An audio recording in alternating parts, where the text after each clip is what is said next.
This is Sean and RJ on 105.3 The Fan. Good morning, Metroplex. We are live with the Thursday edition of Sean and RJ, live from Radio Row in San Francisco on DFW Sports Station 105.3 The Fan. I'm Sean Sharif alongside RJ Choppy. We got our Cowboys insider Bobby Bell. We got Ross holding it down. And Pay back in DFW. We are brought to you by Stella Artois and Tide. If it's got to be clean, it's got to be Tide. The guest list really going to get rolling today. Jeff Garcia talking Cowboy hate and quarterbacks at 6:20.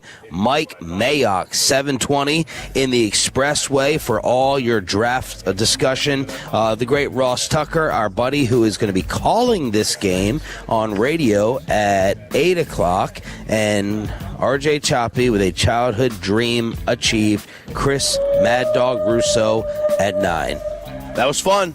He was good. He's coming up live. What are you talking about? Yeah. That's right. No, he's a treat. He's a treat. Somehow he has not slowed down. We got The other guy slowed down. Yeah, Garcia clause too. As I know he's going to apply, but I've seen him walking around here. He's looking a little elderly. Oh, Jeff Garcia. Yeah, the eye wrinkles. My wife always tells me when white people age much worse.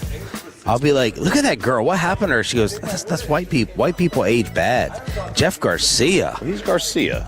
I mean, yeah. No, but I mean.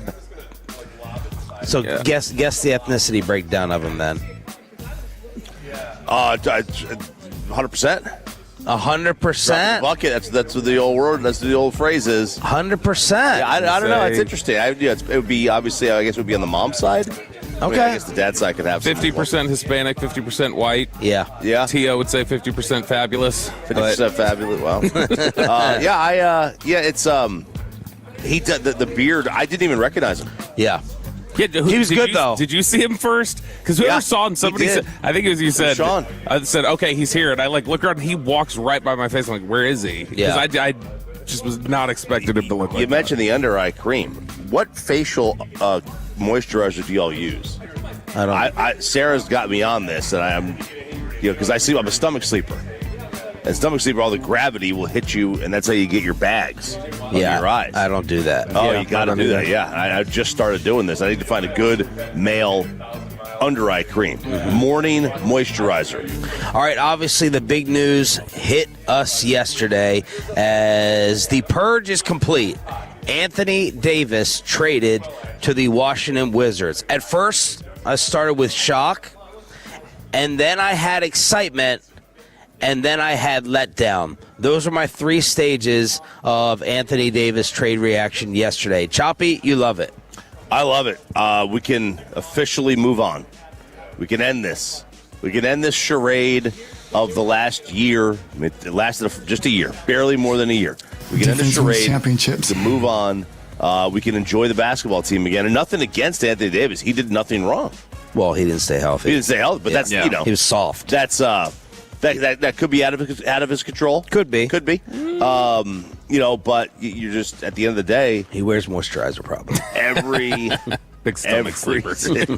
every breath he took with this jersey on was an insult and a reminder to the trade that never should have happened, regardless of whether he played at MVP level or not. It was an insult, and he had to go. I think there's a lot of people who agree. I actually think that you have this perspective maybe because of divorce, and it's just a difference in perspective. A lot of people are like, I don't care. It didn't matter. Move on. I hear a lot of people who get divorced. I'm the type where I'm like, well, I can't lose out on value that's there. It just bothers me. I have to squeeze everything out of it, and if I have to hang on to the asset in order to suffer emotionally to know that I am benefiting and getting everything out of it financially, I will. We're talking about AD or AMC? Is that sunk cost? That's called the sunk cost? It's the hold and hope. But there's a lot. Comes back. Yes, I do walk by that damn movie theater every day out here in San Fran. But I think when you go through a divorce, I've heard a lot of people say, "Man, just just move forward, rip it off, get past it." And I'm like, man, it's Anthony Davis, and we have to settle basically for 5 second-round picks. That's where my depression's, settled in. Yeah, I do. I understand the full range of emotions, I guess. I get the just get rid of it. The whole, you look too much like your daddy who left me. I just can't love you, you son, or whatever. Like a little bit of that from Mavs fans. I get also looking at it and going, when he's healthy, he is a top 10 to 15 talent in the NBA. And it feels like no way, no matter how dumb Nico was, that a year ago somebody could have been talked into trading Luka for this guy, and a year later you go, Chris Middleton and some coupons? Man. And they went, okay. But, they are clearly at a stage right now in the organization where they are just trying to purge any memory of that.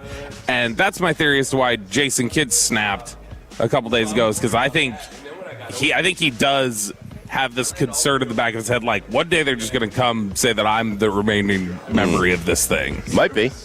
It might. You had to get rid of Nico. You got to probably just sell the team. That would help. That's not going to happen. I don't feel like people are holding the Adelsons or Dumonts to it too heavily since they got rid of Nico. I feel like Nico was what they wanted, and they can live with it since then. So they're trading Anthony Davis, Jaden Hardy, D'Angelo Russell, thank God, Dante Exum, thank goodness, to the Wizards for Chris Middleton. Man, what happened to his career? A.J. Johnson, Branham, Marvin Bagley. So look, this actually does. Even more a reminder of Luka. It does come full circle. It really does, because, the Mavericks traded Trae Young for Luka on draft day, right? Mm-hmm. And then they trade Luka for AD, and they trade AD for Bagley to go team with Trae Young, right? And Luka has now teamed with DeAndre Ayton, who was first in that draft. And I saw a great post that the Mavs essentially, did all this just to move up in the draft a couple of spots and take Bagley. So, it works out in the long run for them. They got the better player. They got the higher pick. And then may have gotten Vlade fired in Sacramento. Yeah. And I think he still tried to sit there and say, no, I still. And I think Luka has remembered that and wanted to haunt Vlade a little bit. But what matters and where I had false hope and reaction was the draft picks. When we sat there and I said it's 2 firsts and 3 seconds, we were with Washington. Oh, man, I was excited. Broadus was there. We're running around on Radio Row. Is Jay Adonde? Is he able to sit down and talk with us? Bobby, let's look up what's pick protected. And in my mind, I'm like, all right, the Mavericks are going to have 2 top 10 picks this year. They're going to have their own, and they're going to get Washington's. And then you do a little bit more of a and then you're going to get their first-round pick next year. Or you're going to get both their first-round picks this year. So I'm thinking, all right, we're going to get 5, 7, and 30. Here we freaking go. It's an 8-player draft, 7 studs. Jamal Mashburn, Cooper Flagg will come off the bench in this draft, according to him. Well, no. Washington is top 8 protected. Well, that pick wasn't even in play. No. Washington's like, no, we're not discussing that selection. Even if it falls to 9, you're not coming near that. What they will get is right now the Oklahoma City pick. That goes to the Mavs at number 30. And the other selection. Which is essentially an NFL 4th rounder. 30th pick in the NBA middle of the draft. Is like an how are you all equating that? It's the middle of the draft. It's 2 rounds. So if it gets there, then it's 4th round pick, basically. Okay. I don't feel I think they say I don't equate it like that. They look at 10. First 10 picks is round 1 in the NBA draft.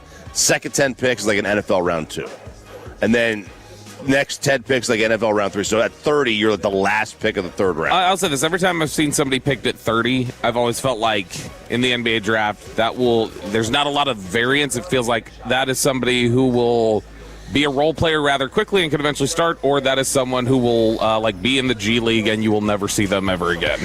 And then when we find out about the other second-round pick, that was kind of the kick in the nuts. Yeah. A 2030 protected Warriors first-round selection. Damn. 4 years away. You can't take the protection off. 4? Yeah. Well, they'll be bad 4 years from now. They will, probably. I mean, everybody be gone. We have no idea. No, we don't. But We have no idea. This core will be gone. I trust the Warriors to rebuild faster than some other teams. Well, that's the thing. After all the trade was made, it became clear from like McMahon and everybody else who's writing about it. It's like the Mavericks, this whole thing was about money. Get money and be able to add that way. Here's Brian Windhorst on ESPN with his trade reaction. The buy-sell here on the Luka Doncic trade, Right. and then for later, is frankly a disaster. Okay, that is a disaster. The good news for Dallas is they have Cooper Flagg. Cooper Flagg looks spectacular. Focus on that. As Sham said, this is all about the price. The price for Anthony Davis is next to rock bottom. This is a glorified salary dump. But couldn't they have waited and could his price have gone up? Could they have gotten more in return? I don't think so. I think they evaluated that the price for Anthony Davis is very low. And this is not an insult to Anthony Davis. This is just a reality. They did get 2 first-round picks in name, but the one pick is Oklahoma City's pick. That is very likely going to be the 30th pick in this year's draft.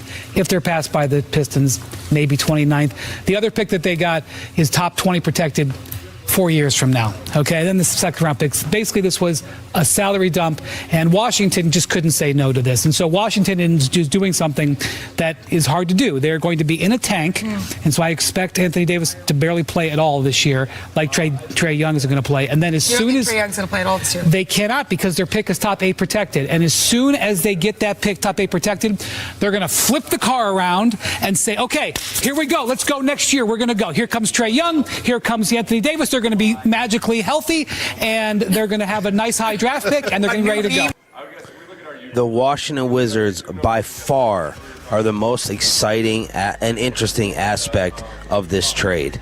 And that just it makes me sports sick. So it's a fancy dump where the Mavs shed about $70 million. They're getting out of the apron. Good God, Seth. Jesus. What is he fighting about over next to us in Houston? Michael Jackson.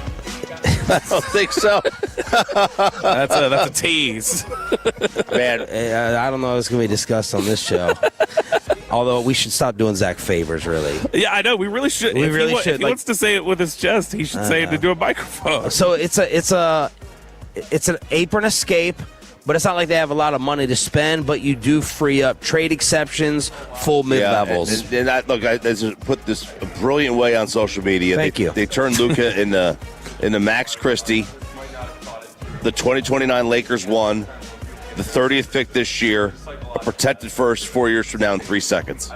That's what they got for Luka, and it's tough to see. And yeah, the Wizards are intriguing. There's no doubt. Anthony Davis is what he is. He's a talented bum because he can't stay healthy. That's the reality of it. It sucks for him for his career, but they're going to be exciting because the idea of when they're all healthy and playing together and Trae Young isn't chucking, they're going to be excited to watch. Which is, they will never be healthy, and Trae Young will always chuck. Right. That's what Wizards fans yesterday that I saw on like Reddit and different places, they were melting down about this because they were like, they were all excited about, we're creating all the salary cap money, we're going to go out there, we're going to go after people, and then they came away from going, we're closer to the apron now than Dallas is with this trade. But they have their picks. They have their young talents. I think it's 13 first-round picks in the next 7 years. Yeah, and they have the picks that we didn't touch. Right. Yeah. Here in that's top 8 protected. Right. They're at least trying. And if you're a Wizards fan, they can go Trae, AD, and a top 8 pick in a loaded draft. Right. We'll get into it throughout the entire morning. All right, just let us know on the fan text if you're happy it's over. That's Choppy's approach. Many Mavs fans are saying that. Are you just glad it's done? Trade grades at 7 o'clock, PP in the morning at 6:40. But let's talk Dallas Cowboy rivalry and quarterback development with Jeff Garcia sitting down with us in San Fran after this. After we get you over to QC Connect.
in Dallas. All right, sitting down with us here on the home of the Cowboys in the Wild Fork Foods hot seat is four-time Pro Bowler, 18-year career, Jeff Garcia on 105.3 The Fan. How are you? Good morning, guys. How you doing? Doing pretty well.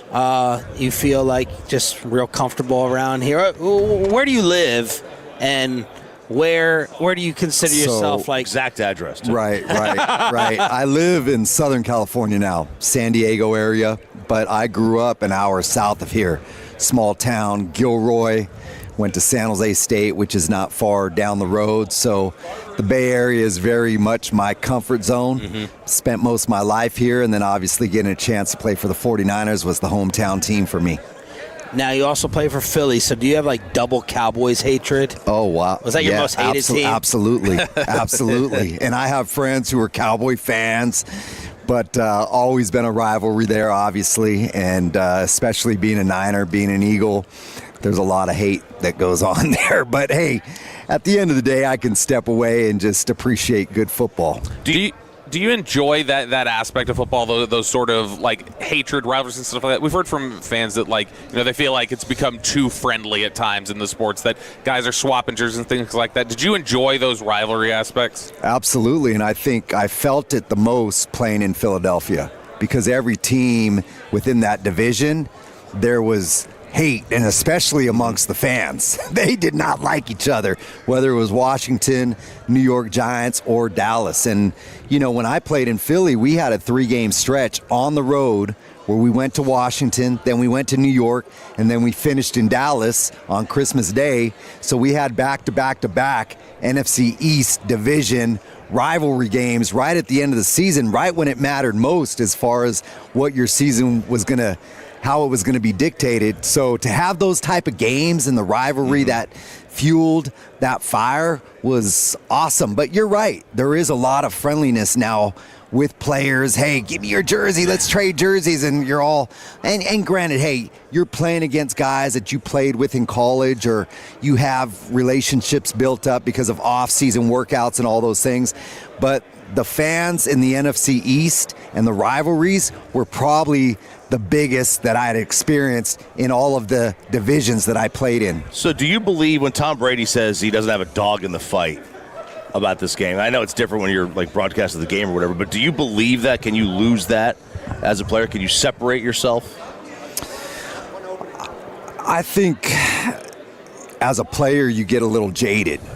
I grew up a Niner fan, but when I left the Niners, I had no love for the Niners at the time. I had moved on, and I didn't like the way that it ended.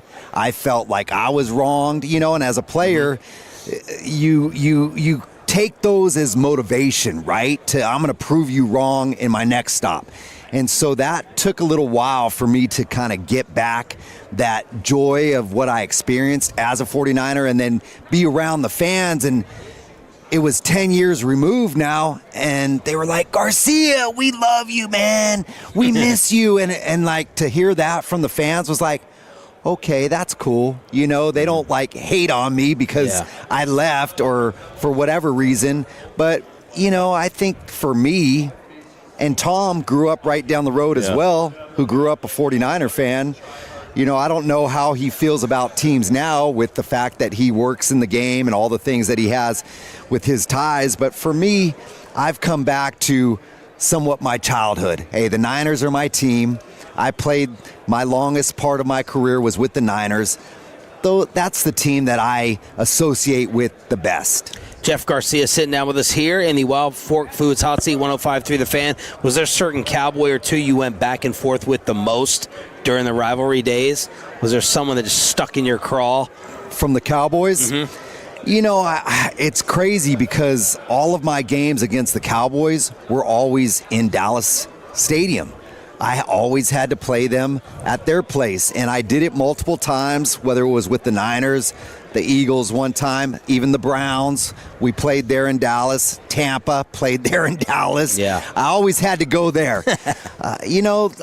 Early on, it was Emmitt Smith, being able to see Emmitt when he spiked that ball after the whole T.O. situation, which I was completely unaware of what was going on at the time because I got to that point with T.O. I throw him a touchdown pass. He didn't care about us, the team. He was all about what his next dance was. So I just was running off the field. I didn't see what he did. Then when I saw what Emmett did, I'm like, whoa, Emmett's pissed. What's that all about? And then I hit T.O. for a touchdown at the end of the game, and he sprints right by me. I'm like, oh, this doesn't look good. And, then everything else that followed. But, I mean, obviously Emmett's one of the great all-time greats that played there. And Troy was right at the end of his career, I think, when I played against him one time.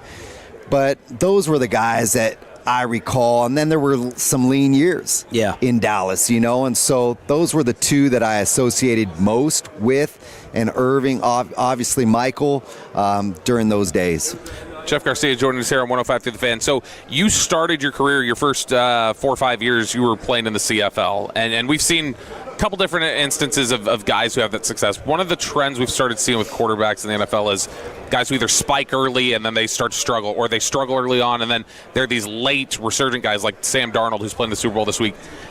Do you think there needs to be a better solution for the NFL, specifically for quarterbacks, for development, like a development league or some sort of system that lets these guys grow a little bit? Well, I've been saying it all along. When you draft a quarterback high in the first round, usually those teams that are drafting high are the worst teams in the NFL. They have other problems. And now you're going to anoint that on a 22-year-old young man to come be your savior? No, you better fix other issues on your team as well. And so I always have believed in these spring leagues that they could be great developmental leagues for every team to loan 5 or 6 players who didn't get any game time during the season, whether it's a young quarterback, young lineman, helping to develop those guys. They don't need to play an entire season in the UFL, but hey, if they played 4 or 5 games and got some game experience and then came back, that could serve them well. You look at what Darnold did in Minnesota, and they had the young quarterback, and they were like, well, he's going to start no matter what because he's our number 1 pick. Well, you just let go the best guy for your team that gives you the best chance to win football games, and now you're going to put all that on a young quarterback who's unproven? It's not right. It's not right, and there needs to be a better system, a better outlet for these young quarterbacks instead of just forcing them to start them when oftentimes, if you look at the percentages and numbers of first-round pick quarterbacks, more often than not, they fail. Yeah, I've railed on this before about at the youth level, high school, college, even earlier than that, about how they just find the best athlete who could throw a little bit, and they don't really teach them the position, and they're behind. And is that a problem? Is that something that it's not an NFL issue? It's what they're getting that they just don't have. They haven't been taught. And You're trained. right. The development, when you look at the 7-on-7 leagues in high school, which has become the big moneymaker for these club programs to create these 7-on-7 teams, they travel all over the place. You see what the quarterback does. He gets the snap and he bounces around and he looks and then he finds his open guy and he throws the ball. There's no drop, there's no progression, there's no read, there's no any of that. And so it's hurting the development. And then the way the systems are built up now, it's all spread. Hey, throwing 10 screen passes a game to just get the ball out of your hands. They're not reading properly. And then you look into what guys are doing in the NFL, and I see that same problem. There are those who have been taught well through the high school levels, through the college levels. I feel like you look at a guy like Brock Purdy. He understands how to read a defense, decipher, and then throw guys open. He anticipates. His footwork coincides with the concept. Then you look at other guys around the league, and they're sitting at the end of their drop, and they're just kind of waiting for guys to come open and then trying to hit the guy. Otherwise, it's scramble mode. Mm-hmm. Now I'll be an athlete, and I'll get outside. And that's why I think so many teams and the style of quarterback has changed. I think I was ahead of my game about 20 years with the movement and all of that.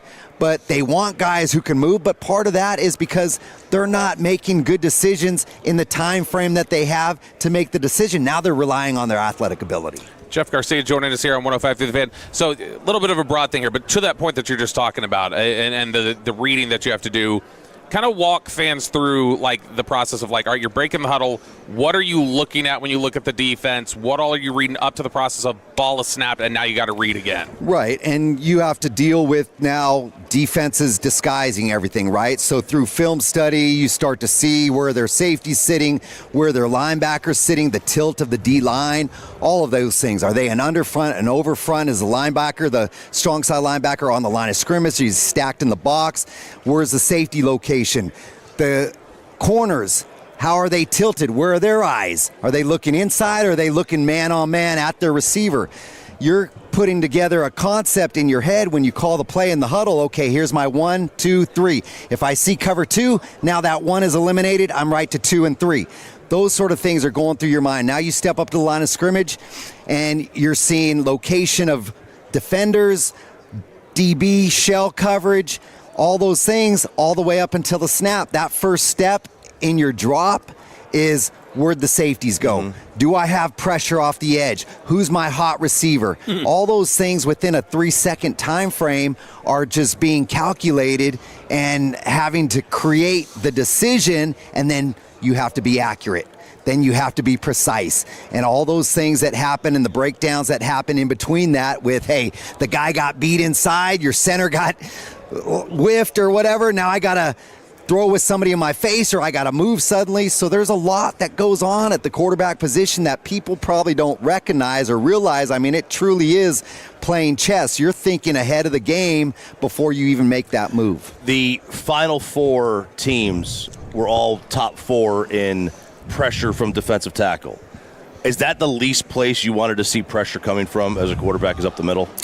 Absolutely. I mean, that's getting right in your vision. That's disrupting your vision down the field. I think if D tackles are beating that double team or they're one-on-one and they're coming off that edge in that 3 technique and they're right in your face, that is a problem. And that's why I always say when you structure a team, you got to start with the line of scrimmage. Your offensive line better be studly. Those 5 better be able to work together as a team within a team.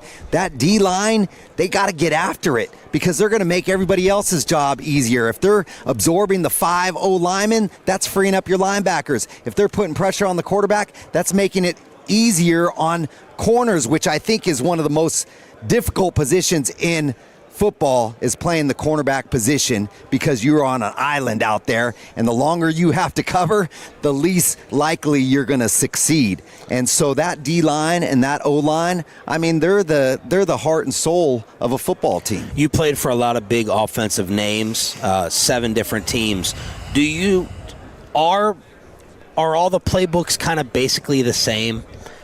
I was fortunate enough outside of Cleveland to stay within the West Coast system, so to speak. So I had Mariucci twice, I had Andy Reid, I had John Gruden, which were those 5 teams in Cleveland that I went through in that stretch of 10 years were really my career.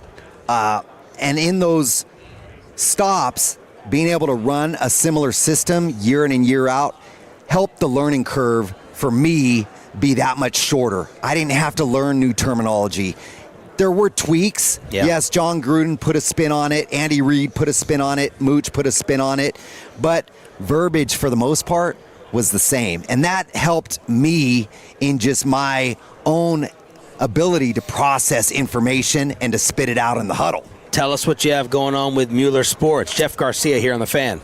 Yes, I have jumped on board, become a teammate with the Mueller family and Mueller Sports Medicine, revive the technology to help flush the system with compression, get the lymphatic system activated and reduce swelling within the body. These are things that they have been developing for so many years and are in so many training rooms around not only the NFL, collegiate sports, high school levels, and there are things that you can have at home. Hey, whether you're an athlete or an everyday guy, you have swelling in your body, you have soreness in your body, this will help activate the lymphatic system to help flush the swelling, working away from your heart toward your heart, and it just is a great pieces of equipment, all the way from migraine, headache, therapy with wraps around your head to, hey, the boots that I wear at home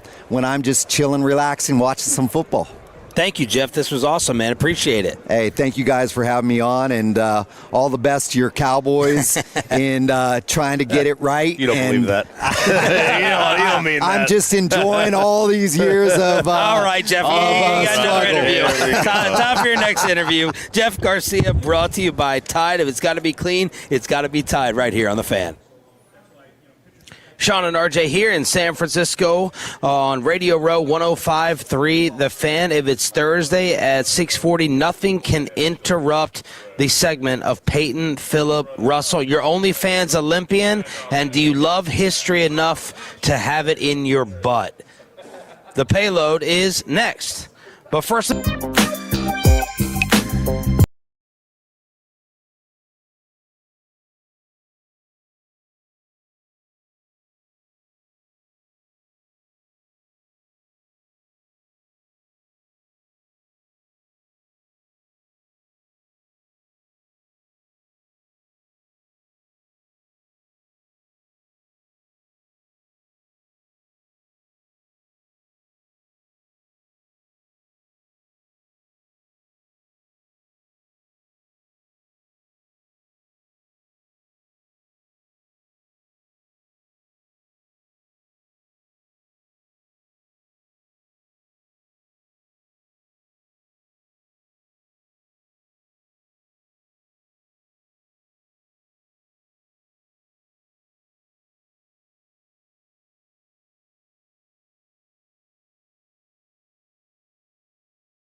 than anyone else, all priced to sell. Visit ClassicChevrolet.com. This is Texas. This is Classic Chevrolet. Together, let's drive, relax, and enjoy the difference based on new Chevrolet registrations 2023 and 2024. Okay, am I hearing this right?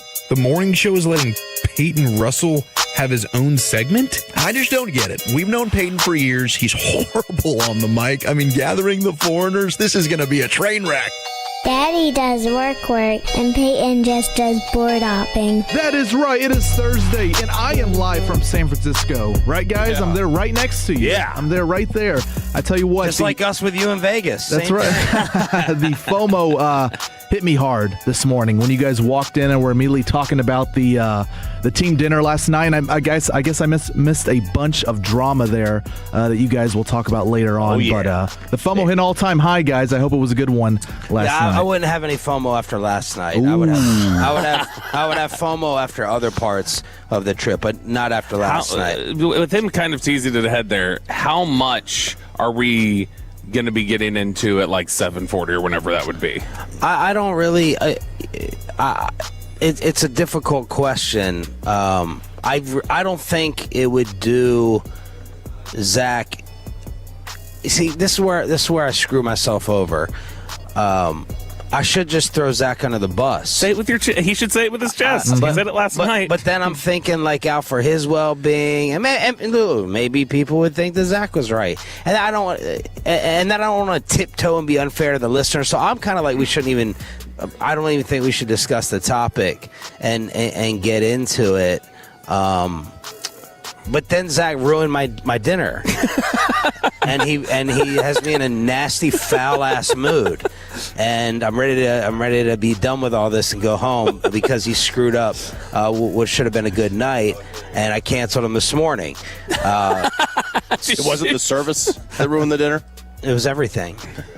It was all. It was people there. It was setting it up. It was payment. It was all of it. I think I have made smart, calculated decisions over 15 years of bailing on certain station events. The Jerry party has proven true. Bobby texted me last year. He was like, you were absolutely right about not coming to this. So that's the first year I bailed on the Jerry party. The media party, I feel great about after everyone said it's the worst of all time. I think this family dinner thing is on the horizon is next. Oh, yeah. I do. I think it's one of those things you got to do regardless. The family dinner. Do it. Yeah. You go have fun and do it. It's just one of those it's things. Thankless. It's thankless. Well, I'm sick of it. It's I really am. It's about the drama. That's the about beauty. the drama. See, you didn't grow up in an Italian household. The whole point of family dinner is the arguments. Yeah. Well, going out to dinner for me is like one of my all-time favorite things. So when I try to go out of my way and I try to make payment easier and I try to pay the extra stuff, you pay me way too much, by the way. You're not going to get away with that. Well, I was trying to be thoughtful. I know. But that's all part of it. I didn't want to cut corners like other people. This is all part of it. We'll get into a pay maybe later on. This is your segment. Well, guys, the Winter Olympics begin this week. I believe tomorrow they start in Italy, but not every athlete gets an all-paid trip to represent their country. Some athletes have to pay their way forward. And so this includes Lisa Buckwitz of Germany. She is a bobsledder, and in order to come up with the funds to pay for her trip to compete in the Olympics, she created an OnlyFans. And Lisa said in a statement, she said, I will definitely not be showing myself naked, but was more than happy to take advantage of the opportunity to partner with OnlyFans and launch the account where she charges her subscribers $24.99 a month. And, from my experience, you better be showing some skin. If some extra skin, I guess I can't see on Instagram and stuff if you're charging that much. She started doing this OnlyFans in November of 2024. She did not say how much she made, but she did make at least the 5 figures to pay for the trip. But look, you get into OnlyFans because you don't have to do it, full time. You just do it for a couple months or so, get your money and get out. I'm fine. What's her name, Peyton? Lisa Buckwitz. Okay, so Buchwitz. Okay. Is she not? It sounds like she's just using this as like Kickstarter or something. Yeah. Like she's not doing anything on there other than just like support me. I feel like we don't praise the creators of OnlyFans enough in terms of their business genius. Like it kind of gets thrown out there. Oh, you doing OnlyFans? How many millionaires have come from OnlyFans? It feels like an insane amount. Yeah. It feels like a crazy amount. Now, why am I going to OnlyFans versus Aiden's websites and Twitter, as I recently discovered? Why am I going to OnlyFans? So whenever this has been... I think it's the engagement back. Yeah, whenever it's been described by people, it's either A, the engagement back, or B, it's like super niche interest in this person, and how it's almost like, oh, this is like like I'm almost looking in on their life, and like it's almost like I'm there. Like it's more just like a... Is that like creepy? No, it's not like you're watching a live cam, but it's more just like, oh, this is personalized. This isn't available. This isn't available. It's like a stripper interaction that you're typing. Yeah, exactly. Like, oh my gosh, she's like, maybe she's interested in me. Yeah. That's honest. That's it. I feel like it's more like if it was someone you knew, then you would go to it more. It's like if I knew someone that was like, oh wow, she's smoking hot, I'm going to pay for an OnlyFans to see that. That's what I think about OnlyFans. I'm not going to pay for some celebrity that I can just see something like that on Aiden's website. What about someone you work with? I don't know. I've never done that before. But yeah, so she's charging $25 to just see some bikini pics. Good for her. You know what? She made her money. She's going to the Olympics. Hopefully, she gets a few gold medals. But I don't know that she could stop once you started getting a taste of the money. But I think this is like similar to like, oh my gosh, I just paid whatever amount for this charity auction item. It's like it's not. It's more just like, all right, here's participating in the game, but really you're just supporting me going to the Olympics, and so I'm not doing anything else other than a bikini photo. It's like the calendars, the bikini calendars or whatever. Which, those are fun. And we have one in the studio right here for you guys whenever you get back on Monday. Baby. All right, it is the payload every single Thursday at this time. Look, we've all done some pretty dumb stuff in our life that we regret, but hopefully it's nothing like this. In France, a hospital had a 24-year-old patient that was feeling some discomfort around his rear end. Happens all the time, right? The patient then admitted that he had stuck an object inside his backside. When the doctor went to take it out, he noticed the object was in the shape of a bullet. Some research was done on it, and it happened to be a 1918 8-inch bombshell from World War I. They also said it was over an inch wide. This sucker was humongous, just shoved in his backside, and my goodness, I cannot believe that this is actually a story. And it's not happened this isn't the first time it's happened in France. 3 years ago, it happened nearly in the same city where a patient an 88-year-old had a bombshell stuck inside his backside.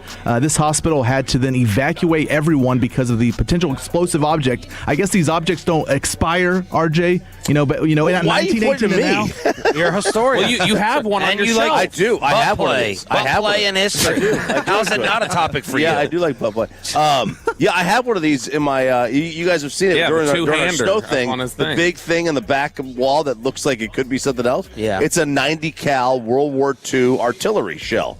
Now the gunpowder's out of it, so I don't think it's really a risk. At least in mine it is. But this thing is massive. I think Sarah wants to make a mold out of it. Oh god! I don't think you got to do too much to it. It looks usable. Yeah, I mean, it could be. It's pointy. Yeah, it's very pointy. True. It could do some damage. But I could not imagine putting this thing anywhere, let alone there. Yeah, why?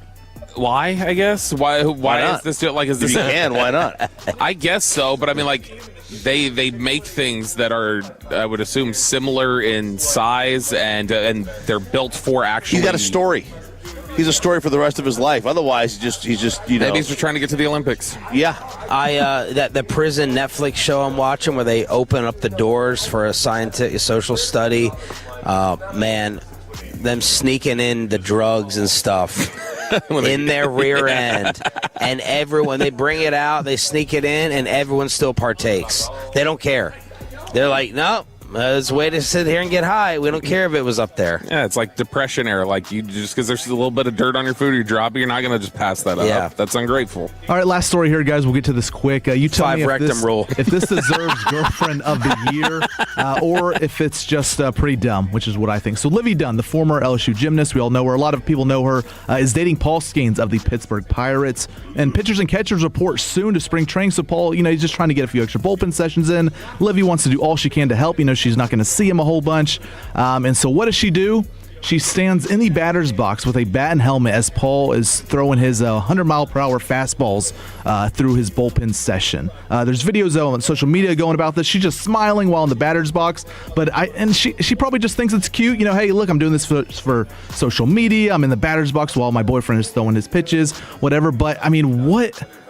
I don't understand if the face on her is the moneymaker. Why is she risking that? And I'm sure there's other things too on her that are moneymakers as well. But we'll just keep it PG. The face is the moneymaker. But I think it's just pretty dumb with everything at risk here, right? I mean, she's half the size of Jose Altuve. I don't think Paul's going to get Paul's not going to improve from going to Cy Young to MVP because she's in the batter's box. I just think it's a bunch of risk for nothing. I would love to ask Derek Collin, like, in what circumstances are you extra afraid? To me, I'm just watching that saying, what if he hit her? Mm-hmm. What if he accidentally lost control? Which, again, I know he's a professional pitcher, but they still hit people. And does it make you more nervous? Like, if you told Derek President Bush is in the batter's box, and you have to throw full speed, are you more nervous throwing that or throwing the pool holes? Like, full speed. And how much do you think about not hitting someone like – that's all I keep thinking about mentally. I would say, like...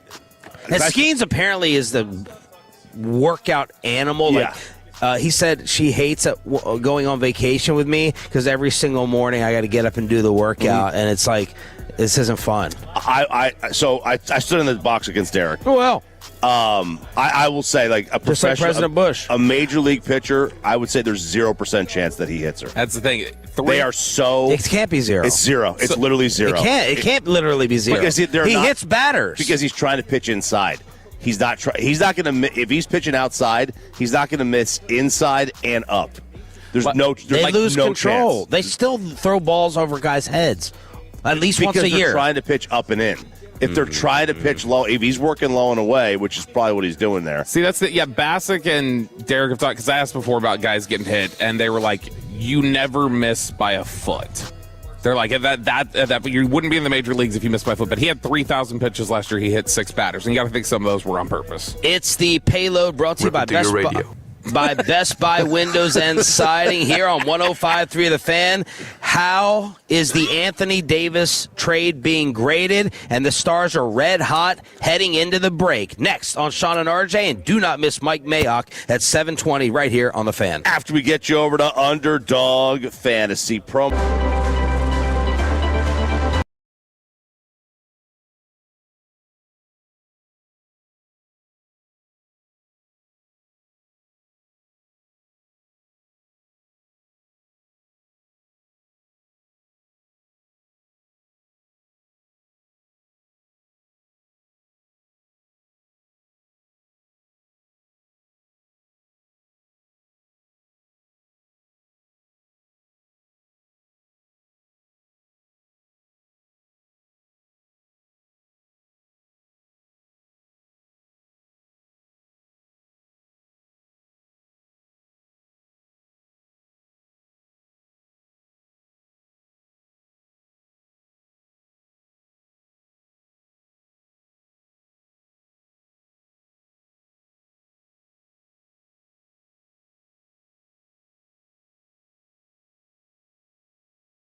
our D&M Leasing Studio. This is Sean and RJ on 105.3 The Fan. Heiskanen across, they score! Jamie Benn, 22 seconds to go, and Dallas is back on top. TNT with the call. We were panicking for a little bit, and that is now gone. The Dallas Stars with a 6-game winning streak heading into the Olympic break. Choppy with a 5-4 win over St. Louis, and Jamie Benn snapping a 15-game goal drought by scoring twice, including the game winner with 23 left. This was a 4-2 game at the start of 3, and, you wind up allowing them to tie it up, and then you have to go and you get a very, very late goal within the last 20 seconds or so, 30 seconds of this game, and then all of a sudden there's your game winner, and now you continue to play pretty good hockey after you had that real bad stretch, and now you've beaten quality opponents. You had Vegas in there, you had the Blues twice, and Blues actually 3 times, and the Blues stink, but Bluesers, call them. But it's always good when you beat the Blues because they're an I shouldn't say they're an undercover rival. They're a hated team. They're a hated team. And that's why you have the 83% on the Money Puck Deserve to Win meter. You came in there locked in because you wanted to beat that team. 5 expected goals, according to Money Puck, Sean, to 2 for the Blues. Is this winning streak a little bit of fool's gold? Well, you got the worst team in the division in St. Louis that you've beaten 3 times in that streak. 3 of the 6 against them. Winnipeg all by 1 goal. Yeah, Winnipeg is the Raiders, Chiefs, and Eagles. Winnipeg is down this year. They're not nearly as good as they were.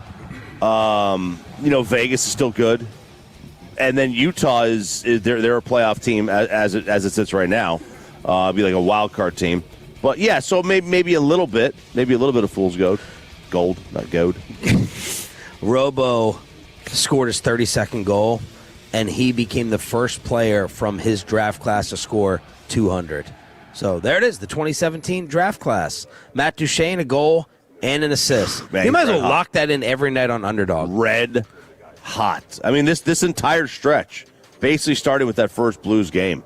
He's been on fire. Of course, the news that rocked Radio Row and DFW is the Dallas Mavericks trading Anthony Davis to the Washington Wizards, along with Jaden Hardy, D'Angelo Russell, Dante Exum, in exchange for a bunch of expiring contracts, some no-names, some scrubs, maybe a little bit of potential with A.J. Johnson, and then 2 first-round picks and 3 second-rounders. Basically 5 second-rounders. Yep. 5 second-round picks, basically. And the Mavs feel like they can start over. Let's get to the trade grades. And how would you all grade it on the Franklin Franco fan text, 877-881-1053, 877-881-1053.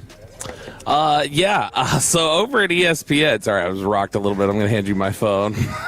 So over at ESPN, they were grading this trade in the immediate aftermath, and Dallas does come out ahead. They get a B in this trade. Now, they said ESPN said you cannot have the peripheral of being in the position of already having AD. You can't connect it to the Luka trade and include that in it at all. You got to just say, hey, this is what you have now is Anthony Davis. This is what you have is Anthony Davis.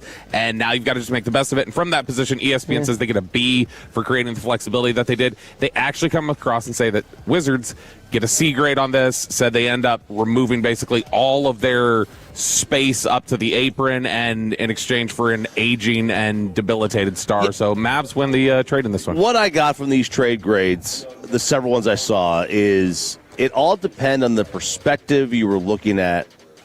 If you were looking at it from like how are you competing today on the floor, if that was the perspective you were looking at, okay, you would give one set of grades. If you were looking at it like, all right, you were looking for a rebuild type thing, open, fluid roster management construction, you would look at it from a different lens on the grades. It all depended on whether or not you were thinking the Mavs or the Wizards can win now or not, or you cared. Because I don't care.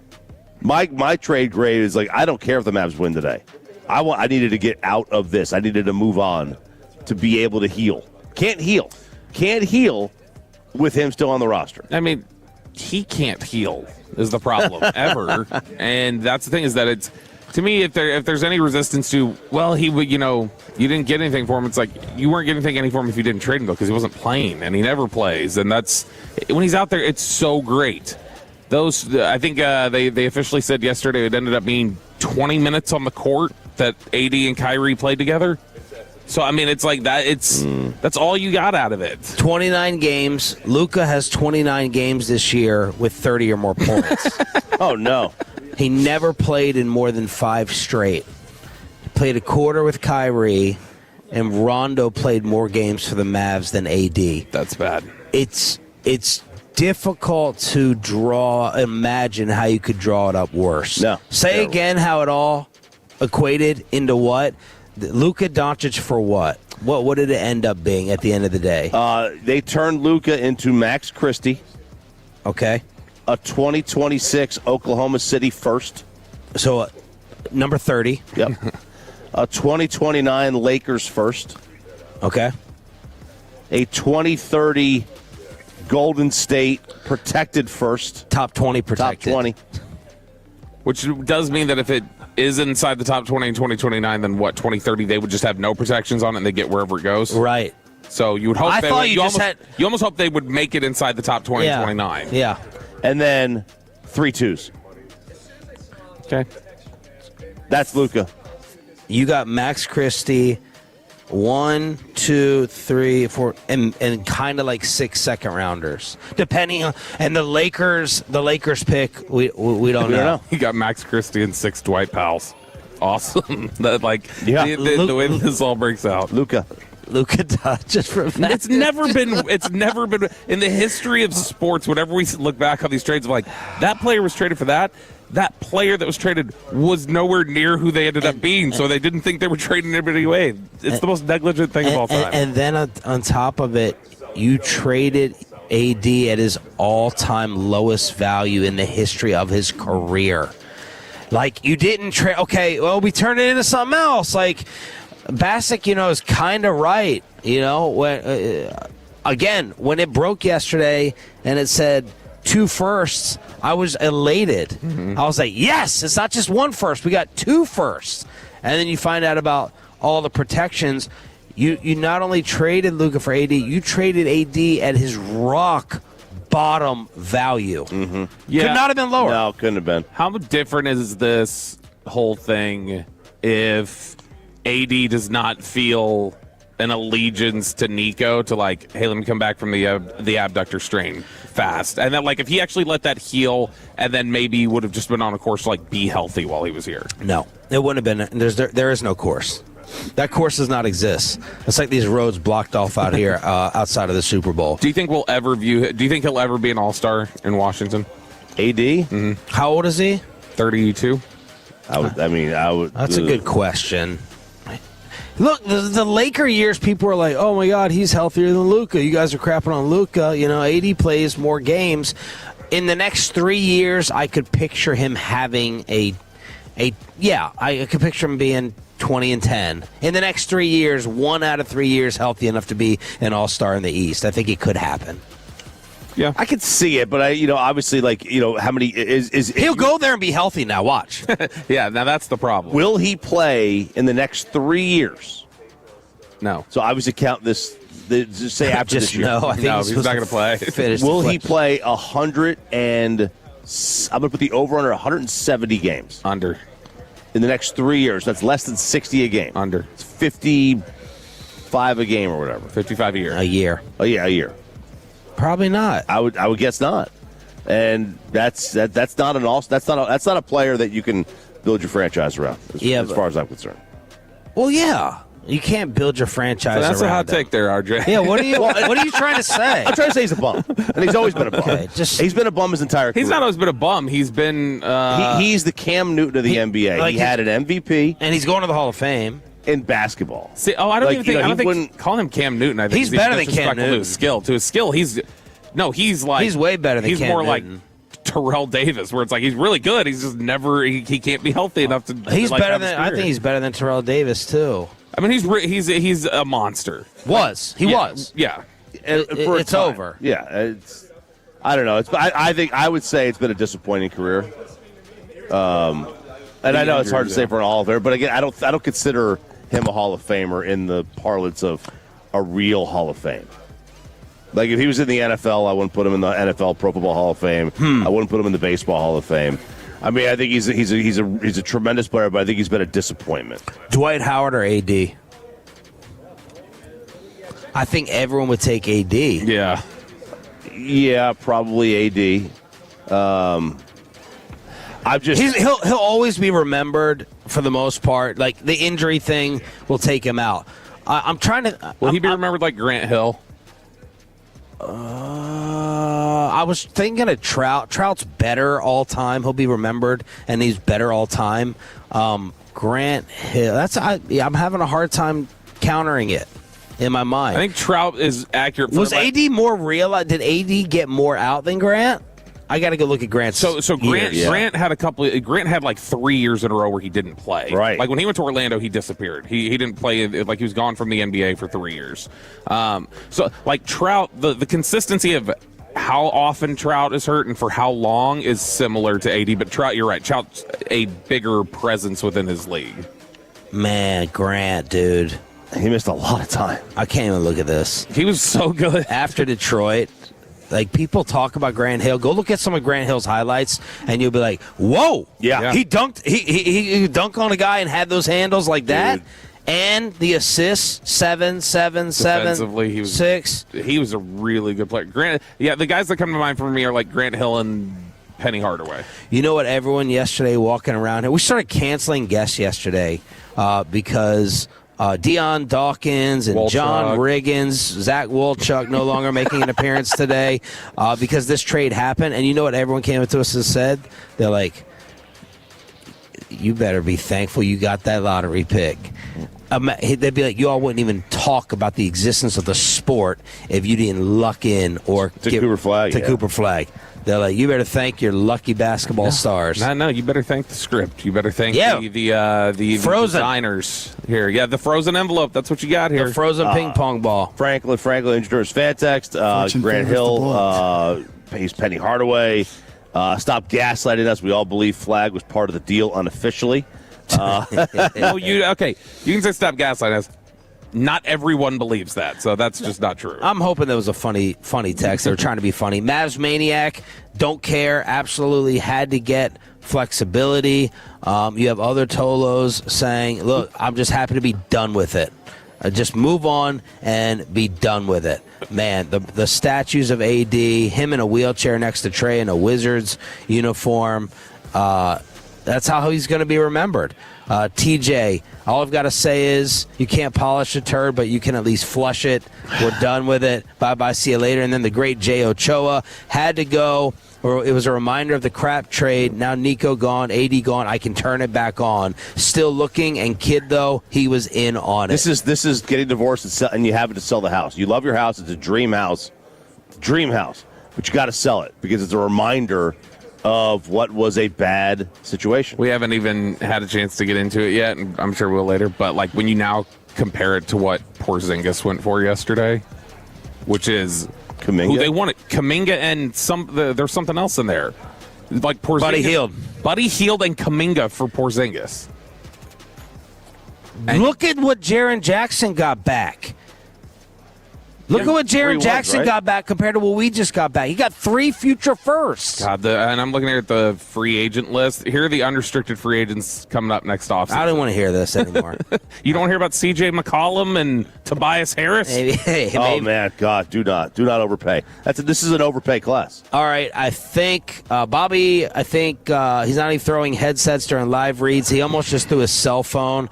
I think this is the hour to stick with if you're going to choose today. You got Mad Dog Russo at 9 o'clock, but you want NFL Draft Talk, Mike Mayock, and an absolutely loaded, different version of Neighborhood Watch, and it could get a little bit spicy. Yes. Commercial-free for the rest of the hour in the Expressway next. But let me go ahead and get you set up with the total.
brought to you by the On Time Experts. All right, sitting down with us here on the home of the Dallas Cowboys. Oh, my gosh, what an impressive notebook he has already opened. Oh, wow. I guess we should expect it from Mike Mayock in the Wild Fork Foods hot seat. What the hell is it? What is that? Dude, I'm the son of a coach, and the only reason I ever got to anywhere in the football world is because I had to do it. I had to kind of outwork people, and I write everything down. That's how I remember stuff. I don't know how deep you guys are going to get in, so I got my depth charts. I got some notes from watching tape. I just wanted to be ready for y'all. And that's the Cowboys depth chart. Oh, yeah. And I mean, I go to San Francisco next, and then I go to Tennessee. Why the graphing paper and not a regular college ruled?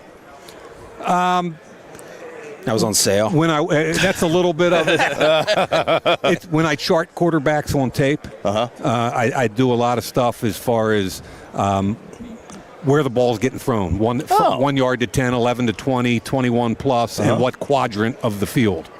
So it helps with that. Oh, wow. But that's just part of it. So let's just lay out the canvas for you and just tell us what you have on the Cowboys. Are you talking about charting the last season, notes, needs? Yeah, I mean, it's too early to. I don't even know who all their free agents are and aren't yet because we're still doing Super Bowl. I'll get into that, but bottom line is, okay, they made the trade with Micah. Where's that leave them? Okay, you got 2 first-round picks, but you don't have a 2 or a 3, so you got to hit on. I think it's 12 and 20 in the first round. Then you don't have another pick till the 4th round, about somewhere plus or minus 113. Okay, so where are you going with that? You got some O-line questions. Guyton was IR. The right tackle, he's out of guaranteed money right now, so you can move on from Turner and Steele if you wanted to. But the bigger issue, as you guys know, is defense, and all 3 levels of defense. And what looked like a pretty good cornerback room a couple years ago has been decimated, and with injury and whatever. So Deron Bland, foot issues for a corner are bad news. I mean. And he's already had a couple surgeries. They drafted a kid from East Carolina who's really talented, but he was coming off an ACL, Ravel. So well done. Where are they going at corner? Where are they going at edge?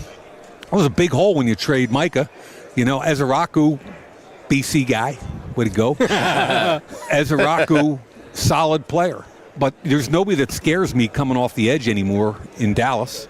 So the way I look at it, just off the top of my head, is, to be disruptive on defense, you got to have edge rushers that can go and corners that can cover, and they're bereft at both of them. That's where I start. You mentioned the 2 first, but no second and third. So you're going into the draft as the GM. When you have that, is your first instinct to trade down and pick up more? I think what you're trying to do is cover both sides of that before the draft starts. So you're making calls. You got 12 and 20. You might say, I ain't moving from 12 because I know I'm going to get a quality whatever right there, right? But I'm willing to move 20 if we get the right thing. That might be your plan. You might say, hey, I'll move either of them for the right number because we need volume. You might even say there's 2 difference makers when you get on the clock and you get to 18, 19, and a guy sitting there at 20 you didn't expect, and you go, But you set it all up the weeks before the draft when you're calling all the other GMs and you're saying, hey, you got any interest in 12 or 20? Because we'll trade down for the right number. So you got to set it all up prior, and then you got to let it play out during the draft. Is there a position that, Dallas has a ton of needs. It's all 3 levels like you just mentioned there. With having just the 2 first-round picks and entering free agency the way they are, say you were in their position and you were kind of running things, would you look at it and say, all right, I think I'm going to prioritize these couple positions here, let me do that in free agency because I'm going to trust that I can find 2 starting caliber players on defense in the first round at these positions? Yeah, depending on what kind of money you have available in free agency, I think what most GMs try to do is cover as many needs with, okay, if you can go get like New England did and go get a Milt Williams, that's fine. But you also got to get a Tonga, who's just kind of a blue-collar tough guy. You got to get enough of those guys where in free agency you say, okay, I've kind of covered my major needs here, but we still know that we didn't get a high-level corner, we didn't get a high-level edge, unless you do, which is awesome. But you've got to look at the big picture of free agency and the draft and tie them together. what position in the draft do you look at young players? Do you say, okay, on the defensive side of the ball, typically I think this position is most ready to contribute right away as a rookie versus this position is going to take a little bit more time to adjust to the game? Yeah, I think we look on the defensive side of the ball, traits matter. Physical traits matter. And if you get a trait-laden kid as a defensive end, as an edge rusher, whatever you want to call him, he's going to win. Even if he doesn't know what the hell he's doing, he's going to have a chance to win just because of his physical traits. So you can think, even if he's not a good run defender, you can protect him a little bit. And he's only going to play plus or minus 60% of the snaps, all of the more of the pass-type snaps. So there are ways to protect players. And I think the biggest thing is, and I can't say this enough, I think Dallas has done a pretty good job over the years, which is your scouting department and your coaching staff has to be married. Because when you draft a kid, he's now a Cowboy, and you got to have a plan for him. And it's hard for the coaches sometimes when you say, I want you, and when the scouts are in there going, hey, this fourth-round kid, we got to play him. We got to play him, okay, because he's going to be a starter for us next year. Then the coaches getting ready for week one, they're like, he ain't ready. I'm not playing him. I'm going to play the 7-year veteran who's beat up. But so there are all these things that go into these decisions, and I think the consistency, the continuity between player personnel and coaches is critical. Mike Mayock here on 105.3 The Fan. How does the talent in this first round match up with some of these Cowboys defensive needs? Who are some names that you'd be thinking about? I think it's pretty deep at edge. There's some pretty cool edge guys out there, but both small, twitchy guys like a Cassius Marsh of Texas A&M, and some of the bigger, thicker guys, Falk from Auburn, Bain from Miami. Really look kind of what flavor do you want. There's probably arguably plus or minus 5 edge guys that are going the first round of this draft. So you're at 12 and 20, and those guys, the guys that make a difference disrupting a quarterback tend to go quicker, right? So I think those guys go quicker. The corners are like thoroughbreds. They're a little bit more like you got, touchy-feely. You got to make sure their hammies are okay, and they're what's the attitude? I always wonder. I want to know what kind of emotional, physical toughness goes along with being a great athlete and a great corner. What's he do with his ball, with his back turned to the quarterback? Can he find it without panicking and grabbing and reaching? There's so many different things that go into it, but if you're an off-the-ball linebacker or a safety, to answer your question, you probably can step in fairly quickly and play. It's less about traits and more about understanding of the game. How did your thinking change, or where does it stand now, Raiders to now, on positional value, right? Yeah. We've been talking for a couple of years before running backs started to go. You don't draft a back in the first round. You don't draft a linebacker. Safeties went out of style. Yeah. Where do you stand on it? If a guy's a difference maker at any position, take him. Okay, we took Josh Jacobs in the first round. I knew he would pair really well with Gruden. That was Gruden's kind of back. Okay. Safety, linebacker, Dan Campbell's taking an off-the-ball linebacker in the first round. I mean, if the guy's a difference maker, why would you pass him up to get a lower-level tackle? It just doesn't make sense to me. Now, you got to be careful because the running back volume is greater than any other position coming out of college. So you can get a running back in the 4th to 7th round, but if you want a difference maker, you better go get Bijan Robinson, you better go get Jahmyr Gibbs, you better get that kind of guy in the top 10. How does it work in a front office now? Because the analytics departments have so much power now, and they would maybe say to you, you don't know who the difference maker is. How does that work? How does that fight, that tug of war? Yeah. It's becoming more and more, and the group I work with, Sumer Sports, is kind of the same thing. We got a bunch of scouts. We got 25, 30 former coaches and scouts that have over 500 years of NFL experience. So we do the old thing. We grind it. I'm watching tape and I'm filling in reports just like I did when I was a scout, right? Old school. We argue, we get into it, we do all those things. And then the data scientists come in, and the same as an NFL team. And they say, well, our predictive analysis says that this wideout is probably going to have problems because his average depth of target is only 3.2 yards where it needs to be blah, blah, blah. Are we sure he's fast enough and can create enough separation to do what you think he can do? So the way I look at it as a GM is, to me, information's always good, and to me that's a cross-check. I'm not going to me, the scouts and what we say, because we live with that kid for a year. We're on campus. We're talking to the coaches. We're talking to everybody. And we do all the work. I want the cross-check, and that's what I think AI should be, a very powerful tool. Give you another example. Like, say the three of us watched edge rushers for the Cowboys, 4 of us. Yeah. We're watching the edge rushers in the draft. And we all think that we have different opinions about who the best get-off is, first 2 or 3 steps. Now, I argue. I got this guy. You got. So you can take the tape and run it through your AI apparatus and set it up to say who gets the furthest in the first 3 steps at a wide 9 technique in an obvious passing situation. How quick does he get there and how fast does he get there? So it's not just the human eye anymore, but we're reinforcing it with AI. You should explain to him your draft theory on scouts. Tell him. He's not going to bite your head off. Which one? Well, I've got a million. No, the ones where they... Go ahead. Come on. Right. Go ahead. So my...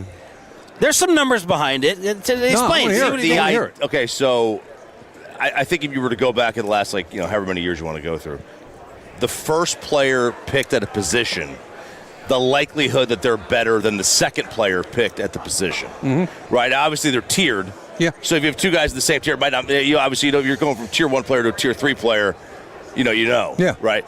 But in terms of, you're so sure that the same tiered guy is going to be better, and the numbers, it's basically a 50-50. I don't really know where I'm going with this, by the way. Because you're softening it. I'll tell you his position because he doesn't want to just come out and say it. He thinks that scouts are basically, he thinks you can throw a dart and pick players just as effectively as what in the same tier. So here's what I would tell you. If it's 50-50. He ignores even evaluating to the point of getting them to the tiers, though, when he says that. The tiers, I get the tiers. I'm not going to sit here and jump on the table and defend scouts, but I would tell you that there's an eternal grind to get to the point where they're even in tiers, okay? And if you're looking at a tier, like the way I would look at it, it's not the first and second guy unless they're different tiers, but I used to say, okay, there's 4 quality offensive tackles that are going to go in somewhere in the first round, okay?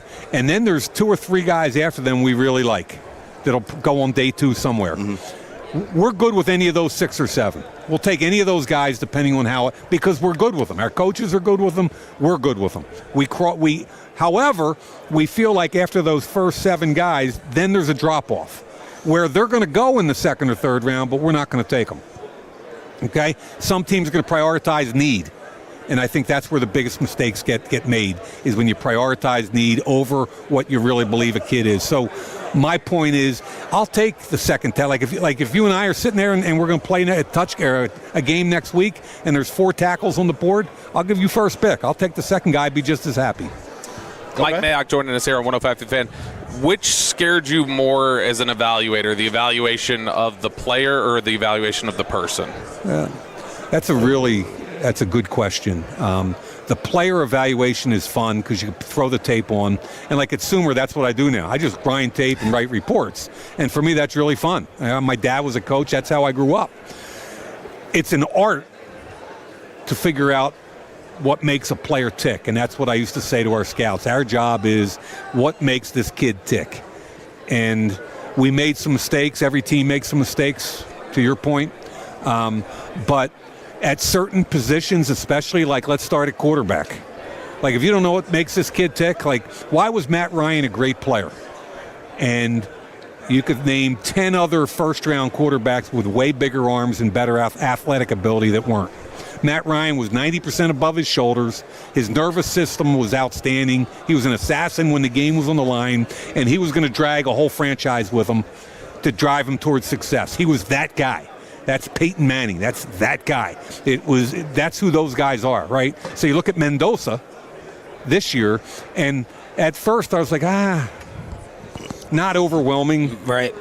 But his nervous system is outstanding, especially when you compare him to Carson Beck, who probably has more physical ability, but whose nervous system in big moments is bad, and you saw that in the championship game. So anyway, I could go on this stuff forever, guys. I love these kind of talks. Yeah. Do you have another interview you have to get to? You can sit here with us. Mike Mayock here on 105.3 The Fan. Explain to us, what is the evaluation? Yeah, we just did a show called The Evaluation. It airs on the Sumer Sports YouTube channel Thursday the 12th, and that's our quarterback section. We got Eli Manning on with us, that one. And each week on that Thursday, we're going to do another position.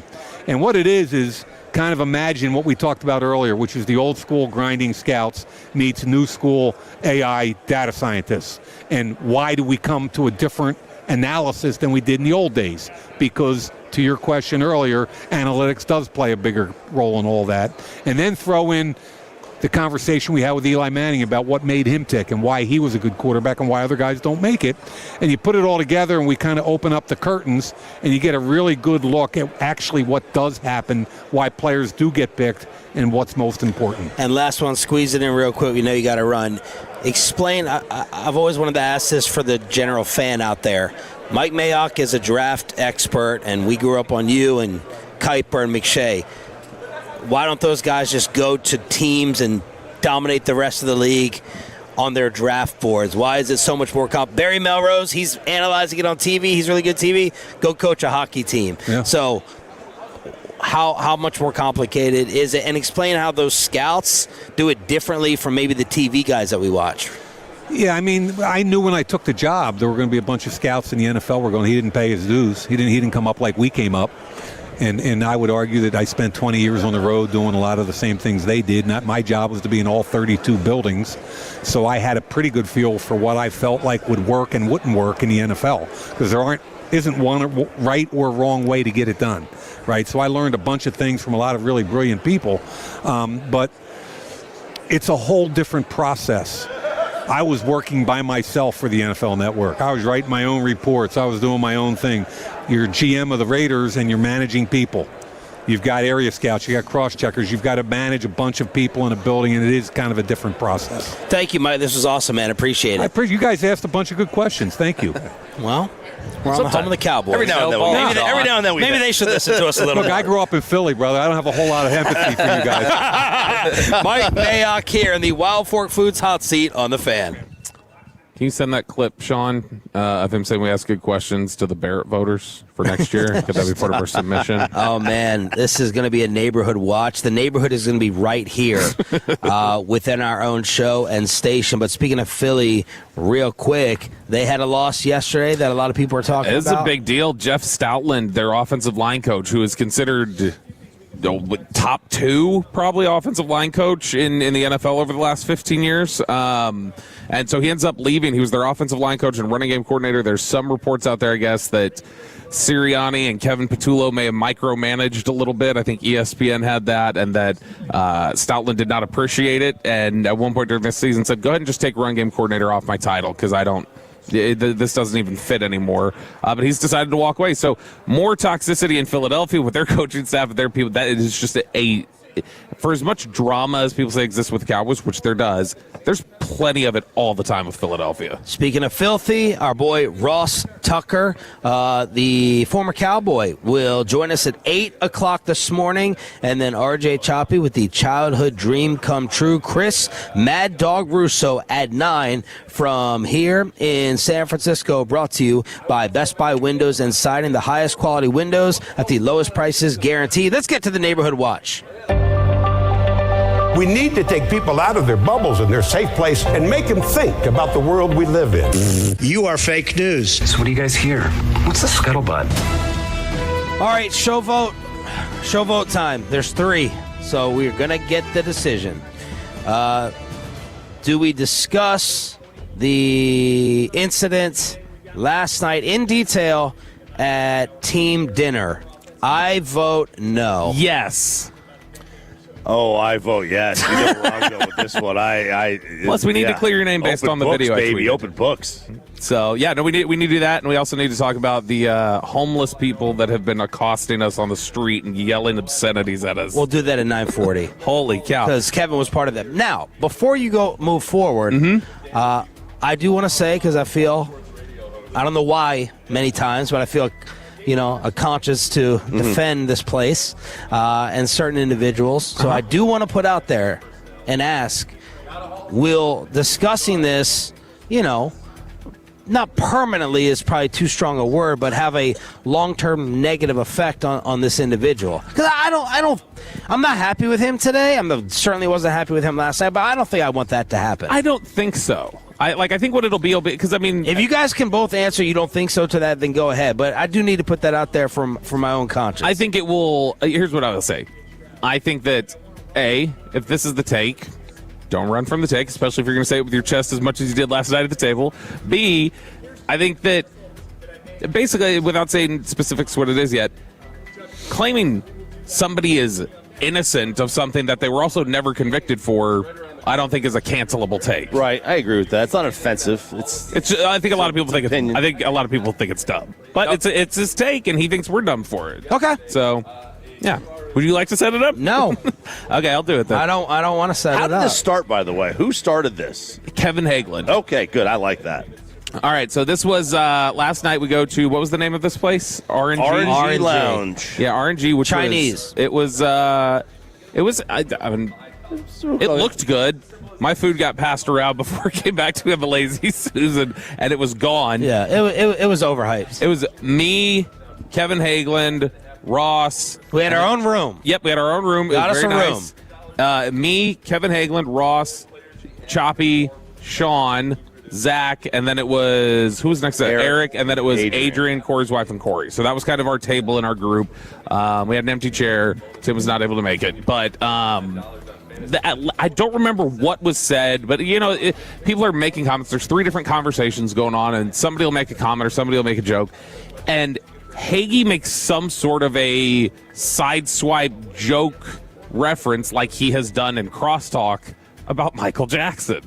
And about Michael Jackson, oh yeah, Michael Jackson, that great child predator or whatever he said. So that had started with that. When he said it, Zach bristled at it or something. And Hagee decided, no, let's engage with this. What was that? Are you saying? And so that starts a back and forth between them, which no one was drunk, by the way. No. I think everybody at this point had at most had a drink each. Right. But they start kind of going back and forth. The tea on the Lazy Susan, the fact that they gave tea as the water, that's so amazing. And the best thing, that's a lot of Chinese restaurants. The teacups. You were amazed. What is this, coffee? It's no, it's tea. Well, I mean, I have. I'm a Chinese takeout guy. I can't remember the last time I ate at a Chinese restaurant. Okay. But they didn't even have, and I appreciate this, there's nothing worse than the little loop on the teacup where you can barely get your finger in it. Uh-huh. You got to do the index finger pinch with the thumb, the 3 extra fingers extended. So this had none of that. This was this was old school. I felt awesome drinking this. I loved it. So Zach and Hagee are starting to now kind of go back and forth over the definition of Michael Jackson as being a child predator, basically. And Zach saying he was never convicted of that. That never happened. And Hagee starts going about okay, but he literally had children that were not his own regularly sleep in his bed. And Zach started to go I think that's a pretty big jump, though, to say from that to saying that he committed crimes or abuses. He's never been convicted of anything. All those stories that were out there, accusations, they were basically unreliable witnesses. Do you know how many Michael Jackson documentaries I've watched? He was up front saying it with his chest. Oh, yeah. And Hagee was kind of arguing a little bit, but I didn't want Hagee's night to be ruined. So it was a little bit you see your wife arguing with somebody in the front yard, and it's honey, go inside. I'm going to take this, okay? And so I was like, Hagee, it's okay, I got it. So it's also just I'm not going to miss the chance to jump in on a fight if there's a side to be had. Right. So I start going back and forth with Zach on it, mainly just because I'm just getting annoyed at. Let's be honest about it. You think you think he's wrong? Yeah, I think he's wrong, but it's to something Choppy just said during the break. Zach seems to be saying in the course of this argument, because he goes, yeah, I'm not saying that's cool to have kids in the bed or whatever. Zach seems to be saying that there's Jerry Sandusky and innocent, right, and there's nothing in between. Right. And it's and that's what kind of started driving everyone insane. And that's what there's level. There's nuance. No, it was very. For Zach, it was here's one line, and you're either on this side, or you're on this side, and everybody behind this line is safe. And it's no, there's tiers here, okay? And or that's what we all felt like, and that was the argument that we were making. So that was kind of mixing it up and going for a little while. Well, then it pivoted.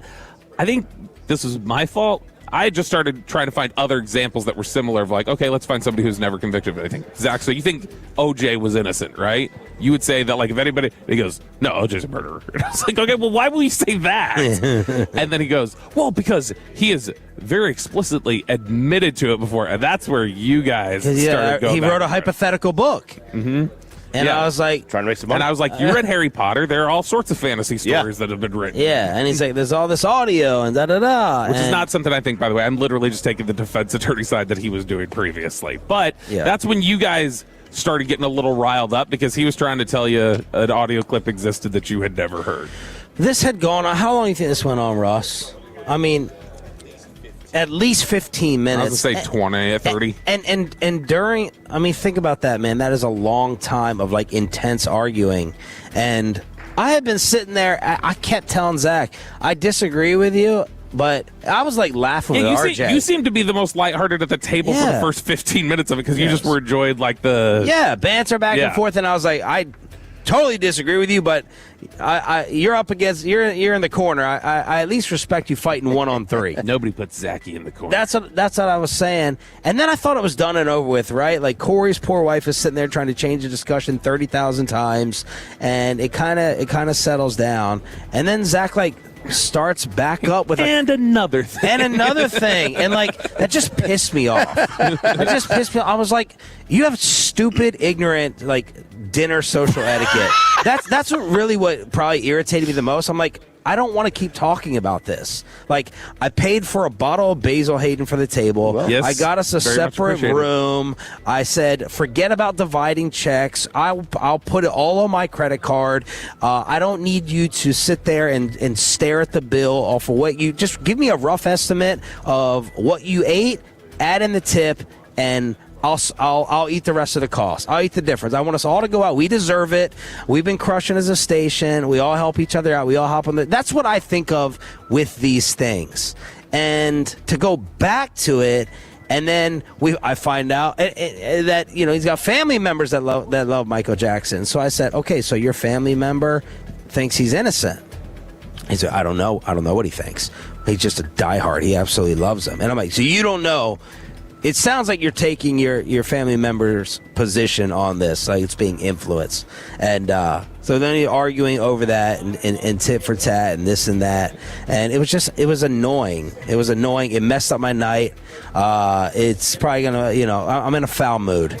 I'm definitely not going anywhere near you all after not you. I was like, what do we do? I mean, I'm not socializing tonight. Like, I'm definitely staying away from everyone. And I'm ready to see my family.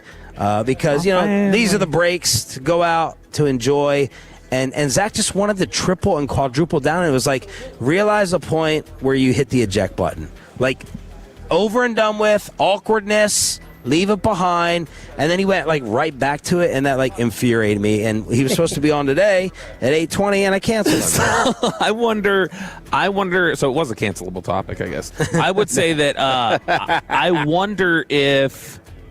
And this is just, I don't know if this is the case. I wonder if the re-jumping off point, though, was him recognizing it, and he was just like, oh, now I'll just turn it into almost I'm trolling and take it further. I don't know. I was trolling. No, I don't think initially he was. But I think, because in the video I shot of Sean and Zach, because Sean then said it made it look like I was saying they were the main argument. They were not. They were the closer. Y'all were the final act, but it was not the main argument. But it was. Zach is in the video when he's making his point. He's laughing while he's making his point, and I think it's because he realized, when you stumble too far, they're gonna go, "Hey, buddy!" I think that's where he was at that point. All right, Chop. What do you think? Your perspective. I loved every minute of it. This brought me back to my childhood. These are the kind of family dinners we had every Sunday. It's a treat. Now, we didn't ever get into these kind of topics. Yeah. Ever. I don't think, I would be surprised if either one of my parents even have any idea of Michael Jackson's indiscretions. That is a complete blind spot for them. Anytime that topic would come up, my dad would get up and leave the room. That was a no topic. Wow. This was anything to do with was a no topic. I'm not having this conversation. It's like me when Choppy pulls a chair out from behind somebody. Yeah. Oh, I pulled the chair out? Yeah, it's like me just leaving. It was just odd and surprising how intense he was over it. And then when you're going to be that intense over a subject like this, and everyone else, I believe that Michael Jackson was guilty of those things. That's me. So when you're going that hard over that dangerous of a topic, you can't be surprised when other people, you're basically saying that we are wrong and that our judgment and all the gathering of evidence and information, deciphering and coming to that, no, what? You're just totally wrong. Yeah, and also is it a little bit insulting if I feel that strongly about a topic? Well, it's to feel that strongly about something that is widely accepted generally. That, but also obviously, and this we have these discussions all the time. People do in general. I mean, they're about things you can't prove. You feel, you believe. And people have conviction of their belief. We see it with religion all the time. Yeah. Of things. It's just, hey, look, you can't convince me otherwise. Nobody was convincing Zach, right? Nobody was convincing Zach otherwise. He just thought he was Judge Judy, and that was ticking me off too. I'm like, you're not some court reporter. You're not sitting there watching court TV nonstop. 214 says you should have told Zach to beat it. And then a really terrible take that Man in the Mirror. Oh yeah, that was the most offensive thing he said all night. Was where he said, "Well, his best song is Man in the Mirror." Not even. I mean, I wouldn't even put that top 10. Nope, nowhere close. That is not a good song. So there it is. Corey Majors has the photo, Spittle, so you can text him. Why isn't it posted yet? Of the family dinner last night at the Chinese restaurant that blew up over Michael Jackson. I got you, Sammy. Commercial free in the expressway here on DFW Sports Station. Chris Mad Dog Russo at 9 o'clock. But let's talk to a man who is calling the Super Bowl. Always a fantastic guest. Sitting down with us next here at Radio Row, the great Ross Tucker on 105.3 The Fan.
Is Sean and RJ on 105.3 The Fan. All right, sitting down with us here in San Francisco in the Wild Fork Foods hot seat is our boy Ross Tucker, calling your first Super Bowl this year. Yeah, man. Congrats. Yeah, you know what? Do you have an agent? I do now. I didn't for like 6 years. Everything else is like, and honestly, all the agent did so far is just negotiate my latest CBS deal. So I signed a new 2-year deal before last season, so I'm under contract with CBS for another year. So I just had him for that. He's got like Romo and JJ White. He's got a lot of the CBS guys. Yeah. So I knew he knew the ins and outs of negotiating a CBS contract. But like he has nothing to do with this. This is the Talk Sport is basically like the Westwood One of the UK, and Will Gavin is their play-by-play guy. He's like, it's funny, like. He's supposedly, he's kind of gone viral. Like, he was literally talking with Christian McCaffrey at the Pro Bowl, and Christian McCaffrey told him when he scored the touchdown against the Eagles on, like, the Jawan Jennings pass, more people texted Christian about the British guy's call of it than the play itself. Wow. So it's like, it's just cool, RJ, to hear a British dude, like, who really knows his stuff. And it's like, it's a bloody beautiful trick play for the for the Niners, it's just like amazing. So what's funny about it? What are you going to be the language barrier? It's a good question. What's funny about it? People keep saying you're going to have an accent. I'm like, no, you just hear it. It's terrible. I'm definitely not going to fake an accent. But I will say this: he weighs more than I do. Jeez. And he says he's a man of significant carriage, which I love. I'm going to start using that. I'm a man of great it in such carriage. a nice way. It sounds so well. It reminds me of like when Lennox Lewis was the heavyweight champ, and I was convinced that the whole accent was like fake. I'm like, I was waiting for some point Lennox Lewis to be like, nah, man, I'm from Brooklyn. I just smoked that. But so this is crazy because it's on in the UK from 11:30 p.m. to 3 a.m. So my thing is like, is anybody actually like listening to the game on the radio? Like, wouldn't you think if you care enough about the Super Bowl, you'd be watching it on TV? And what he said was, last year they got over 4 million people to view it. Wow. View the Super Bowl. And over 100,000 listened to it on the radio. Over 100,000. Because I guess if you're going to like, truck drivers and cab, because it's Westwood, so it's the whole country. So anybody has to drive during those hours for truck drivers or whatever. But what I thought was the coolest thing, you guys will appreciate this, and people in Dallas, because I know how psycho you guys are about football at every level. The last 2 years, the number one sick day in the UK is day after the Super Bowl. Man, isn't that cool? Look at that. I don't know why I take pride in that, but I do. Like, I take pride in that. We should have it as a holiday. Well, next year it is. Is it? Yeah, President's It's pushed Day. back. Next year it's on Valentine's Day. But we can't not work it. Well, we don't get President's Day off anyway. That's right. Yeah, you get that. So, Ross, you mentioned in that like the surge of interest even overnight in the UK for that. The Athletic had that report talking about the international game and stuff like that, and one unnamed player said, I think we're giving too much focus to international. We need to just be focused on what's going on with the game here. Yeah. How do you feel, especially as somebody coming from the Philly side of things with Jordan Mailata and somebody who came over and had success? Do you think it is important for the NFL to keep putting this focus on growing internationally? So I'm different than a lot of guys. I am extremely passionate about growing it internationally for multiple reasons, okay? Number one, they're kind of maxing out the TV ratings and the betting and everything. From a revenue standpoint, they're kind of maxing out the United States. And so I want these players, these guys, like I'm jealous on some level, but I want them to get as much financial security as they possibly can. And the opportunity for revenue growth, and the players get about 50 cents on the dollar, is overseas. Secondly, think about this for a second. Bobby, what's the greatest sport in the world? Football. Football. Sean? I mean, I like baseball, but football's number one. Okay. American football. Okay, American football, right. Think about all the poor kids around the country. No, not around the country, around the world, in South America, in Asia, in Europe. They think soccer is the best sport. Can't someone please think about the children? Okay? I mean, I played soccer till I was 12. Yep. It was great. Then I played football. The first time I knocked somebody on their ass, I was like, soccer.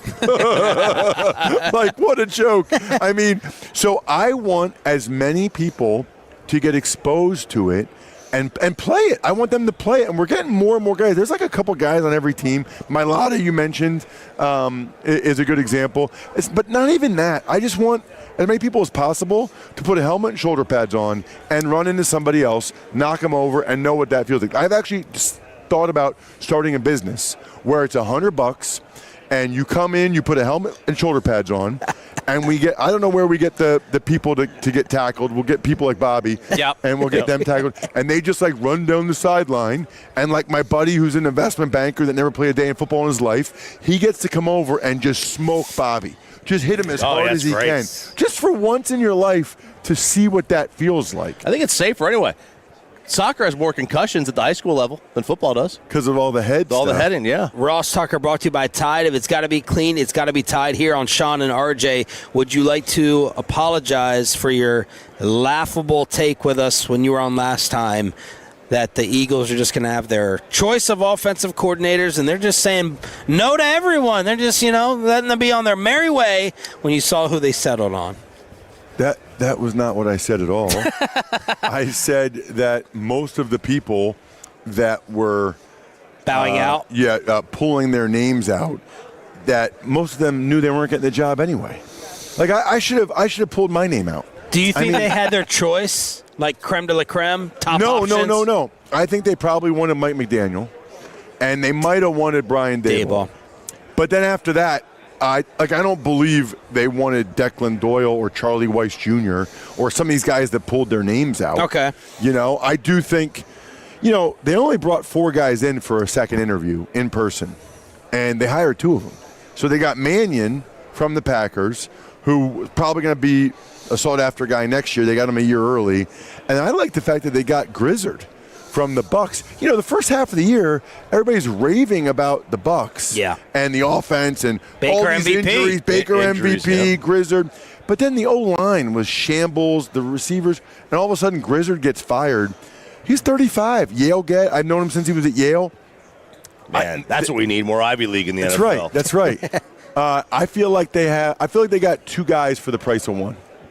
Oh. 2 OCs for the price of 1. So you're doing Westwood One, CBS, calling the Super Bowl, also Dan Patrick Show. So I know you podcasts. So I know you have these Hall of Fame takes. Which one irritated you or infuriated you more? Where do you stand on Kraft and Belichick not getting in?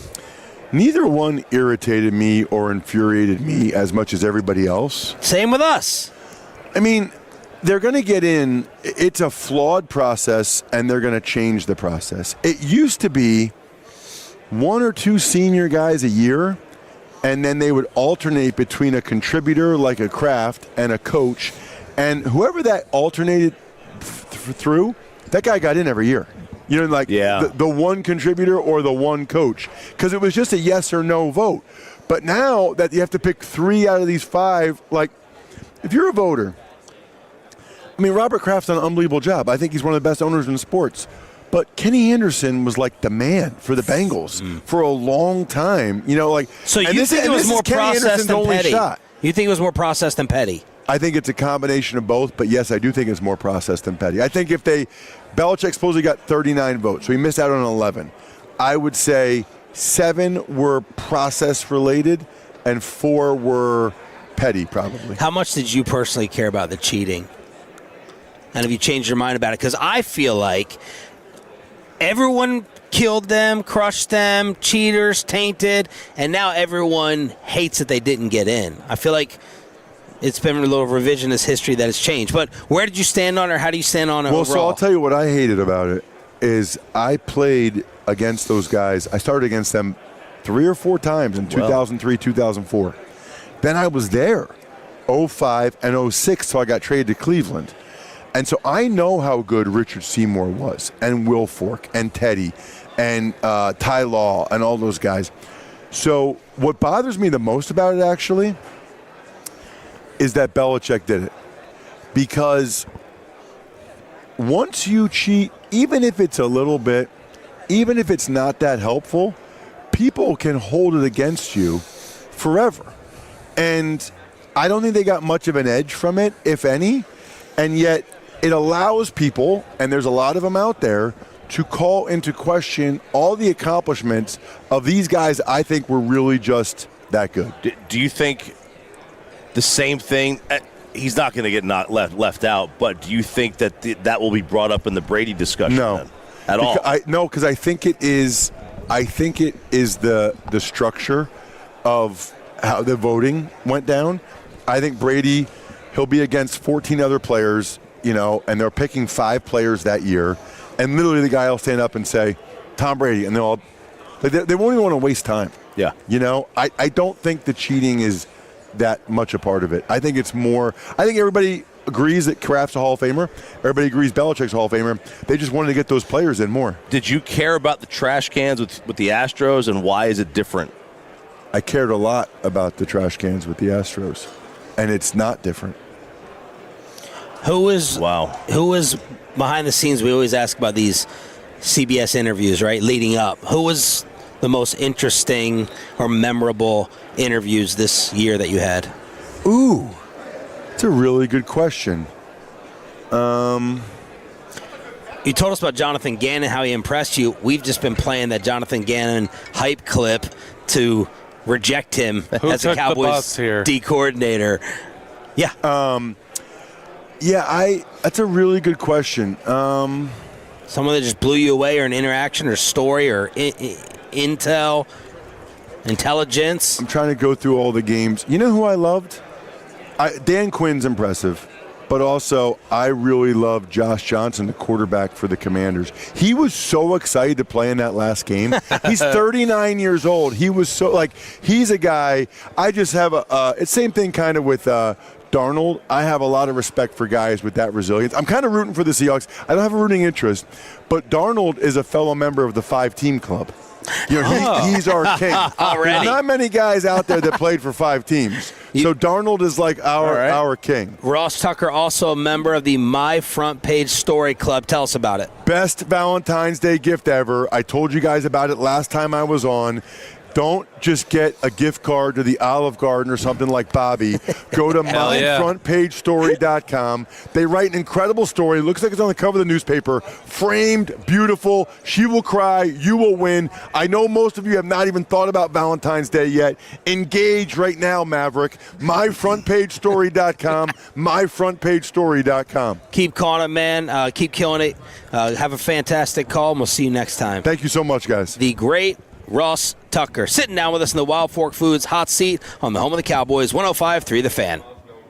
The worst 5 moments of the Anthony Davis era as a Dallas Maverick. Choppy has them for you next. Chris Mad Dog Russo, you can't miss that at 9 o'clock after Below the Belt.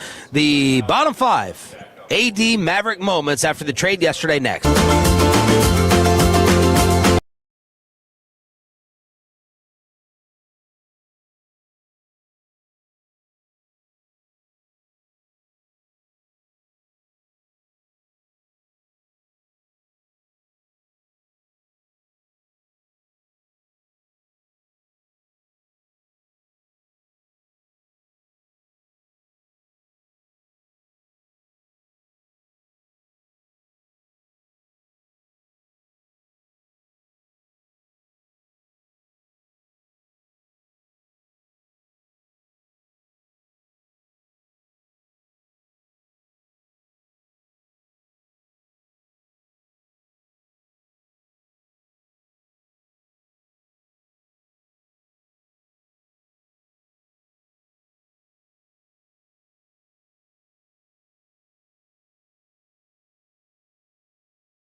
Personal injury lawyers, Frankel and Frankel. If you've been injured in a car or truck wreck, call Frankel first, 214 or 817-333-3333. With Frankel, there's never an out-of-pocket cost. They only get paid when you win. Frankel, the go-to car and truck attorneys in Dallas. Below the belt at 8:40, and then 9 o'clock, Christopher Mad Dog Russo. Oh, and his take on Michael Jackson. You're not going to want to miss it. Michael. It's Sean and RJ here along with Cowboys insider Bobby Belt, brought to you by Stella Artois and Tide. If it's got to be clean, it's got to be Tide. Of course, the big story that kind of took over yesterday was Anthony Davis traded to the Washington Wizards, basically a salary dump. It's a salary dump dressed up with some later first-round picks. How are Mavs Tolos reacting to this on the text? So far on the fan text, I mean, there's going to be the people there who go like, oh, so this is all you ended up getting for Luka. There's a loss already. It's always going to be a loss, and anyway we update that, so it essentially turned into this, it's going to look bad because you never should have traded Luka. But outside of that, yeah, I think you're getting a lot of people who are here who are just happy that they're off of it, like Chop had talked about earlier, and people who are like, yeah, we get some financial flexibility now they need to go use it. Now you gotta, when you take that financial flexibility, if you use it in an off season of free agency where you're going to be overpaying for guys, that pretty much is a waste. Yeah, but if you've got draft capital, you can trade now and also take on contracts. It makes you a bigger player in off-season trades, too. Let's do it. All right, so the 5 worst moments of the Anthony Davis era, which was 369 days? Was it? 29 games? Right, but February, 1st until the 4th, and it was a leap year. Okay. So 369 days. So here we go. The 5 worst moments. Number 5. And this is your list. My list. We're going to go counting down to the worst moment of the era. Okay. The first half of the Houston game. That was the first game, right? Yeah. Why was that the worst? That was the best. No, because it gave Nico boldness. It gave him the reason to think he did things right for the right reasons. Y'all saw that half, right? Yeah. Imagine saying that, which they did out loud. Y'all saw that half. Yeah. Y'all saw those quarters, right? What, he played 1 quarter with Kyrie? Yep. Something like that. Handful of minutes. Y'all saw the vision. Yeah, you saw the vision. Yeah, but we told you the reality was going to be hurt, dumbass. Yeah. He saw that. He goes, man, I'm going to be rewarded for this because fortune favors the bold. It does. Number 4. I can't believe he still is in the city. That's what I'm saying. Like, I think that shows you a true psycho. That's what I'm saying. Everybody who goes like, but like if the people on my fan text who say like, Bobby, that's disgusting or whatever. It's like that's to me why everything he did. What I'm about to say, everything he did. And the way he threw fans out of the arena and did everything else, for him to just boldly still hang around here, he kind of gets what he gets when he's out in public, and I don't feel bad for him. It's one of the paths. I don't know, Choppy, you could probably help me. It's a sociopath, a narcissist. I don't know what it is that you don't feel like you should move. Like, you're in a city that despises you, and you either don't care, maybe, you're that confident in yourself, that secure, or something is wired in your brain to where it doesn't affect you like it would 99% of the rest of the population. I don't want to walk around and live somewhere where I'm the most hated sports figure in town and will be one of the most hated ever. Yeah, I don't know which one that is. I think they would relish in that. I've been called a sociopath. I've been called a narcissist. Relish in what? Well, then those are not it, because I think if you were universally hated, you would move. Yeah. Me? Yeah. So it's not your mindset. I'd probably move. I'd probably definitely move. I no way I could do that. Number 4, the trade out of town. Look, it had to happen. They had to have the trade. And I'm glad they did. But to wait to do it when he had no value is criminal. The return they got is criminal. You think they should have waited till next year? No, they should have done it, last year. They should have done it last year. As soon as they realized that the fan base was going to jump ship, and it had jumped ship, they should have just done it. But they had to do it either way. I'm glad they did it, but it is a worse moment because you realize what you turned Luka Doncic into. Rock bottom value. Yeah. Rock bottom. I mean, I guess you could pick another time when he was injured, but I would think the last injury is the lowest value compared to the second injury. Right. Let's say when they traded for him, they immediately flipped him. What do you think they would have gotten for him? 2 firsts. Like two legit firsts. Here's the one part I'll fight. It's not a fight. It's fact. Anyone who goes, oh my God, like they got back more in this deal. They got back more first round picks. Anthony Davis has to be counted, and I'm going to be conservative. When they traded for him, Really? 2 firsts. Okay? 2 first round picks he has to count as. Sure. When you get another first thrown into it, that's 3 firsts. So when people go, oh my God, like you look what you got back. That team got back more first than you did. Anthony Davis counts as 2 first round picks But that's at just the his time. talent, right? Because at the time. Yeah, but that's just his talent, right? Because at the time you also anticipated he wouldn't be available. So would you still say it's worth it? It's a 2 first round pick value knowing that he's not going to be available for a lot of that? Are you asking me to redo the trade? No. So I'm saying you're saying you could trade Anthony Davis for minimum 2 first round picks is what you're saying, and so that's okay. That's what I was trying. I thought you were saying he is the value of 2 first round players that are selected. 2 first round picks. Yeah. No, okay, I get what you're saying now. You got. I mean, we have all the NBA evidence, right? Like Mikal Bridges went for 4, Jaren Jackson 3. Like they used to throw around first round picks like any willy nilly. Yeah. So yeah, 2 first round. It's not. Oh man, look at this! Look what they got back. More first rounders. Anthony Davis has to count as 2 firsts. Go ahead. All right, next one. We all agree with that, right? Yeah. But even still, I think if you get 3 first round picks from the Lakers for Luka, I still think that's an awful trade. No, I'm not. Yeah, no. I get it. I'm just saying what Anthony has to count as. Yeah. People separating and go, I only got 1 first for him. No, you got Anthony Davis and a first. Yeah. Mm-hmm. Still needed 2 more. I'm not disputing any of it. Still needed at least 5. I'm not disputing any of it. Number 3. Whatever happened to his finger? I don't know what it was. Whatever that is. How he tore a ligament in his finger on basically palming the basketball. It still blows my mind. He barely grazed a guy's hip. There's no other camera view of that? There's no other. Gilbert Arenas. Whatever happened with the groin? Gilbert Arenas yesterday is like, I've never seen a 7-foot person get poked in the eye so much. Now he's celebrating because he's a wizard and he's happy about the core. They didn't give up any of their young true core. They didn't give up the lottery pick. They have the guy who Sarr would get drafted over Ricochet if they did that draft over again. So they feel like they have the number 1 player in that draft, even though he went number 2. And then you get Trae Young and Anthony Davis. Some intrigue, but Arenas is like, a 7-foot person should not be poked in the eye. Ever. Not like that. Number 2, the number 29 games. 29 games, never more than 5 in a row. It's just terrible health. It's one of the worst. It's one of the worst stretches that you could possibly if you were to. How bad would it be? How bad would it? I know what you're going to say back. Oh, I got $500 million. I don't care. How bad would it be to just be known as soft/breakable? He's a champion, man. Fragile. He's a champion. You know what I mean? Yeah, he's Mr. Glass. Like Mr. Glass to just be known as that, right?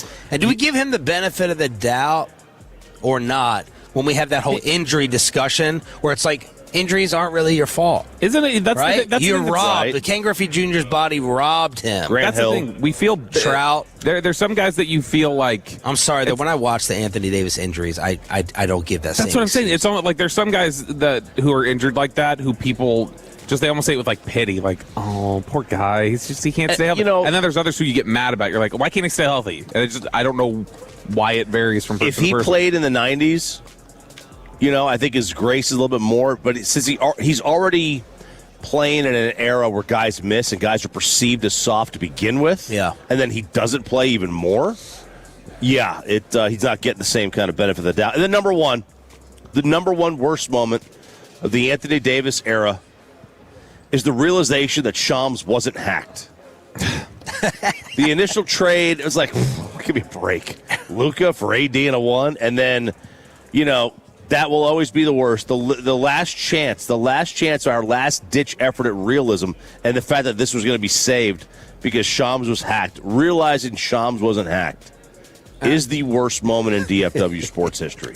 It's the worst moment in DFW sports history? Realizing he wasn't hacked and that the trade was actually real. An honorable mention on the worst moment of the AD era. I completely flipped on him about 6 weeks ago, I think it was, Where with AD, it was like, I feel kind of bad for him because he didn't ask for this situation. It's like he's just receiving a bunch of hate. And then when he sat up there and was getting asked about the trades, he's like, I don't want to go anywhere. I want to be here, blah, blah, blah. And he's reacting to Nico because, yeah, that was obviously tough for me. I think that when we were out there, everyone could kind of see his vision. And when he said that, I'm like, there's no way you don't know that's like a trigger phrase, and now you're just being a jackass, and so I want you out. I just wish he, the way someone's facial expressions are also kind of play into it. Like, he has just a very laissez-faire face. Mm-hmm. And I wish, he would just, it's like RJ wants to hear from the owners. I would have liked one time to have AD come out and be frustrated and emotional, this is killing me. He'd sprain his cheek if he did that. He can't have facial expression. You know what I mean? Instead, it's always just I will say we did get that the 1 second during the Rockets game when he made that play and they called timeout and he screamed to the arena, "I'm here!" That was the one time we saw him look emotional. And what, you want to hear from the owners now? I do. I just want to hear. What's that? Governors. Yeah. I would like to hear ownership come out and just say they want to do over. I know they can't. Just come out and say the misjudge the love for Luka. I don't want to say they don't need to say that. They don't need to say they were trying to get better. I don't want any excuse. I don't even want a reason. I don't even want you to explain the trade. None of that. Because it's going to fall on deaf ears. Just say we're messed up. Not a statement. Get up on the podium, literally call everybody there. 90 seconds. A 90-second speech and walk off. We messed up. I messed up. I should have known better. Sorry to take up all your time. Fans, I hope you're back. You don't even invite the media. Just invite one camera, like you're the president. I think we know they regret it. I have that feeling. Yeah, they do. Oh, I think they do. Yeah, I think they've expressed it a little bit. Yeah, they've definitely expressed it with their actions and some of that. But yeah, I mean, sure, if Terry Pagula can tell you he regrets a player that's currently on his roster and not feel any awkwardness about that, then they've said it with everything they've done. And everything they've done says they messed up and they know it. I also think that every Mavs fan who's been to the AAC in the last year needs to get a free Cooper Flag jersey. The ownership should give them that. You could also, they've also basically said they messed up by telling the Lakers that they're not going to do trades with them anymore. Oh, that makes you mad? That's so stupid. And it also makes me mad the people who agreed with it. Yeah, no, it's dumb. I retweeted that. Go ahead. Yeah, so this is from The Athletic. Dan Wojcicki had written a piece about the Lakers and their trade deadline strategy, and they're talking about options that were out there. And he writes, Najee Marshall has also generated interest around the Lakers, though the pathways to any deal with the Dallas Mavericks after the Luka Doncic trade last season have gigantic road closed signs all over them. The same is probably true for Daniel Gafford. And the amount of Tolos who get so emotional, and that can be rich coming from me, especially after last night's dinner. Shocking what love can do. They're like, what would we want to? What do we want from them? What do they have on their roster? What do we want Luka? from them? What do we want? What do we want from that? And then why deal with those traders? I got 6 of those messages when I said how stupid this was. Never take an option off the table. This is Belichick ignoring the Patriots. What's Pelinka supposed to do? Tell Nico no so that they can trade with him in the future? So you have a deal that you can work out some point down the road, but because you got worked, you got to throw a hissy fit and cut yourself off to a possible better option. Right. That is dumb. So now you limit childish yourself and ignorant to 28 teams instead of 29. Come on. It seems like it's not a lot. It's just one, but you never know. If it's a great deal, it's a great deal. Yeah. Business. So there it is. We're not bitter or anything about it right here on 105.3 The Fan. I will be bitter if Micah Parsons steals George Pickens. The audio evidence in Below the Belt, then Mad Dog Russo next on The Fan. But let me go ahead and get you set up.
Classic Chevrolet. If you're in the market, upgrade your vehicle. Get a Classic Chevrolet in Grapevine today. The back-to-back #1 Chevy dealership in the world. More new Chevys than anyone else, all priced to sell. Visit ClassicChevrolet.com. This is Texas. This is Classic Chevrolet. Together, let's drive, relax, enjoy the difference. Based on new Chevrolet registrations 2023 and 2024. The great Bobby Belt. Bobby Belt is an idiot. Don't make me take off my belt. Don't make me take off my belt. We're not. Over to you, Bobby. CD Lamb says, don't Micah my Pickens. Uh-oh. Let's talk about it. And Below the Belt, which is sponsored by Academy Sports and Outdoors. That's the phrase, right? Don't California my Texas. That is the phrase, Yeah, yes. so it's don't Micah my Pickens is what is it? What, you don't like it? You don't think it works? No, that was terrible. Okay, what about like Brangelina? What if we call them GP Lamb? As like a couple. No. Are you out? No, I think that I'm just trying to brainstorm. I'm just trying to brainstorm. Are you out? No. How about George E? George E. Instead of CD, George E. You know, these are things y'all should do in the commercial break. You know? CD Lamb was walking around doing media, I guess, yesterday. I San Antonio. It seems like it. So he was definitely here, but I wasn't aware until I saw some great clips popping up from the Up and Adams show. Are these both from Up and Adams? Yep. Okay, these are both from Kay Adams, whose show is on what? Who cares? It's Pandora. Up and Adams. Well, because Peyton's always saying give correct credit. Right? So I have to do that. Fandor, CD Lamb. Yeah, you have to. CD Lamb on the George Pickens recruitment going on around the league.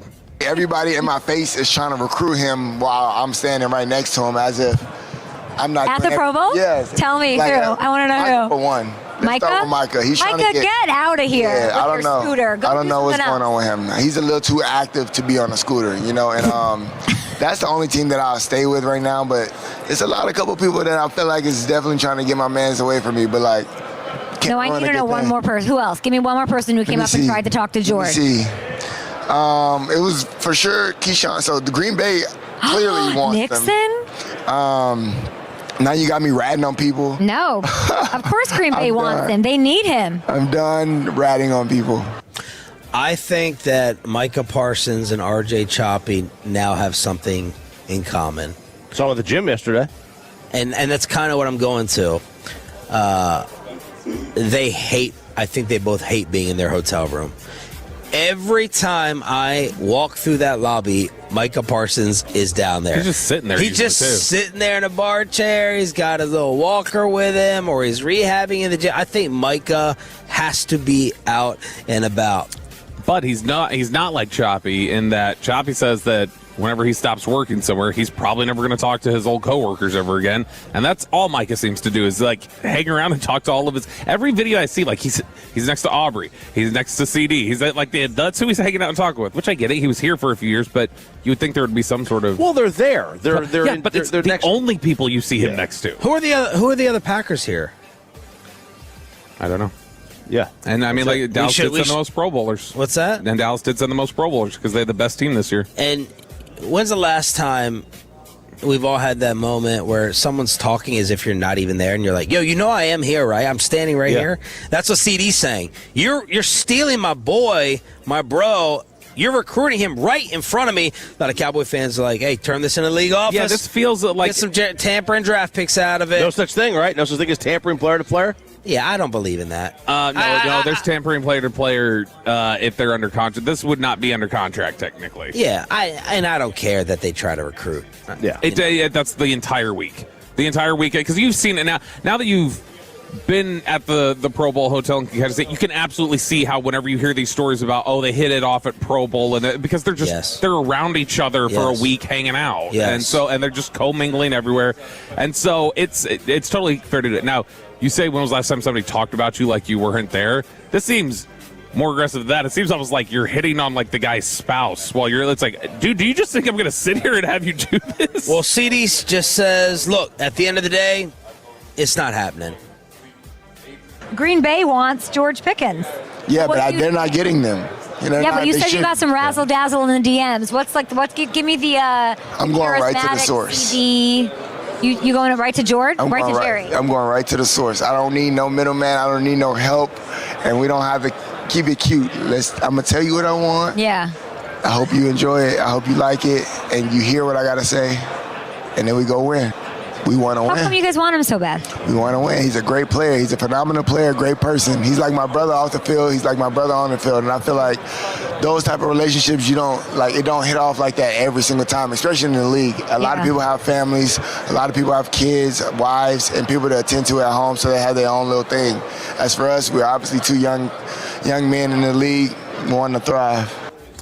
They were. By the way, Kevin Walker been stepping up the text game. Aiden, you should have been texting me this, that Nixon is the only other Green Bay Pro Bowler. So he got no teammates here to talk to. No, He's got to talk to the Cowboys. He's got to talk to somebody. So it's interesting. The other night, first night we were here, I guess, Dak and Pickens were hanging out in the lobby just talking to her. But, they're hanging out talking for, an extended period of time. And not it seemed like just a way of just, they were catching up, talking to each other, and, having just, normal life conversations. But I think it does really stick out that the guys on the team, this doesn't just feel like a pitch because, he's good. Let's talk about he's our brother. They're tight. They do all seem to have, they all seem like they've really gotten tight with George Pickens, and they really, really like him and are close with him. And does that move the needle with Pickens at all? I don't know. But, I mean... I don't think it moves a damn thing with David Mulligetta. No, but he doesn't care. They are very... Everybody in this situation so far that they've talked to is very adamant about not going anywhere. Jerry just needs to get it done. We're doing this. And like I said, there's a way... I'm sure they've had tons of conversations. This will be a good pivot point for this.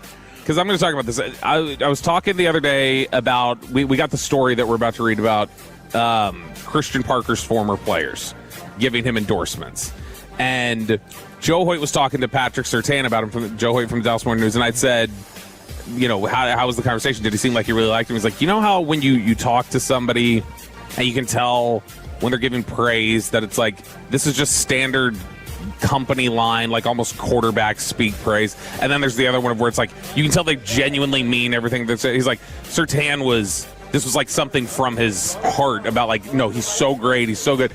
That's similar to they may have said some of these things in the past about other guys. They genuinely seem serious about this. Cannot be an area where we falter. This can't be an area where we don't get this deal done. And I agree. The Clayton Adams had talked about at the end of the season, the thing he was most excited about getting into this offseason was the fact that he would have a lot of time to really drill down on what they had seen from Pickens, what they know they have from him now, and how he's going to be able to design that for the passing game moving forward and some of the stuff that they're able to do. By the way, Cowboys hired a lot of these reporters I've never heard of are getting these assistant coach stories. Well done. Which one is it? Which guy's reporting it? I think this is Z name or whatever? Yeah, not him. He's been getting Kyle Yeomans. Aaron Wilson, who I hate.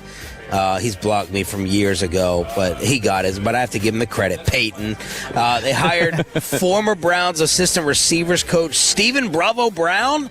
According to Wilson, he's also coached on defense and special teams. Yeah, they're not sitting tight. So that position came open because they apparently did fire somebody. So assistant receivers coach. Yeah, Shoddy let the assistant receivers coach go. It sounded like. I mean, they are not just how do you get fired as receivers coach with Landon Pickens? That's Flournoy. I'd be like, you see Ryan Flournoy? Yeah, what are we doing? Fire me? And he said, "You see Tolbert? What happened to Turpin this year? Why isn't Jonathan Mingo doing it? He's 5'0". That's what happened. Ask God what happened to Turpin. That receiver. All right. So mentioning the Christian Parker article. Joe Hoyt talked to a couple different guys who have been with Christian Parker before that were out at the Pro Bowl. Patrick Surtain had this to say. I thought this was good. He was with Christian Parker from 2021 to 23. He said he just taps into another level, just not being where you're at and reaching another level. He sort of makes you reach that potential. There are going to be days when he's going to challenge you to do this and that.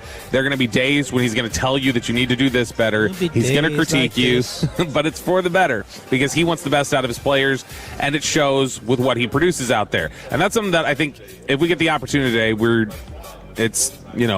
being told it's being efforted, but if we get a chance to talk to Cooper DeJean today while he's out here, everybody universally saying DeJean is this is like his dog ran away. Like he's just sad that his coach is gone.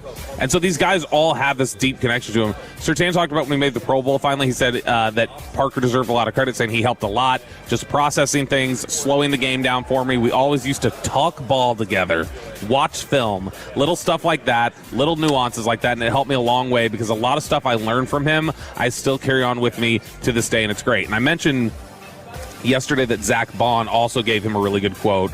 And this is some additional stuff from Bond. He said, talking about the rookies, DeJean and Mitchell, he said, we knew they were good athletes and good players, but obviously coming into the NFL as a rookie, there's a learning curve that comes out, and you're playing a lot of different coverages against top competition. I don't know what he does or how he did it, but he made it happen. He's young, but his football knowledge is insane. It's out of this world. So good stuff, good endorsements. Below the belt, right here on Sean and RJ. It's the Thursday edition, live from Radio Row, brought to you by Stella Artois and Tide. If it's got to be clean, it's got to be Tide.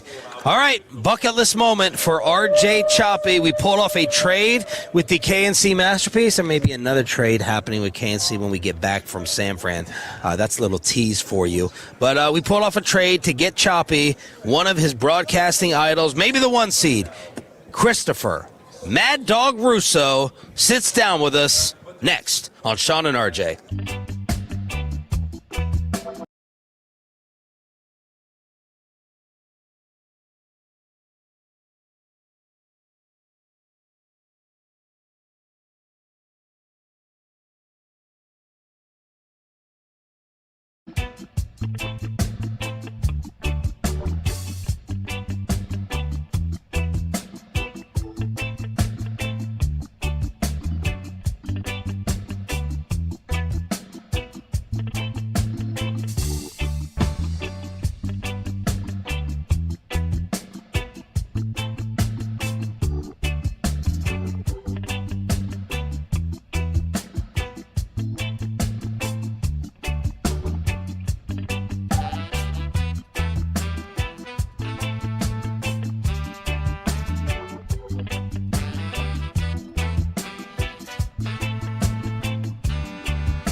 105.3 The Fan. All right, we have a very special guest. It's a childhood dream for one RJ Choppy growing up in New Jersey. Once we saw his name available, we actually traded our midday show for you. That's awfully nice of you. How are you guys doing, RJ? That's RJ. Oh, I got it mixed up. Yeah. I'm Sean, and this is Christopher Mad Dog Russo in the Wild Fork Foods hot seat here on 105.3 The Fan. Go ahead, Choppy. Man, so this has been a bucket list here, okay? Oh, so really? You're like the I better idol, be on right? my game then. Yeah, you better be on your game. Yeah, don't worry. I'll stop listening. So I had never seen you out in the wild. I'd been to some Super Bowls before, but I had never seen you in person. And this is in Dallas, Ice Mageddon. Oh, that was a rough one, yes. I spent the night at that Marriott because I had to get back the next morning. Yep. And I'm in the lobby getting breakfast or whatever, and I hear this laugh that only comes out of your mouth. Yes. And I look over, and there you are, the first time I see you, and you're in a bathrobe. And nothing else on. Really? Oh, my and God. Nothing else. And it put things in perspective. It really did. You know what? That's a scary thought, and that was a rough Super Bowl with the weather. It didn't get nice until Saturday afternoon, and that was a good game, too. You know, that was the Pittsburgh-Dallas game. That was a very good game, and it was cold, no question about it. It was cold in the Big D. That was probably, 2010? Is that what it was? Yeah, February of 11. Okay, the 2010 season. He's supposed to be listening to our radio station in his time off. He comes in every damn day with horse racing and tennis, and he's a baseball diehard as well. So he's not hyping up as giddy as he is right now. No, there you go. And you like those sports that aren't necessarily all the football things. Can you do a lot of Texas Rangers baseball on a day-in, day-out basis? So we think the order of importance in the Metroplex is NFL, Cowboys, college football, and then actually baseball. So Texas is third over the Mavericks. They're third, then Texas. Yeah. And the Stars are fifth? Yeah, hockey. You know. Is it just the Texas football, or is it SMU, TCU, and Houston, or is it basically just Texas? Good question. Mostly the big A&M. Oh, and A&M too. A&M. Right.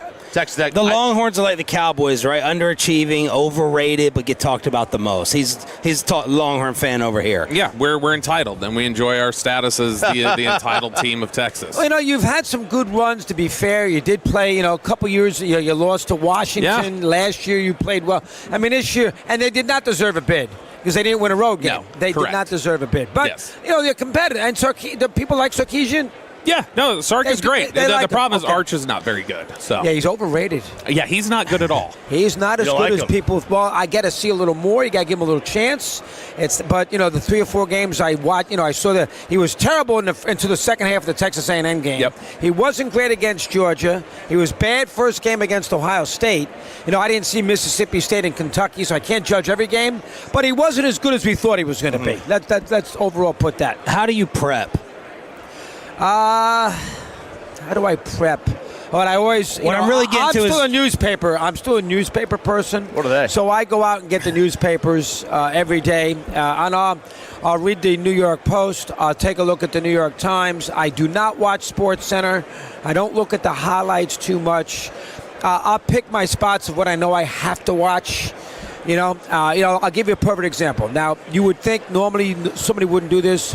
I was off this past week, a couple days. I made sure I got up Saturday and Sunday mornings at 3:30 to watch the tennis. Wow. Now, if I wasn't on the air early this week, I may have passed on that. I know I love tennis, but I figured I needed to see Djokovic and Alcaraz. I needed to see because I got some mileage out of it yesterday. So there are certain things and that's an obscure sport. Most people wouldn't do that. You talk tennis at the Super Bowl? Yeah, I did a little bit yesterday because I hadn't been on. I wasn't on Monday. So I did Djokovic Alcaraz. It's early in the week. And it's Australian Open. Who cares? I will make sure I watch the things that I have to watch. Will I watch an NBA regular season game religiously to be on top of it? No. Did I see some of LeBron in New York on Sunday night because it might be his last ever game at Madison Square Garden? Yes. Will I watch NHL regular season? Not per se. Will I watch the Olympics? I'll pick and choose. But, every Sunday I'm watching football. I watch a lot of college football. I'll watch every baseball playoff game. I went to the World Series for the first 2 games this year. So I'll do my due diligence. Am I sitting there 24/7 on top of sports, watching everything? Not necessarily. So you got to have a life. Yeah. What are you writing your notes? Are you putting not it on a writing. computer? Nothing. Nothing. I don't write anything. Absolutely not. So you're hosting this radio show right now. Oh, I don't nothing to write. No computer? Nothing? No, I don't even have one. Nope. Look at my phone a little bit. Wow. No, I don't do that. I mean, I'll lead today with the.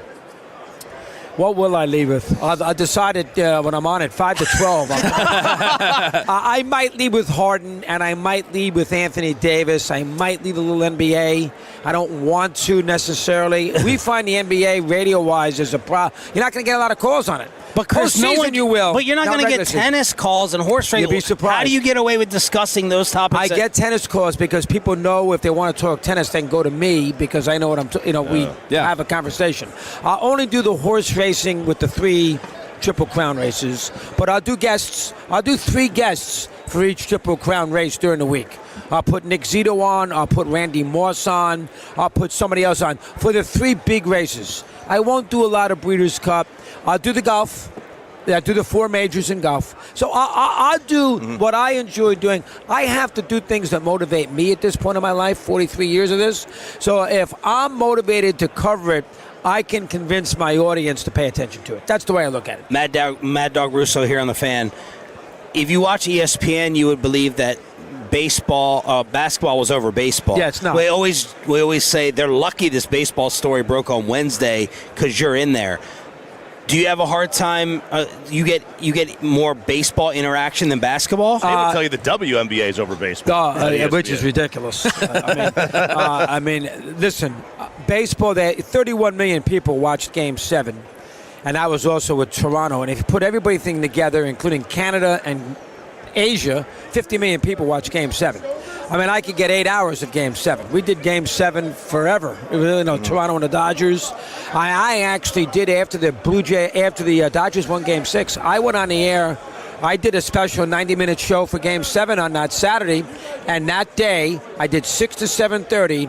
I had Costas, Steve Phillips, Joe Torre, Kirkshin, and and Smoltz.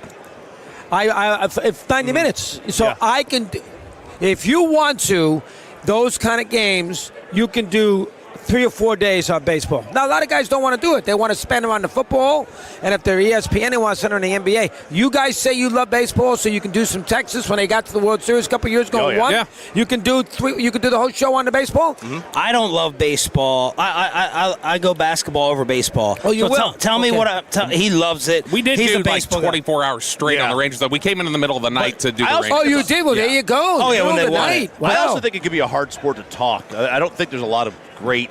But tell me what I'm missing, Chris, with baseball. Like I grew up an Orioles fan. I loved it, Cal Ripken, all that, and I don't have the same love. Well, here's what I would say about the baseball at its highest level. Like Game 7 was. Did you see? Great game. That was an incredible game. Yeah. At its highest level. Dave Anderson used to tell me this for the New York Times all the time. Baseball is the best game because there's no clock. Every pitch means something. You got to get 27 outs. Now, the problem with baseball is they play 162 games, way too many. And the other problem is you don't get those moments very often.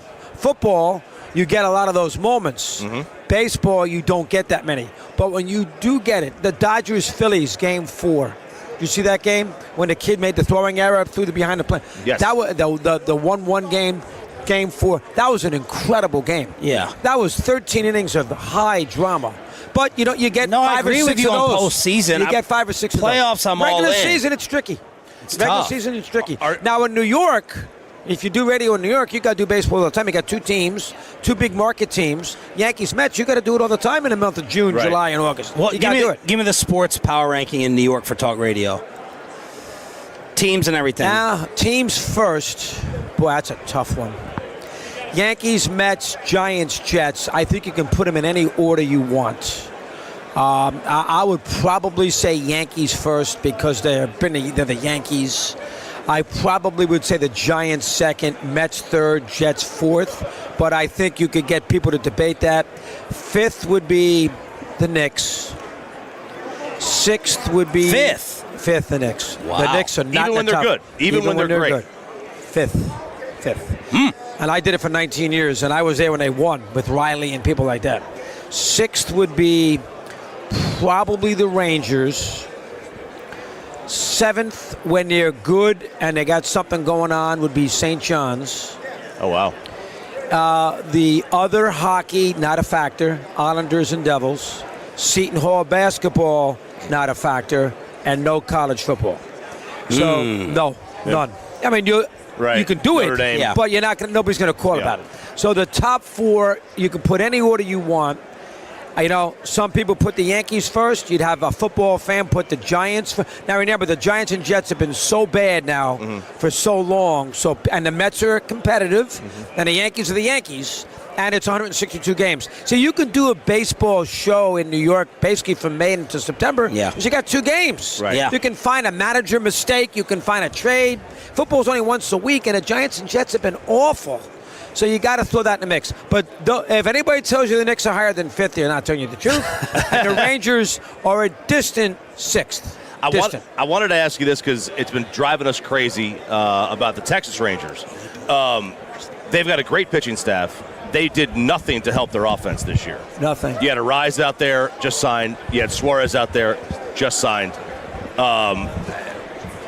I can't fathom going into an offseason with the offense they had last year and doing absolutely nothing to help. Were you surprised? They made the one save for Nimmo, but you're right. But were you surprised they didn't do more? Well, it's a lot of it has to do with that TV contract, right? I mean, they didn't get all that TV money like the Mariners, like Minnesota.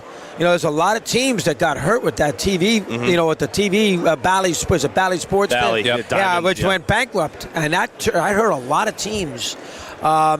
I'm a little surprised. And listen, I think the manager was a Schumacher, right? I think he'd do a good job. Bochy, everybody loved Bochy, I would think, right? Young's a good GM. They've won a championship. You got to figure Seager's got to stay healthy. I mean, the division is pretty good. They got some good pitching. Evaldi's still there. Yeah. And they got DeGrom if he can make 25, 26 starts. And just made the Washington trade for Gore. Mackenzie Gore. Oh, and Gore's good. That's right. You got him. I forgot that. Yeah. You got a good. Is the ballpark good, by the way? No. I don't like it. No. It's got no. It's sterile. character. It's very No sterile. charm to it feels it? like a museum. Really? Yeah, it's very sterile It's like feeling. Enron, Minute Maid. Very much so. How many times do they? It's a retractable roof. Never. Right? Hardly ever. Even in April. Yeah. Maybe in April. Like maybe Jerry. one day in May. So people don't like the park. I think they might like it. They like the air conditioning. They like That's the air what conditioning in July. So. Right. All right, Jerry Jones. I'll ask you a couple because I'm interested. Yeah. I mean, is it? He tried to 80? fire us. Is it? You were the 2 he Yeah. tried to fire. Yeah. Wow, that wasn't right. I killed him for that. Is it 80-20 against? Is he 50-50 with the fan base? Where they all hate him? Give me a little rundown on Jerry Jones. 90-10. Oh, it's 90-10. 10 might be generous. Oh, really? So he is despised is too strong, but people don't like him. Yeah, I mean, you go in a car, in a cab, and everyone is anti-Jones. Anti-Jones. Absolutely. Are they? Because it's hard to decipher the owner and the GM. Yeah, it's very. How about the quarterback? They most like him. At this point. He's played well this year. I think we've gotten to 65-35 for him, and those 35 are just wanting to not be wrong. Yeah, that's a good point. All right, Schottenheimer did a pretty good job. Do they like him? We have him on every Friday. Is he good on the? He's good on the post game. He's amazing. He's good on the air, right? He's amazing. I've heard him with the post games. He's giving you good sound bites. He does. Does he call you guys by the first name? Yeah. Does he? He knows it all. He's charming. He takes an interest in what you're doing. Chris, we got to knock out a segment we plan for you real quick. Rapid Mad fire. Dog Russo. You just tell us good or bad takes since you're the arbiter of takes. All right, so these are takes that I have. John Elway wasn't a good player. That's a bad take. Okay. Overrated. All right, we said overrated. They say overrated. Top 5. Okay. That's not top fair. 5. I've never played golf in my life, but I could shoot under 80 the first time I pick up no golf chance. sticks. Okay. And then last one, Barry Larkin was a significantly better player than Derek Jeter. That's wrong, too. Okay. Jeter had 32, 3,300 hits. And he had an 36. uncanny, how many hits was it? Like 3,600. 3,600. And he had an uncanny ability to make the big play. It was and Luis golf is hard. Alisea and pinstripes. Yeah, well, I mean, listen, I do think you can make the old A-Rod argument where he doesn't have to worry about stirring a drink. Chris, you've been honest about ESPN in our discussion. Stephen A. will come on with us here and there. How do you guys set up topics because the perception is it's opposite. You take this, I'll take that. Yeah, it's well, they're scripted. looking for debate. That it's scripted. So How do you guys do it? Well, I don't pick the one side to go against him, but inevitably you're going to find some things that you disagree with, and that's what they look for. Sometimes if I'm not feeling that strongly one or the other, I'll take the other side so the show can have a little fluidity to it. You have 2 meetings before the show airs. Tuesday you have one, Wednesday morning you have one. And, I'll give them the mad abouts, and I'll do this mad about segment. I'll give them the mad abouts, which we should use. I try to do a mad about where I know I'm going to get reaction. So for me to do a mad about of why, Dave Roberts didn't pinch hit in the 6th inning, that's not going to get reaction. So I try to pick ones that, like I would do more NBA than normal, because I know that's going to get reaction. But it's scripted to a little degree. But it's essentially, the producers are trying to find things where somebody could take one side, you can take the other, and as a discourse. Because if you disagree, you get more juice out of it than if you agree. Last thoughts on the AD trade? I haven't paid attention to it. I just, listen, they got a lot of draft picks out of it, right? Yeah. Anthony Davis is hurt a lot. He's older. Flagg's going to be great. I think that's probably a good move. On the surface, just thinking about it, I think that's a very, very good move for the Mavericks. Washington is trying to get a little experience in there. They've been terrible forever. They're going to make a run at Anthony Davis for 2 or 3 years to get some respectability. There you go, Chop. Yeah. You guys did a great job here. And Jerry got mad at you two. He was wrong. Will you have a gummy during the Super Bowl? I might have one on a plane home. Super Bowl, I got the missus there. I got to be on top of it. I'll bet some prop bets. We'll see how I handle it. Okay. Just my wife and in the house, 4 kids are gone. So you can't be La La Land when she's cooking you some French dip for an hors d'oeuvre. Thank you, Chris. You're the guest. Appreciate it very much. Christopher Mad Dog and Russo. And you cannot break 80. In the Wild Fork Foods hot seat here on The Fan. Max Crosby done in Vegas. Are the Cowboys his number 1 team? A reporter apparently has that info. And is Tom Brady allowed to not root for New England to win it all? The Red Zone, your football fix after this.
here brought to you by the personal injury lawyers Frankel and Frankel. If you have been injured in a car or truck wreck, call Frankel first, 214 or 817-333-3333. With Frankel and Frankel, there's never an out-of-pocket cost. They only get paid when you win. Frankel and Frankel, the go-to car and truck attorneys in Dallas. How many people want to eat a W tonight? You know what I like about the media? They think you can just dial 1-800 and get a quarterback. Yeah, there you go.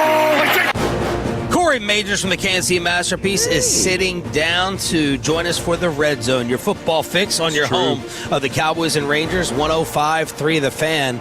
Let's start off with Jay Glazer going around Radio Row, with 3 minutes left to spare in commercial breaks. He does this every year. I have ADHD. I have ADHD, but I got this patch. It works. Do you think he fakes the phone call? Like, there's 3 minutes left in G-Bag's segment, so he's 12 or 15 minutes late, and every year he's on the phone while Tim is getting ready to have a stroke, and he comes over with 3 minutes left in the segment. Is that to be like, I'll remind you, I'm an insider? Yeah, we're going to just have an out in case he wants to leave. Like, I set the precedent. I'm already busy. He walks in with his, walks in with his shoulders swinging, and then he plops down. I have a theory. So how you hold the phone tells me if it's real or not. Ooh. So when you're hang on, don't tell us. Do the two holds, and we'll guess. Oh yeah. Well, it could be like this. No. Or this. Or this one. That's fake. This is how Glazer. He's on the phone. Elbow up. Chicken wing. Elbow way up, like he's Joe Morgan at the batter's box. 1976. He's trying to block your view of the face of the phone, so you can't see if it starts ringing. Contact. Yeah, because if it starts ringing, then you're like, oh crap, I gotta hide this. All right, Corey, who would win in a fight, Ryan Leaf or Jay Glazer? I think Glazer because of the background, like he's got the. But MMA when does background. when does size overtake the training? Because Ryan Leaf, I'm going to look around before I say that. There's two guys I'm scared of here on Radio Row right now. One is James Harrison. Yes. And two, Ryan Leaf, unfortunately. And we put in a request to interview him. He's been phenomenal. I think, man, Ryan's been on one lately. And he went after the Dr. Chow guy yesterday, Which apparently. I don't blame him. It was a blow-up. So, he got Dr. Chow's face. So really? Yeah. He has gone after Dr. Chow. Like a Seth Payne incident. Rightfully so. Because, the whole David Chow thing, you know how we were talking last night at dinner about a lot of things? But we talked about why do some people just skate? Their reputation doesn't stick with them at all.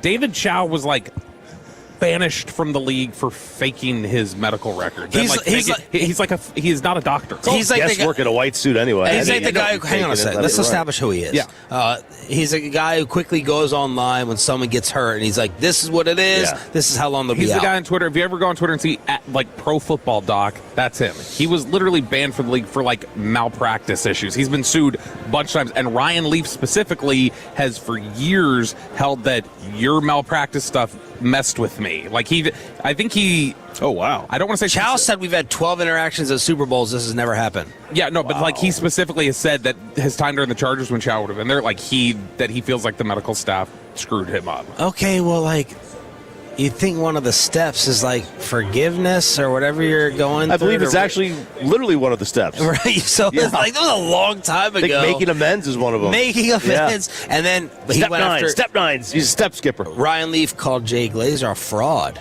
He's like, all this stuff you go around preaching, you're a fraud. And I was like, who would win in a fight? Because what do you think Leaf's size is? He's 6'4", 6'5". Yeah. Because I'm 6'3", and he stands over me. 60. Yeah. Yeah.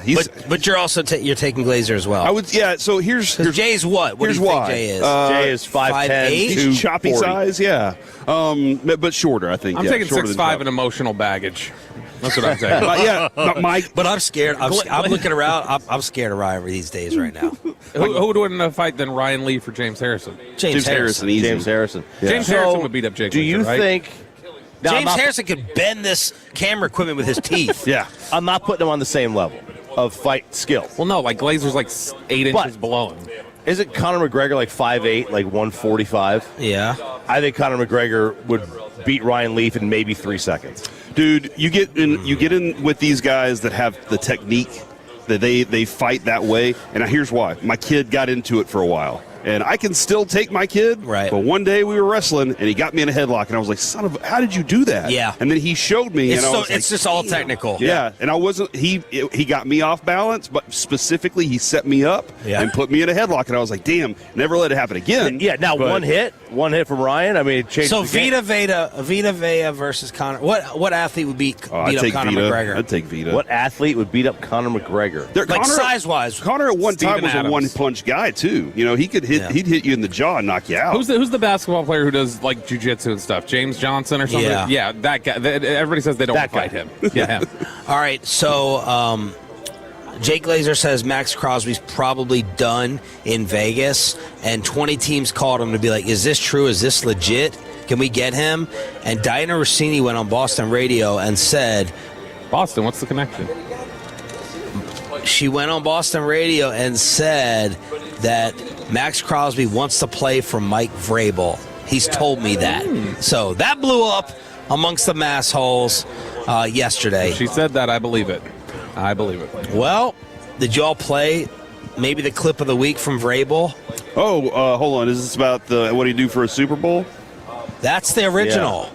The new one? The original was with Bussin' with the Boys. What would you do? Would you chop it off? He goes, yeah, I've been married 20 years. I'm not really using it anyway. Well, he sat down with Bussin' with the Boys again for the update. How many times have you been asked this week about that? Just a couple. I mean, somebody asked me in Boston. Yeah? What was your answer to them? I mean, I'd probably cut it in half. Okay. Leave her 6. Come on. Hey. All-time great line. It's good. All-time great line. And I know that he's boys with them, but like, I cannot remember the last time I could see a Super Bowl coach coaching in the game do a podcast that week. I don't think I've ever seen that. This is a dude who leave her 6. he connects with his players in such a great way. Yeah. They know he knows the experiences, the hug he gave to his offensive lineman in Tennessee after he is still a dude. Enjoy the week, guys. He's enjoy the week. still a dude. Soak it in. And he's got that experience too to go along with this. Soak it in. This is your opportunity to put your face on the map, just like I did. He's a really good coach. Put something else on the map too. Apparently. Yeah, for real. Yeah.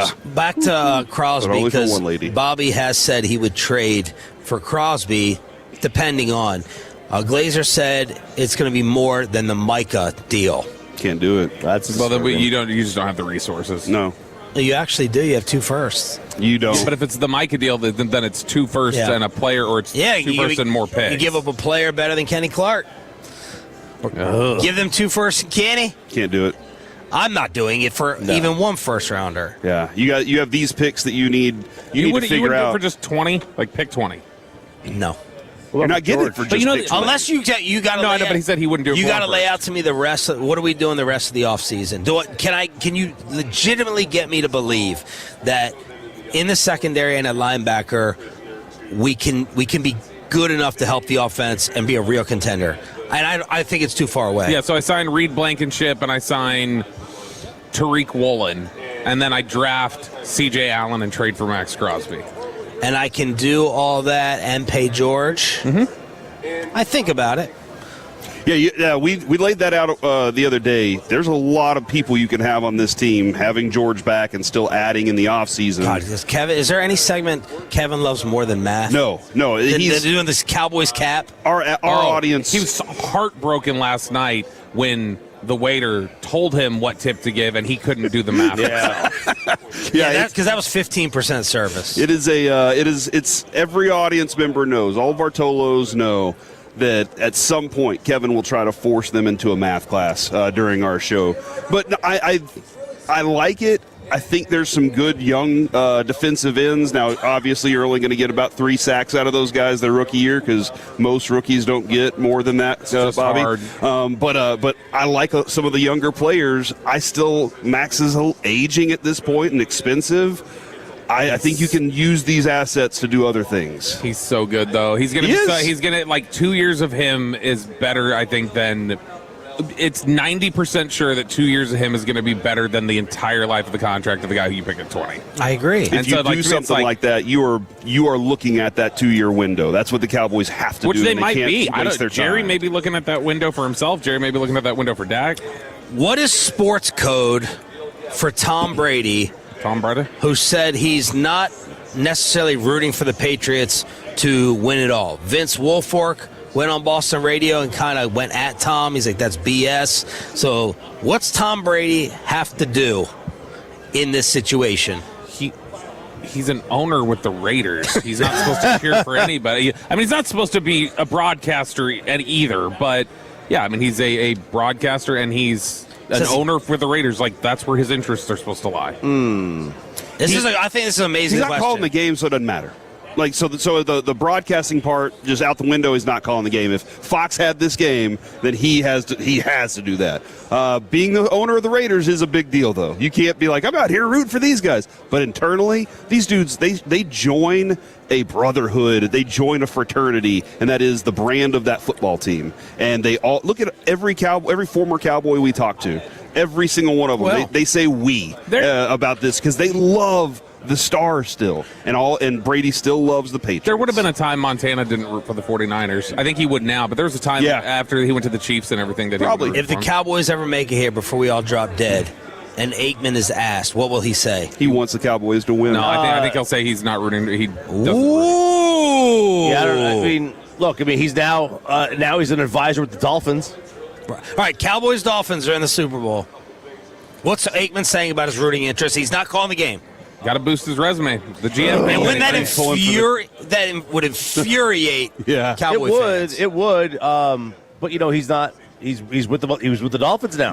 In that situation, Most players who are tied to media or otherwise are not Michael Irvin, where they're just so upfront. Like, I'm going to root for them no matter what. I am a homer. Like, most of them just are not like that. We have Emmett at noon today. You want me to ask him? Did you say Emmett? Emmett. You want me to ask him that? Just I think he's going to root for the Cowboys He'll no matter definitely what. say rooting for. I wonder if he would have a clue of what Troy would think.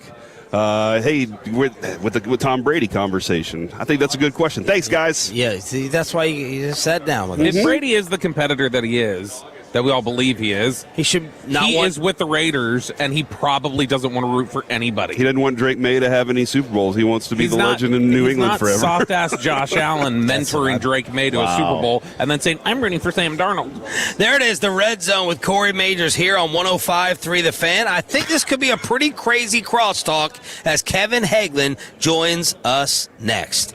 But let's go ahead and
Classic Chevrolet. If you're in the market, upgrade your vehicle. Get to Classic Chevrolet in Grapevine today. The back-to-back #1 Chevy dealership in the world. More new Chevys than anyone else, all priced to sell. Visit ClassicChevrolet.com. This is Texas. This is Classic Chevrolet. Together, let's drive, relax, enjoy the difference. Based on new Chevrolet registrations 2023 and 2024.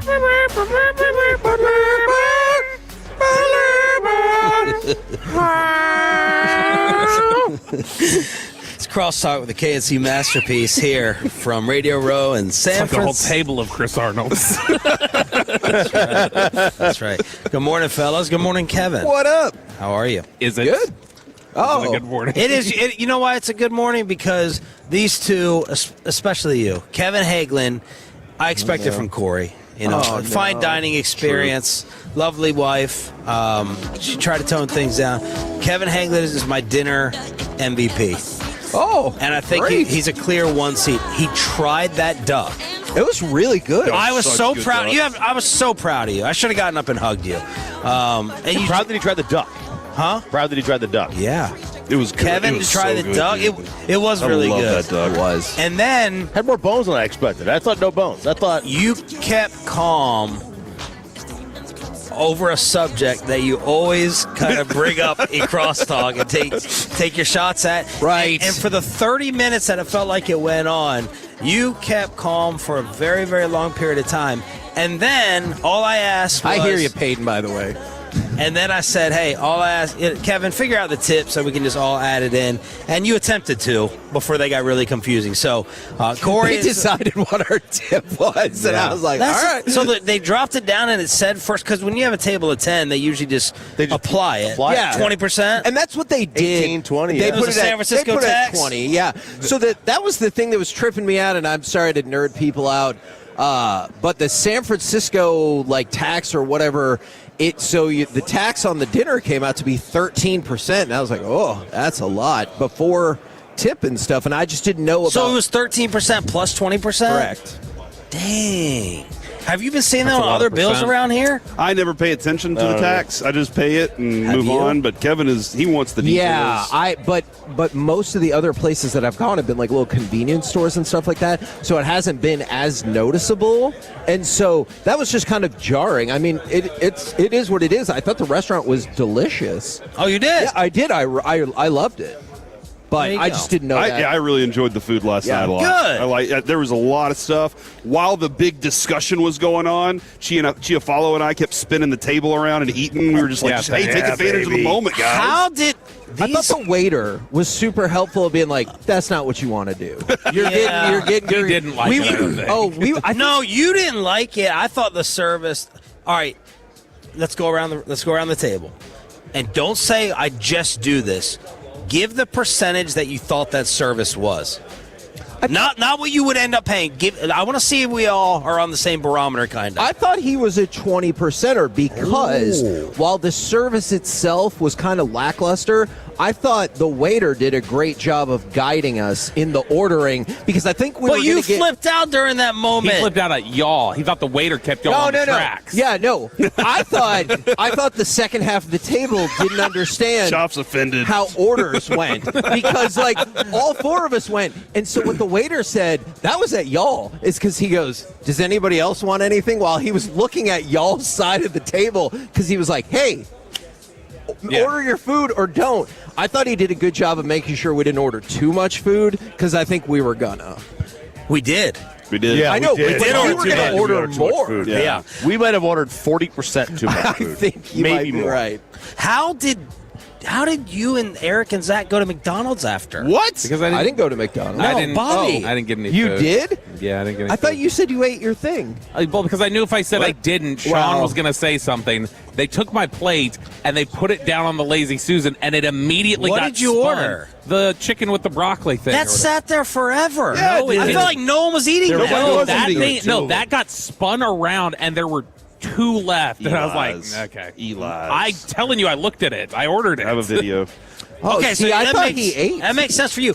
Chiafalo was unbuckling They his got drinks. pants. They just got drinks. they just got. They Oh, walked. they didn't eat. No, they didn't Okay. eat. No. All right. They have drinks at McDonald's? Well, no alcohol. No. Oh. What percent, Chop? at the risk of causing an international incident. Oh dear. So California's not America? this is I am the ultimate defense attorney in life. Defend anybody for that. We were in Chinatown. I assume when we're in Chinatown, we ultimately leave the United States and go into the other. So Little Italy, we're in Italy. Forget it. When you go to Europe, and I know that you guys haven't been to Europe like I have. He's right. The service. And we all haven't been to the Coliseum. The service is very slow on purpose. They don't give you the check. You have to ask. They don't ask if you need more water. They don't come to bring you more water. You have to ask to get more water. I don't view the Asians like the Italians. I don't know. I'm just Asian to me much more efficient. I don't view them at all because I don't see them like that at all. In another country, it may be like that. I should go into more detail about it may be more customary, and I don't know, so I'm not going to judge. So So what's the purpose of delaying it? Making conversation, it slow? having more conversation, interaction. It's a human thing. He did. So what's your percent? It was fine. It was fine. It was a little on the slower side with getting the water in the beginning. I just think that's our expectations as speedy Americans. Dinners are supposed to be 3 hours. So for the third time, what's the percent? I said it. He said he was fine with it. I didn't hear it. Oh, yeah. You said it was fine. That's what you said. Corey? Yeah, I think it was great. Okay. 20%. What about you? 17 max. Okay. The beginning, I was so frustrated in the beginning. We couldn't get drinks. I hear you. Even there was no order. I went out in the hall to get him. Sean went and grabbed a bottle from behind the bar. It was just like, screw that. We were just going to drink this whole My bottle. lychee martini, I thought they forgot it. That's where I thought Put the scallop in it. Your wife was funny because a couple times she did that, wait, come back, but didn't say it all the way while they were walking out, and then she was like, they didn't get it. Yeah. Okay. So we took a show vote, and we decided I voted no. RJ and Bobby said to discuss the debate last night. So we did it at 7:40. How did that go? Don't worry about it. Okay. I want to know y'all's perspective so we can all compare notes. Okay. Just explain. Okay, so we didn't even end up having the conversation that I thought we were going to have. So the reason why I brought up Michael Jackson, because y'all are like, oh, you go after Michael Jackson. And I was like, that's fair. And so I thought the conversation we were going to have is about who gets let back in society or who never really gets banished from society for like similar kind of transgressions. Which we did end up having that in the middle of it, and then Zach brought it back. Yeah, because we ended up talking about R. Kelly and Mel Gibson and stuff like that. And so that's why I've always been fascinated by like who gets a pass and who doesn't, like things like that. And then Zach just dropped. Now, Zach banished Mel.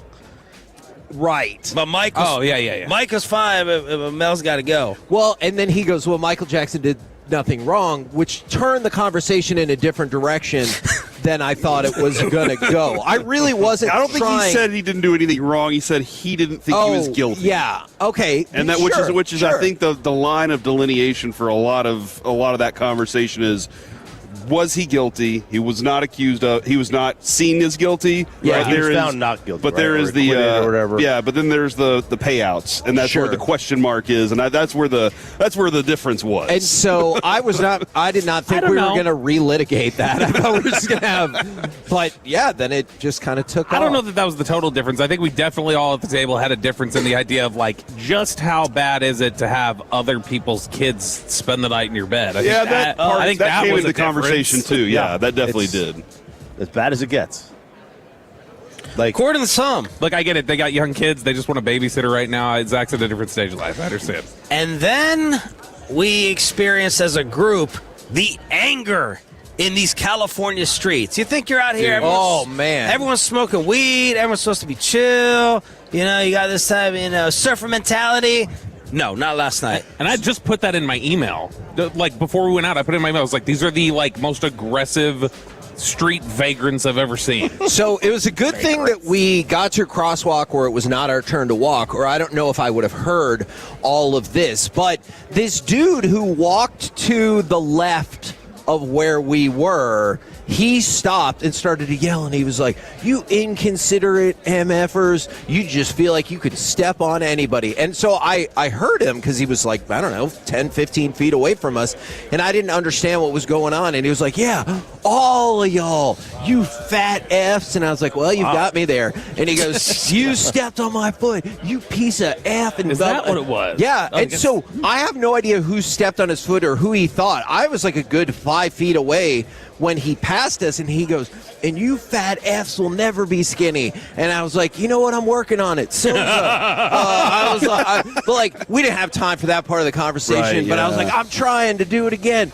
But and he just kept going, and then he crossed the street, and he was still yelling. I couldn't quite make out what he was saying then, but he was pointing his finger and yelling at our direction. So I don't know if somebody actually stepped on his foot or not. I think it was a crackhead. I didn't hear any of this. Oh, really? I was too busy stepping on people. That's probably what happened. Dude, look at that joke. I'm proud of that joke. But you've been noticing this as a theme. Yeah. What was first day we were walking around and that dude is crossing right in front of our face and he goes, "I'll punch all you MFs right in your face." I saw it. I heard the that. Hell is this dude's and that has happened yesterday 6 times already of just you're walking and all of a sudden somebody is just crazily yelling things at you, and it's like, what in the hell is wrong with this city? I had a moment yesterday where I was walking out of our hotel, got to the corner, dude said, "Hey, can I get your autograph?" And I was like, who do you think I am? And he goes, "Zach Martin." Oh. He goes, "You play offensive line for somebody, right?" And I was like, That's "Oh good. man, I appreciate it." That's good. But so this has given me a sense of autograph hounds. When you walk out to the left, they're all kind of lined up. And they're behind barricaded the now. And man, autograph people are hungry. I've got an idea for next Super Bowl. We've got to find a jacket that's relatively close to a gold jacket and just test walking around Radio Row having bras or somebody wear Oh, it's fantastic. and just see how many people stop them or or we're not old enough though. If we were in our 70s, that would totally work. If Corey got one of the bounty jackets, then buy a bounty jacket off there, and he was walking around, the people would be like, "Oh my gosh, that's somebody with the what player is this?" And you get all sorts of autograph requests. Yes. I'm in. Did y'all get fooled like I did when the Anthony Davis news broke? I'm sitting there, broadest across. I'm so hype. I'm excited. I'm looking at where the Wizards are. I'm like, okay, fine. Even if they don't make top 8, we'll get number 9. And then reality started. Reality is it's still a great deal. It's a great deal. And no, I did not get fooled because we knew straight away it was the OKC pick. I love this deal, and I think people are getting too caught up on going back to the Luka trade. Luka trade is one of the worst trades in the history of sports. It's never going to not be that. It's over. All right, but you traded for somebody who can't play anymore. And so what you were able to do was you're in position to not only be under the luxury tax, you can be under the salary cap. So the Mavericks have positioned themselves where they might be able to actually go get a free agent, plus they picked up 5 draft assets, and they cut off $48.5 million in money. This team was never going to get anything like the Wizards' actual pick for Anthony Davis. This gives you the opportunity to build around the person you should be building around anyway, and that's Cooper Max Flag. Christie. Oh.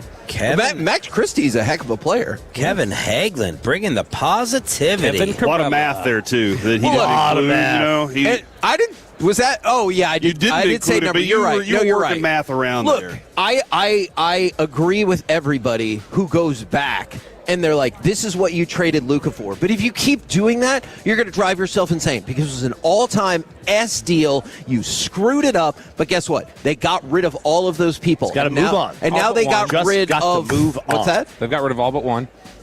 Who you want to get rid of next? I'm just saying your head coach is still there. The owner. Okay. The owner. But I'm sorry. But so you got rid of all those people. Now you got rid of the player who was the main thing. And now you have more draft assets, and I think they can use that Thunder pick whenever you finish 8th or whatever. Let's say you think you can get Kingston Flemings out of Houston. Oh, baby. And you're like, hey, maybe I just need to move up from 8 to 7 or 6. Maybe that can be a key piece if another team doesn't want that your point guard of the future or whoever your desired point guard of the future is. That's why I like this deal. You effed the deal a year ago. This was the best you could do now. Well said, Kevin Hagelin, with the positivity. We're back tomorrow morning with the final show. The KNC Masterpiece is next. Up to date on sports? Of course you are, because you're rolling with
It's the KNC Masterpiece on 105.3 The Fan. KNC Masterpiece right here on 105.3 The Fan. You got me, Kevin Hagelin. You got, Corey Majors. Oh, man. And, of course, the famous Alec Medford as we're live on Radio Row in San Francisco, courtesy of Stella Artois and Tide. Big game coverage on 105.3 The Fan, presented by Tide. If it's got to be clean, it's got to be Tide. Want to know how you guys are doing. Want to know how everybody out there in Radio Land is doing. 877-881-1053. Frankel & Frankel Injury Attorney text line, or the Twitch, or the YouTube. Now we're caught up on paying all the bills and everything like that business-wise. How the hell are y'all doing? All right, so I'm going to go first, Alec, if that's all right. Everything going all right at home, Kevin? Yeah, why? All right, so my mom is watching all the kids. Okay. My oldest got sick this morning. Who knows why? Yeah. His tummy was hurting, I guess. He went to school. My mom is also watching my dog. She has a little wiener dog, or a little, not a wiener dog, like a little Scottish terrier thing, little tiny dog. It's in the bathroom in the back. My big dog, though, Kodak, awesome dog. However, he still isn't at that point where he doesn't like to get away whenever the doors are open. And I forgot this morning, trash needed to go out. Trash and recycling needed to be rolled out. I didn't send anybody a note yesterday. So I texted her real fast this morning, hey, can you go take care of this for me? She said, I got it. Then she texted me and said, hey, I don't know what happened. I put something in front of the door, but Kodak still got out, and he took off running. Oh, no. And I was calling him and calling him and calling him, and he would just stand there and stare at me.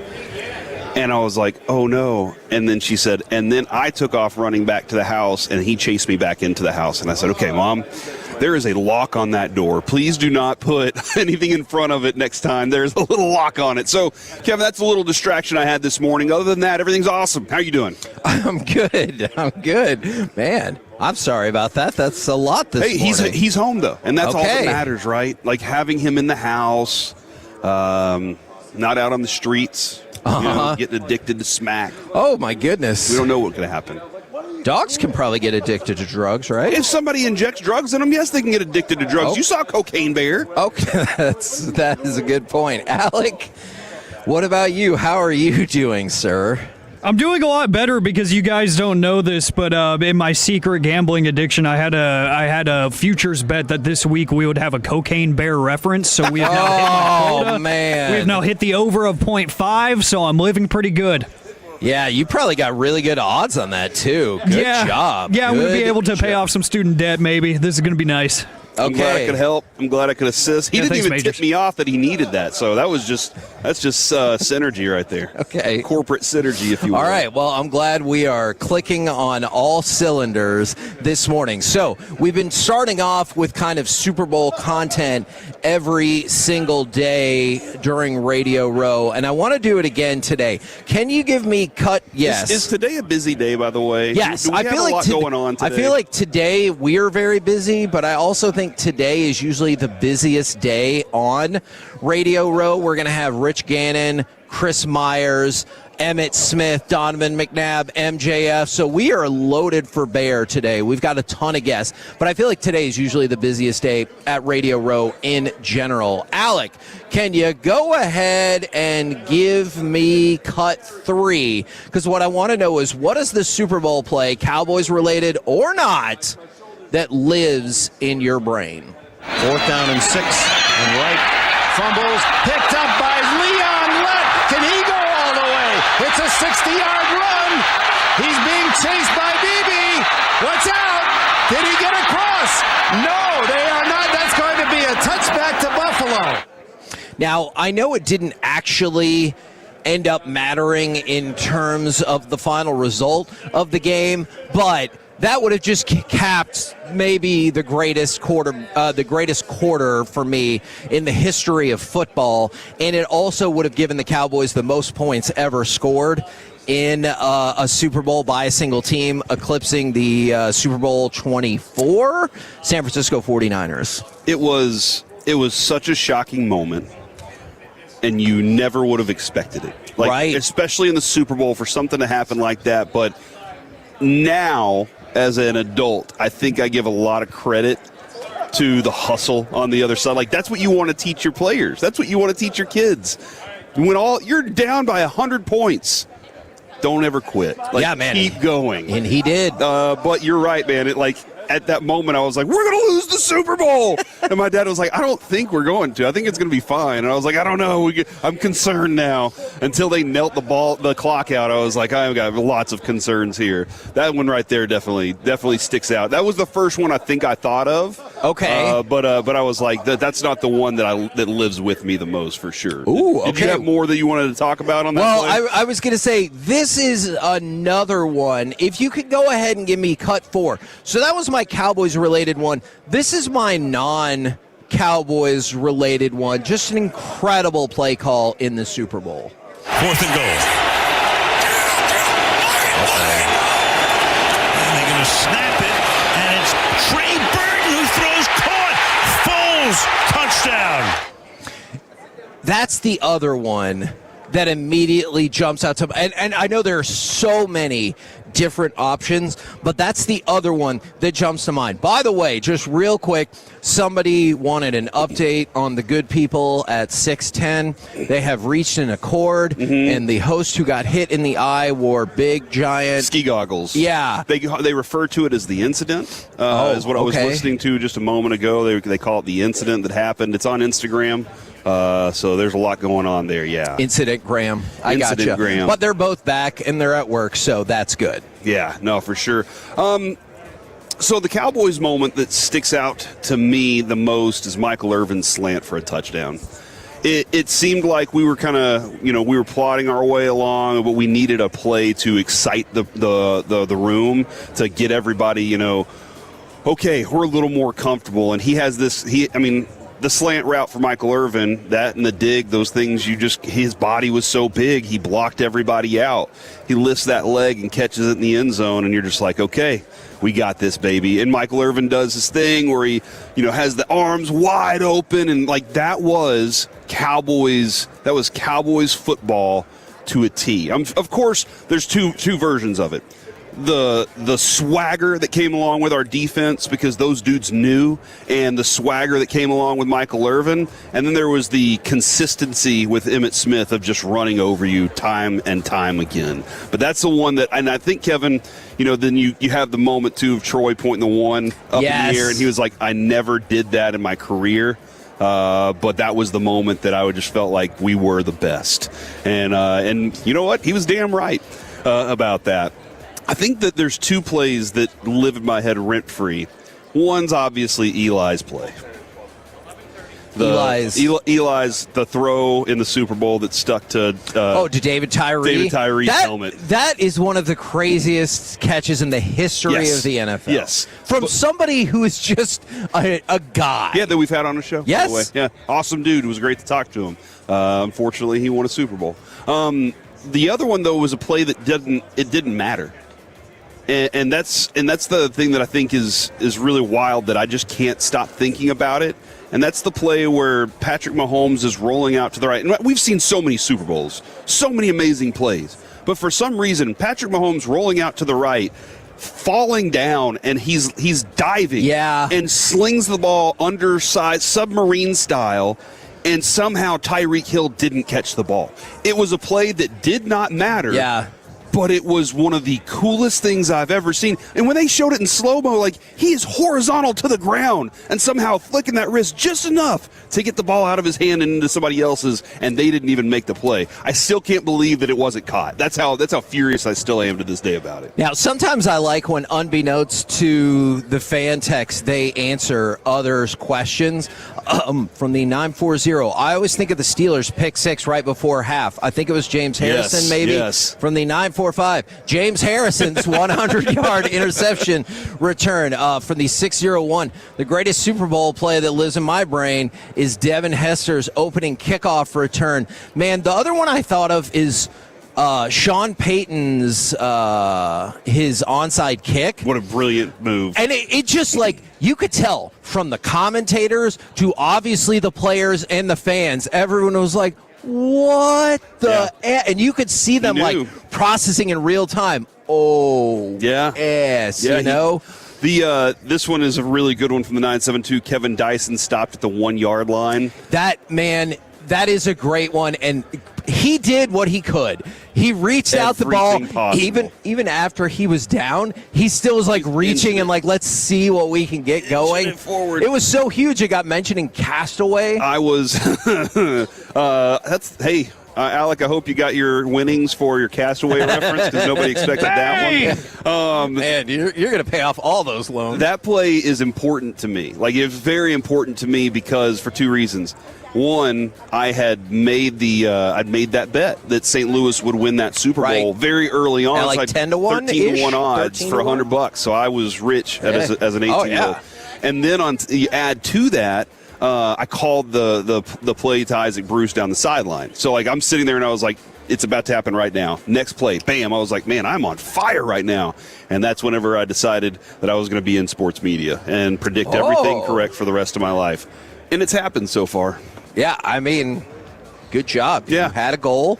You executed that plan. Well done. Thanks for bringing me along. But that Kevin Dyson play is important because if that goes in, I don't win any money and I'm not rich as a 18-year-old. And then a lot of people are bringing up, obviously, the Pete Carroll decision for Russell Wilson to throw the ball at the 1 yard line. And I've still never seen the league, like, full episodes and stuff, but it was that clip that you showed me where Marshawn Lynch... It's Taco and Kevin are the two characters, and Marshawn Lynch is sitting on the beach with them. And he's like, hey, I'm going to get a last beer. Here, I'm going to come get it. And he's like, no, I'm going to throw it to you. And he goes, no, man, I'm just going to come get it. And then, like, it just this whole calamity that felt exactly like the Super Bowl. I thought it was throws it, and then, like, the grill falls over, and things one of them catches on fire.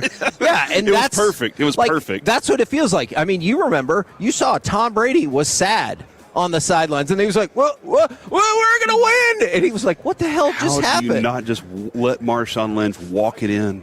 And so let him walk it in. Yes, I mean, especially look, and you know how we talk about like maybe you didn't go for it on fourth down because second and third down didn't work out for you. I believe it was second and goal, and you had first and goal at the 5 and handed it to Marshawn Lynch, and he ran the ball 4 yards. So you can just look at it and be like, Huh? Did you see that one play? Mm-hmm. Maybe we should just do that again. And if it doesn't work, perhaps a third time. From the 214. So what you're telling me, Corey, is that you have predicted this many years that the Cowboys wouldn't return to the Super Bowl or the NFC Championship game.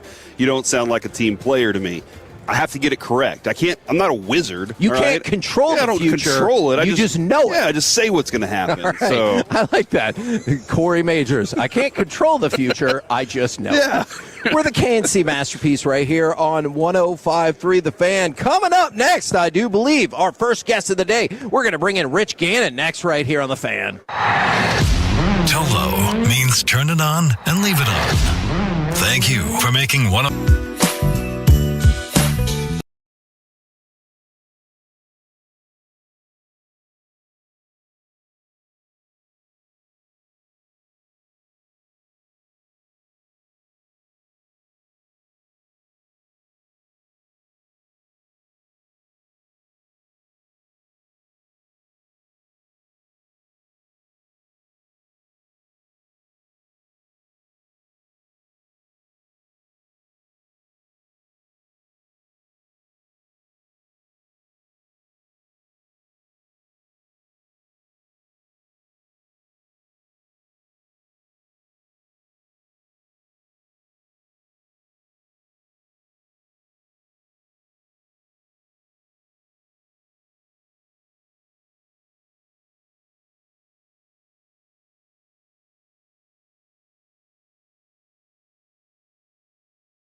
Frankel. If you've been injured in a car or truck wreck, call Frankel first, 214 or 817-333-3333. With Frankel and Frankel, there's never an out-of-pocket cost. They only get paid when you win. Frankel and Frankel, the go-to car and truck wreck attorneys in Dallas. K&C Masterpiece right here on 105.3 The Fan. And right now on the Wild Fork Foods hot seat, your number one meat and seafood source. I did that exact thing to see if it could light up. We bring to you Rich Gannon. You can hear him on SiriusXM NFL Radio weekdays from 11 a.m. to 2 p.m. Central. Good morning, sir. Guys, thanks for having me. You got a good set here. You don't mind me touching all the little toys, little bottles and whistles. This little thing right here, I thought the football was going to light up, but it doesn't. We got to talk to our friends at Tide and get that. Man, Tide can fix anything. Because you know, Rich, as you set me up for synergy here, if it's got to be clean, it's got to be Tide. So thank you for bringing that up. Hey, thanks for having me. What a great week, you know? When you think about it, these two teams are here for a reason. You think Seattle's won 13 of the last 14. You think about the Patriots. I think they've won 15 of the last 16 games. I mean, these are two teams that have earned the right to be here. Both played really well in the postseason. Both, for the most part, are healthy. And I can't wait for Sunday. Well, and so we both agree with all of that. It just feels like, did it feel like at all from a perception standpoint that it took people a minute to really recognize? Because these aren't the teams people thought would be here, right? So if it was like Philly and Buffalo, I feel like everyone would be like, oh, yeah, those are the two best teams. These are the two best teams, but not the ones we thought they would be. No, I think a lot changes from the time all us so-called experts back in August start to figure out, who the best teams are. And then, we every year for like the last, 17 seasons, we've seen a team go from worst to first. I mean, look what Jacksonville has done. Look what the Patriots have done. Yeah. This is a team that won 3 games last year, 4 games, whatever it was. Look, the Chicago Bears did. They won the division. I mean, it's this is a what have you done for me lately type business. And I think what's encouraging for teams that have made coaching changes is that, you can make a coaching change. You can push the reset button. You can change the culture and the environment, and you're building rather quickly if you can get the quarterback situation figured out. Is that, you're definitely right about that. Is it difficult at all to change the perception of individual players along the way? Because I know it's not exactly the same, but you look at maybe people had slotted you at a certain level, and then all of a sudden you're like, boom, MVP, Super Bowl. I can't help but think about the parallels with Sam Darnold. Oh. He was slotted as, you failed. You're a failure. And he was like, the hell I am. And here we are. I did a lot of his games when he came out of USC with the Jets when I was with CBS. And, I got to tell you, I thought he was very athletic. I think he had great arm talent. You could see it in him, but then the decision-making was just the issue, right? And he had the issue in college. I think he had 39 turnovers in 26 games at USC. He brought that same behavior with him to the Jets. They allowed him to get away with it. There was all these coaching changes. So in 4 years, they kick him to the curb. He goes to Carolina with Matt Rule, and they bring in Joe Brady, a first-time play caller. Doesn't work out there. They kick him to the curb again. Mm-hmm. He goes out to San Francisco with Kyle Shanahan and Brian Griese and that group, and I think he gets a chance to sit and watch and learn. And then he goes to Minnesota last year. Wasn't even supposed to be the starter. Yes. And winds up winning, winning that job and having a great year. But even still, people were like, I don't know. And even this year in Seattle, even the Vikings, they disposed of him. Yeah, and then even this year in Seattle, people were like, well, we'll see what happens. Or even the playoff game. Well, let's see what he does in the playoff game. Guy throws for 350 and 3 touchdowns, and doesn't turn the ball over. So I think he's turned a corner. I think he's a different player. I think he's playing with a lot of confidence right now. I think the team believes in him, and I suspect he'll play well in the Super Bowl. I got to get Shanahan. I got to get in there and say, what did you do? Like, what was the thing that clicked for him? Was it just the slowing the game down? Was it just the fact that he had more? What do you think it is that going to Shanahan or going to a McVay with those kinds of guys that they make things simpler for a quarterback? Yeah, Clint Kubiak was on that staff, ironically enough. Yes. So that I think there was some carryover there. I think sometimes it's a set of circumstances. I think going through adversity at that position is a good thing. Very few quararberbacks come into our league and have immediate success. I mean, there's not a lot of Dan Marinos out there that come in there. Or even Peyton Manning. Look at Peyton Manning. His first year, he threw more receptions and touchdowns. They went 3-13. He figured it out quickly. I'll give him credit for that. But he struggled as well. So I think everybody's learning curve is different at that position. But I give him a lot of credit. He's battled through it. I think he's a better player because of it. And I think you can do more with him. I think the game has slowed down for Sam Darnold. Are you were talking about all the improvements he's made on the turnovers. he has still had a certain level of turnover. He led the league with turnovers this year. So there's got to be a concern to a certain level if you're Seattle or if you're the New England looking to force that issue of Sam Darnold versus Sam Darnold. Give me the one that turns the ball over. Yeah, I think from the Seahawks perspective, I think you're always concerned about making sure that you keep the reins on him. I think the other part of it is that the Patriots have brought a lot more pressure in the postseason, and look, they know if you get around him, there's a chance he could cough it up or make a mistake. And so, I think we've seen a lot more pressure from the Patriots defense in the postseason. In fact, we're talking so much about Seattle's defense. The Patriots defense is getting up 26 points in 3 playoff games. I mean, they're playing really good. The least amount of playoff points since the 2000 Ravens. Yeah, so they're playing well, and I suspect they're going to bring some pressure. You got to probe. You got to make sure that Sam Darnold has answers. You got to make sure that he can see, recognize, and anticipate the pressures. I think you're going to see some of that early in this game. Okay. We've had Tim Brown on many times. We love him. He's awesome. How much easier does a receiver make the game for like Jackson Smith and Jigba for Sam Darnold and so forth with Booty and Diggs and what those guys can do? It's huge. I mean, when I first got to the Raiders, we had Tim Brown, right, which was great, but everybody doubled him, right? Everybody, cut coverage to him. Everybody, would fly out a flat defender. Now all of a sudden, in John Gruden's infinite wisdom, we picked up Jerry Rice. Now all of a sudden, I became a good quarterback. You know what I mean? Now all of a sudden, like you walk up the line of scrimmage, you go, pick your poison. You want to double him? You want to double him? You can't double them both all the time. There's other guys, and I think the ability to have not just one receiver but two really good receivers makes a world of difference. And I just think you mentioned Jackson Smith and Jigba. I mean, he is an elite player at that position. I mean, you just got to find creative ways to get him touches. He's so good after the catch. But, he's a real difference maker for the Seahawks. Then I'm going to flip this to the Cowboys real quick. Do you think it's essential that Pickens be back with the Cowboys for that CeeDee Lamb-Pickens combination? I mean, you look at the body of work last year. Their issues weren't on the offensive side of the ball. They got the defense fixed. But, I love Pickens. I just like to see a little bit more discipline overall in his game and in his work habits, you know what I mean, and just in terms of maybe staying, being on time for curfew. Now, it sounds like a little thing, really, but it's not. Yeah, I get it. And I think it permeates the locker room. I think it permeates the culture of the building. Like, I like Brian. I've known him a long time. Brian was a young coach with us in Kansas City, and to me, when I look at the Cowboys, I don't get too far off course here, but I look at the Cowboys as very similar to the Raiders. There's this great history, there's this great culture, but they have not had any postseason success in years. And you got to ask yourself, why is that? And I just think that that's an organization that I think the ownership and the front office and the coaching and that all has to get tied together. And you can't have the owner picking the players, right? And then it doesn't work out, and we fire the coaches. You know what I mean? Because it doesn't work out. I mean, that to me never made sense. I saw it a little bit with Al Davis. You got to make sure everybody's on the same page. I'm not so sure that's always the case in Dallas. Feels like Shoddy's getting some good work done right now. Yeah. Hopefully that's the case there. Man, we appreciate guys, you you're so the best. much. Thanks so much for having us. Yeah, thank you very, very much. Guys. There you go, Rich Gannon. Remember, Sirius XM NFL Radio, weekdays 11 a.m. to 2 p.m. Central. You can catch him. We're the KNC Masterpiece right here on 105.3 The Fan.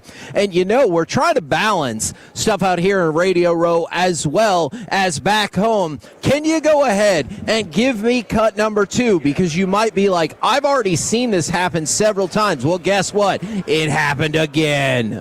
Heiskanen across, they score! Jamie Benn, 22 seconds to go, and Dallas is back on top. Is Jamie Benn good? Jamie Benn is very good, very physical. Last night, man, he had another goal to go along with an assist. But let's talk about it. Death, taxes, and the Stars breaking the Blues' heart in the last minute of the game. This is the third time we have seen this. It's unbelievable. Now, do we need to have a conversation at some point later about the fact that the Stars once again had a multi-goal lead that they coughed up and needed such heroics? Sure, that's fair. But guess what? We have made it to the Olympic break, and the Stars, I believe, have now won 6 straight, and all 6 of those have been by 1 goal. So one of the things that I think we should discuss... Why were you even worried about him, dude? Like, you kept every day, you'd come in, you'd be like, I'm concerned, I don't know what's going on. I was like, Kevin, keep your chin up, dude. They're going to be fine. This is the stars we're talking about. I was concerned because Miro, Robo, Ben, and their head coach were all concerned. And so when they said, said, hey, we got to play better, I was like, Corey, did you hear that? They got to play better. But look, during the Olympic break, we'll dive in long form about the struggles that the Stars have had in the third period and giving up these leads. But you know what the great part is? You can learn that lesson and still get the 2 points because that's what they've done. So in the last 6 games, you have rattled off 12 points. So the maximum amount available, and you go into the Olympic break on a high. You break St. Louis's heart once again, and it puts you in great position for the second half, or I guess the last third of the season, because you're still right there with Minnesota to get C2. I think, dude. And closing in maybe on Colorado. I think it's an extremely important psychological moment for them. I agree. And the reasoning behind that is you started this season trying to make up for last year, trying to make up for the playoff losses. Those carry over. For sure. Like we can look every year as it's a new year. We can look at the 10-year history and be upset about all of it. The players, they have to be able to get over it. But you got to believe, you have to understand that they do still remember what happened, and that they're trying to make up for lost time. So that first part of it, they probably were on that. Hey, we're going, guys. Watch, we're keeping up with Colorado. And then it kind of, maybe that sunk back in a little bit. Maybe the injuries, the way they're playing, the lack of physical style. So those things kind of happen. This break is a good opportunity to reboot all of that and be like, we're not chasing last year anymore. Now we're chasing what we're looking forward to here in the future. And that's where Gulletson has to be, he's got to get those guys laser focused on that. So can I ask you a quick question about that? Are you good? I know you talked about all the things you could accomplish on the Olympic break.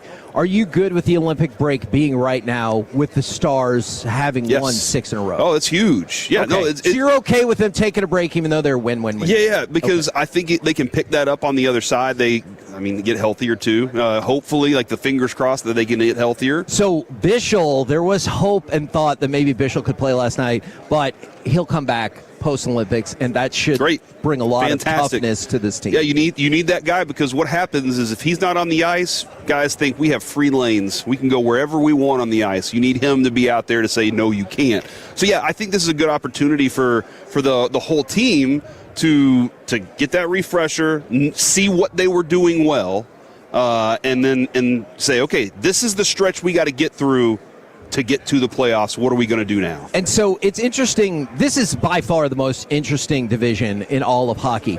But just keep an eye on this when we pick things back up in 3 weeks. Minnesota and Dallas have won a combined 11 games in a row. Meanwhile, Colorado has hit easily their worst stretch of the season. They're 4-5-1 to close out the run to the Olympic break. So Colorado, because of their historic start, they still have a lead. They still have multiple games in hand. But let's just watch what happens in that back third. Do Minnesota and Dallas keep streaking? Does Colorado keep kind of clunking along, and maybe C1 becomes back in play and you can win this division?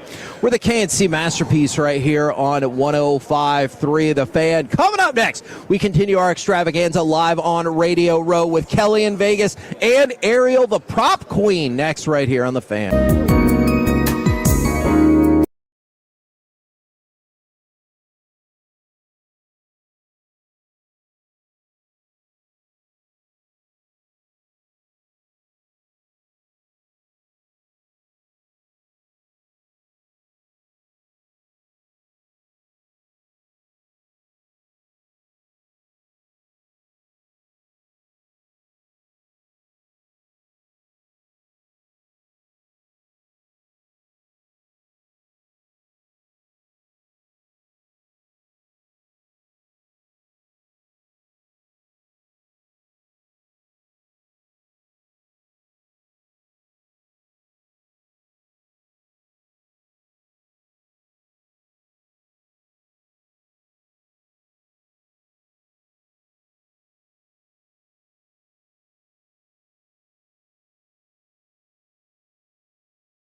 Back-to-back #1 Chevy dealership in the world. They've got more new Chevys than anyone, all priced to sell. Visit ClassicChevrolet.com. This is Texas. This is Classic Chevrolet. Together, let's drive. Based on new Chevy registrations 2023 and 2024. KNC Masterpiece right here on 105.3 The Fan. We are back live on Radio Row, brought to you by Tide. If it's got to be clean, it's got to be Tide. And right now, we bring to you Kelly in Vegas and Ariel, the prop queen. How are y'all doing today? Hey, we're doing great. good. I mean, it's Radio Row, day 4, I think. I've never actually been able to apply all gas, no brake. And now I understand. We walked in the door at 7:38 and our guy was like, hey, we've got a 7:40, a 7:55. Yeah. I mean, you just don't stop, but it's fun. Have you been able to power rank those interviews as you've gone along and be like, oh, that was a dud? We haven't had a bad one yet. We have not. Okay. And that's not Everyone's to be a pro arrogant. here. Come on. This is not just your average run-of-the-mill. I mean, it's hard to get a credential. You got to be a somebody, and everybody's pretty much, a big deal. Yeah. So I would say it's been really We've had great. a good experience. Yeah. Well, everyone here is the best of the best. We like to say we're the best of the best of the best. So I'm going to turn it over to my co-host, Corey Majors, to ask you the professional questions that make us the best. Well, actually, this isn't a question. It's just a statement. So I don't know exactly how that's going to go. But y'all helped us out a lot. This morning, our producer, Alec, he placed a bet at 0.5 or half Cocaine Bear references. I got that in the first segment.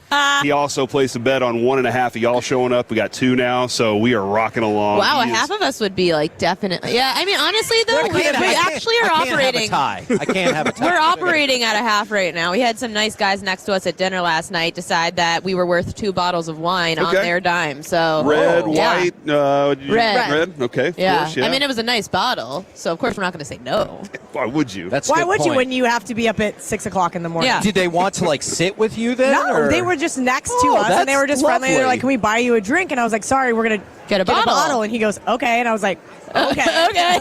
When I was a kid, this is a long story. Are now. you When I was about to tell a story about drinking wine as a kid? we were at Dick's Last Resort, and there was a couple next to us. They were celebrating their divorce. They bought my parents 4 bottles of champagne, and then they bought our dinner and all this stuff. And now I'm starting to think it might have been a swinger situation now that I'm an adult. But I got a cool shirt and hat, so that was fun. I want to retract that best of the best of the best comment. So we're here, and that's good enough. That's good enough. All right, so obviously this is y'all's business. You deal with this all of the time. What's the amplification, though, for the Super Bowl in terms of money and obviously excess wagers? So that's funny because I am just so it's just another game. It's not. But as a bettor, you're like it is. Mike Vrabel. I like it. Yeah. But no, actually, that's a really good point, and you should look at it like that. I tell people I'm kind of I joke that I'm like the sports betting mom, and I have to say that because I'm so much older than Ariel. So I have to position myself in a place of authority because I don't want people to go in and be like, oh, it's the Super Bowl. They've got 50 different wagers. I just look at it as another game. What would I be betting if this was a Sunday afternoon?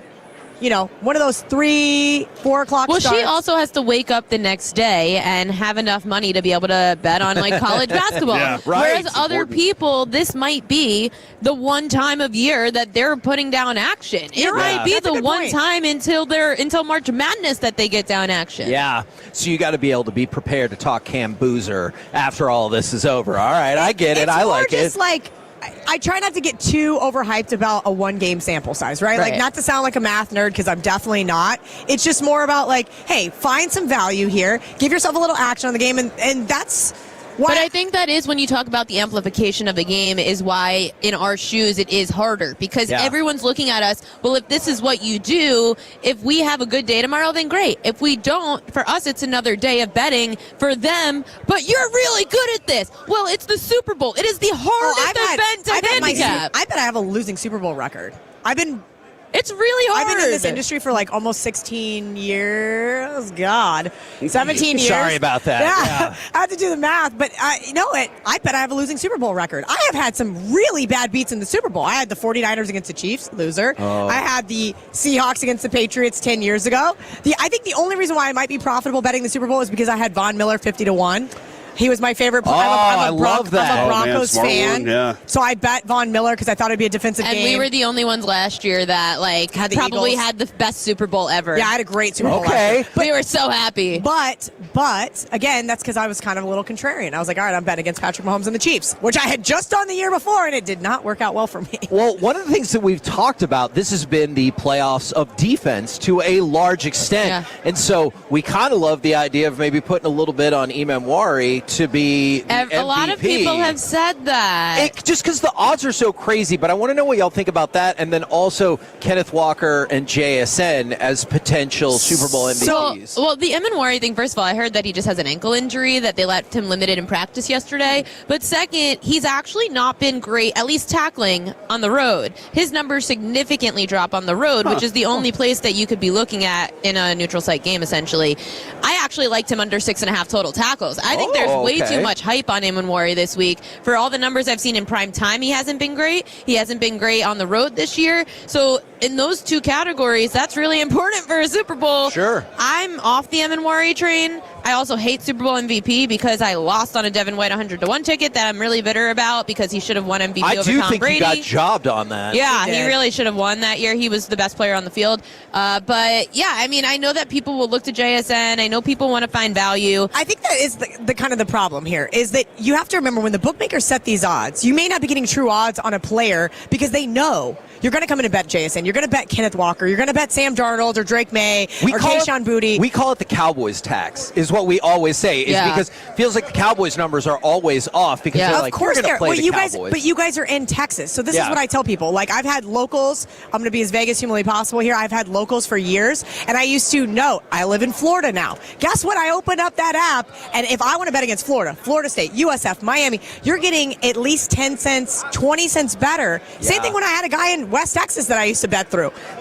You can get 8.5 against the Cowboys when the line in the market in Vegas was 4.5. And I'm going, is this real? Yeah. Because you know the proximity of where you are and who's betting into your market, right? And the bookmakers know that. Whether they're in Vegas or they're on the East Coast, it doesn't matter. From a national standpoint, they know where the money's going to come in. Yeah. Well, you gave us a great breakdown of maybe like what to avoid. Can you give us, obviously, lazy question, I know, some of the trends that y'all like going into this game? I'll let Ariel, she is the prop queen, talk about some of the ways that she thinks this game is going to go, how her prop bets are either correlated or not. Yeah, and I was giving this out on my Prop Queen Super Bowl guide on my website, thepropqueen.com, where you go I go prop by prop, and I measure them based on how the defenses do against each position as opposed to just overall averages. So one of the trends that I liked was, like I said, the total tackle props. Byron Murphy, I thought his number was too low. For rushing, quarterback rushing yards is one of the worst props because when you could lose that on kneel downs, it's really unfortunate. Brutal. I would rather go over a longest rush. So if this way, let's say Sam Darnold, his longest rush is 5.5. 6.5 is his rushing yard prop.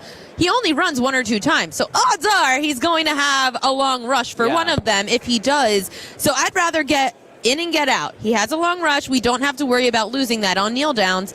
I would go that route for him. He's been running a lot more on the road. He doubles his rushing yards on the road this year. Patriots, so they actually have allowed the least field goal attempts per game this year. So even though it's a low scoring game, everybody, or a low total, people are like, oh, field goal prop. Well, one, a lot of them are overly juiced, but two, the Patriots really don't allow a lot of field goals. So that's something to keep in mind as well. There's something that's correlated with that too, and it is the Seahawks not to attempt a fourth down conversion. It was plus 170, it's plus 140 now. So you've so a lot of it. Playing on Well, the sharp guys are playing on it. I mean, they bet it immediately, and they just keep betting it. And I saw it again come across my back end yesterday, and I thought, well, that's weird. Again, if you expect a coach like Vrabel to be very aggressive, well, you look down all the way at the bottom of the list. Who's the least aggressive coach? Yeah, it's McDonald. Yep. Yeah. Now, y'all are also here, obviously, on behalf of Splash Sports. Can you tell us just a little bit more about the platform as well as y'all's individual the platform stuff? is great. If you guys have not got a chance to look at it, it is open in Texas as well as 40 total states, 39 other in addition to Texas.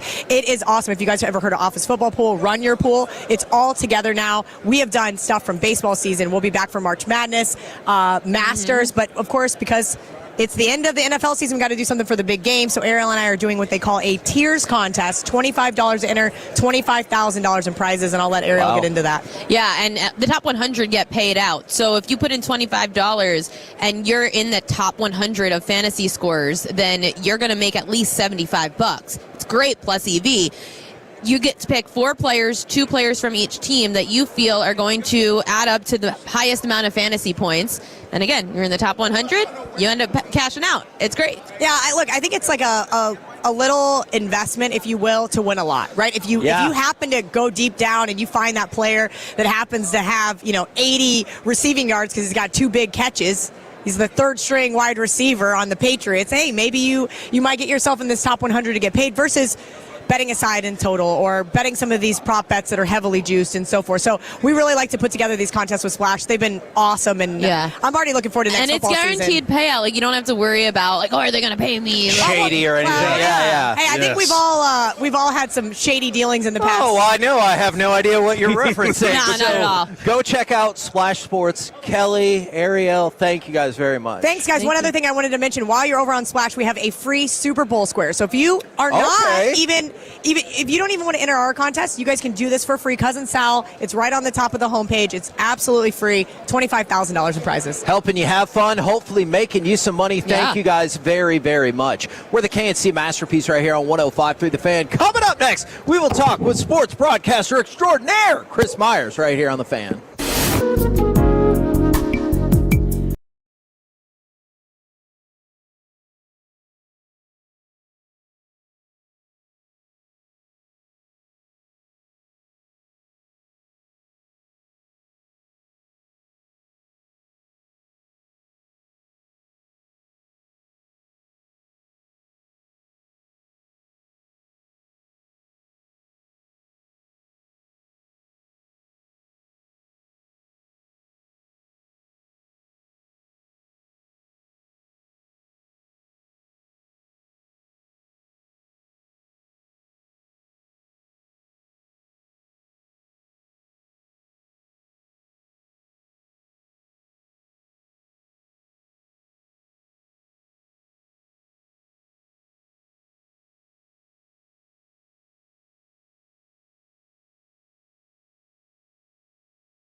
It's the KNC Masterpiece on 105.3 The Fan. KNC Masterpiece right here on 105.3 The Fan. And right now, I thought about this intro quite a bit. Yeah, you did. Here's what I've come up with. The man who has covered every sport you've ever watched and talked to every athlete you've ever cared about. Yes. It is Chris Myers. I know we're kind of still getting set up. Good morning, sir. Is that... There you go. Good morning. Thank you for the introduction. Yeah, no need to run through all that. Let's just, Super Bowls, World. I've been. It just means you've been around a while and you survive in a crazy business that's ever changing. So you have to be adaptable. But it's been fun from ESPN to Fox, from local TV, local radio, where I began in radio at age 16. I mean, I interviewed Muhammad Ali and Don Shula. I mean, those. I caught a lot of breaks in the business, so I'm always grateful for that. We always ask this about athletes, but from a broadcaster standpoint, do you take the time to pause and reflect on the accomplishments, or are you just like, gotta go forward? Yeah, no, you're right. I think contentment sometimes is dangerous. Just For like sure. And coaches tell that to players, like you can't. You're not satisfied. So maybe after covering a Super Bowl, being the sideline reporter or World Series, I might on the plane ride home think about it. But then I'm on to the next thing. Daytona 500, Indy 500, whatever the next assignment is. So and I'm thankful for that, because growing up as a sports fan or a sports fanatic as a kid, I loved football and the NFL, but after that I was like, man, there's got to be something else, and there is. Now, there's baseball, so I always went from one sport to another. My mind went there, and so I'm glad that my job was able to go there. I think he's dead on, Kevin. On the flight home on Friday, I'm going to look at our list, and I'm going to be like, dude, all these people that I've never talked to. Yeah.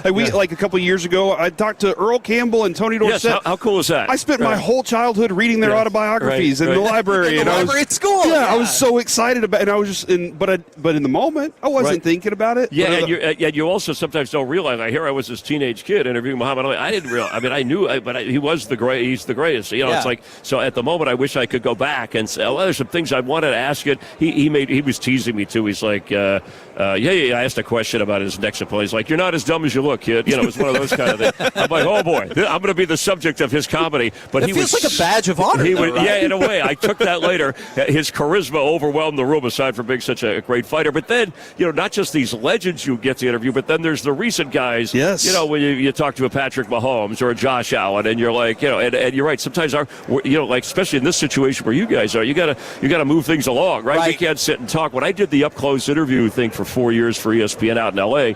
And that was at a time before podcasts and the lengthy show. It was great because you could sit and talk to a guy on the show for a half hour, but then talking afterwards, you hang with a Steve Young or a Charles Barkley or a Shaq or a Kobe or whatever, and you can talk about other things with them, and they're not on camera. You get to know them a little bit. Some of those guys you actually become, I'll say, more than acquaintances. They're kind of friends of yours. Yeah. You'll see them even if you're not working, and they remember you and they appreciate it. And that's a cool thing through the years, the bonds. One of the most interesting bonds I made from doing the ESPYs in the early 90s at ESPN was a connection with Bill Murray and his family. And we have since, he wrote the foreword for my book. It's out. It's called That Deserves a Wow. We've become friends through the years. I've golfed with him. I've had dinner with his family. I played pickleball with him. So, all kinds of stuff. And that's a friendship that goes, he's such a diehard sports fan anyway. And obviously an entertainer who's got a lot of skills. So, you hope that, these all, when you do stop and think about it, it's very rewarding. That's. I got two stories to share here. One is your story, but my story is because you were talking about that, getting to talk to somebody and then getting to talk to them a little more. Kevin, when we were working in the newspaper, he assigned me to go cover a thing that Michael Irvin was speaking at. Michael Irvin's in the back. He's talking. I talked to him. I'm record for 15 minutes, and he goes, "Turn that off." And then he just talked to me about what his new future plans were for the next 45 minutes and all sorts of stuff. And I was like, I came back to the office. I was like, Kevin, that was the coolest thing I've ever done because I got that extra experience. But then, Kevin, you with Bill Murray, you've always wanted this experience. And I think that we can make this happen. we can dial him up here. But So I have an idea to convince Bill Murray to want to hang out with me. Okay. So you see Bill Murray, and I'll be like, oh, yeah. And he goes, I'm sure you know me. And I'm like, yeah, you were in Garfield. And Garfield, A Tale of Two Kitties. And just leave it at that. And he's like, What about like Caddyshack and Ghostbusters? Stripes. And I just look at him and I'm like, I'm not familiar. He would appreciate that. Speaking of funny story, he calls the house one time, and my son, who was younger at the time, had saw Garfield, and so he goes, "Oh, he knows my son Alex." He said, "Hey, Alex, is your dad there?" My son Alex, he goes, "Hey, Bill, you did the Garfield. Was that just a Garfield 2? Was that a money grab or what?" I'm like, "Son, just give me the phone." He's like, why is that kid give me a hard time? I was like, because you give him a hard time. But that's Bill Murray. Well, hopefully, if there's ever a chance, I hope you get to be it, because you hear stuff about his mood and all that. The one thing he doesn't, like most people, he doesn't like people that are like overly aggressive that run up and put, but if people go up and talk like regular folks, like he'll be on the streets of New York and put his hands over somebody's eyes and say, "Guess who?" And like, leave me alone. The French fry thing. He'll take your fries. And he's like, nobody will believe you. And they would. Because if I went up to my friends and I was like, hey, I was at this restaurant and Bill Murray took my fries, they'd be like, yeah, sure, okay, right. buddy. Yeah, okay, quit bragging about it. So you talk about all the sports, and I was just looking at my phone because our producer said the Bucks are letting teams know that they're going to keep Giannis. Yesterday in our sphere, it was a big news that Anthony Davis got traded off, and we're about a year removed from just the most disastrous, fan-crushing trade in the history of sports. Yeah, I feel for Mavs fans. Thank you. And this stretch. And I, try to follow what some of the NBA players want and what owners want, the economics. And really, are we, I don't want to say void of stars, but void of stars who can deliver on a regular basis. And the old thing of who's around that, right? You need the workmanlike guys that do the dirty work, as we say in other sports. So I don't know where that's going. I just hope that they stay loyal and faithful. Look, even Cowboy fans, as you know, have to. They're the most be loyal and faithful because we keep thinking about it since we're at Super Bowl 60. The first 30 Super Bowls, you're in 8 of them, and in 15 of the NFC/NFL championship games. In the ensuing 30 years, nothing. It feels like there are fewer fans, maybe Browns fans, more loyal than Cowboys fans. Yeah, and they get, and I'm shocked by that because I was, my first assignment at ESPN, draft room with Jimmy Johnson, the number 1 pick, Troy Aikman. It tells you how far I go back. And then working later with Troy at Fox and another guy I considered a friend who's obviously a great guy. But and Jerry Jones' passion and commitment, I just didn't see this kind of drought coming. There's still, and people can make fun of the America's team, there's still the ratings draw. If everything else is equal, winning, losing, they're the story. They're like the Yankees. When they're winning, great, people can hate them. When they're losing, it's the Cowboys, whatever you take. But I don't know what I'm a believer in Dak Prescott. I don't know why the team, I've been on the sideline for some of those playoff games. The one where Aaron Rodgers threw the sideline. I was on that. It was a great effort to them to come back. I'm still blown away. I thought, I'm getting ready to interview the Cowboys are going to, it's going to advance, and this may be the year. Of course, you say that often. So we've lived through a few of those. I don't know what the answer is. I really wish that you did. Because we pass it along to Jerry. I would tell Jerry. He might even give us credit if it worked. It's the Super Bowl obviously has different ampage, the big game, if you will, Kevin. I'm sorry. You could say Super Bowl. It's not a commercial. Are they charging us? Okay. That being said, though, the Cowboys games, covering those, does that have a different ampage? And I know you got a lot of other teams you cover, but is Cowboys just a little bit different? Yeah, absolutely. And even in these lean times in terms of postseason, it seems like they're always a contender or they're always a story. There's always some drama. Some of that, is created by ownership, what is said, what is not. But, and more recently, the Chiefs having covered the Super Bowl when Mahomes and Andy Reid won their first together and been around that. They're still one of those popular. And then, with Kelsey and all of that. So that's kind of maybe a fading a little. I think people just get tired of teams. The Patriots, when they were always so dominant, they still didn't have the cachet that the Cowboys had, even in winning Super Bowls, the Cowboys weren't. And we would have loved to have seen a Cowboy Patriot Tom Brady Super Bowl. But there is. When you go into it, the players are cool. They change whatever, but there's still the Jerry and the Cowboy label. And you go into that building, you go into that stadium, it does. It matters. It has an effect. At least to me, as a broadcaster who's been doing this for over 3 decades at the network. sport. And I'm sure everybody recognizes the voice, but we're talking with Chris Myers right here on 105.3 The Fan. You mentioned doing stuff at Daytona, obviously the Indy 500. I have to admit, I am not a huge racing fan, so what I was curious about is, has there been any sporting event or sport in general that you've become more passionate about through calling it and being involved? Well, and auto racing and having an opportunity to be the host for the Indy 500 for the first time, this last Indy 500, which was on Fox, and now they have the contract for that going forward. Even the Daytona 500. I was a car guy, but I was into other sports, as the auto world calls it, stick and ball sports. But I think they're all together. But I have become more passionate about auto racing in general, even though the car world for all of us has changed over the years. I mean, hell, we have driverless cars now. I know, yeah. So they're everywhere. You used to have, be proud of your car and own it for a while and that brand, but it has affected a little bit of the racing and the different, F1, the different types of racing. So that has made me more of a fan. But my love for sports in general, after football and just going year round, as we talked about at the beginning, I think it's the same thing. From a broadcast standpoint, you have an analyst, a former driver, or a former crew chief. Right. And as a fan, you just watch and you understand things. Obviously, in this side of it, I get to study and have more access to some of the things. But that has won me over, I would say. But I'm still an NFL guy at heart. My first passion. America runs on football. And that's why everybody says it's the Super Bowl of racing or the Super Bowl of dog shows or whatever, because it I like that's the second one you went to is the dog show. Yeah, because I just called the Westminster 150th. Yes! Awesome. Live from Madison Square Garden, and the Doberman Pinscher came through and won for the amazing for the fifth time. Now, So as you know. just displayed, bouncing from football to racing to the dog show, we could talk sports with you all day, but I also know on another level of importance, you're here doing stuff with Mueller Sports. Can you break that down for us? What are you working on? Well, I'll simplify it. It's MuellerSports.com, and I'm not just, pitching the product. I kind of fell into this by accident because I'm not much of an athlete, but all the traveling you do, yeah. and I do try to be active, whether it's pickup basketball or pickleball or whatever, golf, tennis, whatever I can do, a lot of swimming. And this is a product that professional athletes have used, and they have setups. Different Cowboys have used it over the last 4 decades. And this company has revival equipment. But the good thing now is you can get this sent to your home at an affordable cost.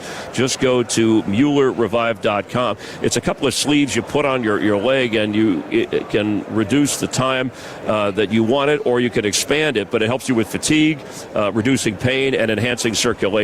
And my wife used it after playing and running a marathon pickleball, loved it. They have things for your knees, shoulders, and what they're doing this year, which I think is cool because they've helped athletes through the years, they're having the Revive Award for the top college football player that comes back from an injury, and they're going to give them $10,000 of NIL money and build a Mueller Revival room for their athletic facility, which they've done for some colleges. University of Miami has 2 of these rooms, and they've done okay. So I would definitely check out Mueller Sports. Whether you're an athlete or somebody at home who gets tired, I don't know if you play softball, if you whatever your game is, this can help you if you travel a lot. If you're just old and tired, intense dog walking, and dog walking, right? Yeah. If you're chasing your retriever around, I like it. Or if you're just old and tired. Yeah, All right. it does help that too. Which sometimes I feel like that. I am. MuellerRevive.com, Yes. MuellerSports.com, Right. ReviveAward.com, all the spots Thank that you you for want to go. Chris, thank you very, very much this for was fun. jumping on with us. Yeah, you guys, anytime. I appreciate it. Yeah, All right, thank enjoy the you game. very much. Compliment, Kevin. We're the KNC Masterpiece right here on 105.3 The Fan. Coming up next, I'm going to give you guys a choice. We could do some baseball nuggets or fire up some My Buddies and Idiot live from Radio Row on 105.3 The Fan.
Frankel. If you've been injured in a car or truck wreck, call Frankel first, 214 or 817-333-3333. With Frankel and Frankel, there's never an out-of-pocket cost. They only get paid when you win. Frankel and Frankel, the go-to car and truck wreck attorneys in Dallas.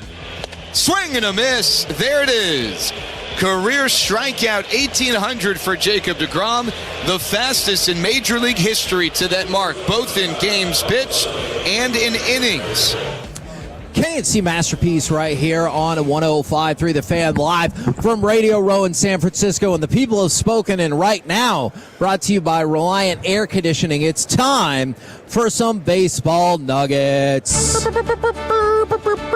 Now, Corey, I'm going to tell you two stories. I'm chewing gum right now. Is it the Quench gum? It is very, very juicy. Actually, I was getting ready to talk to our director of sports, and I put that piece in my mouth, and then when I introduced myself, I thought it's all just going to come out. I was like, oh my gosh, I'm sorry, there's a lot of juice in the mouth. So tell me if you think these two stories are related. Framber Valdez and the Tigers agreed to a 3-year, $115 million contract. That really screws up our dream for the Pirates, and they're taking over the league. Or does it? Uh-oh. Because also, Tarek Skubal and the Tigers begin arbitration today, waiting for a ruling. I don't know. There's no way Skubal's going to the Pirates. You're probably right about that. Can you imagine those Skubal and Skeens? Yes. I mean, holy crap! Like, we were talking about which one we like more. What? Connor Griffin for Tarek Skubal. I wouldn't do it. If you're the Pirates? No, I want all of them. Oh. I'm like, yeah, okay. Screw it. I'll figure out something else out. I just thought the timing of that was interesting, that they swooped in, because we talk about the Pirates maybe getting Valdez, and instead Tigers swoop in, and then also it's arbitration time. Yeah, this is wild, man. That's going to be an interesting combo. Last year, that decline. I wonder if Skubal's there. Dude, that's the most terrifying. That's as terrifying as what the Rangers have. Oh, and more so. Yeah. Especially with how. And I go back to Skeens is very. It's an attractive watch. Skubal puts on a show. He does something different. It's something about the leg kick. It's something about how excited he gets. Skeens, when he strikes somebody out, he's like, I was supposed to do that, and now let me walk to the dugout. Skubal's like, I'm so fired up about this, and watch, I got 10 more of them. So that's fun, but, man, Detroit, if they can keep from having that fall apart, they're going to be a terrifying team. Yeah, no, I'm with you. I am also curious about if that fall apart will happen, specifically with Valdez. All right, we talked about the Rangers. Let me ask you this. Ask me. So would this be a good enough season for you for Jacob deGrom? So MLB, they team up with Steamer Projections, except probably in Cleveland. I'm guessing they probably don't team up with them there. But would this be good enough for Jacob deGrom? Their projection, 29 starts, 170. Stop. You're in. You said 29 starts. ERA of 3.52. That's not classic Jacob deGrom. That means he's aging a little bit, and he might be. We talk about Jason Kidd, and how Jason Kidd changed his game because he knew he wasn't capable of a lot of other things. Yep. deGrom still feels like he's capable of fastball, slider, good luck, and that stuff's so nasty too. And so that's his thing. When he has to go through something else and redevelop his pitching style, because maybe he's lost about 2 or 3, because he's 97, 98, 99, he can tap 100. Yeah, and I think we're starting to scoot away from that 99 and 100. So he's probably having to change it a little. He's always played on the lines, though. He's always played so close to the lines. The black, he's painting corners all the time. He still has that. It's just he would be able to fool people with the velocity. Now he's got to change it a little bit. That would be a fair season. I would be okay with it, but 29 starts important. And so it's similar. So this past year, 30 starts, and then it would be 29. Last year, he had 172 innings. They have it at 174. Last year, 185 strikeouts. They're projecting 202. And so that would be his first 200 strikeout season since 2019. Wow. But the trade-off would be this past year, 2.97 ERA, bumped up to 3.52. I can see it happen. Kevin, if he has, I'd hate for another season of him and Eovaldi, Mackenzie Gore having to play like the Rangers pitchers did last year, and every pitch just wears them out because, dude, I have to go 6-7 innings no matter what for us to even be, have a chance because A, I don't trust the bullpen, and B, I don't trust our lineup to score enough runs for us to have the win. So that stresses you out. I don't know if this is a question for another day, and it probably is more long form. Are you more concerned about Eovaldi's health than DeGrom's health? I mean, I already etch in that Eovaldi's going to need some time off. Kind of like Seager. And it is middle of season because the way he pitches, dude, like it's intense.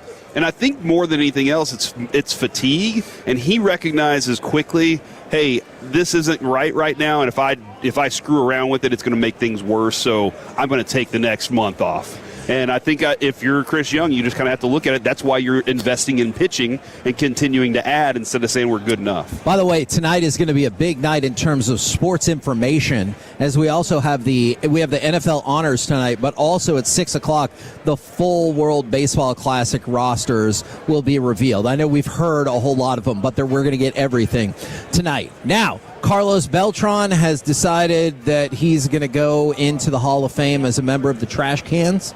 I'm sorry, the Mets? Sorry, I wasn't sure what to credit his Hall of Fame to. The Astros are the trash cans, Kevin. Or maybe he just wants an Oscar the Grouch logo. The Mets are dumpster fires. So the Mets are who he has chosen to go in the Hall of Fame as part of that team. Now, let's move to catchers, right fielders, and third baseman. We got the top 10 for all of them. Which position would you like to start with? Well, I mean, obviously, let's go with Higgy at number 1 for catchers.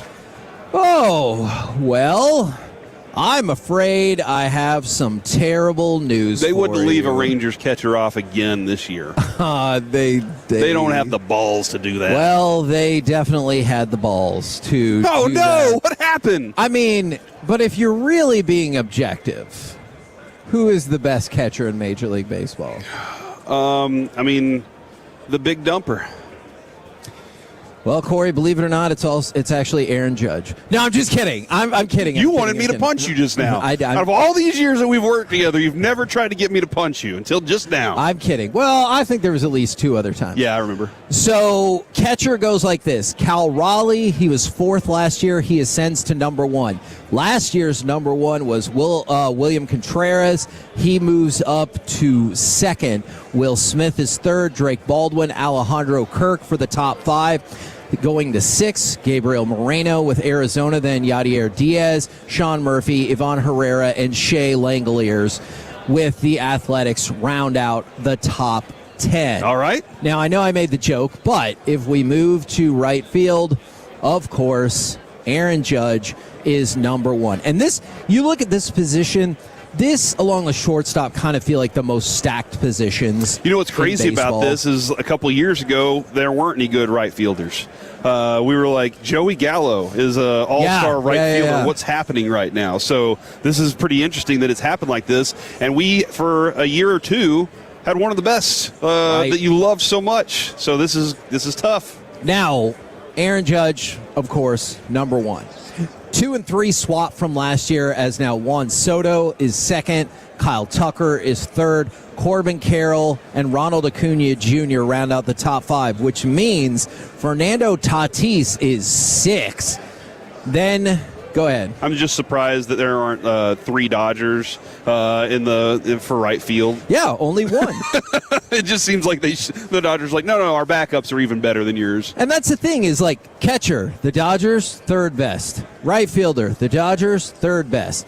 Fernando Tatis is 6th, followed by Seiya Suzuki, George Springer. Mike Trout is 9th, and Wilyer Abreu is 10. But yeah, so Mike Trout moved from 5th. Trout has fallen, at center field to 9th. Will he ever be in back? Right field? No. You think it's done? Yeah, and it makes me sad. It really does. Do we have time to have a discussion about Mike Trout then? Sure. What do you want to talk about? he lived up to everything you wanted him to be. He's one of the all-time great players on an all-time disappointing team. And then he didn't live up to everything you thought he could be after that. For sure. Look, just because his body, the human body is what it is. In his first 8 years, I kid you not, he was on pace to perhaps be the greatest baseball player in the history of the game. Yeah.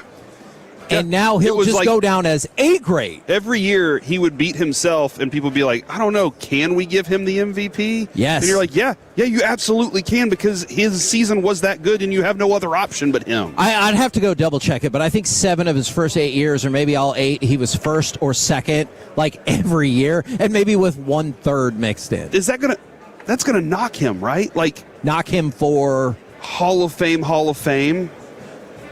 Like the first part of his career should put him in the top 3 of Hall of Fame. Okay, let me ask you this: what do you think about Albert Pujols? I love Albert Pujols, except for that night that he hit that one that made the really loud sound. Yes, in terms of the Hall of Fame of the Hall of Fame. I think he's in the Hall of Fame. Okay. That's kind of what I think about with Mike Trout. He was on pace to be like, there's no Hall of Fame without him. Right. And now he's just like, man, you're a Hall of Famer. Interesting. But not a top I could probably 10. think the same way about Pujols' early career, yeah. Because if you look at Pujols' first 10 years, offensive dominance like we've never seen, then Trout came along, probably surpassed it. He hit that baseball.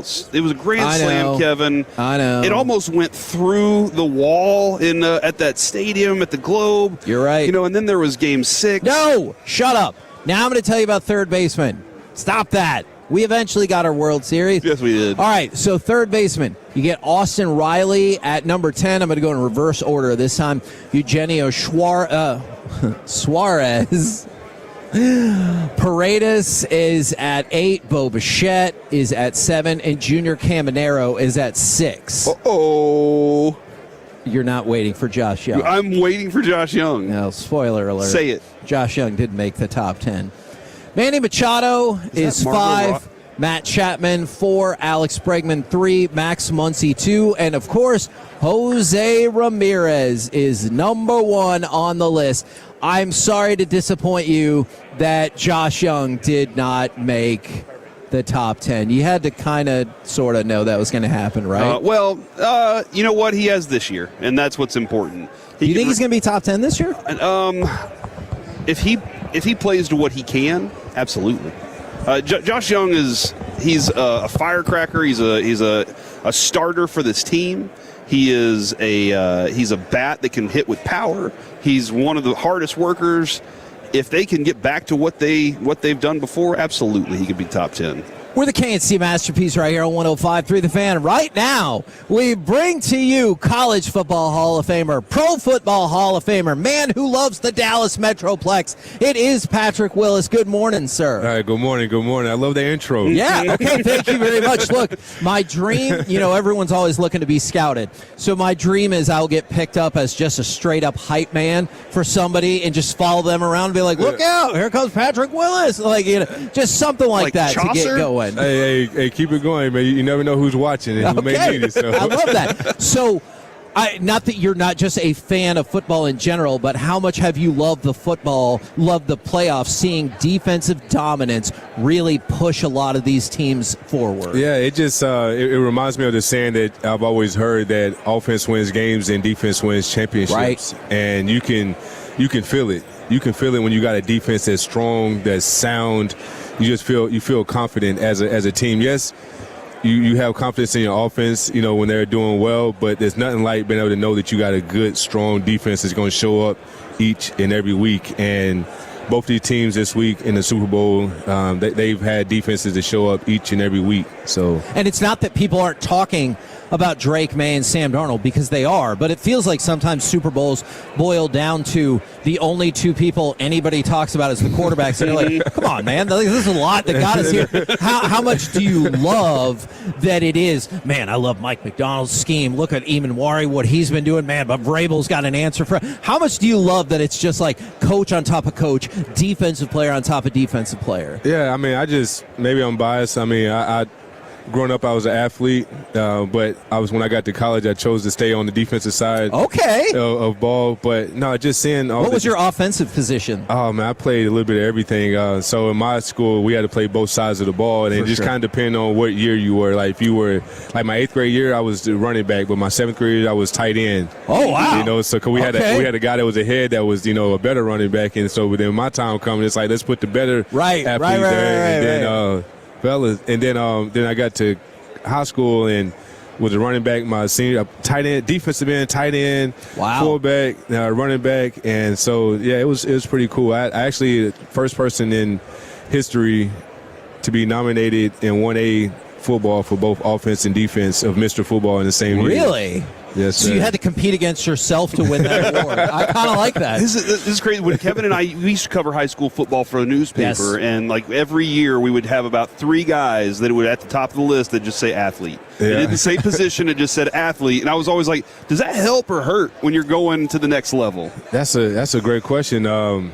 Now that you say that, when I got to Ole Miss, I did notice that other people had linebacker beside them. Other people had, their position. And I just saw beside mine athlete, which when I did get to college, I wanted to play both sides of the ball. I mean, coming from high school, the man always carrying the ball, you want to be able to do both sides. But it was real quick that I made the decision that I would stay on the defensive ball. After I saw our safety come down and practice and hit that running back and smack him the way that he did, and the first thing that popped in my head was like, wait a minute. You think I'm gonna let them hit me like that, and I gotta hold on to the ball? I'm like, no, I'm setting myself up for failure. I'm like, I'm gonna stay on the defensive side. I'm gonna go after the ball. Yes. So well, I guess we could break the news. It seemed like it worked out pretty well for you. Yeah, it feels like you made the right decision. I was always jealous that you weren't wearing a star. Like I was just always like, that's the prototype of what I want on my defensive side of the ball. Like your build, your speed, everything that went along with it. The way you played the game was fantastic. It's what I'd show to every kid in the future. Yeah, I appreciate that. I appreciate that. And when you look now at defenses and the way things are, because we're getting a new defensive coordinator in Christian Parker, our linebackers were miserable last year. It was a tough year for us. When you look at the way defenses are developing now, it's 3-4, 4-3. They're all kind of the same. You're mixing it all in. You're disguising so much. No more base defense. Yeah, it doesn't feel like there's we're a 4-3. We're a 4-3, but we're a 3-4. Yeah. Because of players like you that you can stand up, you can put your hand on the ground, you can do all these different things, and that's where athlete comes in to be such an important role. Yeah, I mean, as you just mentioned, I mean, you're starting to see a lot more safeties now being converted to that hybrid nickel type cornerback. Cornerback and whatnot, and so the game is changing big time, and I think as I look back and I think over my career and just my sports career, I will say playing a multitude of sports really helped help diverse my game and everything. So. No. And Mike's talked about our old co-host. He was a baseball player, and he was like, "Look at Mahomes, being a baseball player, being a quarterback. You just play as many as you tell your kids. Play all the sports, man." Does it bum you out at all then that there are some parents out there, not all, of course, but some parents are like, "This is the only sport you're going to play, and you're going to think about it 24/7, 365." Yeah, I do. I feel like that's an early sign of a kid could get burnt out in a little while. You can get burnt out just playing a multitude of sports, but just being stuck in that one and just that's all you do. I feel like it's only a matter of time before you get burnt out. And then I also had this mindset of, why be the master of one when you could be the jack of all trades, all of and whatnot. And so you've probably seen some people along the way that you were like, this guy's got something, but he just burned out, and he's like, I don't love it. I don't love it anymore. Yeah, and then you just get to that point. I mean, like I said, I know the feeling a little bit when you get to that point and you've played so much ball that you only have so much, I call it life force in you before you like, all right, man, it's been a good run. Like, is it something else? Is it like, what's next? You know, so. What's the feeling? What's your take on this game? Like, I know a lot of people have been talking about Seattle, but like you said, they both have incredible defenses. Which way you leaning for this? Yeah, for this game, it's strange to speak about, rooting for Seattle. Right. But, for them to be in our division it looks great on our division, and not just look great just because they're in our division, but they were also the team that put the 49ers out of the playoffs. And so, it will feel good to say, like, listen, after everything we've been through, everything the 49ers been through this year with the injuries and all the fight they've had to have to get to the playoffs and to get to a game, to get to the second round, and to play against, the team that went on to win the Super Bowl, to put it out. I mean, that's saying a lot. So I went to Texas A&M, and I have been through this exact line of logic this year when Miami made it to the finals, and I was like, oh, if Miami wins, I could be like, well, we lost to the best team who won the championship. Yeah. There's no shame in that. That's how I wrap my head around it. And look, so that's Ole Miss was kind of thinking the same, hoping the same thing there. I was just thinking that. Well, yeah, exactly. And as a long time, we were both born and raised in the Metroplex. We're lifelong Cowboys fans. You find ways to cope. Yeah. With your team, not really. I don't know if you've heard, we're not doing so great. No. So we find ways to cope. Do you have any suggestions we can pass along to our new defensive coordinator to help us get this thing turned around? Man, please say yes. I really don't have anything for him. I will say there's life during football, but there's life after football, and life after football has been it's been a journey, but I've been able to stay steadfast by being involved with other sports such as bowling. So, which is and I want to segue into that. I'm sorry to jump in there, but you are a fascinating study for so many people. You got in, performed at just the absolute peak, got out, made the Hall of Fame. How did you know it was time to get out? And then can we segue into, obviously y'all are doing the Super Bowl of bowling and everything, like how you got into these other things post-football? Yeah. So I would say, man, everything that has a beginning has its end. And I had always heard the NFL when I was growing up stood not for long.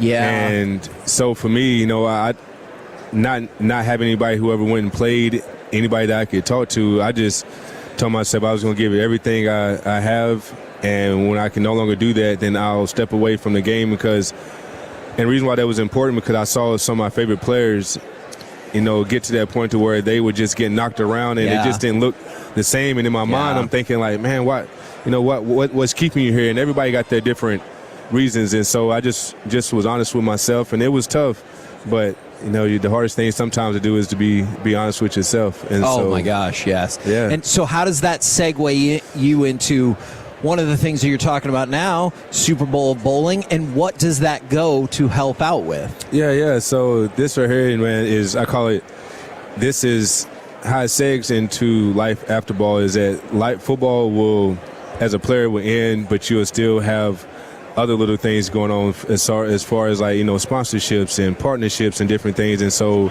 I'm just super excited to be here today on behalf of Go Bowling as an ambassador. Excited to go play tomorrow against my other NFL alumni guys who will be paired up with attendees who will be at Lucky Strikes here in San Francisco. And we're just going to be competing. We're going to be competing, and all the proceeds will go to the NFL Alumni Association as well as former players. And so it's for a great cause. It's not going to be very taxing on the body, but it's going to be, it's going to be a lot of fun. So, hopefully not a lot of 7-10 splits, though, right? No.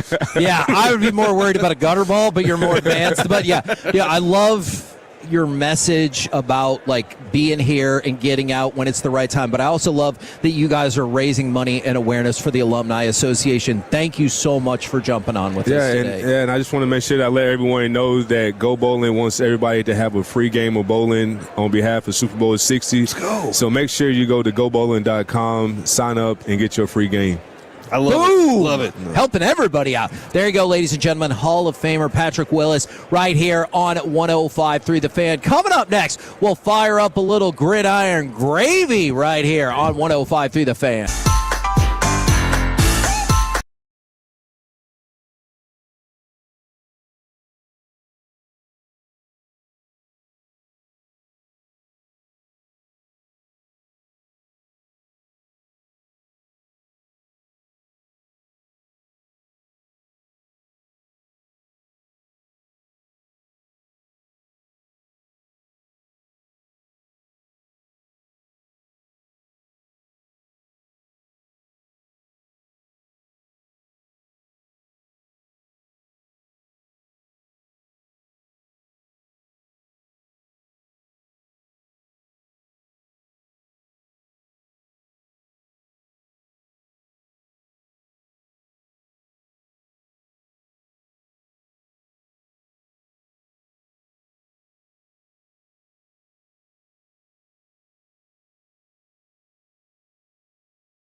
Chevy registrations 2023 and 2024.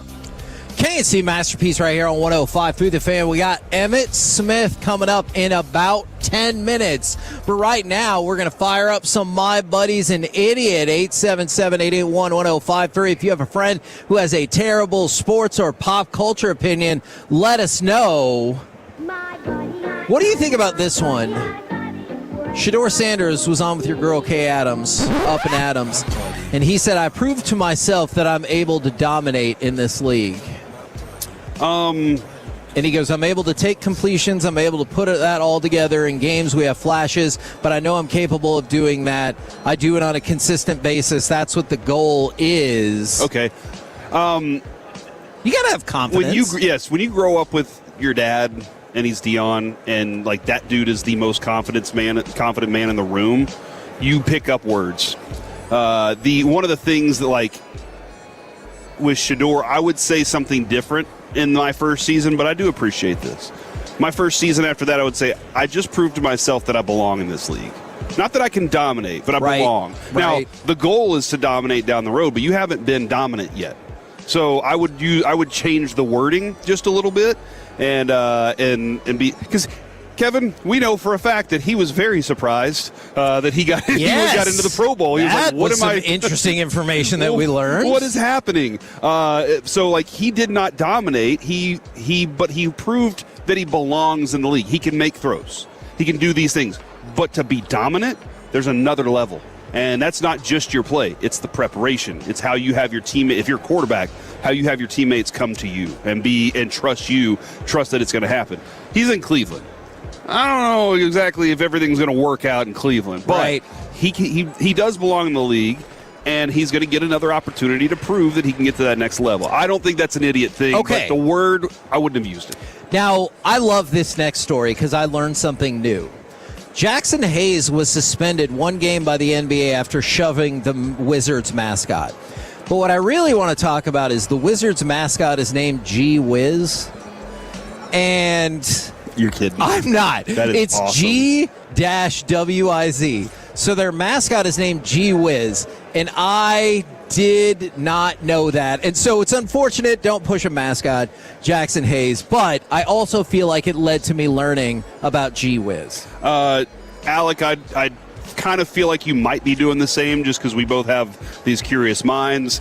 I'm currently Googling what are all the mascots' names in the NBA. Okay. Because is that the coolest name, or is that just the one that I like the most because it's cute? Well, I'll tell you that. I'll tell you what. While you are looking that up, the Olympics, not off to a good start. So even though the opening ceremony is tomorrow, the Olympics started yesterday, which is kind of a confusing thing. But in one of the first events, mixed doubles curling, of course, the lights went out in the first event in the arena. Now, they were only out for I feel like you need lights for curling. You do. Man. Although, how much would you watch, both you and Alec, how much would you watch glow-in-the-dark curling? All of it? Yes, exactly. Mostly because I think we've established on this show we're the curling show of record. Have we? Okay. Yeah. When we were Knights, Kevin, I made it very emphatic that I was the curling expert when it came to that, because I love the fact that's the one thing you can actually put a keg on the playing field and just enjoy your day with your friends. I don't think you can do that in hockey. You have to leave it on the outside the glass. But yeah, I think that's, we're going to watch curling no matter what. Would the rest of the casuals out there, would they be into glow-in-the-dark curling?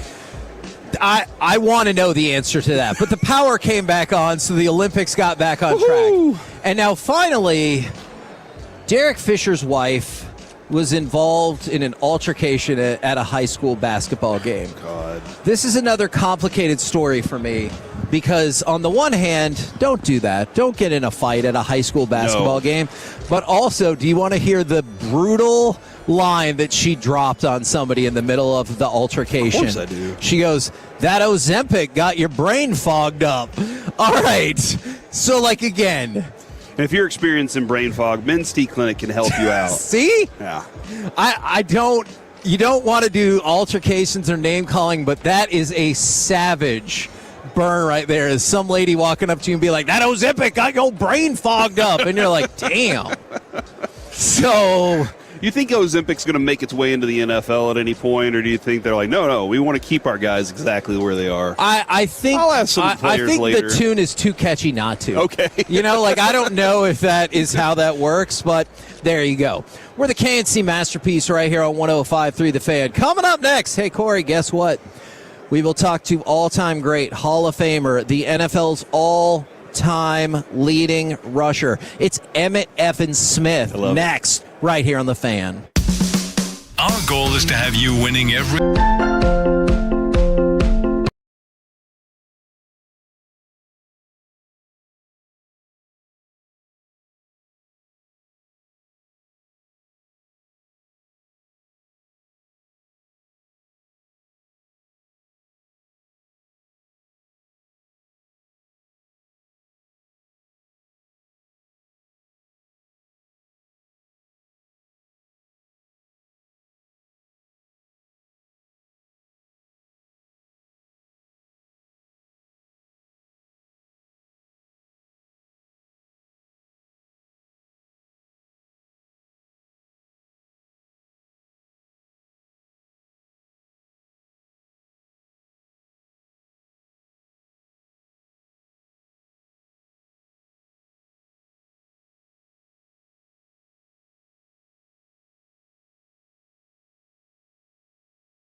It's the KNC Masterpiece on 105.3 The Fan. KNC Masterpiece right here on 105.3 The Fan. I want to, once again, I know Forgiveness Friday is tomorrow, go back and apologize for messing up Corey's commercial. Money Works is the best. They are. You should definitely go get that book. Yes. Even if people are trying to stand in your way from getting it by talking over it. Read the book, though. That's Kevin, that's the whole key. Yeah. Getting a book is a thing. But if you don't read the book... Did you just say getting a book is a thing? It is a thing, All right. true. But if you don't read it, what good did it do you? Just having the book. There's a book that I had, Kevin. That you know how at our station, books just show up all the time? Yes. And so I take books home because I like to have books. And so there's one that I never got a chance to actually tap into. My dog ate the book. Oh, no. And now what am I going to have to do? Either buy a copy of it or never read it. So I'm probably never reading it. Oh, man. Well, I don't love that. All right, Alec, I'm going to go ahead and fire up. We're going to catch up with Emmitt Smith in just a minute. But in the meantime, can you fire up some gridiron gravy and can you give me cut number 6? Because I want to talk about this. Roger back to throw, has a man open in the end zone, caught, touchdown, dropped in the end zone, Jackie Smith all by himself. Oh, bless his heart, he's got to be the sickest man in America. So right now, powered by Men's Tea Clinic, it's time for some gridiron gravy. Dip it, rip it. And let's start with ranking the Super Bowl losers. Okay. So I feel like we haven't done this appropriately. We always talk about the winners, but ranking the Super Bowl losers. Who do you think is the best loser of all time in the Super Bowl? Oh, man. That Cowboys team was very damn good. But I didn't see them play. So it's tough for me. I thought that Chiefs team was really awesome last year. So I would say them. So number Bills. 1 is the 2007 New England Patriots. Okay. That was the undefeated, They were undefeated, team. yeah. Except for they got defeated. They didn't finish undefeated. Bunch of chumps. But second on the list is a team I feel like we don't really talk about is the Baltimore Colts. That was Super Bowl III against Joe Namath. And think about this. The 2001 Rams. And so they lost to the Patriots for the Patriots' first Super Bowl win. But if you think about it, those were 2 all-time massive Super Bowl upsets. And so the teams that lost, they are second and third on the list. The Jackie Smith thing that we played, that was for the 78 Cowboys. They're ranked number 6 on there. But right now, we bring to you NFL Hall of Famer. He's in the Hall of Fame of the Hall of Fame, the all-time leading rusher in the NFL, Cowboys icon. Ladies and gentlemen, it is Emmitt Smith. Good morning, sir. Good morning. How you guys doing? Man, we're doing fantastic now that you're here. Excellent. All right, what are we showing off? I know last year we had the tequila. What are we doing now this year? This year we have Tableau, which is a antenna that you can hook up to your televisions at your house and get all of the local channels. You can watch, pause, record live TV, including local channel, local news, live sports, and popular shows as well. And you get over 125 channels. This one device connects to all of your TVs in your house, your phone, and your iPads and your laptops and everything else to watch television networks and everything else. You can, like I said, you can record over 50 hours of TiVo kind of stuff back, and it's all for a price of probably an average of $100, and you get all of those services. So when the television networks want to bicker about what TVs we're gonna block things out, this right here gets you all of that stuff, so you can watch all your college sports as well as your professional sports. And that's all we want. We want to be able to see our games. You don't want to be caught up in the middle of an argument between Disney and somebody else. No, that's not our fault. That's theirs. But you're paying for these services, but yet they block you out. Yeah. Yes. The only argument I want to have while we're here is yelling at every Hall of Fame voter who still doesn't vote for Darren Woodson. Yes. Do you know who they are? I think all Hall of Fame votes should be revealed. It should be revealed who voted for who and why. Because you know why? people they hide behind all of this bull junk, and they let the public mislead the public in terms of thinking, yeah, it wasn't me, when it was your behind who voted against Darren, who also voted against Bill Belichick, a coach who has more Super Bowl rings than any freaking NFL coach in the history of the game. And he's not a first ballot Hall of Famer. And you could talk about Deflategate all you want. The damn team had to stop the doggone play because they were playing with a Nerf football. A Nerf football? Yeah. So I think all votes should be revealed, who voted for who, so you guys and everyone else in the press can go and ask them, why did you vote that way? Put a spotlight on Put a spotlight on the jump. Yeah. Because we walk around with spotlights on us all the time, and everybody criticizes us for what we do. I'm with you. And everything else. And we got to sit around and answer all these dumbass questions that people ask. So at the end of the day, I got a lot of they deserve to have the same treatment. I'm with you. Now, for Belichick, it feels like he will get in. Obviously, we all are pissed about Darren Woodson because it feels like we go through that. Well, we do go through this every year. How can somebody who is one of the anchors of a great. My thing is, man, listen, don't tell me there was no room. That's bull jump. That's bull jump. Roger Craig, no disrespect to Roger Craig. Roger Craig's stats have not changed in 30 years. So why is his stats today valuable? Yeah, good point. 5 years after the man left the game, he should have been in. If he was going to be in, he should have been in 5 years after the game. Why he had to wait 30 years? Yeah. His stats has not changed since he retired. So what are we talking about? I don't know. They are watering down what's supposed to be special. A great honor, yeah. A great honor bestowed upon individual players that have performed at a level for a long period of time. And no disrespect to Roger Craig, but he should have been in 30 years ago. Yeah, I'm with you.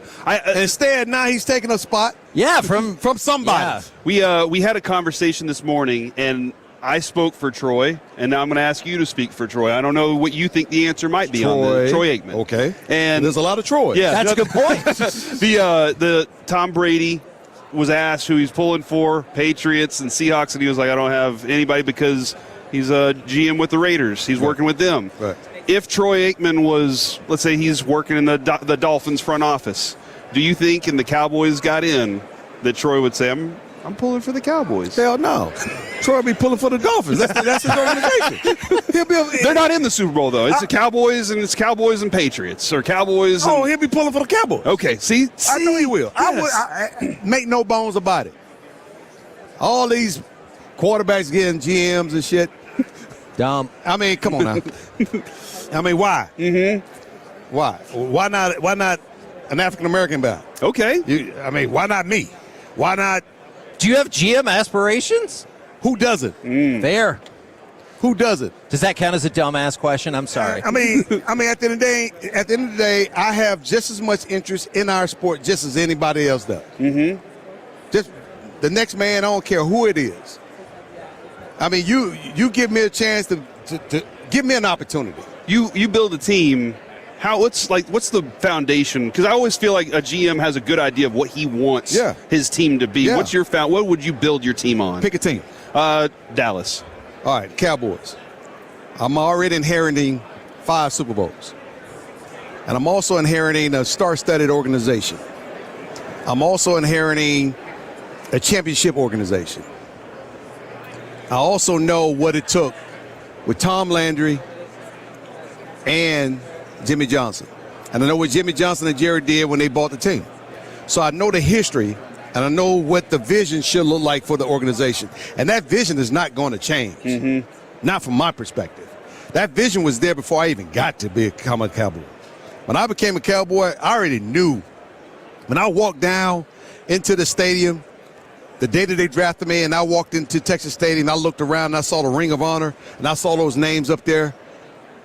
I saw what I needed to do. You didn't have to tell me what to do. I saw what I needed to do.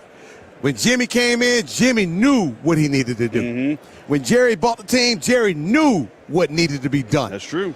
Because he was willing to make the investments, and they knew that win was the most important thing. When you go back and look at the doggone documentary, he said win.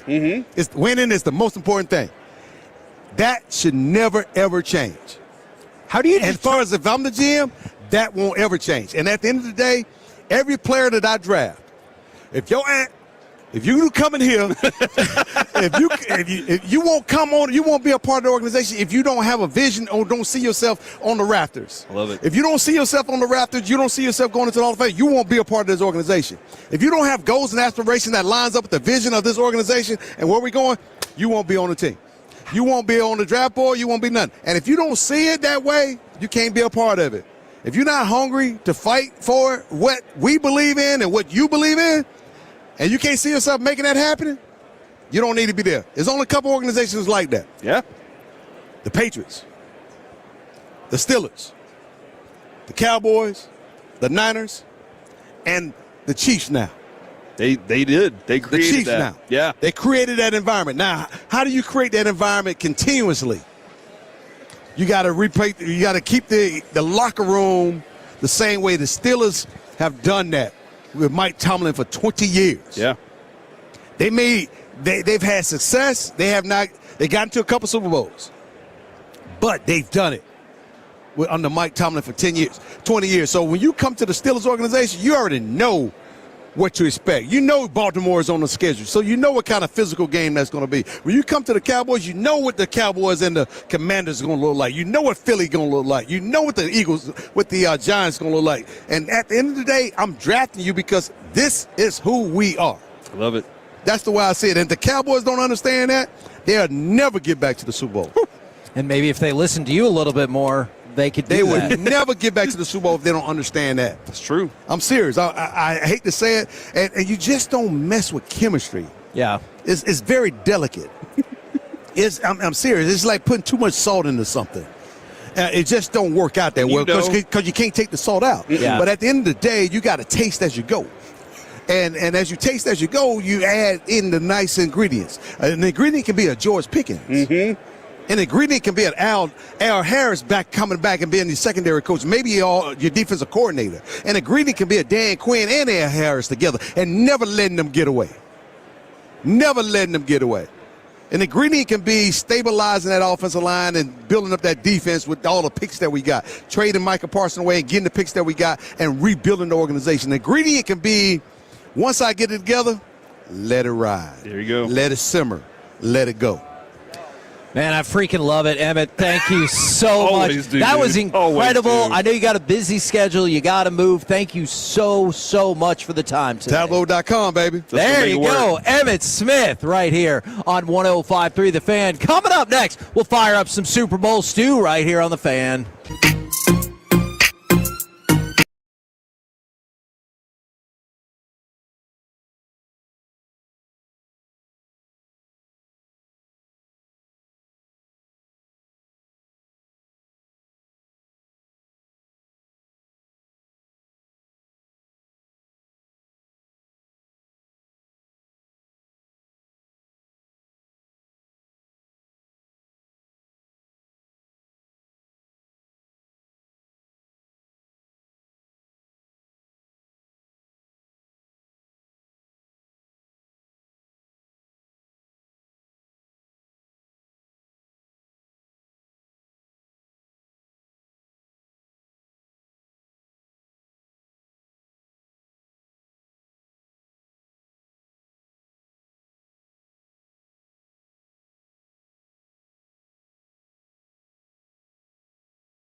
Hurts. 4th and 2. Purdy in trouble and sacked. Leonard Williams and the Seahawks take over. KNC Masterpiece right here on 105.3 The Fan. We got a lot of stuff to deconstruct right here as we dip into some big game bullion. Ah, nice. Look, people have been asking for it. We might as well. So I want to finish up another conversation that we were having. So this is who Sports Illustrated ranked as the top 5 best Super Bowl losers. Okay. So you got the 07 Patriots, the previously undefeated, the 68 Baltimore Colts, and go ahead. Yeah, well, you bringing this up, sometimes it's difficult to remember them. 100%. So when you're naming some of them, like, oh yeah, I remember. Oh crap, they were good. See, and that's the thing with teams 2 and 3. I feel like the undefeated Patriots have stood the test of time of people remembering it. But for the 68 Baltimore Colts and the 2001 St. Louis Rams, people talk about the greatest show on turf, but that should have been 2 Super Bowls in 3 years. Dude, they were talking dynasty. I remember watching them on the best damn sports show period, and they were like, "Are you guys a dynasty?" And they were like, "I mean, we have to be." And I was like, "Y'all won 1 Super Bowl." And think about how crazy it is that the game that didn't launch that dynasty instead launched the Patriots dynasty. Or the first somebody one. else's arc. And then for the 68 Colts, I know you weren't alive then and neither was I, but that's the game that made the Super Bowl.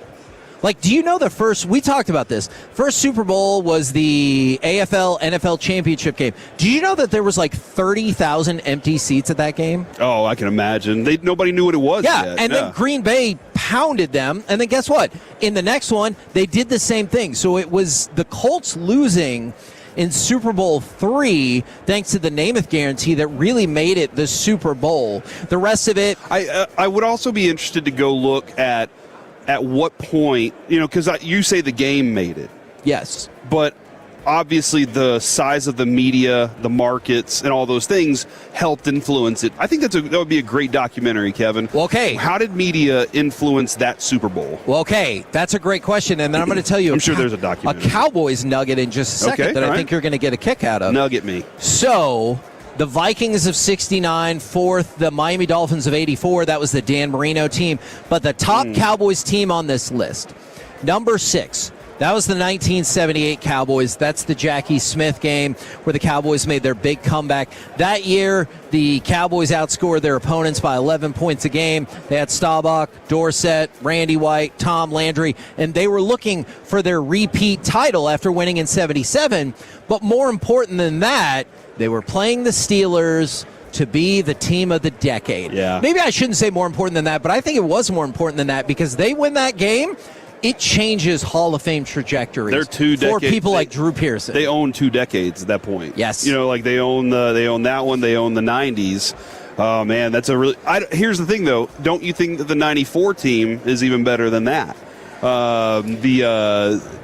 And I know that they didn't lose the Super Bowl. Yeah. No, they lost the NFC Championship game. No, I could see that. I think you're onto something. Yeah. That was just for fun. Yeah, no, absolutely. But the other 2 Cowboys teams that lost, the 1970 Cowboys, they were put at 45. Remember, they played in the Blooper Bowl.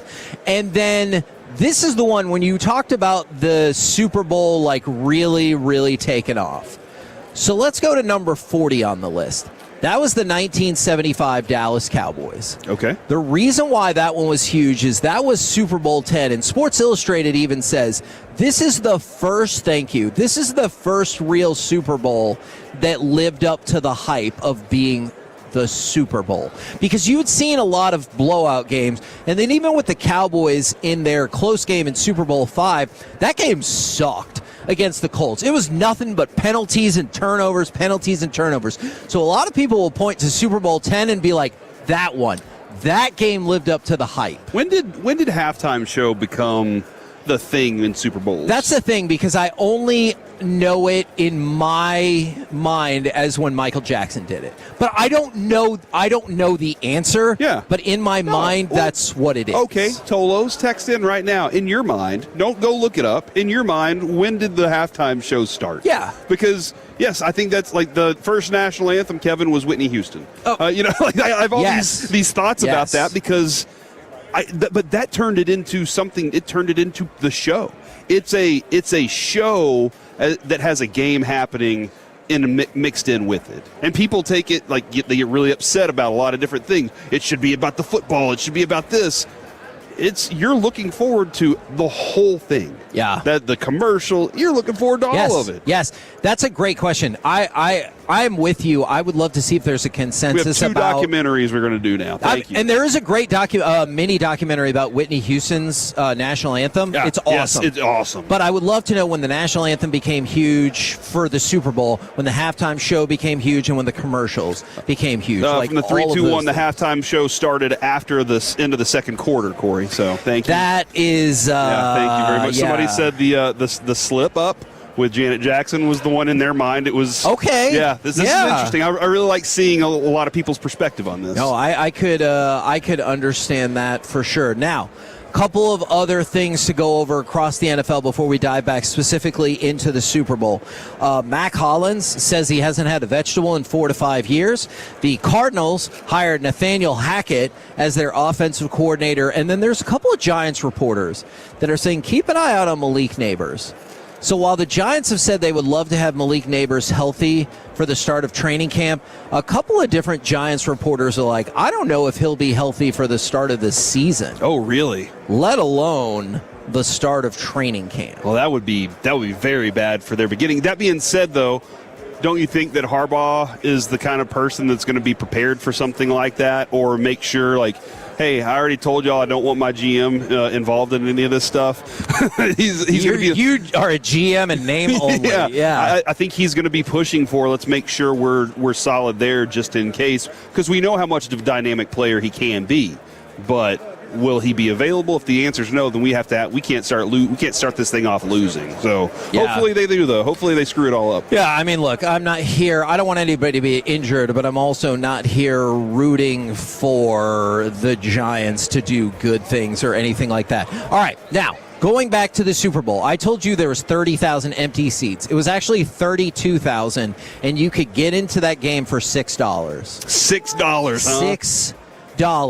So think about it. The first Super Bowl, which again, just to show you what a non-event this was, remember, there is no singular full copy of this game. And it was on two different... Is it 36 times the price now? It's way more than 360 times the price? It's more than that, too. Okay. Yeah. No, I was going off like a $3,600 ticket. Yeah, no, because I think people are saying it's about 5,000 to 6,000. So it's like 800 to 1,000 times the price. But think about this. Wow. Two different networks broadcast the first Super Bowl because they didn't care. And they don't have a full copy of it. So the NFL Network did a special several years ago where they pieced together the whole game based off of all these different tapes. There was no singular version of the game. Was it any good? Did you watch it? Yeah, no, it's good for historical sake, but otherwise the Packers look like the far superior team. There were 32,000 empty seats, and you can get in for $6. That's amazing. I wonder how much beers cost. Did they even serve beer at that place? Now that I don't know. When did beer start? Now we got another documentary to do. When did beer start getting served? Okay. See, look, I'm here for all of these things. All right. Here's my question, and I wonder if this is going to determine the balance of the game. Okay. Who do you think is going to do a better job defensively in the red zone? All right. So New England was 17th this year inside the 20-yard line, giving up a touchdown 57.1% of the time. Seattle, 51.2% of the time. But you have to look at what happens in the playoffs. In the playoffs, the Patriots have been giving up red zone touchdowns only 25% of the time. Okay. So you have a number on their scoring, the percentage of time they've been scoring in the red zone? I will have to get back to you on that. And sorry, let me reset one stat just really quick. In the regular season, I apologize, the Patriots gave up a touchdown 67.5% of the time. That was third worst in the league. But in the playoffs, shut down. So I think that while I think the more talented receiving group, the more talented running back, the more talented offense, I still think is the Seattle Seahawks. I think you have more options when you get into the red zone because of Drake May. Drake May allows you to run, have some designed runs at play if you're on the 1 yard line. He can throw. He has options at tight end. They have a good running back. I think they just have more options, Kevin. So I think that as tough as it is for Seattle, to run against Seattle, because of the ability to say, you know what, we got an extra play in here. I think that if the Patriots are able to get in the red zone, that might be a fun study. Also, is if they can do it, because Seattle's defense has been so stout, 20-20. That could be the difference for them, is if they can get into the end zone. By the way, somebody did ask about inflation on those Super Bowl ticket prices. $6 back then would be about $60 now. Okay. Can you imagine being like, hey, Corey, do you want a Super Bowl ticket for $60? I'd be, yes. Yes, right, I would exactly. be like, let's go. Kevin, you want to go? And I would ask the whole station. I would pay for everybody's ticket. And then I would be like, Sean, actually, you're paying for it. Says, we know how things go. Sean's always going to end up paying for everything. Now, make sure. I paid him back. Yeah, make sure to pay him back. All right. Do you want to talk about Josh McDaniels or some Super Bowl wagers? You know what? The great Eric Chiafalo is joining us now. Yeah, let's let him decide. Well, you can be the decider. Josh McDaniels or Super Bowl wagers? Let's do Josh McDaniels Super Bowl wagers. What are they betting on with Josh? Oh, in your face. Play calls? You didn't even see that coming, did you? How many crappy play calls is he going to have? Guess what? Much like last night, I did not see that. We also have Zach Wolchuk joining us too, so this is a showdown. Let's go. I want to know what you have on Josh McDaniels. What could you have on Josh McDaniels other than the fact that he's kind of a bleep hole, but he's called a million plays in Super Bowls because this is like his 10th one. Yeah. Could you see a scenario in which Josh McDaniels makes the Hall of Fame as an assistant coach? Consider this, if you will. This is going to be the most controversial thing I've told you in 24 hours. Yeah? So consider this. I don't believe it. Josh McDaniels, he was a personal assistant in 01 Super Bowl, defensive assistant in 03 Super Bowl, quarterbacks coach in 04 Super Bowl. Now he's been a coordinator for 3 more Super Bowls for New England, and if he wins this one, he would tie Steve Spagnuolo for didn't quite get that, for 4 Super Bowl rings as an assistant. That would be the NFL record, and it also means he would have 7 Super Bowl rings as some level of an assistant coach. I know I'm not disputing that he's a bleep hole and he was a terrible head coach. Sure. But that's pretty damn impressive. It is. No, it is very impressive. Do we have assistants? Like, how often are assistants getting... I don't think we do. We don't. So this would be the first of its kind. I think primarily an assistant, yes. I think, like, Spags is going to be a guy that's going to be talked about, right? Like, whenever he's done. And Mickey Spagnuolo, yeah, you're right. Yeah, absolutely. Because he was there. Yeah, he was. And were you there? But I was not. But is the idea, like, why could a coordinator not get in? Do you think the counter argument's going to be, but when he got his own shot, he failed miserably? Yeah, I do. I would wonder, like, would they have still won those Super Bowls without him? Especially, like, he's got 7 Super Bowls. Yep. How many did he really directly contribute to? We're struggling to get Bill Belichick in the Hall of Fame now. That's a good point. Like, no, so he's definitely not going in now. This seems like a non-starter for me, but hey, he deserves a fist bump. Yeah, I think that the conversation, maybe an attaboy butt slap, or a little statue outside. Pretty interesting about tiny this. one. Yeah, a tiny little statue, like a little soldier. The little soldiers we used to fight with. Let Wolchuk talk. Sorry. I don't think he's getting it. No. But I do think he deserves more credit than Eric gives him. I mean, you've heard Brady recently talk about the night before the Super Bowl going in with Seattle that they were changing and drawing up plays to just implement into the game. So I think McDaniels, and look, guys, he won 9 games with Mac Jones his rookie season. Like, I don't think Josh McDaniels is a bad offensive coordinator. He's a terrible head coach, and he absolutely is a bleep hole. But I don't think he's a bad OC. No. I think the track record speaks for itself. Where it's going to hurt him is it's like you had Tom Brady. If you win one with Drake May, does that help? But this is just kind of unprecedented, uncharted waters. Yes, so exactly. I love the question, but I think I'd lean no here. All right, so I got a gambling question for you.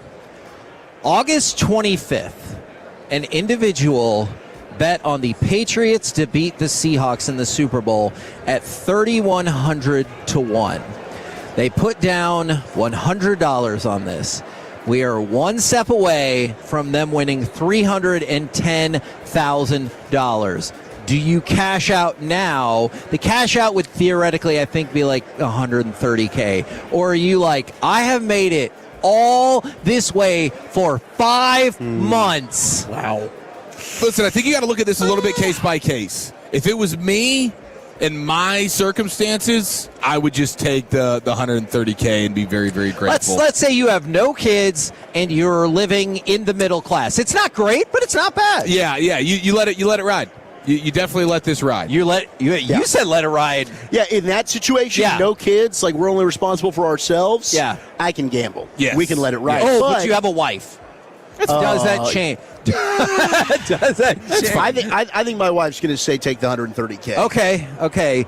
Corey, you have long since been a champion of you made the play, you stick with it. What do you think about that person who made that bet more than 5 months ago? Patriots beat the Seahawks $100 for $310,000. Has he done any? I'm sorry. Did you say he's done anything to hedge his bets, like the guy did yesterday? Not as far as I have heard. That's what I would do right now. But he doesn't have the capital that guy had already earned, right? Yes. Okay. So that's a great point because I know people are like, "Hey, Kendall Jenner bet $1 million on this, and Devin Booker bet $1 million on this." All right, maybe they win, maybe they don't. Makes no real difference in their life. This guy only bet $100. He didn't bet $10,000. Right. So he could very well just be a guy who maybe doesn't have the funds to immediately go hedge his bet off of this. Would you feel better? Would we let it ride 100% if he had taken the Seahawks to win this game?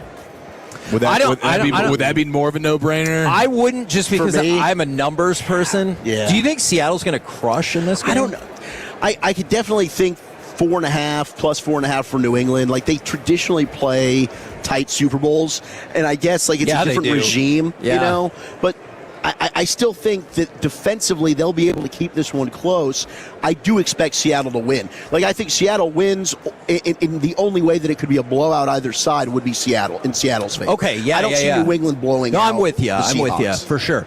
Now, we have talked about, I know Garrett and many others talked about, hey, best way you can tell who's going to win the football game is turnovers. We have talked about a new thing that has really been apparent this year is the top 4 teams in explosive play rate advantage. Bang. We're the last 4 standing. But here's another one. Of all the qualifying quarterbacks, Drake May and Sam Darnold ranked 1-2 in passing yards per attempt this season. Wow. 8.9 and 8.5. I'm not discounting the turnovers thing. Obviously, that is hugely important. But I think there are other things like the explosive play differential and passing yards per attempt that sometimes I don't think enough people pay attention to. That's probably a big difference in the game. Yeah, I mean, how far are you pushing the football down the field, right? Yes. I mean, I know we talked about that a lot with Bo Nix, Eric, where it's like, especially last year when he had a tremendous rookie season, you look at his air yards, this guy's not throwing the football down the field. A lot of it is yards after the catch. I think New England, Drake May's a guy, I mean, heck, Nate Tice used the word the cojones, right? He's pushing it. He's got the balls. He's pushing it down there. He's going to take his chances. I think Darnold with Jackson Smith and Jigba and Rashid Shaheed, they're both very willing to do that as well. So that absolutely, which team is going to be able to make the plays at the back end to limit the explosive plays is absolutely probably going to be the difference in the game. I know Romo's talked about the safeties, like where the safeties lined up. That's going to tell you a lot. I think that's a huge deal for variety for Seattle because, man, they are not afraid to move those safeties up as part of the run game, and I think that's part of the reason their defense has been so devastating. Well, and they do the such a good job disguising that and then breaking back into coverage. But with him and Worry, it's loaded. With him and Worry too, they're able to do so much more at the line because of the way they play that nickel spot. Like, that's becoming the most relevant information about what your defense can and can't do is, do you have talent in that area? And now he's hobbled. Yes. I heard you talking about that with Kelly in Vegas in the prop queen How earlier. big of a deal is that? I think that By the way, huge. Ariel was not super high on him going into this game. Yeah, that's huge, man. If he's, I mean, I saw the clip of him like limping into the hotel. I don't know if you guys saw that. So I like this. Yeah, I mean, you think maybe this is like little gamesmanship? Yeah, okay. Then you also have the Drake May shoulder issue. I don't know, but if Emin Wari is not 100% or unable to play the majority of the game or something, that is a huge blow. Absolutely. Like, that dude has been nails. Agreed. Now, by the way, in case you were wondering, Devin Booker bet the Seahawks minus 3.5. And Kendall Jenner bet the Patriots on the money line $1 million to win 2.9, because I'm sure that will really help. And Aaron Donald, hey, money's money. Aaron Donald, Kyle Shanahan, Fred Warner, Cam Hayward, all jumping on the NBC pregame as analysts for the Super Bowl. We're the KNC Masterpiece right here on 105.3 The Fan. We're switching up your expressway just a little bit, because coming up next, we will talk with the AEW World Heavyweight Champion, MJF. I'm a little scared. Next, right here on The Fan. The Fan is proud to partner with the Nexo Dallas.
It's the KNC Masterpiece on 105.3 The Fan.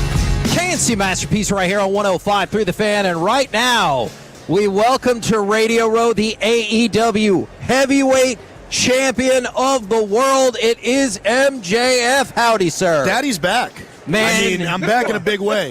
I'd imagine, are you wearing underwear this time? No. That is, I've been it's a You're tactic. committed to it. Yeah, it's a tactic. And it's a smart one because I got to tell you, I just look at you and I want to pull your underwear over your head. I understand that. It's just so it's like this visceral thing that takes over my body when I look at your dumb face. Yeah. But, that's what makes him successful, though. Maybe that's what it is. Yeah, people watch to hate him. Yeah, I can't relate to that at all. No. People love me. Certainly. I'm salt of the earth. Look, and did you ever get to a point, or have you gotten to a point where, as long as they care, you don't care if they love you, you don't care if they hate you, you want them to care? All I care about is making money for me and my promotion. Okay. If I make money from my promotion, that secures another TV deal. If the TV deal secured, I get to make even more millions. How much better is your promotion off with you as the champ then? I mean, I'm glad you asked that. We are up in the ratings. We're up in key demo. We are up year over year in every single marketplace we've been to thus far in ticket sales.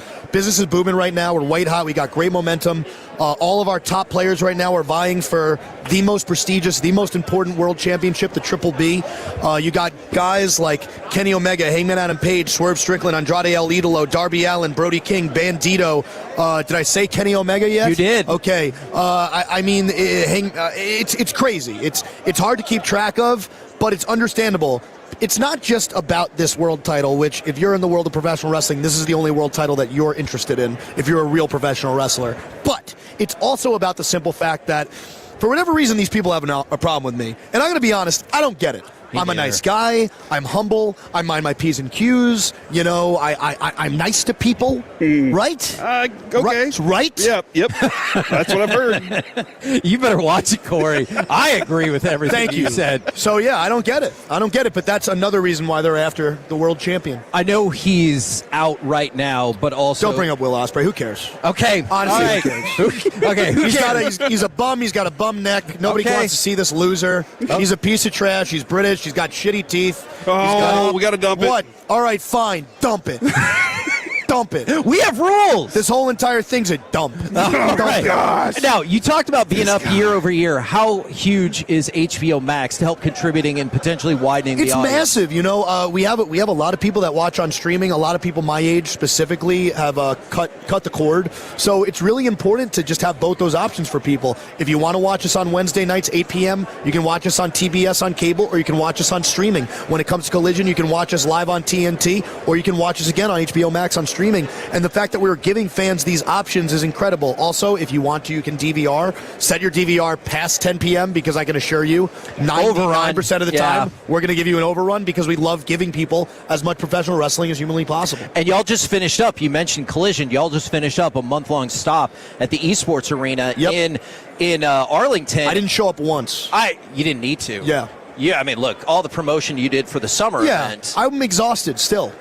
I'm tired. I'm tired from just having to talk to people like you. Sure. It's exhausting. Is you know it how hard it is? To carry the company on your back? Yeah, of course it is, but nobody does it better than me. That's why I'm in the position that I'm in. You know, and you just said something the other day about ignoring... No, this is I like it. Don't make a mistake. No, I like what you said, because after we talked to you the first time I ever got to talk to you, it was a crazy day. It was awesome. Yeah. It's one of the most memorable interviews of my life. You're welcome. And that is I appreciate. Okay. But you made a lot of people still talk about it because of how chaotic it was and how fun it was, and again, you were hateable and likable. Controversy. You have controversy with it, but it's a memorable thing, and that's exactly why you just said it. That's why you're there. That's why you're in that position. Because Maxwell it's memories. That's what I do. I've created some of the best rivalries, memories, promos, matches in the history of the sport.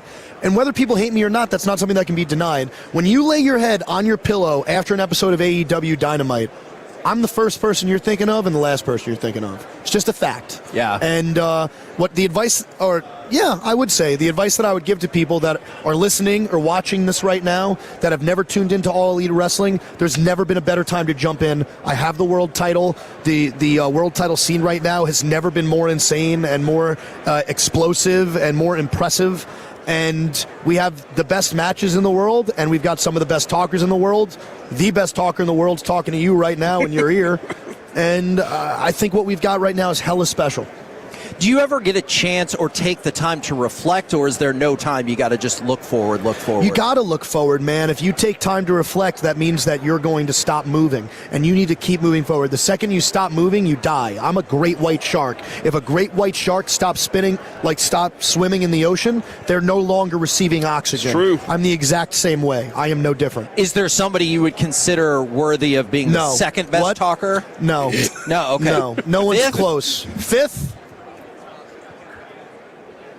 No. Okay. Wow. All right. Yeah. Had to give it a shot. Just to check. Also, the last time we talked, you couldn't talk about the Happy Gilmore 2 movie. No, now I can talk about it all day long. And Talk it's about beating up exciting. Eminem. Yeah, well, that's now. And Kevin thought you were going to be Shooter's son, so Yes. that was one of his theories. A lot of people assume that. One of the things that I'm fascinated by, because you were like saying, man, you were very adamant about, I'm not going to break that trust. When you're in with him, it seems like you're always on that Rolodex forever now. He's the most down-to-earth human being ever, and he wants to work with people that he loves and cares about, and he's just a good person like that. You know, there's a lot of people, when they make their way to the top, they say you meet everybody on the way down that you meet on the way up, and he's never going to go down. And because he keeps sending the elevator back. There you go. He's like, hey, jump on with me. Yeah. And I think that's incredibly impressive, and he's just a very humble guy considering he's one of the most famous human beings to have ever lived. Yeah. So how difficult is that schedule to balance because you're going full insanity? gear? Yeah, okay, but you want that, right? Yeah, I do. I love professional wrestling as much as I do acting. You know, I was going back and forth while I was shooting Happy Gilmore 2. I was going back and forth while I was shooting Violent Night 2. You will be able to see that Universal flick in theaters this December. And, you know, I went from picking tacks out of my butt against Mark Briscoe to having to get on a jet and, you know, fly to Winnipeg, Canada that very morning.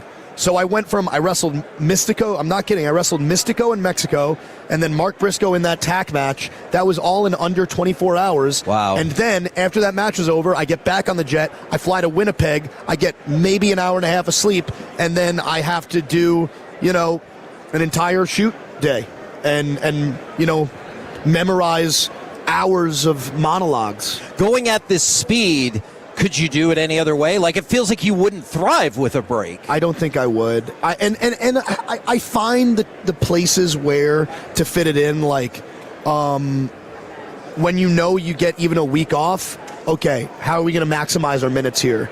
And I try my best to do that.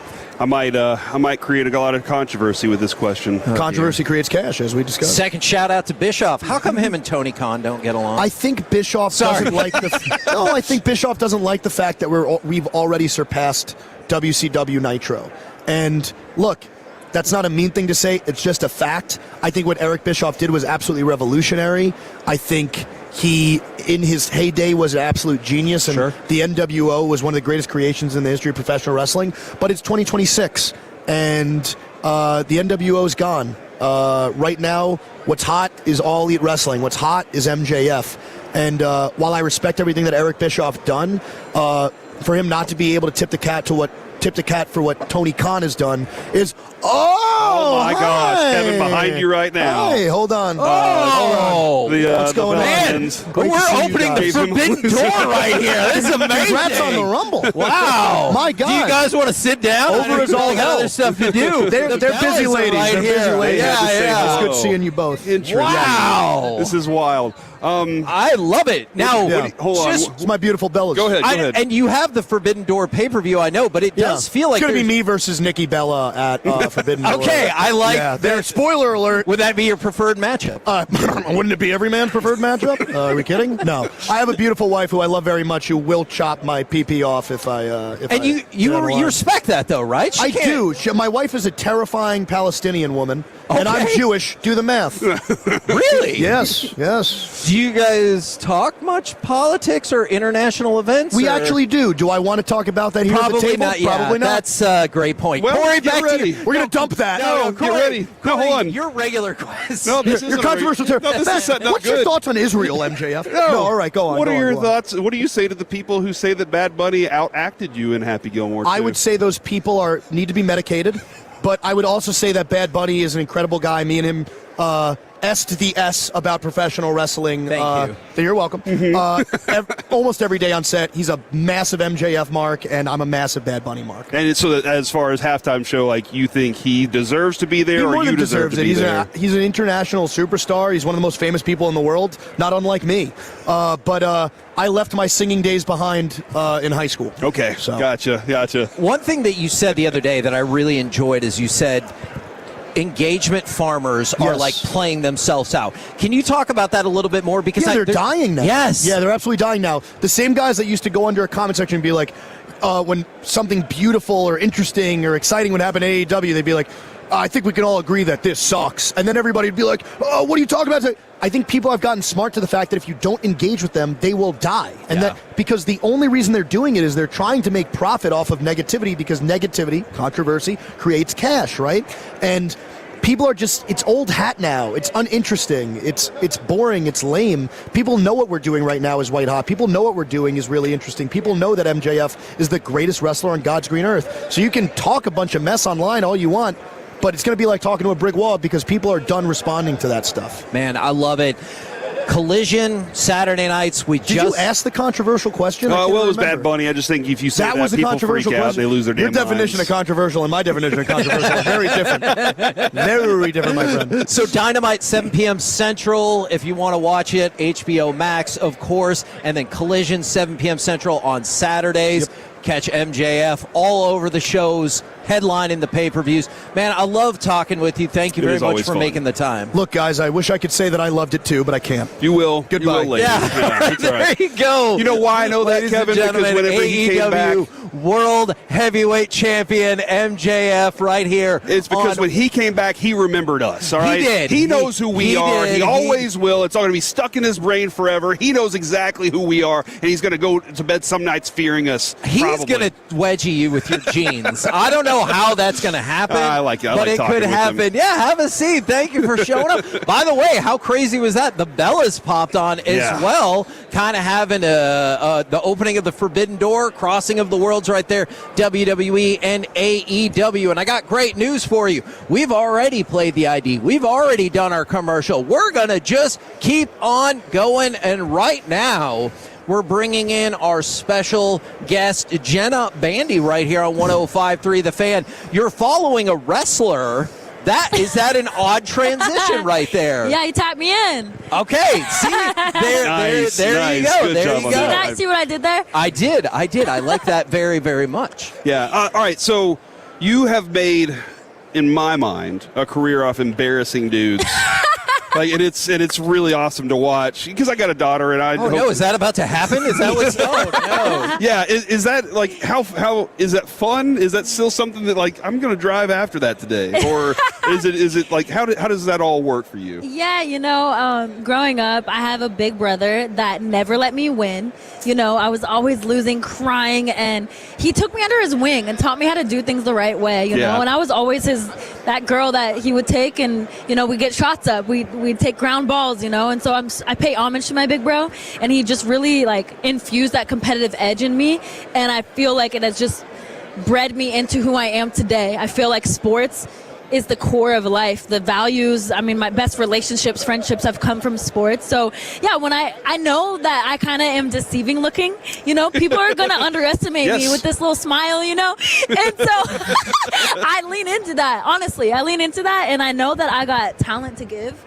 And so I want to showcase it, and it's representing all women out there, all girls. Oh, for sure. Do you still like being underestimated, or at some point you're like, man, you better know who the hell I am, or does that play to your advantage? It's a win-win because if I'm out there with a bunch of guys and I don't do that well, it's just like, oh, at least she's out there. Mm-hmm. But then it's like, if I do good, it's like it's a win. But yeah, sometimes it's like, if I start hitting some threes in your face, you better start putting a hand up. Right. Don't start thinking it's just luck over here. Like it's real skill. Yeah. How often do you get that one defender that's just like I don't believe this. I don't believe this is actually happening right now. It's literally all the time. Like when I go and play pickup ball, it's always like, all right, you got, and I'm like, oh, who's guarding the girl? Who wants to guard? Because you know it's kind of a setup. No one really wants to really play hard on. It's pretty. I'm like, hey, I'm out here. I'm trying to get better. So respect that I'm out here and just play some ball. Oh yeah, absolutely. Yeah, and that's the trash talk part of it. Yes. Your trash talk is a little bit different, but you have the confidence that goes along with it. Yeah. What's the trash talk that gets under your skin? Is there one that you're just like, no, dang, that one got me today? Oh, man. I don't really experience a lot of trash talk. What I have experienced is the way that I got kind of into this whole content creator thing is that I got an opportunity to play against a bunch of other YouTubers and streamers, and I was the only girl, and it was a $100,000 opportunity. It was knockout basketball with Bleacher Report, and it's kind of my claim to fame. I won. I beat all the guys. I had all my lives left, and I won $100,000. And after that, they were all calling me a tryhard. Like I took it too seriously, and I kind of was like, "Yo, for $100K, thank you. What are we talking about? $100,000 opportunity. I'm not just gonna wing it. I'm sorry, and it honestly was my claim to fame. Like now, I'm quitting coaching. I quit getting my teaching credential. Nice. I was a varsity girls basketball coach. That was it for me. I was good. But then this happened, and I'm like, I think it's knocking. Okay, sorry, I'm really kind of. Yeah, I need come on. you to raise us to the level where we're so good that we don't have to care about $100,000. Okay, get all us right, to that all right. level where I can just be like, bah. That is so. That's the next level is where she is with content creation, because now this has opened up a new world for you, then, Yes. right? And this whole world is very new to a lot of people. A lot of people don't know how to excel it, be in it, or any of Yes. those things. How are you taking that? Yeah, I think that if you're a professional athlete today and you're not creating content, you are missing out on leverage and just capitalization on your brand. Like, if you get hurt, if you get injured, when your career is over, you got to have things lined up. And if you're making content right now, it's money in your pocket, you know? So, yeah, I mean... Get a good editor. Is that your advice? Oh, yeah, right here. My guy right there. Get a good videographer and editor. That's right. Yep, we got to go back to the hotel and edit a video. But yeah, it's levels. It was just my phone and my friends holding my phone and just kind of being whimsical. But now it's very intentional. And I'm representing more than just myself. I'm representing young women, and that's also why I came up with my female empowerment brand. It's not my nonprofit. It's called Game Change Her. And that's where I get to really have influence and put that into the term influencer. And I'm not just out here being cool and impressive. Like I have an initiative that I'm about, and so. How important was it to do that initiative and be able to give back to perhaps people that aspire the exact same way you came up? Yeah, that's where it all makes sense for me. I really didn't like the stigma that went with being called an influencer. I really felt it was very overly sexualized, especially with women. And I was like, if I'm going to do this, I'm going to be true to myself.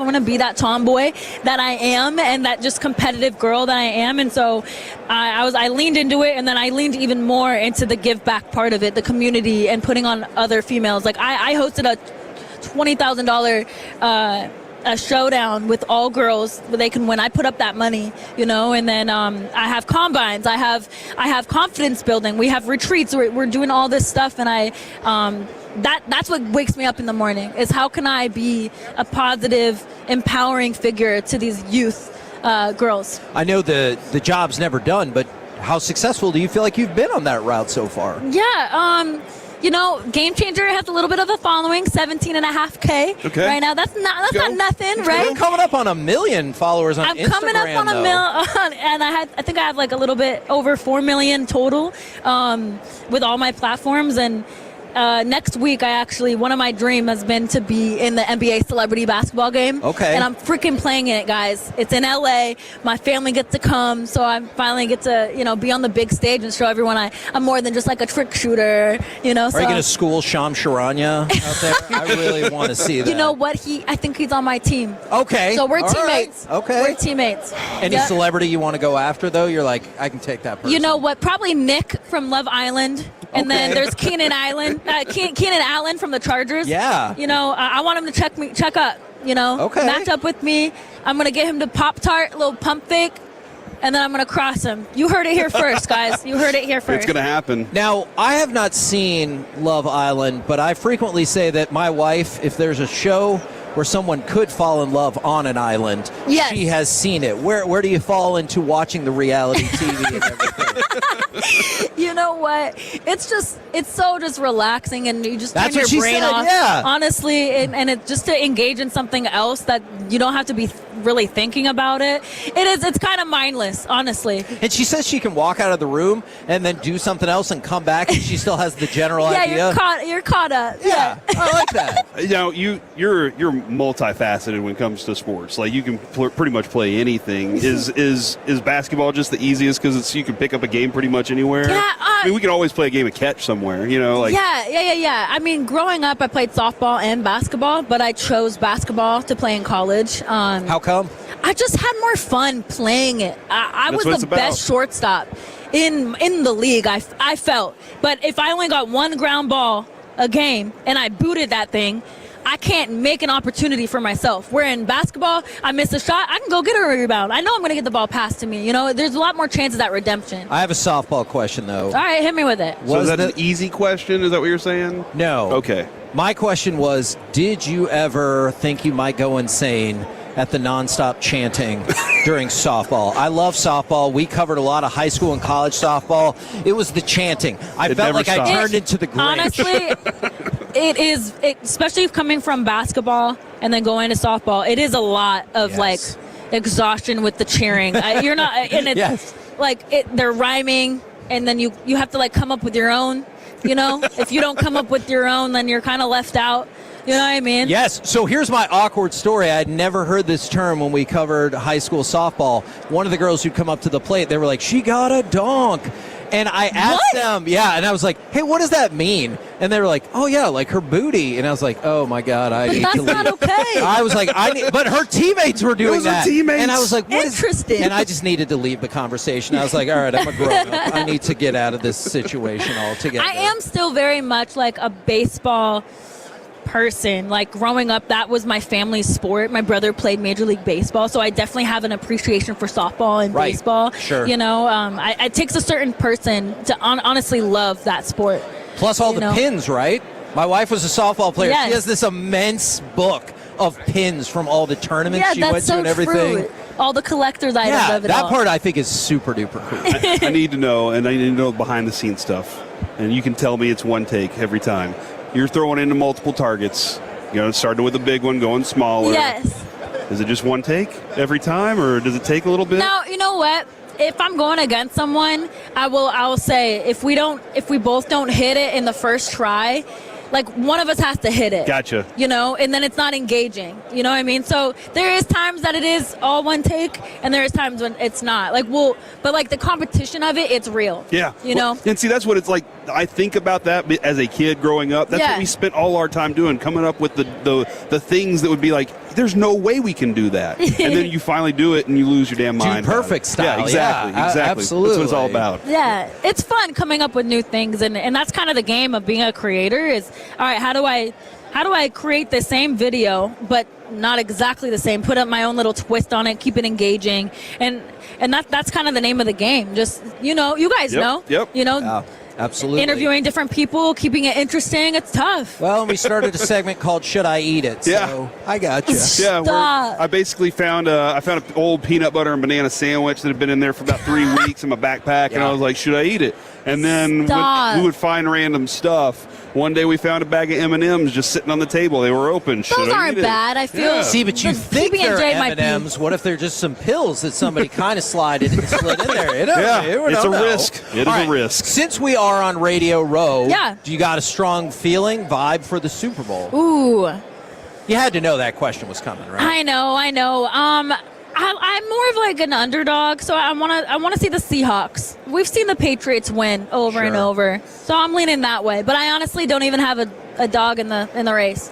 Do you think it's unfair that they're good again so fast? Like there are fans like Cowboys fans who have been suffering for a long time, and they're good already. Hurts their soul. Yeah, that's not fair, right? I know. They're already back in the Super Bowl. I know. Brady, kudos to him, but they still can do it. I got an idea. What? Okay, I think Drake May throws the prettiest ball in the game right now. I really do. Sam Okay. Darnold throws a pretty ball too. Okay.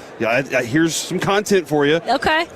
Mimic the throws. I don't know, something like that. I like You're the that. creative one, so you can do whatever you want with it there. But go get all the quarterbacks together and say who throws the prettiest ball, and then show them why you do. That's not a bad idea. We did it.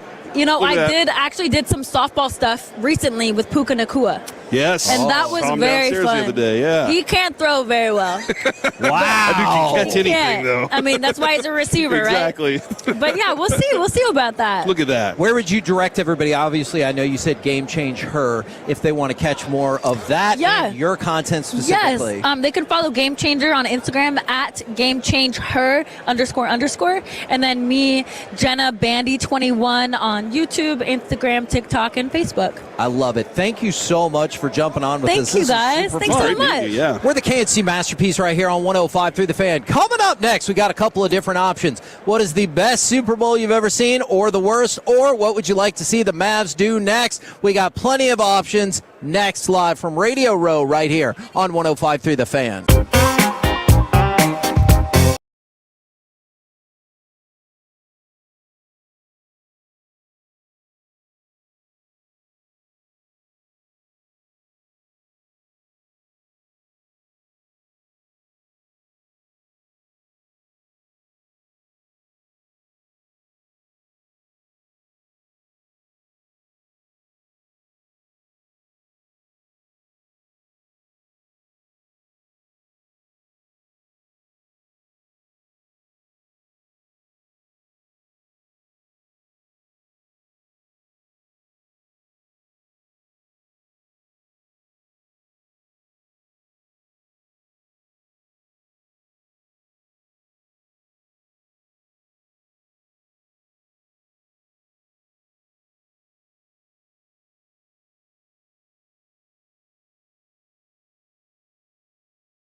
Lawyers, Frankel and Frankel. If you've been injured in a car or truck wreck, call Frankel first, 214 or 817-333-3333. With Frankel and Frankel, there's never an out-of-pocket cost. They only get paid when you win. Frankel and Frankel, the go-to car and truck wreck attorneys in Dallas. Mavericks with new players, Thompson, Najee Marshall. They got Quentin Grimes. Dinwiddie is on the team. Doncic 3. Timeout, San Antonio.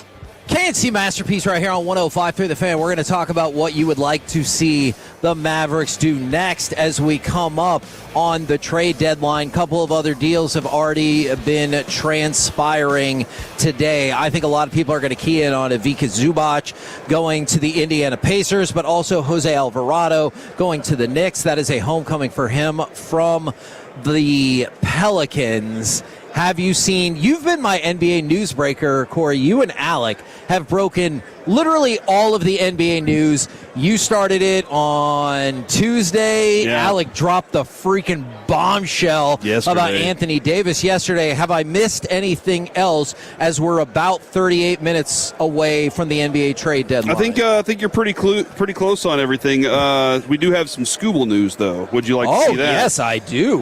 Two-time reigning American League Cy Young winner Tarek Skubal, according to Jeff Passan, won his arbitration case and will make $32 million this year, sources are telling ESPN. He bet to go for the largest salary ever in the arbitration system and paid off. He'll make $13 million more than the Tigers argued. Yeah, because, and that, I don't know if it's absolutely the biggest differential in arbitration history, but I bet it is, because the Tigers came in at 19 and Skubal was like, I am literally the defending back-to-back Cy Young Award winner. Oh, by the way, I finished 7th and 5th in MVP. I could not be pitching much better. I want $32 million. I'm glad he got it. And look, assuming they keep him and Valdez, because they obviously, made that move last night as well.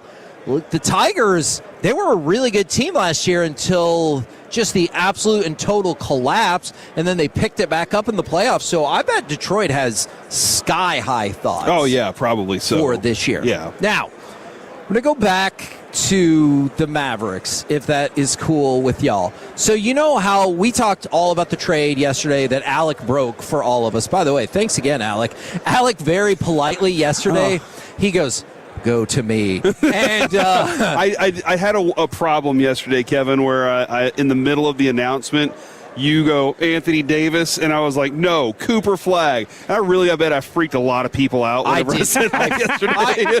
I freaked out, and so when Alec gave us the news, I thought it was obviously super interesting. I really liked the deal, but what I've really noticed, everybody likes to grade the trades. And so, like, ESPN liked the trade well enough for the Mavs. So did a couple of other outlets. But some outlets and a lot of fans are still grading it off of Luka. Yeah. And don't you think it's fair to say, for both of y'all, if you're grading this off the Luka trade, we lost. Yeah. We're always going to lose, especially if you don't think the draft lottery was rigged for Cooper Flag. If you take everything at face value, we lost the trade badly, and that's always going to be the case. Yeah.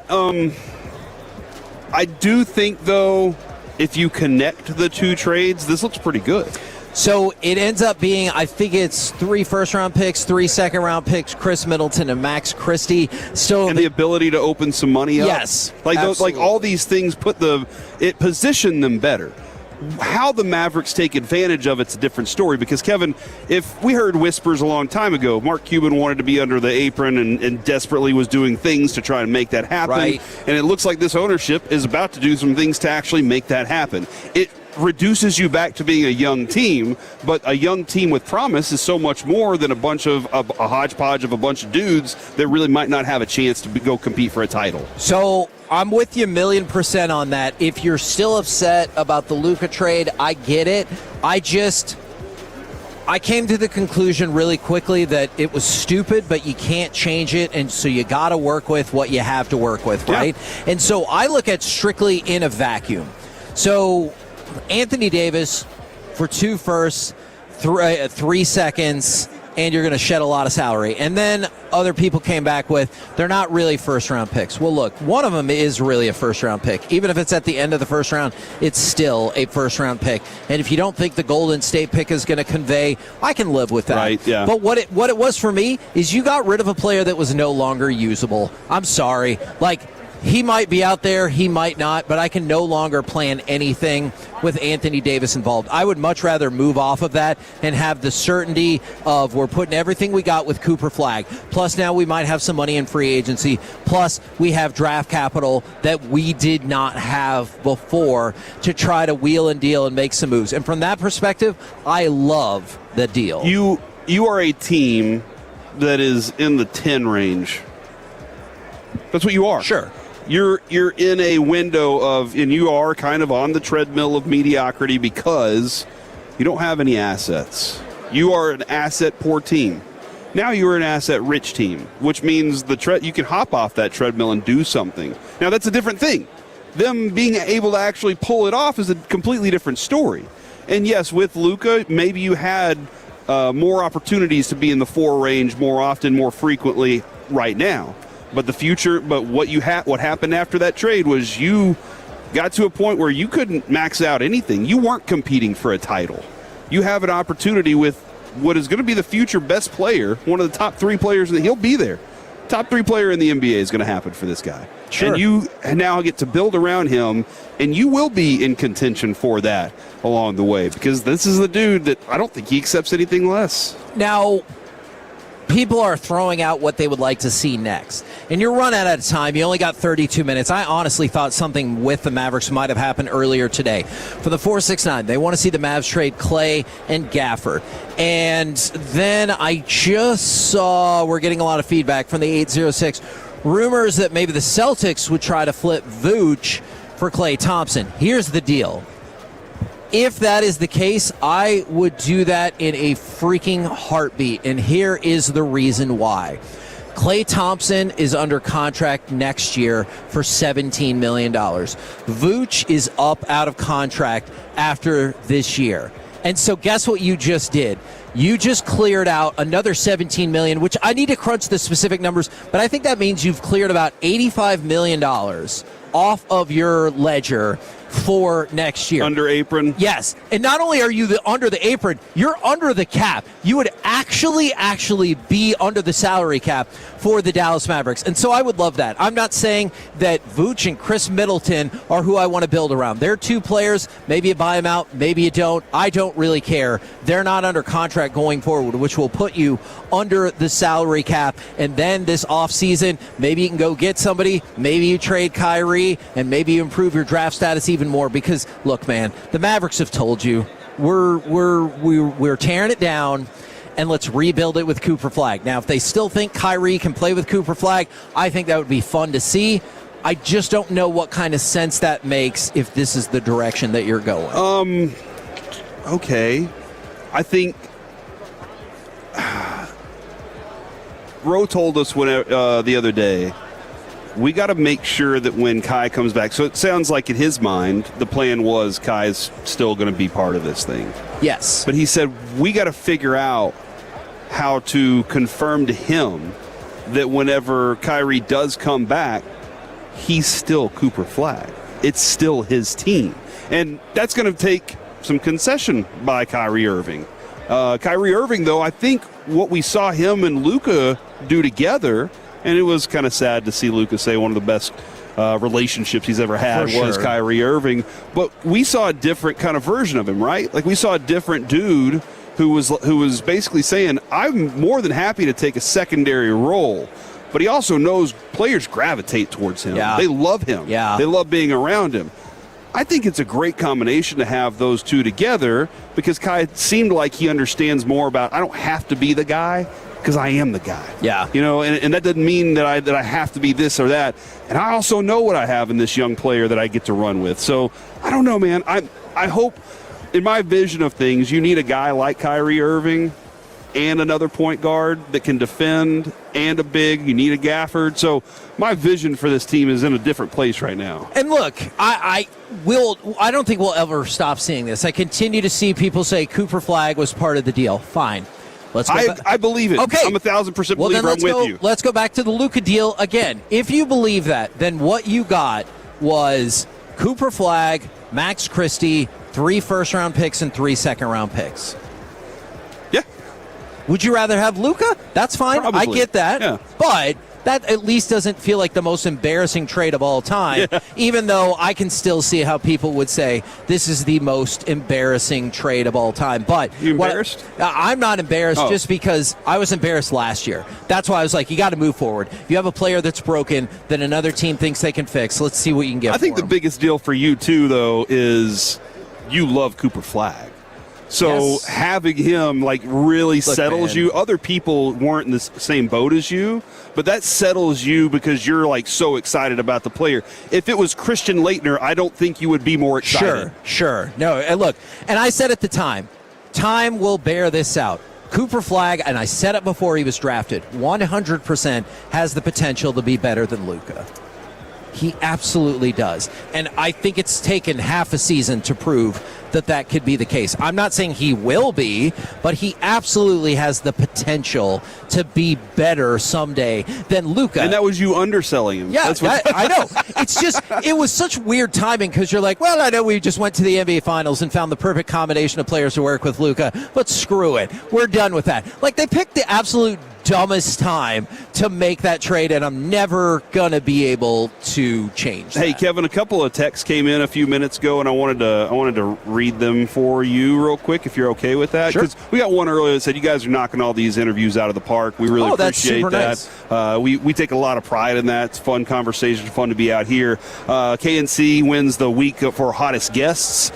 Thanks, guys. Makes the workday go by a lot faster. We've had some really attractive people. MJF, Patrick Willis, there's Sean Alexander. Yeah, very attractive guests on this show. And then from the 817, you guys are great. Every time I hear one of the generic sports minutes while waiting to get back to your segment, I'm reminded of how lucky we are with this local lineup at 105.3 The Fan.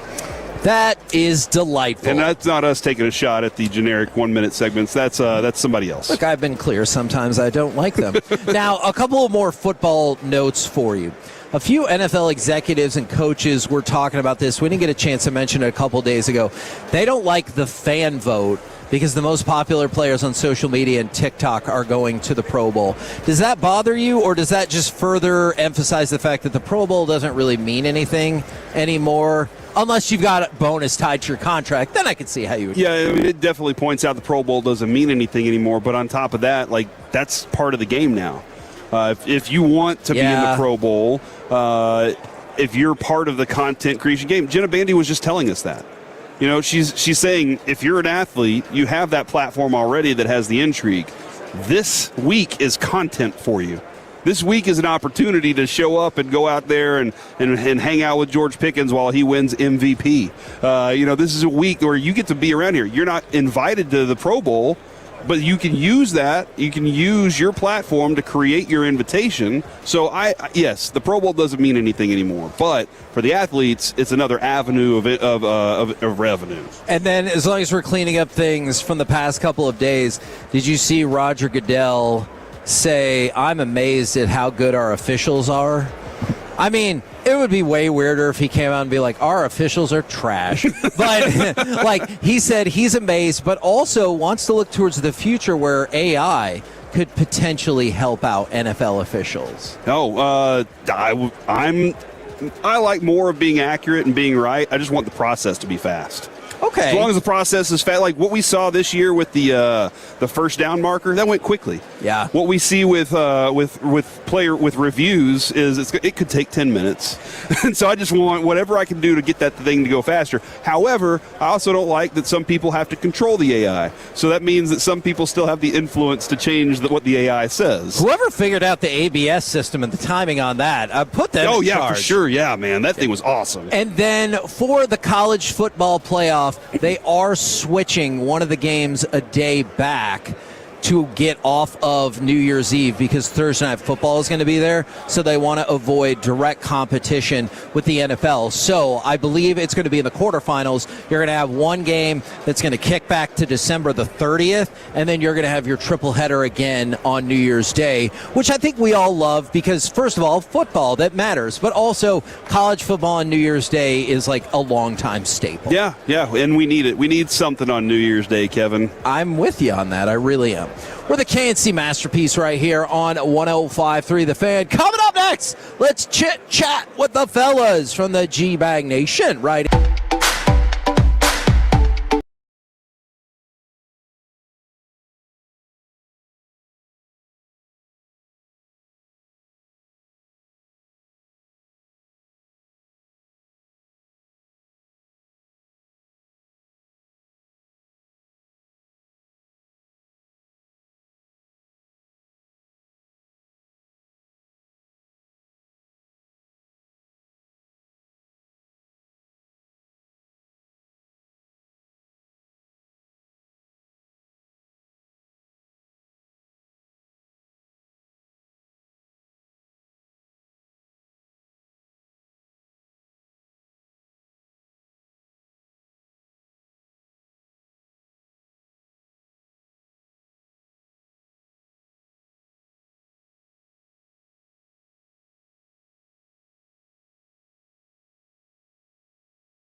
If you're in the market to upgrade your vehicle, get to Classic Chevrolet in Grapevine. Back-to-back #1 Chevy dealership in the world. They've got more new Chevys than anyone, all priced to sell. Visit ClassicChevrolet.com. This is Texas. This is Classic Chevrolet. Together, let's drive. Based on new Chevy registrations 2023 and 2024. In through the top of the paint. Somehow still has the puck, and they score! Maverick Bork puts it in, but what an effort for Jason Robertson. KNC Masterpiece right here on 105.3 The Fan, where we were going to maybe talk a little Stars breaking the Blues' hearts once again in astonishingly similar way. But we have another Dallas Mavericks trade. We talked about it yesterday. One of the players they picked up, Malachi Branham, is being sent to the Charlotte Hornets, who are sending Tyus Jones over. Now, if you want to know about the player, by the way, the Hornets just picked up Tyus Jones as well, I believe. So this is another move salary off the books. Malachi Brennan was under contract, I believe, for 2 more years, including a player option at a lower level, but I still think it was $5 then $7 million. Tyus Jones is under a $7 million contract for this year, and that's it. So that is another $7 million. So now I'm wondering more and more and more, especially if they can do a deal for Clay, if they are going to keep Kyrie even through the summer and go after another max player to go max player Kyrie Cooper. So that would be exciting. Am I on? Check 1, Yes, 2. It you also are. gets you another Duke guy. Maybe they're trying to assemble super friends. It's the Blue Devils of Dallas. But yeah, I think because of the draft picks they've acquired, it's not out of the realm of possibility that they could have a very competitive offer for Giannis. So we just need to get through this. That is very interesting, and that, of course, is the voice of Gavin Dawson, brought to you by D&M Leasing, our chit-chat with the fellows from the G-Bag Nation. Do you guys feel like, and y'all have all been to a ton of Super Bowls now, do you feel like Thursday is usually the busiest day on Radio Row? Dude, I'm sorry. I know you're asking them that. I just got up and walked around for the first time today. I don't know why I just chose to sit so much, but going to the restroom was impossible. Yeah. Like, this place was so You it's gotta go to the overwhelming. second floor. Oh my gosh! Take the escalator up if you have to ever use the men's room. Go up. Second floor up. Very clean bathrooms behind the curtains. I love Nobody it. know they're there, but See? me. I know now. And that's like it's overwhelming right now walking, and it's one of those where you're like, are you content creating right now and in my way because I got a break? What's going on here? We got a lot of standing in the thoroughfares. Majors. Yeah. So you'll get a kick out of this, I hope. I was going up to the 3rd floor yesterday to work a little bit more before pre-records. This dude coming down the escalator looks at like a bunch of us and he goes, "They got pretzels!" And he holds out this giant pretzel like almost across the escalator. And I was like, okay, dope. But I get up there and they make the classic pretzel mistake of they don't leave them heated up. Yeah. They put them all out on the tray. And so I grab one and I'm like, oh, it's all cold and not good. Yeah, very, very. You could cut to the roof of your mouth eating a bad pretzel that way, for you sure. can. And then they throw the gluten-free muffins out there.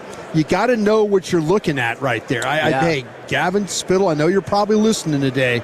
Your gluten-free muffins are not good. Not good. Yeah. They can put the little flavoring on top. I took a bite thinking that, and I was like, gosh, what? And I'm sorry if you're gluten-free. God bless you. Yeah. But man, your muffins. A fat guy like me. That would keep me from eating. Yeah. Like I would say, ooh, look, a muffin. And I'm like, oh my God, I'm not going to eat anymore. Okay, you got to get the cinnamon coffee cake muffins from Trader Joe's. They're outstanding. Those gluten-free muffins, they're the only. I'll bring some for you. They're saying. moist. They're really good. For somebody that's married to somebody with celiac, I've had to eat all the crap. I'm not and most of it's bad. I'm not against the person that does that. No, most of it's bad. You're right. Those are good muffins. Wow. And by the way, I found the good ones.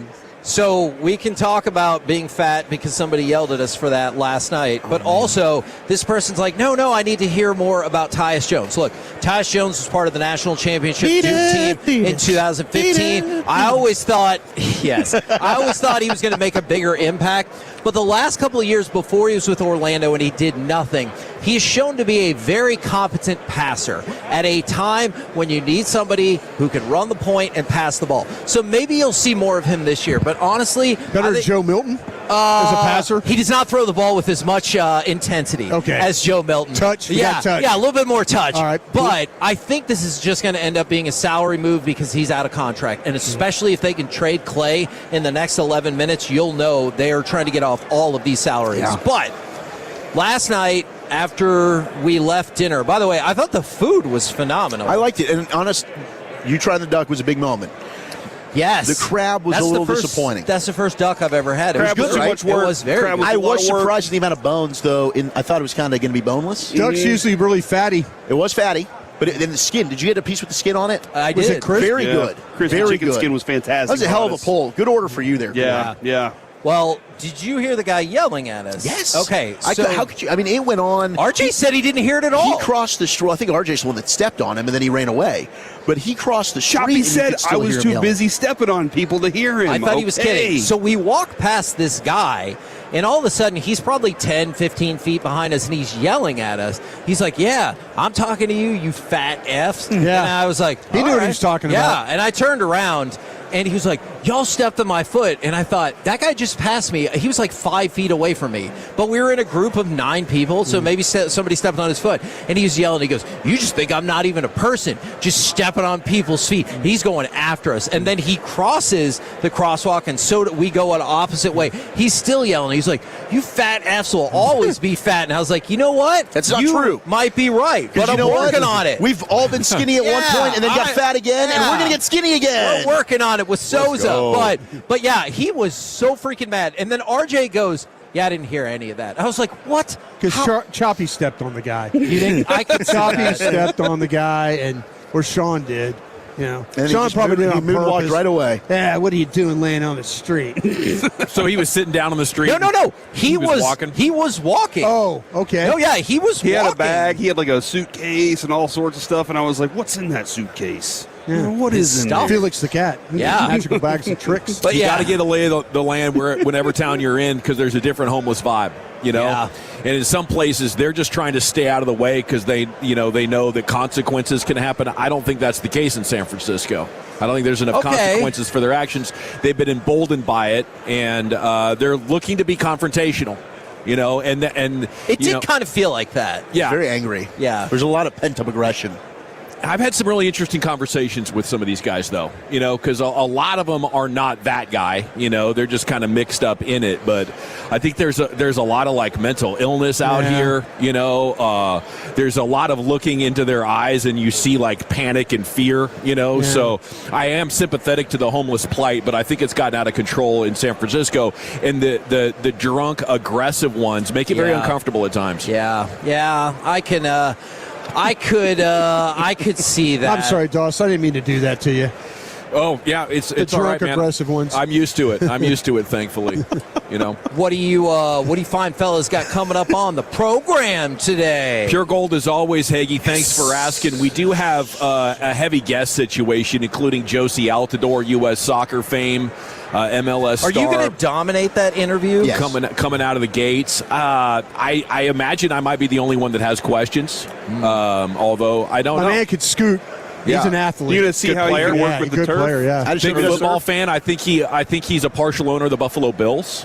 you're right. So there's a lot to Yeah. talk about with him there. Yeah, he got to be buddies with Vince Carter and Tracy McGrady up there in Toronto. Okay. Close to Buffalo, and they're part of a consortium, bought about 20% of the Bills a couple years back. I love that word. We'll probably talk football with him. Broadus' favorite Andrew Zimmern's coming up at 3 Yes, o'clock. I'm so excited for this. Yes. I love him, man. Doug Flutie. Oh, Captain Hail Mary. man, Buffalo Bills show today. I didn't realize how bad his first run in the NFL was. From 85 to 90, he was giving it a go and failing miserably. Yes. He goes to Canada for 8 years. I think he won MVP 6 times and comes back. Man, that's crazy. He backed up Drew Brees. He backed up Tom Brady. Obviously, Doug Flutie is an iconic character from our childhoods. The 80s and 90s. But I think the star of the show today has definitely got to be Bo Jackson coming up at 4 o'clock. and still the only guy to make an all-star team in two major North American sports. We did chat with Cole Kmet. I think we're going to have to hold that interview for tomorrow, but he's a guy that was trying the Bo Jackson path of playing football and baseball at the same time. Pretty good at Notre Dame, but nobody did it like Bo. Well, can you let Bo know that one of your cohorts in Kevin Hagelin thinks he's garbage and didn't think he was that good of a player? We did that with Turl Davis yesterday. It's not true. I think Bo Jackson might hit us. Yeah, well, just direct the hit towards Kevin. Just say, hey, here's his number. Please find him, sir. But maybe not. Maybe he didn't compile the best stats, even though he was 5.4 yards per attempt. It was a short career, and number one pick. And early on, he was sharing carries with Marcus Allen. Mm-hmm. Still a very decorated football Didn't want player. to go to Tampa at that time. No, absolutely. No, I know. But that's been what I've said forever. I was like, he's number one pick. Underwhelming. And this is why I got a Tolo from the 682. We just got Tyus Jones. That was like 20 minutes ago. We broke that news to you. That's why you always got to be Toloing. I could see wanting him back. He's a solid guard. Yeah, I mean, look, if he's a very good passer. If you can get that out of him, you can keep him. And an efficient scorer in the right role. I think around guys where it's like, hey, come in, get the ball to flag, get the ball to where scores. I think he could be part of a competitive basketball team next year. Roll home with those fellas from the G-Bag Nation. We have been the KNC Masterpiece. Make your way back with us tomorrow, 10 a.m. to 2 p.m. right here on 105 The Fan. Say goodnight, Kevin. Good night, Kevin.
Dallas-Fort Worth. Let's go, Cowboys. An Odyssey sports station. Driven by our D&M Leasing Studios. You're rolling with the G-Bag Nation on 105.3 The Fan. Welcome to the Nation. All right, here we go.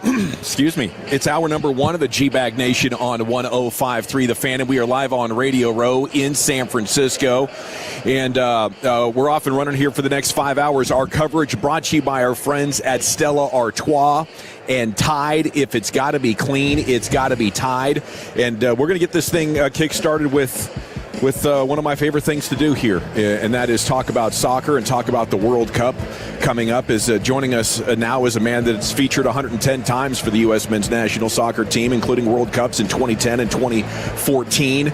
Successful career in Europe, brilliant career in the MLS. He's part of a consortium that bought 20% stake in the Buffalo Bills in 2024 as well, so we'll talk to him about tackle football as well. It's Josie Altidore here on The Fan, and a good afternoon. How the heck are you? What an intro, right? You got to put Lose Yourself instrumental in that. And that's my new bio. Let's go. What? That was awesome. No, great to be here. Super excited to be here. Man, well, thanks for everything you did for the program and for U.S. Soccer, man. Appreciate You're that. an absolute star, and it's great to get a chance to meet you here with the excitement building for the World Cup. No, thank you so much. I appreciate the kind words. And, yeah, it's pretty surreal to see all the excitement and the buildup for soccer in the United States, you know. So for me, I'm incredibly excited. And, yeah, can't wait. Can't wait for June to come in that first game. So top international moment for you, we probably go back to 2009, holding off Puyol. You know, it's up there. Yeah. But it's another one for me, actually, Sarajevo. I don't know if you guys know where that is. In Bosnia. Okay. We played them away, and we beat them, I want to say, 4-2 or 3-2, and I scored a hat trick. My goodness. And that game to me was special because who was on the other side? I was going against this guy, Edin Dzeko. Wow. And, you know, top striker in my generation. And, like, you know, when you have certain face-offs against certain guys on their home turf, you want to put in a good performance. So to be able to beat them and score a hat trick, for me, that ranks up there for me as one of my favorite. I could see it would take something special to best beating Spain, who was world number 1 at the time. They had a 35-game unbeaten streak, and you slot it past Casillas. Yes. Bro. No, and that one was special, too, because I was playing against my teammates. Like, I was in Spain at that time, so there was a lot of trash talk. That one, but in an odd way, that game felt really familiar for me because of that. So, like, I looked to that one as well. That was a big one. They were unbeaten. Yeah, I mean, they're probably arguably the greatest team of all time, actually, when it comes to national teams, right? So definitely of our lifetimes. What's it like being an American trying to go over there and prove yourself? You mentioned the trash talk. You probably held your own very well. But what is it intimidating? Do you feel like, wow, I'm going up against the top guys in the world. This is different than America? Or just what is that like? You know, it's interesting. You know, at first it was more so just adjusting, getting used to the environment, the expectation, because I think in Europe you train every day at a very different level than I think you do across American sports, the board, when it comes to training. Like, you compete like you're playing in a game there. So getting adjusted to that. But after that, I really enjoyed it, you know, like gaining the respect of these guys. And when you're, like you said, you know, playing against Spain and be able to beat these guys at the highest level. And, you know, even now you see them around, we talk about these moments. That to me is the biggest satisfaction, you know, that some of these big names know that, you know, when we went up against them, you know, we gave them a run for their money and beat them, and those kind of things are pretty cool.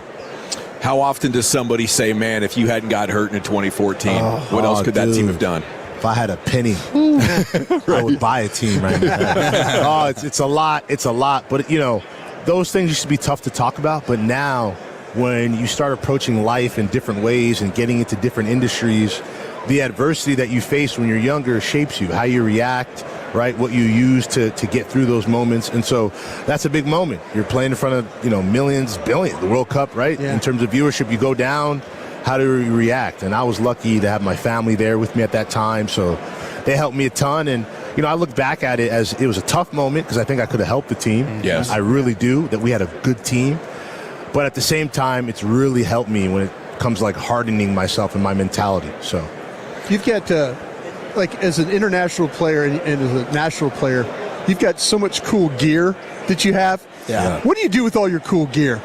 You know, I mean, obviously you've got something on with the shield on. Yeah, but this is awesome. But you guys, when you guys train, it's like cool gear. Like I want the cool gear. Yeah. You know, but what do you do with all your cool gear? I'm not gonna lie, I've kept it and I wear it. My son wears it. And to me, it's kind of cool because obviously, like for my son, right, he wasn't around during a lot of these moments. Yeah. But it's kind of cool. He'll put on a jersey, and I'll get a flashback of a memory. He has no idea what that shirt represents. Yeah. But, like, I love that. My dad, I'll go home, and he's, like, grilling in one of my shirts. So that, to me, is, like, the biggest thing that's so fun to me. So I love keeping that gear and giving it to the family and letting them rock it. What's the rule of exchanging a jersey? Ooh. So there's no real rule to it, you know. But you get bothered by maybe a lesser player? Yeah, but I mean, for me, that's not the thing. It's what you can collect, how much you can collect. And listen, when you're playing soccer at that highest level, there's a ton of respect there. Sure. You know, how many kids, this is the way I like to put it to people, you know, how many kids from Boca Raton got to go and play, Hell yeah. you know, at these levels? Yeah. I'm one of one right now. Right. You know, right. so it's pretty cool to have that, and that's the way I approach it. I actually did a bad job of changing jerseys. If there's one thing I can change, it's that. Like, I would play Messi, I'm like, yeah, good game, man. You know, and not like think about it. Yeah, it didn't register. So that's kind of my biggest regret, not swapping enough jerseys. So from your start with the U.S. Men's National Club to now, what do you think the state of the team is today compared to when you first started? Oh man, I mean, listen. We were globalists, where like people knew about us because they love world soccer, and soccer's a world game. But now, like Christian Pulisic, he's a global star. Yeah. And that to me is so badass. Like he came in the team when he was 16 years old, and like watching him then to how he is now, still the same kid, but like it's just incredible to see the growth, and that tells you that soccer is starting to make it in our country. So it makes me really happy to see that, and he's not the only one. You got Weston McKinney. You got a couple of guys now playing and doing great things at the global level. So that excites me the most. Josie Altidore here with you on 105 through the Fan. Who are your top 5 American players of all time? Oh, wow. Put me on the spot. All time? Look at that. Men and women? Sure. So, in no order, I'll go Tim Howard, who's here. I just saw him moments ago. This guy was incredible. Yeah. You know, incredible. One of the, you know, in my time, top 5 goalie in the world. I'll say that. Tim Howard, Clint Dempsey, Landon Donovan, Mia Hamm. Mia Hamm is the only true before Christian. She was a global star. Like, I remember Mia Hamm, like, you know, I didn't have a poster of her, but that was my girl. I was in front of the TV like, Mia Hamm, you know, like, love watching her play. She did a lot of great things for the game. And then I think you got to throw Alex Morgan in there. Alex Morgan was absolutely terrific. When we look at those players and what they've done for the game, how they pushed the game in both young girls and young boys, and then the collective, we'd be in a different place without those players. What does Pulisic have to do to get above Donovan and Dempsey? Well, he's active right now, so I try to do guys that aren't playing right now. It's a weird question. I think, in a way, he's eclipsed everybody because of what he's done with his club ball and what he's done in Europe. I know he's got a ways to go on the national team level, and I think it's one of those things where it's like, man, if he was in our generation, right, it would have been great to have that four-headed monster. He's in the generation he's in. I think it's been a bit of tougher curve for these guys. But I think he's right there, and I think a good performance in this World Cup does it. But for me, he's already, you know, if somebody tells me he's their GOAT, no argument for me. We got to talk with Casey Keller yesterday. Nice. He was incredible, and he had some amazing stories about playing in Millwall and how intense it was. Like, he's looking over, there's a fight breaking out in the crowd. Crazy stuff. So for you playing international, like, what's the most intense environment that you can recall playing in? Intense environment? Like, what do you mean? Like my own teammates or? Just you didn't road environments. You're on the road. You're just seeing crazy like hooligans. Buffalo. Playing in Buffalo. Playing in Buffalo is a cakewalk. I played a World Cup qualifier in Mexico. True story. We leave the hotel and somebody threw a TV onto the bus. He missed. And we saw it land, and I was like, I'm 19. I was like, that didn't just happen. We get to the stadium, go on the field for warm-ups, and they're throwing things, and I'm like, you're hearing them hit the grass. I'm like, you look over, you pick them up, they're throwing batteries. Yeah. No. Like, what's wrong with y'all? Is this allowed? It's like Eagles fans. And then on the way in, and I'll never forget this because of that, On the way out. So warm-ups are done. We're coming out now. They're going to do anthem, so we're coming out of the tunnel. The tunnel is underground in Mexico, so you walk up the steps, Estadio Azteca. I walk up, man, and I get hit with a bag of pee. No. What? No. Just on my neck, like right here. Did it splash? Did it splash? It splashed. And then some. No. And, I went the whole first half smelling pee. No. Because at first I didn't know what hit me. So I get to the bench and I'm like, it's starting to stink. A little itch. I'm like, what the hell? Oh my God. And the equipment manager comes over. And the guy, I think that's piss, dude. And they're like, yeah, dude, welcome. Like, because they tell you stories about this, about what to expect. Yeah. Like, we need oxygen because you're playing at altitude. So we have the oxygen tanks. I'm walking in. I'm like, oxygen tank, check. I get hit with a battery. I was like, check. And then the pee, I'm sitting there like, they really throw pee. Wow. So that was tough because we didn't have any extra shirts. So I had to sit in that for like 60 minutes. And I'm a young cat, so it's not like I'm not like one of the big dogs where they get me whatever I need at that time. So, yeah, that was disgusting and nasty, but it's real out there. Do you think that made you play better or worse? To be honest, at that age, I did not have a good game. We lost that game. They scored like a banger in like the 86th minute. I felt the ground tremble. That was a surreal experience. Like playing qualifiers at that time in those countries, and that was before they altered the stadium. So it was like 100,000 people, like sardines in there. Yeah. Dude, it's no joke. They're setting fireworks off before the game, so you don't sleep. It's a different experience. Did you hit the jersey exchange on that one? I did not. I got out of there quick as possible, straight to the shower. I'm just like, this is not cool. Was Brazil the toughest when you talk about environment as far as the humidity, the heat, and what you guys had to do for fitness for that one? I mean, I didn't make it through the tournament for fitness reasons, so no pun intended. But I mean, it was honestly, I've never been so humid. Yeah. It was so hot. Yeah. Brazil was tough. Like, you got off the training field, I remember guys just in a full sweat. Yeah. And so, like, you had to be extra hydrated. And, it was tough. We had a lot of guys dealing with a lot of things during that tournament. You going to be at a bunch of the games this summer? I am. I'm going to be at all the USA games. I'm going to try to make some of the Haiti games. I'm going to be around. I'm going to try to take it all in. This is special. It's historic, so I want to be a part of it. Do you go to all the Buffalo Bills games? I don't. I wish I could. I go to, on average right now, 3 games a year. So hopefully I can increase that. I got a lot of things going on at home. I got a young son, a lot of other stuff that, I have to spend time on, but going to there it's a wonderful experience. So how involved are you, if at all, when it comes to like some of these decisions, like the Sean McDermott and other moves when it comes to the hiring process and the football operations? Well, I think like in any job, right, there's kind of hierarchy and levels and certain ways where you plug in and ways where, you're able to affect the team. And to be quite honest, I've been pleasantly surprised with the inclusivity, with some of the opportunity that we've had to work closely with Terry Pagula and the entire team. It's been a great learning experience. For me, it's been like going to business school all over again. You get to be next to a guy who's an incredibly astute businessman. And, the football team isn't even his biggest kind of, so it's like, as a young entrepreneur, it's great to spend time with him on that level. And he's been incredibly open with us, like, best experience to date by far. Have you jumped off a Winnebago into a table of fire? I have not. I have asked. I'm not going to lie. I was like, hey. And they were like, absolutely not. We do not want you to be doing that. Stay away. We don't endorse people doing that. We know it's a phenomenon, but we don't want that happening. Well said. Josie Altidore, American soccer legend. Thank you so much. Congrats on a terrific career, and best of luck to whatever you do next, man. Thank you guys so much for having me. That was terrific.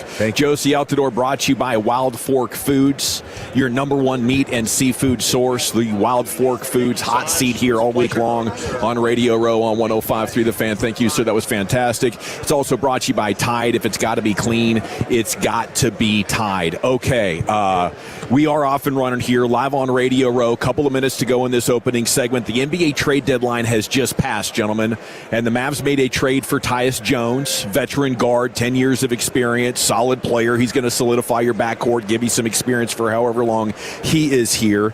Anything else happening? I don't see anything else big happening. Nah. We have no Draymond Green movement. We have no Giannis movement, and I think that's the most important thing to develop for the Mavs, to get through today and then to set up an off season where you could potentially make a run at Giannis. Do you think I'm foolish? Is this something we should realistically have in mind with the draft capital they acquired, with PJ Washington, with Derek Lively? I think they might be able to make one of the most compelling offers to the Bucks as far as, here's some players that can help you win now. They don't want to tank because they don't have a lot of their future picks, and will also potentially give you a pick that falls in the top 10 here coming up. I want to wait till after the draft lottery to do this. No, I don't think it's foolish anymore since yesterday, right? I mean, I think that the 48 hours ago, I said, I don't understand how it's possible for the Mavericks to make a move like that. But, with them now keeping Giannis through the deadline, I still wonder how motivated Milwaukee really is to move him. I think they'd like to try and just keep him, and can they find a way to add more talent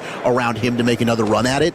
But I do think you've got to now, with Cooper Flagg and Kyrie, and the way Kyrie can also go out and recruit, that absolutely the Mavericks would have to be in play, especially with Tim McMahon saying yesterday, free agency is not really the path like it once was in the NBA. It's a lot of sign and trades, and the Mavericks have been able to make some really good trades in the history of their organization to be able to put them over the top. All righty, let's step aside then, because we have a very full show, a very full hour. Doug Flutie's coming up here. The author of one of the greatest Hail Marys this side of Roger Staubach, 1984, I believe, Boston College against Miami, Orange Bowl, Sugar Bowl, one of those bowl games. It was in the Orange Bowl against Miami, yeah. Iconic moment, iconic career. One of my favorite guys to cheer for as a kid. And Doug's on Radio Row. He'll join us on the other side here. It's the G-Bag Nation and the Fan. But Telos, you're losing your...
The Cowboys 105.3 The Fan. We are live on Radio Row, brought to you by Stella Artois and Tide. If it's got to be clean, it's got to be Tide. We're about to be joined by Doug Flutie here. This is exciting. One of my favorite players to watch. If you have been injured in a car or truck wreck, call the Frankels first, 214 or 817-333-3333. Frankel, there is never an out-of-pocket cost. They only get paid when you win. The Frankels are the go-to car and truck wreck attorneys in Dallas. And, an absolute legend. Incredible career at Boston College, the Hail Mary against Miami, the Heisman Trophy, 6-time MVP in Canada, I believe, then back to the NFL where he thrilled us once again with some late career chapters that were very exciting with, a couple of different teams. We're going to talk more about that. Doug Flutie here with you on The Fan. How you doing, Doug? I'm doing great. I'm just being a kid running around. It's like a class reunion in this building with all the guys floating around. It really is. You think it's going to be a tedious thing, bounce around from radio station to radio station, and then you start seeing your old buddies and pals and talking football, and it's a blast. So thank you guys for having me. And you're going to be running around tonight playing flag football. Oh, geez, yeah, flag football. I just can't give it up. I've done this event for 28 years for Wounded Warriors and Celebrity Sweat, but this may be the last year because we're playing on full-size field and we're throwing the NFL ball still. That's crazy. It's like if you tried to grip an NFL ball, it feels heavy in my hand now. Like the little kiddie ball, no problem. But so it'll be fun. No, I've done this for a long time. That's going to be a lot of fun. Such a blessing in your 60s now to be able to run around and do what you do after a career like this. There's not many of these vets around that can do it like that. I don't know. Maybe I didn't take a lot of hits or what, but I still play adult league baseball. I surf every morning.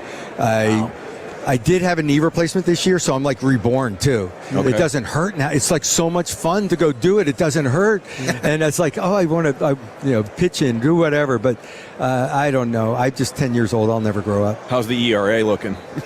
I had a great weekend. We had a tournament, old man tournament, over 45 or 50, whatever it was, and I threw 18 innings in 3 days. Jeez. I pitched a complete game in the championship game. Yeah, so it's like, look at you. I did not. It's like by the fourth inning, I'm looking at the second guy coming in. He's going to pitch the second half. I go, be ready. Every inning was like, be ready, be ready, be ready. But it's so fun. I love to still compete. But it's more about having a team, camaraderie, the guys, hanging out. That's what it's all about. They must think that's so cool to be on a team with Doug Flutie. Some of them do. I don't know. Yeah. Some of them. Some of them. Well, it was funny. We played down in Florida, and we had this cold spell come in. It was like 28 degrees. Wow. So this isn't Little League where you go freeze your ass off, right? Yeah. These are, I got it. The guy brings a generator. Two guys bring the big heaters, the industrial strength heaters in the dugout. We got professional guys. We're going to have some. We're going to have some warmth here. We're not going to fight it too long. Well, you still got the hair for the surfing and everything. Yeah, I got to hang out with the surfer dudes, for the full mob. It's still rocking for you. A little bit. It's still, I got to color it. And then when you color your hair at 63, it looks colored. And then it doesn't look, I don't know. Shave it down. Because then you look, when you put glasses on, and you actually look at your face in the mirror and see how old you look, it's not a pretty sight. So when you look at offenses, and especially quarterback play the way it is today, I feel like you would excel when you look at... If I were 25 years old. Yeah, sure. Yeah. But the off-script nature that you see some of this... What started, all the zone blitzing started the advent of the athletic quarterback because it could actually cover some things and get the free rusher on you. Mm-hmm. So the Patrick Mahomes of the world, or what I did at the end of my, move away from a guy, buy some time, versus blitz. And Patrick Mahomes did it. I did this in Canada a lot. The blitz would come from one side. It's overloaded, but I got a deep corner route. Yeah. Instead of throwing hot, you just drift, fade away. And with the athleticism to be able to fade away and still throw a deep route over the top and hold on to the ball that extra second, it world of difference. The nature of the game, the RPO game, the spread, the quarterback runs, I would love a shot. A lot of it is what I did in Canada. Yeah. We did all this stuff, RPO game, quarterback run, all shotgun spread stuff. We did a lot of that in Canada. Doug, I worked in Jacksonville in '98, and you had a game against us. Interesting, and you had up in Buffalo, and ran. I've never been so happy for a Buffalo win, and I'll tell you why. Tom Coughlin is superstitious, and he made me jog with him for 5 weeks. And then we lost to you guys, and I didn't have to jog with him anymore. Yeah. Were you 5-0 or 6-0 at that time? We were 5-0. 5-0. 5-0. And every coach wouldn't say a word. I'd show up, we'd go jog, and finally it's like every week I had to jog with him. He doesn't say a word. I have to let him win, you know. Absolutely. Yeah, I got to let him win. And then we lost that game, and I kind of just put on my shoes, and I said, I'm going out by myself today. But thank you for not having I don't know how many guys know. Tom Coughlin and I are very close still to this day. Tom was my offensive coordinator in college. He taught me more football than any other coach I've been around. Really? It was my formative years in college.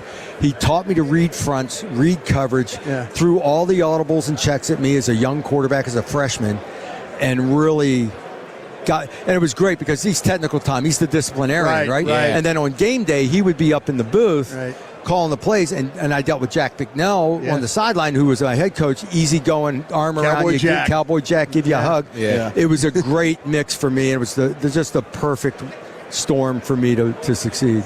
Well, then you got around Belichick a little bit, too. Belichick at the end of my career, and I'll tell you what, if I had been a young player around Belichick, I would have been scared stiff. I thank God I was mature and at the end of my career when I was in New England there. Even then, I was afraid I was going to screw up. I was a backup quarterback. I wasn't even playing. Well, I wasn't even playing, and I was nervous about screwing up. I was on the sideline at the Pittsburgh game.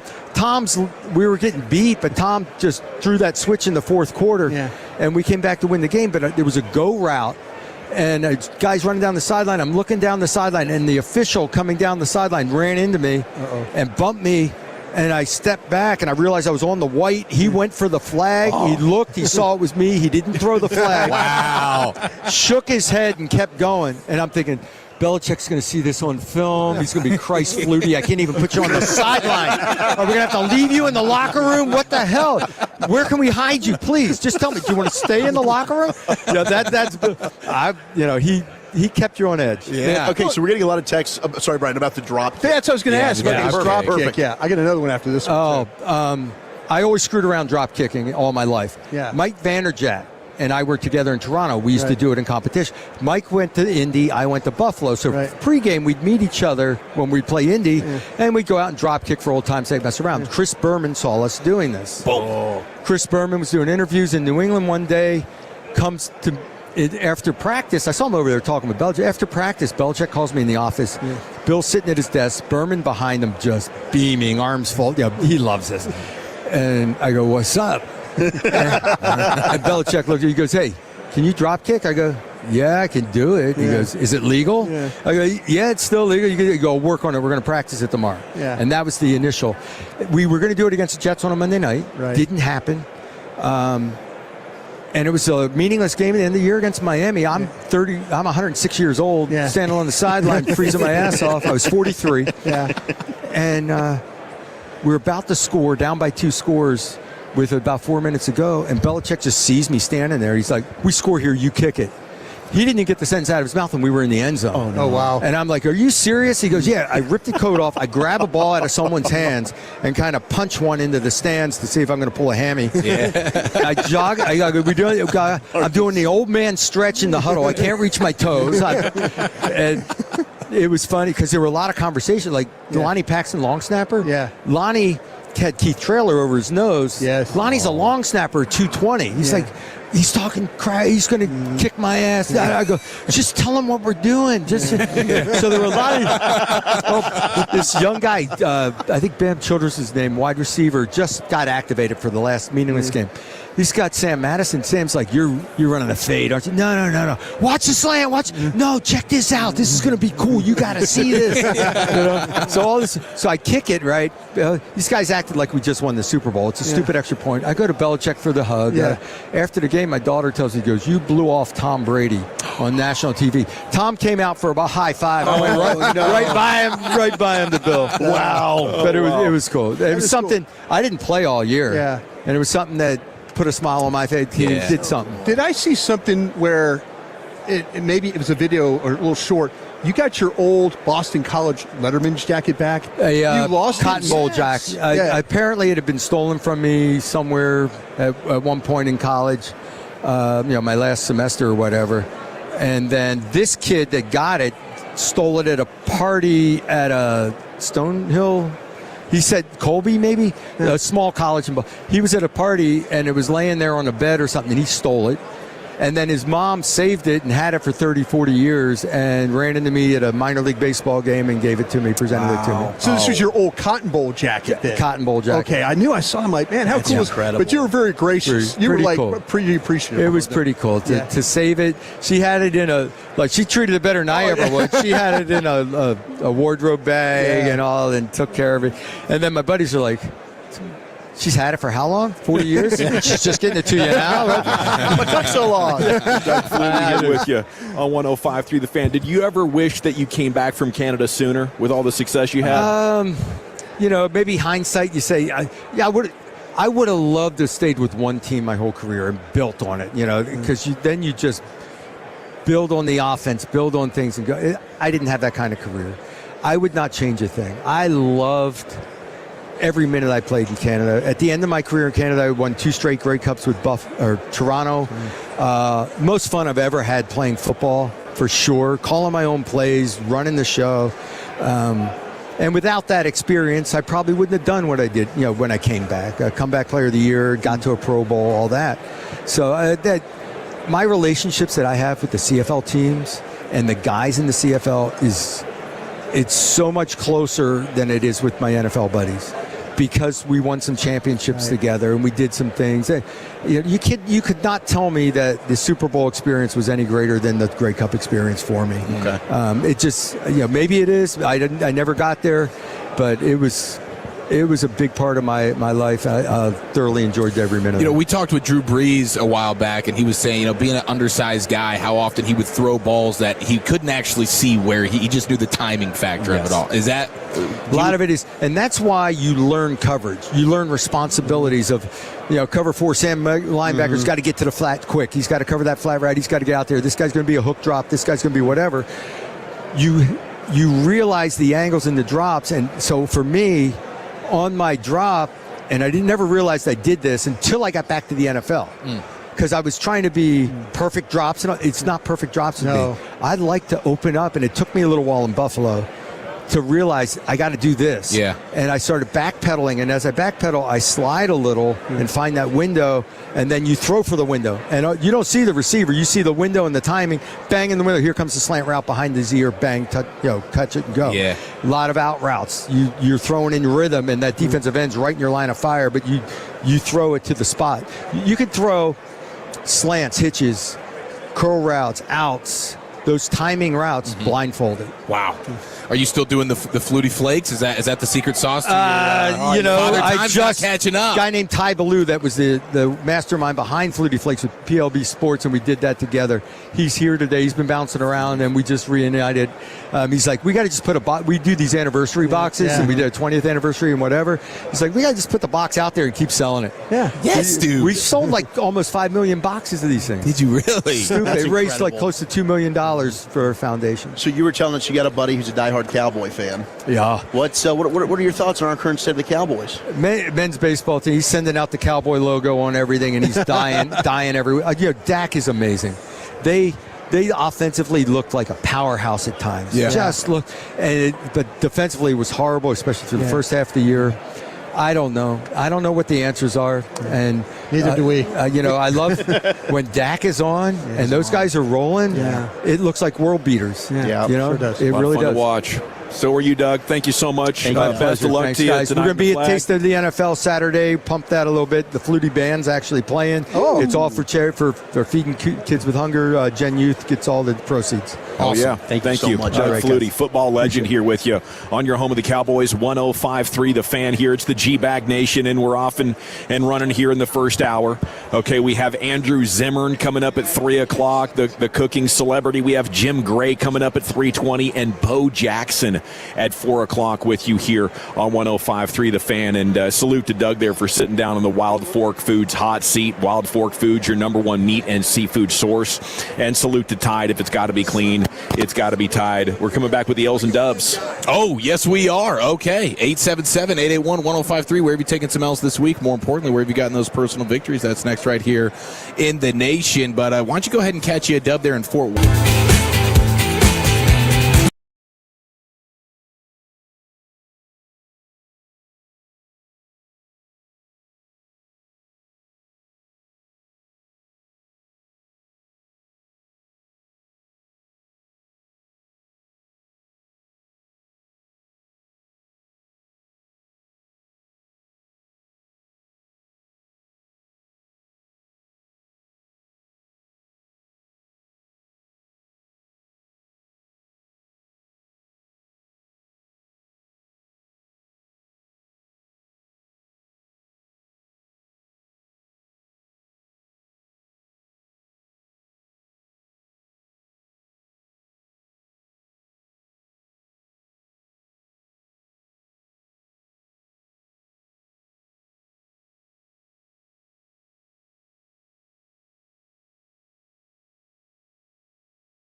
got more new Chevys than anyone in the all price of sale. Silverados, Tahoes, Blazers, Malibus, Equinox, and more. Visit ClassicChevrolet.com. This is Texas. This is Classic Chevrolet. Together, let's drive, relax, and enjoy the difference. Based on new Chevrolet registrations 2023 and 2024. All righty, thank you, Lucius. Welcome back here. It's the G-Bag Nation on 105.3 The Fan. Salute to Doug Flutie, who joined us. All righty, we got Andrew Zimmern, the cooking celeb, coming up at 3 o'clock. Kevin Hagelin from KNC Masterpiece sitting down with us. Wolchuk's going to get to his top 10 here in just a second. But let's go back into the Pimp Cup where Lucius Alexander has your G-Bag of the Day champ. Back to back to back. All right, this will be, day two. Day two for this piece of audio right here. Comes from you guys being down there on Radio Row because this show loves the butts. It loves the butts.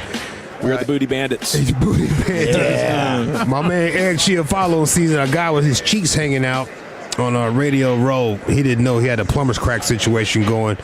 So Eric thought he'd be a bro. Let him know, hey, man, pull up your pants. But I want to let you know, everybody that's listening, he let like 3 to 4 ladies know before he let this guy know.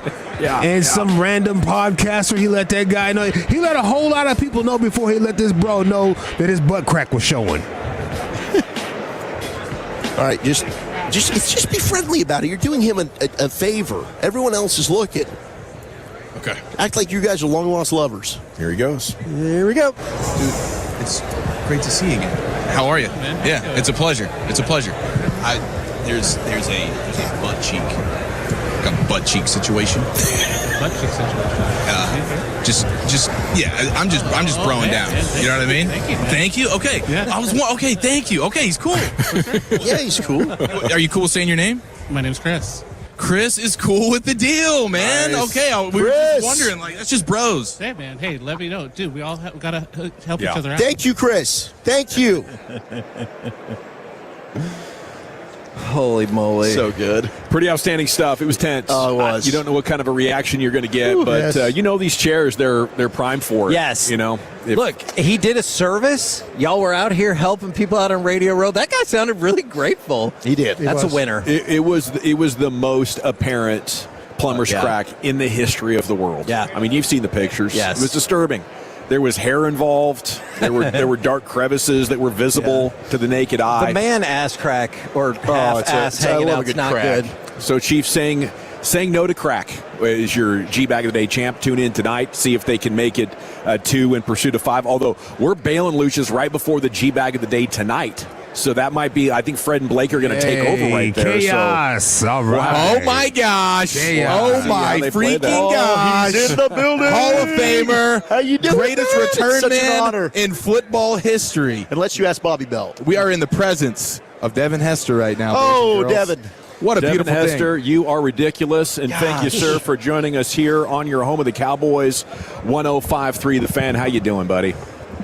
Great to have you on. Great to have you sitting down with us here. Devin Hester is brought to you by Southern Recipe Small Batch. Here, the pork rinds outfit, right? Pork rinds. That's the good stuff. Devin Hester, incredible career as a kick returner and punt returner. Pro Football Hall of Fame class of 24, 92-yard kick return touchdown in the Super Bowl.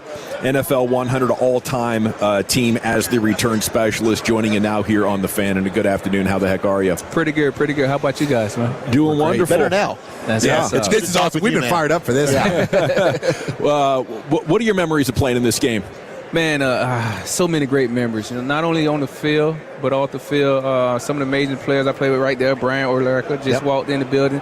But just so many friends that I built off the field, coaches that touched me and made me become a better man.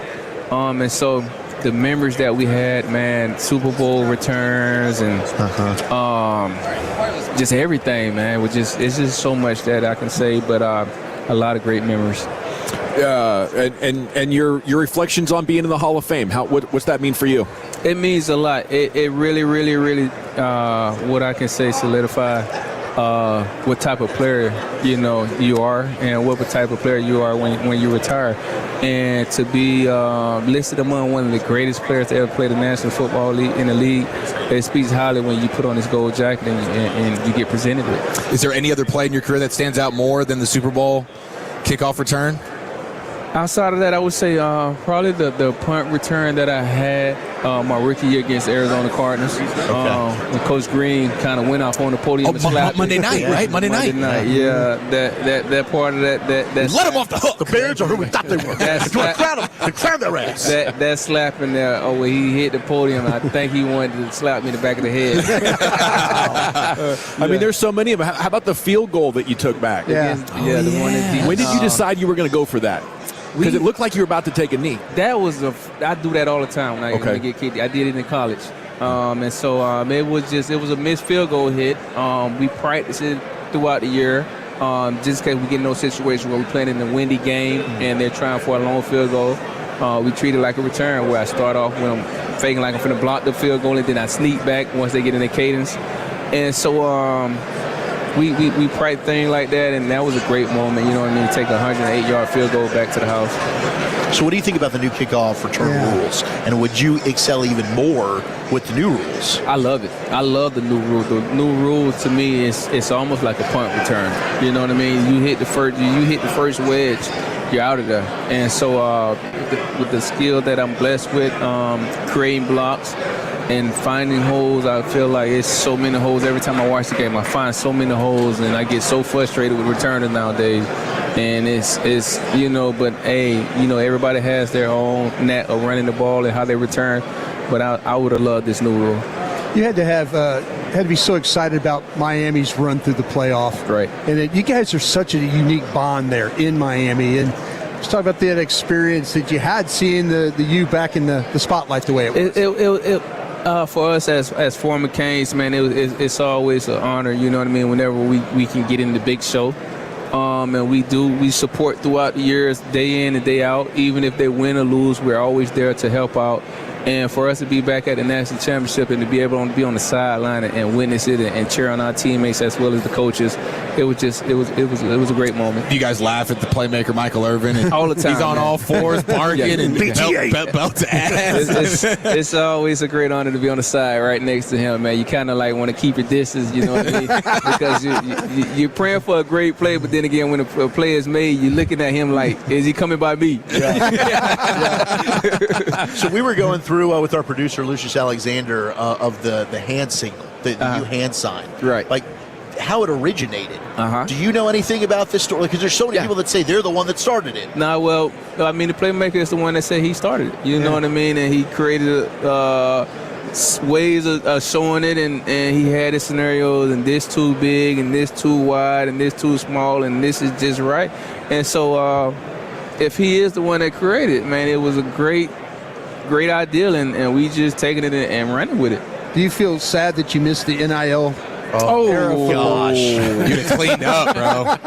You would have been. You would have cleaned up. I had your Miami jersey. Yeah, that's what I'm saying. If you was a player, and your jerseys was selling in Dick's and selling in Champs, and Foot Locker, the NIL was you was getting paid, and I was one of them players where I would walk in Foot Locker when I was in college, and my jersey be hanging up in the store, and I'm like, man, I ain't getting none of this money, man. Okay, could you talk to us about being recruited by Miami? Yeah. Like, what was that like? Because you hear so many unbelievable stories. There's so many superstar Hall of Fame level talents, especially at that time. Sure. Right.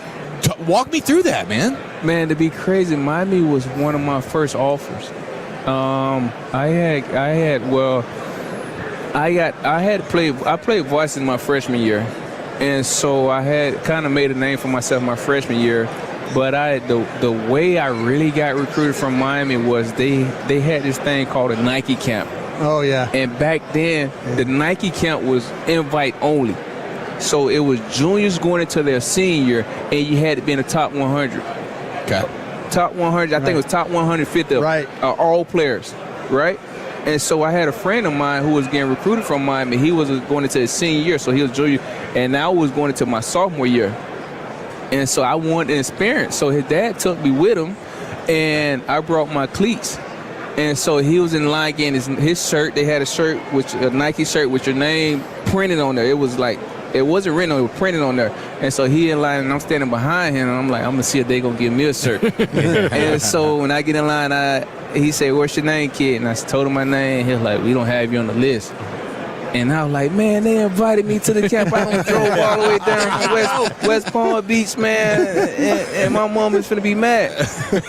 And so they were like, all right, come in. They gave me a shirt, wrote my name on it. Yeah. Okay.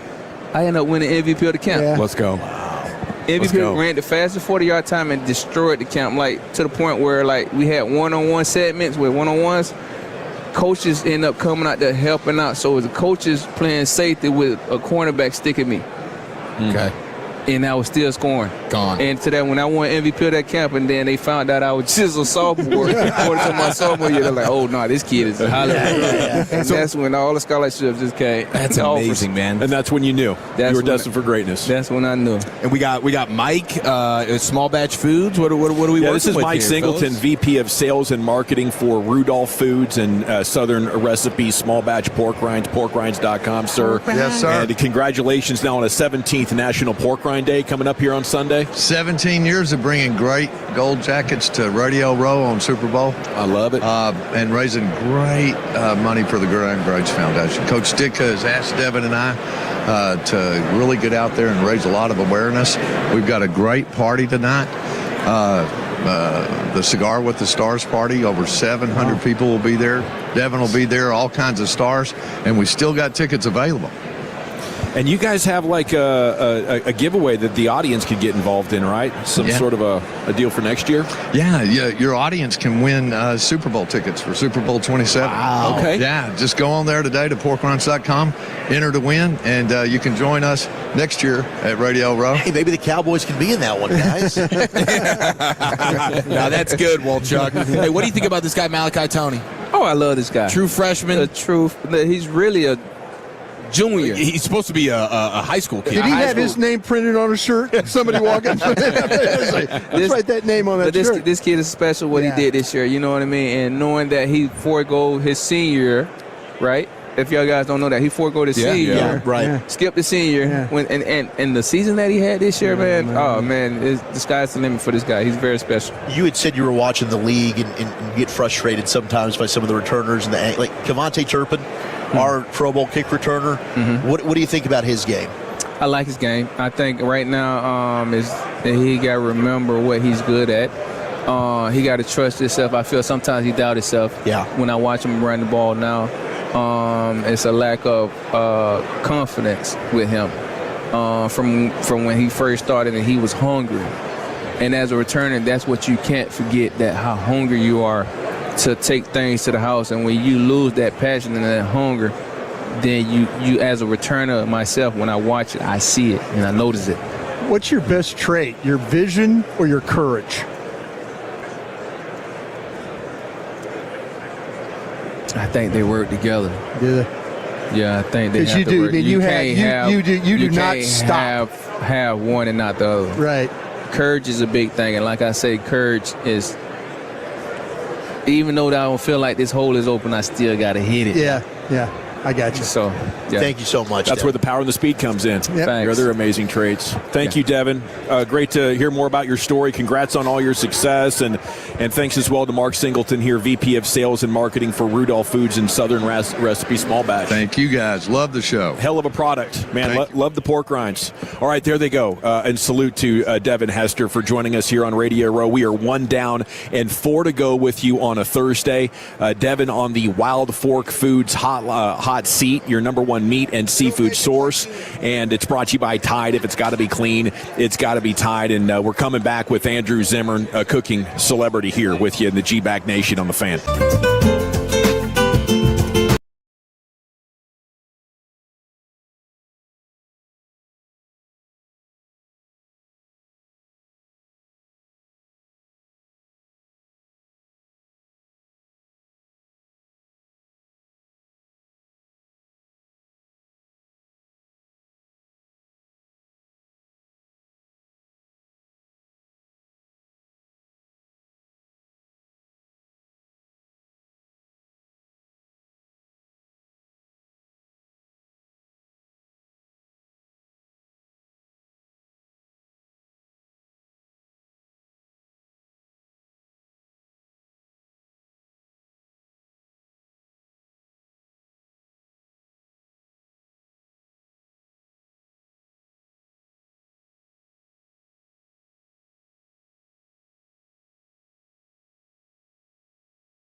krld-fm and HD1, Dallas-Fort Worth. Let's go, Cowboys. An Odyssey sports station.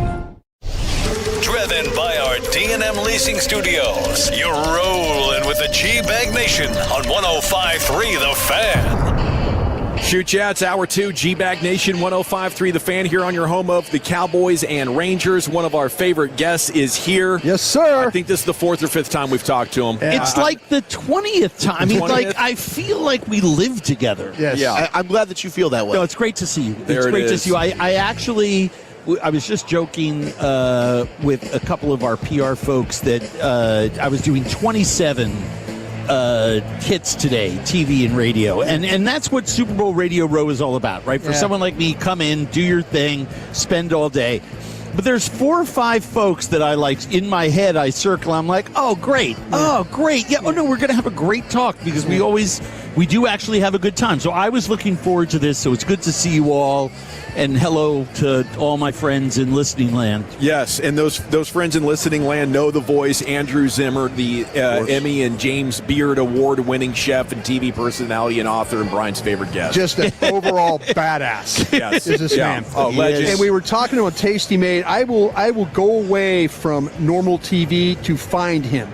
He does an outdoor cooking series now. Yes. And it is Wild Game Kitchen. Wild Game Kitchen. And I want to ask you, like, the B-roll stuff of you walking around with the gun in the field. Yeah.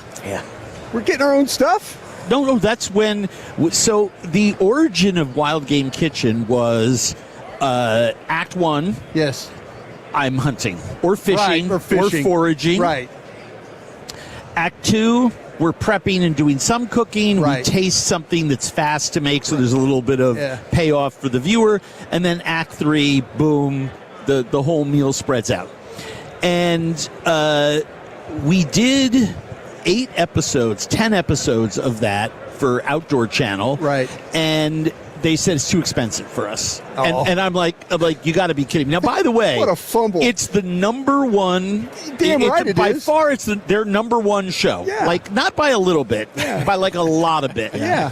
And it was super fun. And for the Outdoor Channel viewer who's not ready to do a full 25, 22, 24 minute, whatever their clock is, food show, let's see some hunting and fishing, right? And let's see someone different do it who maybe isn't a professional hunter or fisherman. Sure. So fans loved it. They renamed it Field to Fire. So if you actually Google Field to Fire, you can watch all of those on YouTube. Okay. We may have made like 12 of them. They're great episodes. We did then they came back and said, okay, we're renaming it Wild Game Kitchen, and you're just going to be cooking stem to stern. And after like 3 years, Outdoor Channel was sort of out. Tastemade bought the show. Right. That's where I get it. Yeah. A&E has secondary on that. YouTube TV has the tertiary rights. Cooking Channel came back last year and took the fourth bite of the apple, and we laugh. I mean, I laugh about that because it's like, oh, you want the show, but you don't, like, there's so many different things that are absolute gimmies in the world of TV.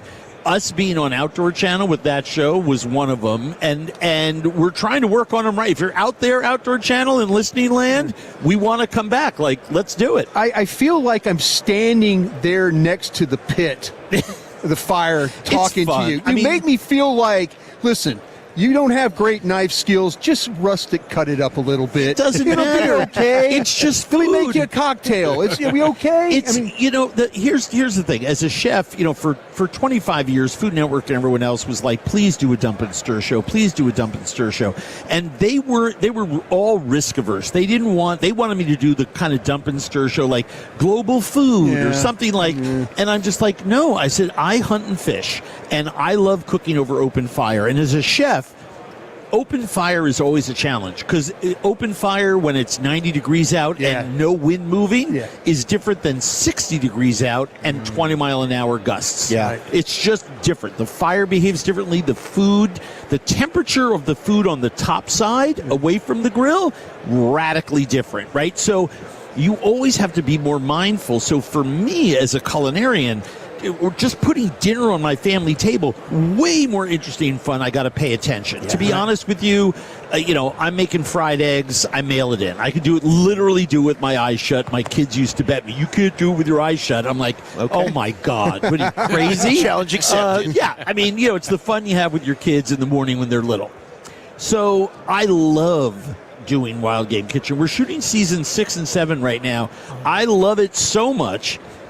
As part of season 6 and part of season 7, we're shooting that now in Minnesota, 10 below, 2 feet of snow on the ground. I was going to ask you about that. And we are going to show people, because everyone's like, you can't grill when it's that cold. Watch me. And I'm like, you can. You just have to do some interesting things to go there. Now, does everyone want to waste the fuel and build, because you're going to go through fuel faster, but it also heats you while you're standing there, right? Okay, so 2 birds, 1 stone. Right. So I was shooting an episode of Bizarre Foods in Alaska with the Athabascan indigenous people. Yes. We're in central Alaska. They're cut off, no roads, no planes, no nothing, from when the snow covers the road to when it ices out in the summertime. And summer there's like 7 days, right? And they have to get all the food in, all the fish out of the water, all the moose, all the caribou, everything that they have tags for. They got to get that food, plants out of the ground. Because from a subsistence standpoint, that's what they eat all winter long, is all this preserved food, also using freezing as a preservative method.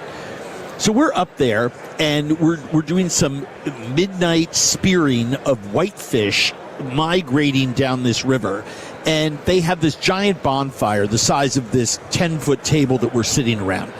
I mean, it's huge, and I'm like, oh, is this like so that friends can see the fire and take a snow machine over or drive to the fire to locate where everyone is? It's like, they look at me like I'm crazy. They're like, no, when someone falls in, you have about 45 seconds. It's 10 below zero. Jeez. We have the water is 32.5 degrees. You have about 35 seconds to get someone into that fire. And we mean into it. We'll lean them against it and start peeling. We have to heat the body up so quickly so people don't die. Right? And I'm like, oh, I get it. And then we harvest all this whitefish, and we're like grilling whitefish on sticks on this bonfire. And I'm thinking to myself, the ambient heat from this thing, I took my jacket off. I mean, I'm in a T-shirt and a sweater. Wow. It's 10 below, but by the fire, it's 75 degrees. Right? So I'm like, we can do this. We just have to put in a couple of fire pits around me and change the ambient temperature. So that's what we're doing. I start that when I get back. So that's amazing. Yeah. Show is amazing. It's fun stuff. Really, Thank you. You guys eat some of the craziest stuff. Like, what animal has the best tasting testicles? Oh, wow, that's a great question. Thank you. Now, we knew it was coming from you. Appreciate that. Well, it's very insightful. He's a very insightful guy. And obviously, and you've done your research, No because, and I'm sure you're very aware. Yes, sir. Of testicles. I'm not sure there's another person at the big kids table in the global food world who's had as much varied species of animal twig and berries in their mouth as I have. Wait, you're going twig too? Oh, it's eaten everywhere. Oh my gosh. So we're going schwanz. So when you're with tribal people in the middle of a jungle market and someone takes a bowl that has every part in it. Yeah. And puts it in there, and you recognize some of them. Some are not recognizable, but the twig and the berries, you can tell. Very recognizable. Yeah. And you sit there and you're like, and they are literally doing the honored guest thing. No, that's the best bite. Yeah. On the and I'm like, I don't even know what that animal is. I mean, it's a jungle market. Right. I mean, you literally do not know what some of these animals are. I'm talking about in Amazonia, in the Golden Triangle, in Asia. I mean, any place where you are with true indigenous people living indistinguishably from the way they lived 1,000 years ago, and then you eat it and you're like, that's pretty good. Yeah. And there at a certain point, just like in other things, too big is not good, right? Okay. Too small, not good. Okay. Right in the middle is pretty darn good. Just right. Give me that 5.5. Something like that. The testicles of the animals are incredible, and universally the best tasting ones and the least gamey ones that I enjoy eating the most are, gander and rooster balls. Okay. Duck balls get a little small. Turkey balls can be pretty good, but poultry balls are extraordinary. I'll tell you a very funny story. Wolfgang Puck, obviously one of the most famous chefs in the world, when he opened Chinois on Main, one of his most famous restaurants, and I think it was his first restaurant in L.A., he had rooster testicles in a black bean sauce on the menu. And within 3 days, they had to take it off. So flash forward like 15, 18 years, 20 years. I come into town. We're friends. I've known him since he started cooking in California because we're both old. And I said, I want to shoot bizarre foods, and I want to include, I can't go to LA and not do something with you. And he goes, well, we'll do the rooster balls as a special that it used to be on our menu, so it's totally real. I just had to take it off. So we go ahead, we do it. I love it. He loves it. We're tucking into this thing. Rice, scallions, black bean sauce, rooster balls, delicious. Wow. We're shoveling it in. I get a call from him about a year later when the show comes out. The show premiered on Monday nights. My show, followed by Bourdain's, started the same year. And Wolfgang calls me, and I'm like, what do you think about the show last night? And he starts swearing at me in German. And I'm just like, Wolf, what? Whoa, what happened? Like, I thought we portrayed him in a really gracious light. And he says to me, I had 400 people show up at the restaurant tonight asking for the rooster balls. Yep. So he called Travel Channel because he was so important. He said, every time that show airs, I want to know. So when people show up, we put it on as a special. Happens to this day. That's amazing. So, yeah. So we're getting people texting in, Andrew, like the maggots and the cheese. Yep, kasu marzu, delicious. What's something that you've had that you look back on and you're like, whether it was great or it wasn't, I can't believe I put that in my mouth? Probably the horse bung sausage in Kazakhstan. Is that poop? What's a bung? The last foot of intestine. Okay. Usually sausages are made by very thin-walled intestines way up the tract. Okay. But if it's right at the end where everything comes out, it's very thick, it's very fibrous, and it's had poop going past it for its whole life. And the Kazakhs, who are horse people, they make a great horse sausage with this. But when you see it there and you're watching it being made, and then you see the 30-day-old version that's hung, and they're like, okay, this one's ready, and here you go. And you're at a market on the steppes in Kazakhstan, and it's their national dish, and they're all standing around waiting for you, and I'm just like, my hand on my wrist. Just, am I going to eat this? And sure enough, of course I'm going to eat it. And it was actually very good. But visually, I've seen in the Ecuador episode with the rotten potatoes. Peru. They scooped up a lot of rabbit poop. With it. That was discouraging because they're going to clean that up. But there it was in the broth and everything, and they're eating it like it's nothing. And I'm like, a lot of it's mind over matter. Sure. We're just not used to it in the West. Andrew Zimmer, thank you so much. Taste of the NFL tonight, right? Saturday night, tasteofthenfl.com, genyouthnow.org. We're helping to end childhood hunger, and I want to do it the next 10 years. It's doable. We can do it. It's incomprehensible that there's hungry children in a greatest country as ours, and it's my favorite event of the year. We're 36 years and going strong. Gen Youth Now is an incredible organization. I encourage everyone to spread the news. Let's kick childhood hunger in its ass. Let's do it. I love the sound of that. Thank you, Andrew Zimmer, here with you once again my friends. on Radio Row. We're coming back to talk with Jim Gray here. It's the G-Bag Nation on the Fan. But Tolos, I want to tell you about my friends at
Welcome back. It's the G-Bag Nation here on your home of the Cowboys, 105.3 The Fan, live on Radio Row. Salute to our sponsors, Stella Artois and Tide. If it's got to be clean, it's got to be Tide. And joining us now, an Emmy Award-winning sportscaster, historian, author, Jim Gray with you here on 105.3 The Fan. It's an honor and a pleasure, sir. How you doing? Great to be with you guys. Great to talk to the folks in Dallas. Love Dallas. Man, it is so cool to have you on. And we're looking forward to talking about the Hall of Excellence and all the great stuff you guys have in there.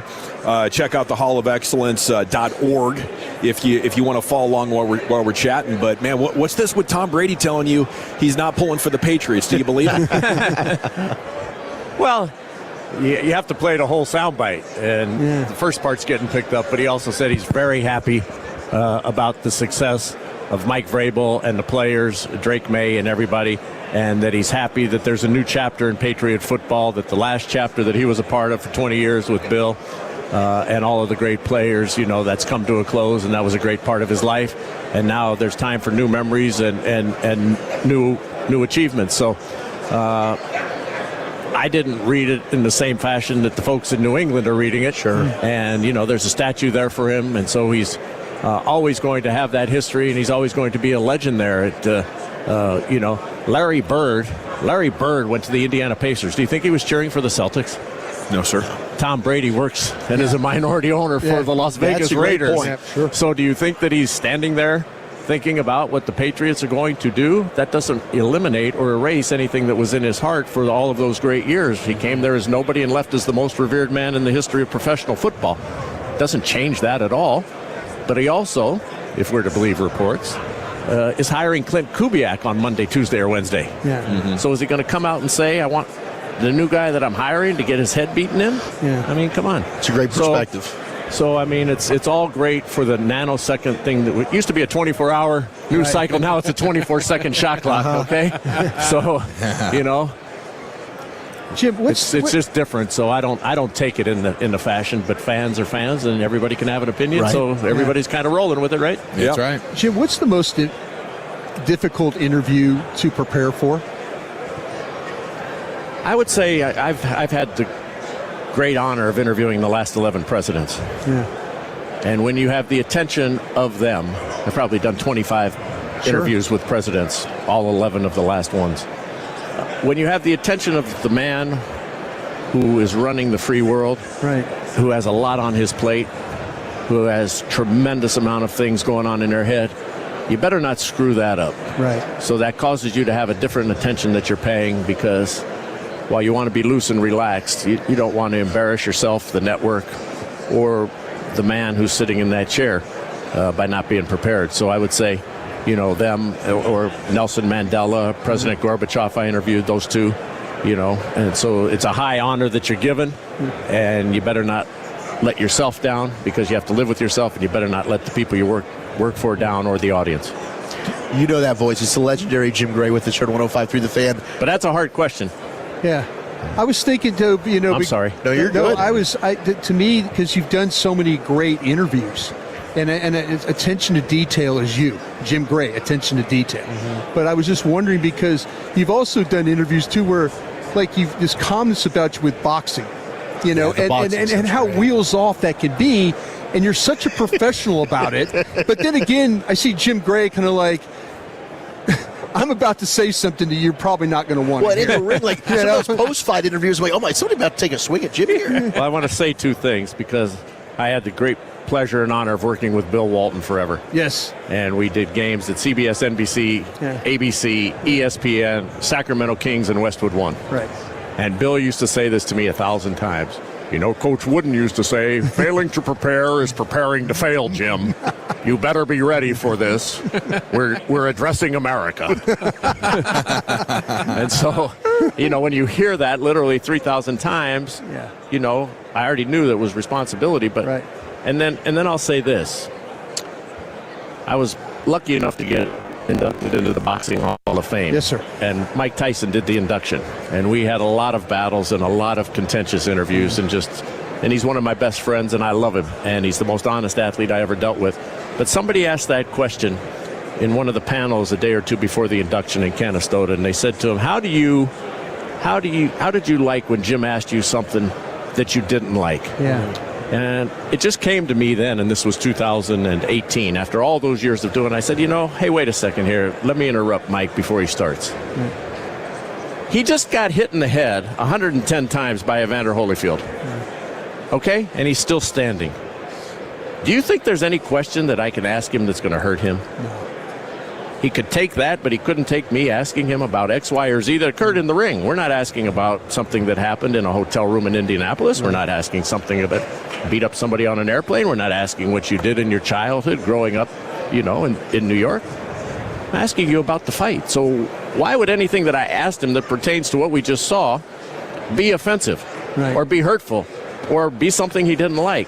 And by the way, if he didn't like it, he's fair not to answer the question or answer with a reply that I don't like that. But so I find it, I just found that answer, and I find it like crazy. Like, this guy just got the hell beaten out of him, or he just beat the hell out of somebody. You think what I have to say is going to some words are more, that's truly the sticks or stones. Yeah. Words should never hurt somebody as long as they're asked in the fashion. Sure. I was never malicious or mean. Just wanted to know what happened. So the Hall of Excellence. Nobody hit me yet. I know a lot of people. Gary Shandling once said, you should have your own show. And I said, what's that, Gary? The great comic. And unfortunately died. I said, what's that? I can make you hit me. It seemed like it might get close a couple of times. You and Tom in your relationship, it's great to listen to you both go back and forth. But the Hall of Excellence that you guys are putting together, just talking with you off air, like, it's amazing what you guys have in this. How do you go about getting these items? Well, the Hall of Excellence took us about eight or 9 years to put together. And it's inside the Fontainebleau in Las Vegas, and we've got a tremendous partner in the hotel, Maurice Wooden, who runs it, Jeffrey Sofer, who owns it. Been a great partner. They built out the beautiful space. And so I'd been given a lot of these items by all of these great athletes over the years who had become my friends who I had covered. And I had just kept all of it. And one day, Tom broke his 947th record in the NFL, and I asked him on the air, I said, what do you do with all of these balls and jerseys and all of the stuff that you have? And he said, I put it in a warehouse. So I said, you know what? We should build a museum, and we should call it the Hall of Excellence. And he said, that's a good idea. And then it took us 8 years before we found the ability to have something that we could display. And we called it the Hall of Excellence because one of my mentors and best friends was Al Davis. And Al wanted to build a Raiders Hall of Fame. And I would say to him when we would go to dinner in the 80s and the 90s, when you build your Hall of Fame, you should call it the Hall of Excellence because you said commitment to excellence. Yeah. And he said, that's a good idea, Jimmy. Well, unfortunately, he didn't get around to it in his lifetime and passed away. And now maybe Mark Davis will do it for the Raiders now that they're settled in Las Vegas. But I took the name that I gave him. And Tom and I own about 65% of what's in the museum. And the other 35% comes from private collectors, where we've authenticated the stuff, other great athletes who have been willing to donate, loan for display. And then we have reciprocal arrangements with a number of the other museums and halls of fame, Pro Football Hall of Fame, Naismith Memorial Basketball Hall of Fame, the Tennis Hall of Fame, the World Golf Hall of Fame, USGA, the WBC, boxing, and Graceland. We have inside the Hall of Excellence all of these 320 great artifacts, and you get an audio tour when you come in to see it done by Morgan Freeman, the voice of God. So it was great to go visit with him and have him do it. And then you click on anyone. We give you an iPhone, and you click on any of the artifacts, and the story comes up. You see the actual highlight where it was used, where Simone Biles used her leotard to win her first gold medal in Rio. And then you see that highlight, and then you hear the story. And the stories are narrated by the voices, the great voices of our time. Marv Albert for basketball, Bob Costas for baseball, Jim Nantz for golf, Andres Cantor for soccer, Mike Emmerich for hockey, Mary Carrillo for tennis, Tom for football, and me for boxing. And Oprah Winfrey does. Oprah Winfrey was gracious enough to give us her first Tony, her first Emmy, her Medal of Freedom, and she is the voice for all of the entertainment. And we have Elvis Presley's first suit. That's why I mentioned Graceland. Right. The first time that he ever appeared in Las Vegas. Wow. So, Jim, if you could go back and cover an event, a sporting event in the 1920s, do you have an event, a sporting event that you would have loved to have been there as a reporter? Well, I hate to say that, that's 100 years ago. Sure. So I guess in the 1920s, the Paris Olympics would have been cool. Sure. All right. That would have been interesting to see what went on there. And then, they came back there a couple years ago for the second time. So that would have been cool. 100 years ago, I guess Babe Ruth would have been playing. Sure. So that would have been cool. Jim Thorpe probably would have been done because he was in the late 1800s. I thought maybe you would have covered a golf event or something. Maybe this. Well, we have in the museum. Yeah. We have in the museum our oldest artifact comes from the USGA, Hillary Cronheim, and the World Golf Hall of Fame. We have the original gold medal of Bob Jones when he won in 1923, the first U.S. amateur. That was a precursor to the U.S. Open. Right. And we have his first 4 medals from the 20s. Yeah. And then we have now the original U.S. Open trophy as one of our trophies in the trophy case. And we're proud of the trophies we have. We have a claret jug from Tom Weiskopf. Wow. When he won, we have Billie Jean King's Wimbledon dish, Pete Sampras's U.S. Open trophy, Charles Woodson's Heisman trophy, Jason Kidd, the great Jason Kidd, who we love. We love Jason Kidd, and I love the Jones family and the Cowboys. They're dear friends, so I cheer for everything in Dallas. And Jason Kidd's gold medals from when he played on the Dream Team. Nice. So That's we have both of those there. Then we have the EGOT, Clint Eastwood's Academy Award from Unforgiven, Oprah Winfrey's first Tony, first Emmy, and Justin Timberlake's first Grammy. The Kentucky Derby Trophy of winning colors, one of 2 fillies. So you come in there, we got Jack Nicklaus's Masters Trophy, the only 6-time winner. So you can come see this. There's something for everybody, Right. and it's just in Tom Brady's 7 Super Bowl rings. So cool. Come on down and visit it. We want to inspire the next generation.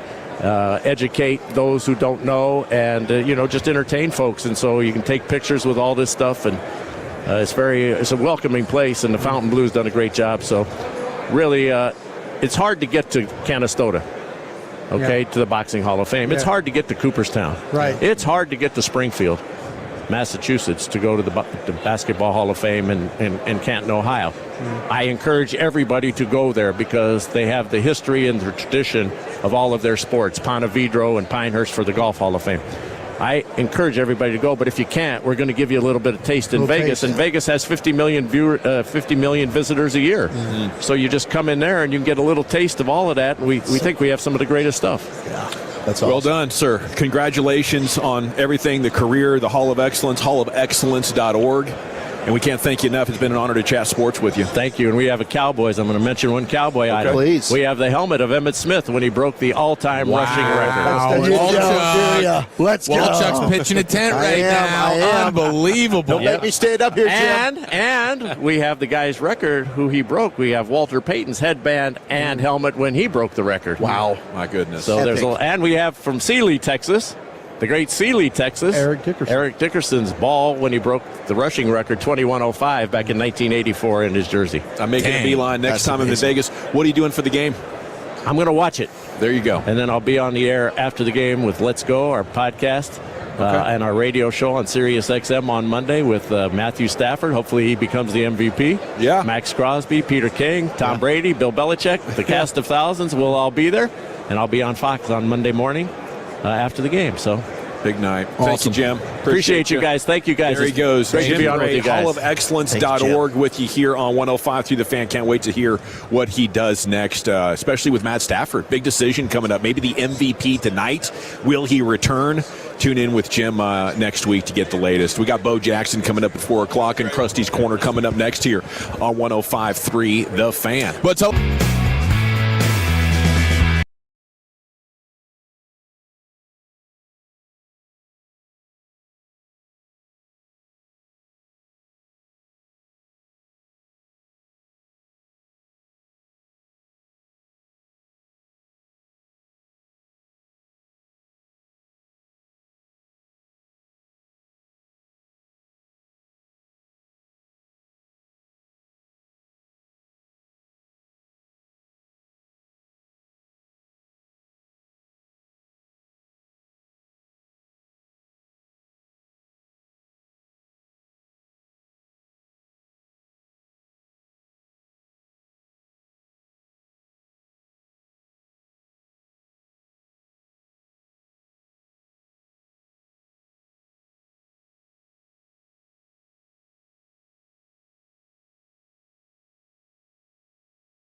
dealership in the world. They've got more new Chevys than anyone, and they're all priced to sell. Silverados, Tahoes, Blazers, Malibus, Equinox, and more. Visit ClassicChevrolet.com. This is Texas. This is Classic Chevrolet. Together, let's drive, relax, and enjoy the difference. Based on new Chevrolet registrations 2023 and 2024. Thank you very much, Lucius. We're back on Radio Row. Our coverage brought to you by Stella Artois and by Tide. If it's got to be clean, it's got to be Tide. We have a Cowboys beat writer sitting down with us with a developing news situation, maybe breaking news a little bit later on. We'll get to that. It's time for Krusty's Corner, brought to you by Greystone Roofing. Go to greystone-roofing.com. Hey, kids! Your old pal Krusty's going to teach you 5 new words. You're not wrong about that. From Dallas, Texas, number 55, Brian Waters. Thank you very much, Lucius. Always appreciate you playing that. And thank you to Greystone, and thank you to everybody who sponsors us out here to help us have the great week that we've had so far. It's been a lot of fun getting to talk to all these people. So excited that just interview after interview, like, I think I would never, I got to talk to this guy today. Bo Jackson, 14 minutes. Crazy how this, but happy to be getting to talk to our guy Nick Harris. Fort Worth newspaper. How the hell did I get to lay up Bo Jackson? I know. How did I land this? I appreciate you guys. I was just walking around. Y'all pulled me, so I appreciate it. Yeah.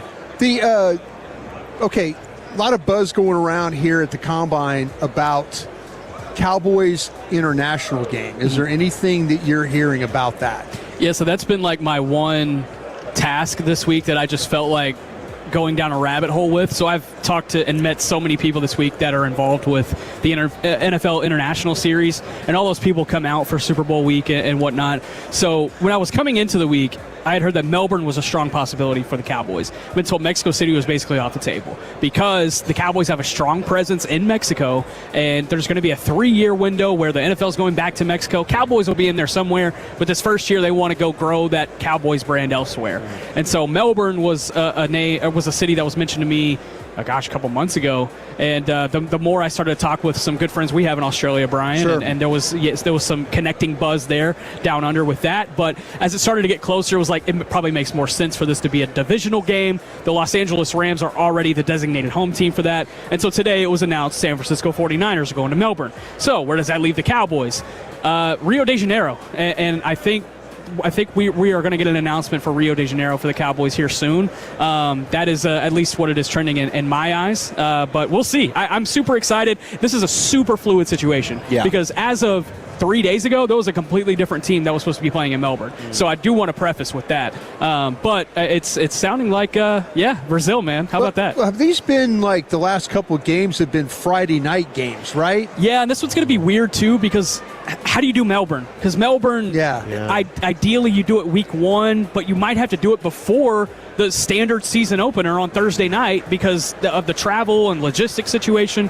So that's going to be interesting. And how do they actually end up playing that? When do they play it? What time of day? That's going to be another factor. But Melbourne's going to be the one that kind of causes a domino effect with everything else because standardly the Brazil game has been on that first Friday night. Right. It would make sense to keep it there, but how does Melbourne kind of jumble all that up? I don't know. But it would be so much fun, man, wouldn't it? Yeah. It'd be a blast. Is that giving up a home game? The Cowboys? That would be giving up a home game, correct. Apparently there's still a possibility that Mexico City could be an additional international game for the Cowboys this year. But everybody I trust that I talked to on the international side of things this week expects it to be either Rio and a small chance of maybe a Europe game. You got to chat with Woody earlier. We had him on yesterday. He's the best. Yeah. When it comes to the NFL honors tonight, the Hall of Fame buzz, any information you can share? Yeah, I don't have much buzz there. And honestly, with all the FBI black vans that showed up outside of people's houses for the Belichick news, I think I'm good on tracking that one down. But no, it's hopefully Darren Woodson gets in. I talked to him earlier today, and he's great. He already knows, but obviously the public won't find out until tonight. But he deserves it. There's no doubt. A Cowboys leading tackler. He's also the second all-time leading tackler on the team in special teams history. So he's a deserving guy, not only on the field but off. What about Dak Prescott, comeback player? Is he going to get it? It sounds like it's going to be Christian McCaffrey, at least from the odds makers' views. And of all the awards tonight, Christian McCaffrey has the best, or whatever it would be, the best odds, I guess, to win comeback player of the year.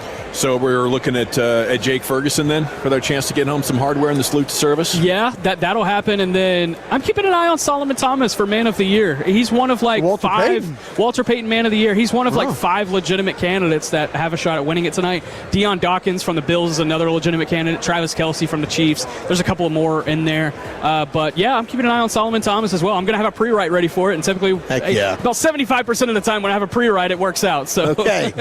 When we had a chance to talk to Jay Glazer yesterday, and Jay Glazer, really, him and Stephen Jones is very close. He had some interesting thoughts about Jerry spending money, thumbs up, in free agency, but he wasn't so sure about what was going to happen with George Pickens. How are you handicapping those things? It's weird because when I think about the George Pickens situation, I think so much about what happened with Micah last year. Yeah. And that was supposed to be the easiest one that got done, right? And then that was the one that didn't. And so are things happy and jolly right now? Absolutely. George Pickens wants to be back. They want him back. I think there's going to be a meeting of the minds as far as money goes. CeeDee Lamb said yesterday that it doesn't matter if George makes more than him. He just wants George there. Everyone agrees that George Pickens should be in Dallas. And so on paper, this should be easy, simple, done. Maybe you franchise tag him when the tag window opens just so you can have a little bit more time to negotiate what those terms look like on that contract. But I'd say all this with the caveat in mind of Micah Parsons and all of that going to hell last year. So, if you're asking me, I think this Pickens deal gets done. I think they tag him as early as they can, and then they probably don't get a deal done until the summer because, these things tend to drag out. They would have until July 15th to work out that deal, though. Any tipping of their hand yet on where they might be heading in free agency as far as positions or players that they might want to get? Yeah, nothing yet. They are still working on getting this staff together on the defensive side. There's probably 2, maybe 3 more position coaches that they need to hire to call it a day. And then from there, they will be able to really get with the scouting department and figure out what best free agents fit their mold, and they'll go out and target those guys. But, I mean, Javonte Williams, Brandon Aubrey, they've already started discussions with both of those guys about bringing them back, and so I think those are going to be the top 2 priorities in-house, and then you also have Jadeveon Clowney. What do you know about the new, is it outside linebackers coach from Georgia? Yeah, Chidera Uzo-Doribe. I had the opportunity to cover him when he was in the college ranks. He was at SMU and TCU. Think of it as a pass rush specialist. His title is going to be outside linebackers coach, but think of it as a pass rush specialist. He'll be able to really help these guys, not only in the outside linebackers room, but also a guy like Donovan Ezeraku or Jadeveon Clowney if he comes back. And I think there's going to be a little bit more scheme versatility involved with that, too. Speaking of pass rushers, where are you at on pass rusher at 12 in the draft? I am not as high on these pass rushers as everyone else. Sure. I like Ruben Bain. I don't think Ruben Bain's going to be there at 12. Bailey. Bain from Miami, Bailey from Texas Tech. Yes, and I like those 2 guys. I don't think Bain will be there at 12. I think you could get a better player than Bailey at 12. Personally, it's tough for me. And then from there, if you're moving back to 20, you have Keldrick Falk, Auburn, Romello Height, Texas Tech. There's Akeem Mesidor out of Miami. There's knocks on all of these pass rushers. And if we look back into previous years, I'm trying to think off the top of my head, Abdul Carter, oh my God, this is hard. Jalen Walker. There were a couple of really good ones last year. Pierce Jr. I feel like your number 1 edge this year, Ruben Bain, would probably be like 4 or 5 last year. And it's like, are we elevating these guys because they are 1, 2, and 3 this year, or is it truly because they have the talent to be 1, 2, and 3? Overall, I just don't like this draft class. I like linebackers, corners, safeties. Other than that, like I'm struggling to find the depth and position groups I really like, especially at the top. So if you don't like the draft class, maybe, if you're the Cowboys, do you feel the same way? You get the news of Max Crosby wanting out. Is that, when you're kind of looking and now they get further along in this process, you more open-minded if you can, and he's done in Vegas? Do you think that's on the table? I would be open-minded. Absolutely, I would be open-minded for that. But what would Vegas want? And they're already putting out there that they want more than what Micah Parsons was traded for. I don't think they'll get that. But whatever that looks like, and if you have to give up a first this year, why not? Why not? If you're the Cowboys, do you trade this before the draft? Because you're not going to make this one on the clock. Are you? You're talking about Crosby, potential Crosby? Yeah, you would do it before the draft. Yeah, because if you were having to give up a first, then you would be giving up both of next year's firsts, and then you're out of the first round next year. And next year's going to be a really talented top of the class, in my opinion. There's going to be some really good talent in that top 20. So we'll see. Nick Harris on the Wild Fork Foods hot seat. Wanted to ask you about what Cooper Kupp said about Clayton Adams. Says everything took off after I spent my 2 years with Coach Adams in college. He was so next level with what he was teaching us and how he was pushing us that it changed my life. Do the Cowboys got one here in Adams that they should hang on to for a long time? Absolutely. Yeah, anyone you talk to feels the same about Clayton Adams in that building. Really bright mind. And if you ever get the opportunity, if anybody listening, maybe catches Clayton Adams in a Kroger or something, I don't know what your sponsor is, in a Tide Pod warehouse or something, then try to talk ball with him. He'll sit there and talk with you, and he's great. He's awesome. You're the man, Nick. Thank you so much for joining us. Appreciate you guys. Have a great weekend. Enjoy the game, and we'll catch up with you soon. Yeah, thank you Real guys. soon. There he is, an absolute beast of a NFL reporter. Nick Harris with you here from the Star Telegram and the G-Bag Nation. We got Bo Jackson coming up next here on 105.3 The Fan.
krld-fm and HD1, Dallas-Fort Worth. An Odyssey sports station. Driven by our D&M Leasing Studios, you're rolling with the G-Bag Nation on 105.3 The Fan. Here we go. It's hour number 3 of the G-Bag Nation here on 105.3 The Fan, and we are now standing by for one of the greatest players in sports history of football. A heck of a baseball player as well. Was a two-time All-Star in Major League Baseball, and just an absolute sensation, a pop culture sensation in the late 80s and early 90s with the Bo Knows campaign. Bo Jackson coming up with you here in just a second on 105.3 The Fan. I'd say the biggest interview of the week. He's probably the biggest star once he sets foot inside this building. Biggest star, most recognizable. Yeah, he's one of those guys when he walks into a room.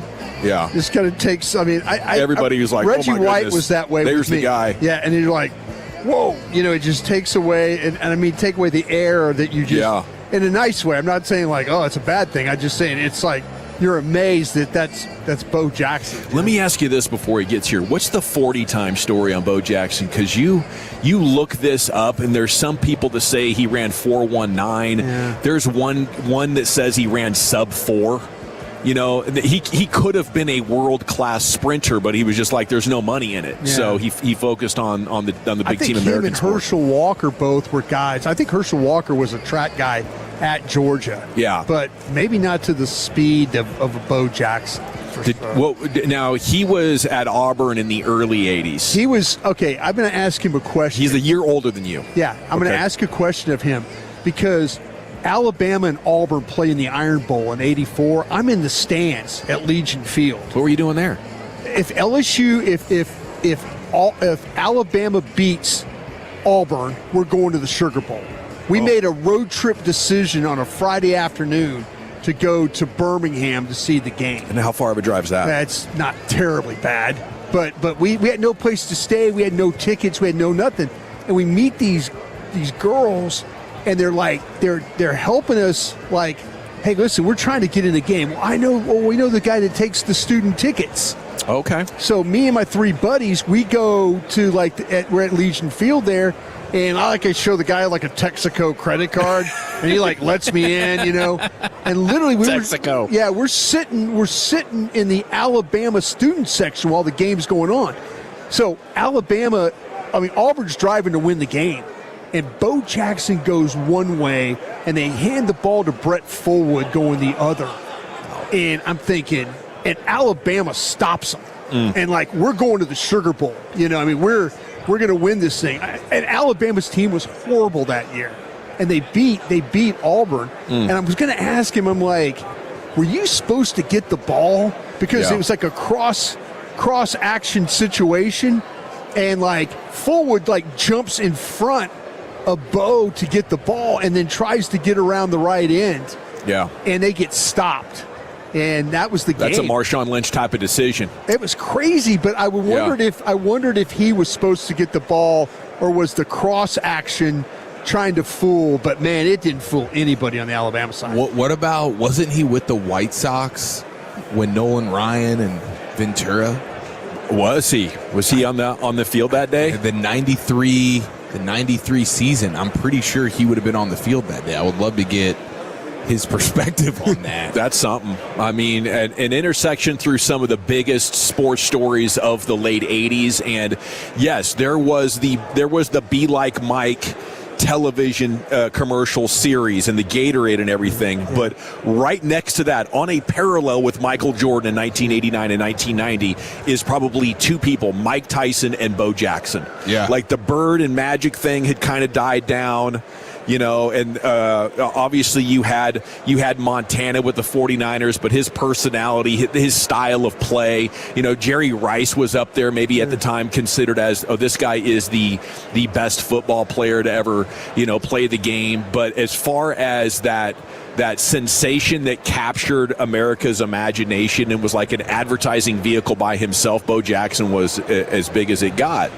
And then it ends kind of suddenly, and I don't even know how much he's comfortable talking about it, but the hip injury, was it against the Bengals? Yeah, he was running up the sidelines. Yeah, and it looked like, he just tweaked his hip, he's going to be back. But from that moment, everything changed, and his explosiveness suffered as a result. But I mean, he made his name in baseball probably, for his power. I think 35 home runs one year, but it was back-to-back All-Star games. How about the arm? I've seen videos of him standing on the warning track and throwing the ball all the way to first base to double somebody off. Yeah. He would throw guys out from the warning track, and one of the things I was looking forward to asking him was, would you have played quarterback if you were coming up today? Because obviously he had a freaking cannon. Yeah. But he was such a dominant running back and a 3-time all-SEC first team, freshman, sophomore, and senior year. He could not be stopped at running back, but I wonder if coming up in today's game, you'd have to play him at quarterback. Yeah, absolutely. The athlete that he was bitten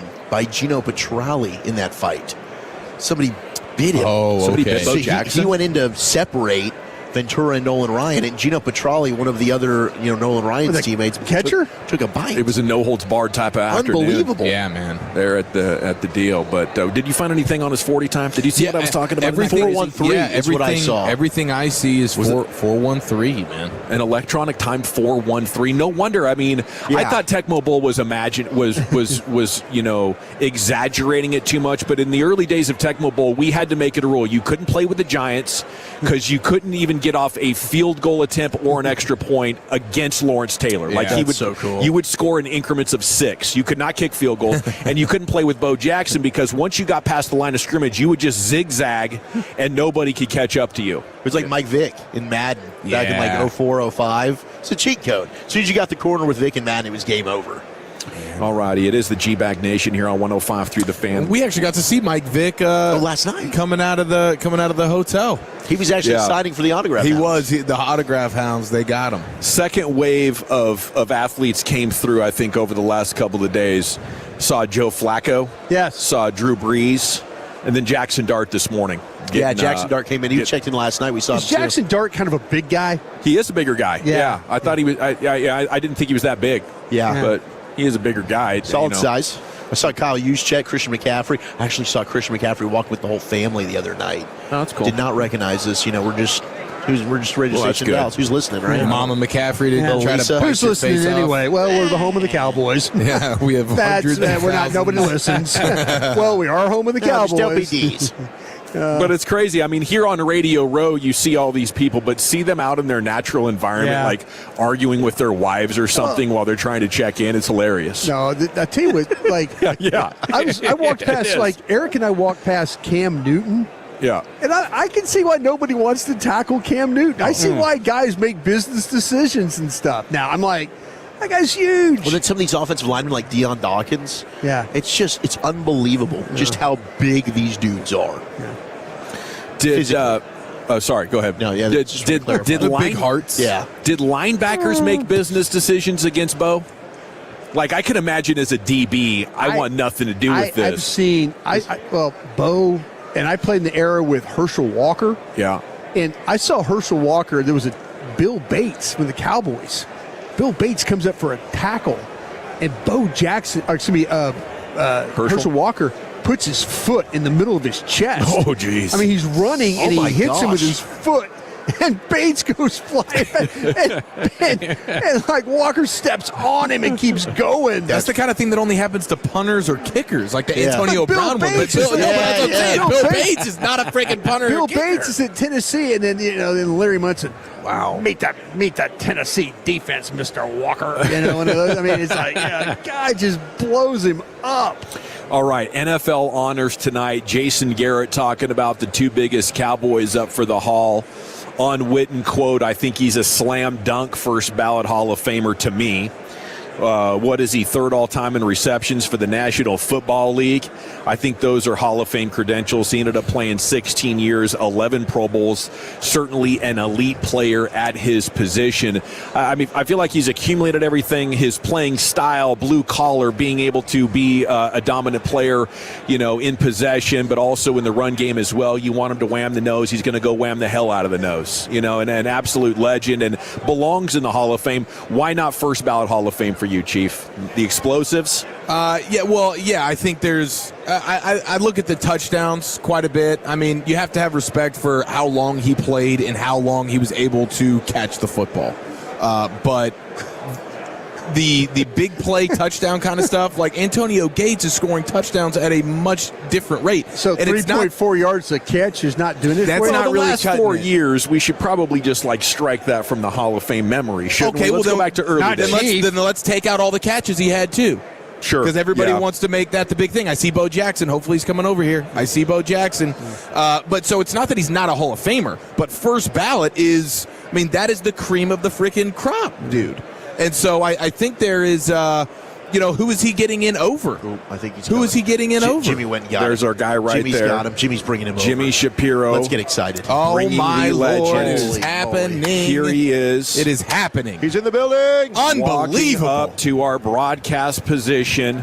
One Mr. of the Bo, greatest what a pleasure. of all time. Pleasure to meet you, sir. Bo Absolutely Jackson fantastic. sitting down with you here on your home of the Cowboys, We're doing fantastic. 105.3 How are The you? Fan. He is on the Wild Fork Foods hot seat, your number one meat and seafood source, an absolute football legend, the only pro athlete to be an all-star in two major American sports, won the Heisman at Auburn in '85, three-time first-team All-SEC. Like I was just telling the guys, in '89 and '90 became a dominant figure in sports marketing with the Bo Knows campaign. And, in '89, he ranked fourth in the AL in home runs and RBI, and then ran for 5.5 per carry, totaling 950 in 11 games for the Raiders there later on that fall. Bo Jackson, an honor to have you here on your home of the Cowboys. Good afternoon, sir. How the heck are you? Thank you very much. I'm doing great.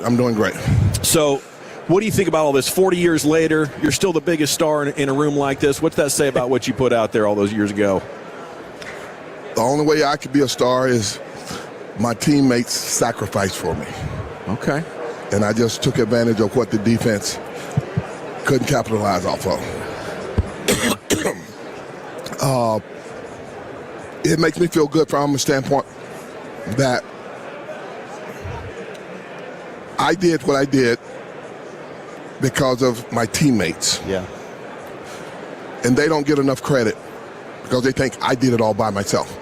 If it wasn't for my teammates, one for my line blocking, and my fullback, the late, great Steve Smith, Penn State graduate. I've never seen a fullback block like he did because he would knock fellas out. And I would always tell him, Smitty, you give me a 1-inch crack and I'm going to squeeze through it. And I'm going to make you look good, I promise. And that's what I try to do. I played to make my teammates look good. And that's, I don't know where I get that gene from, but it was never about me.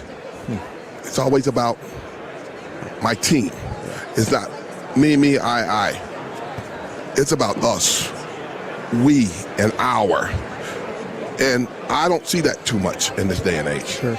We were talking about, how you were blessed to run track, obviously, as well. And maybe that sport didn't resonate with you. Is that because you didn't get that team vibe from it? No. Sports is sport. Sports. Track is my first love. If I could have been financially stable in trap, football or baseball would never enter the picture. Football, but it wasn't as lucrative as football and baseball. That's the first sport.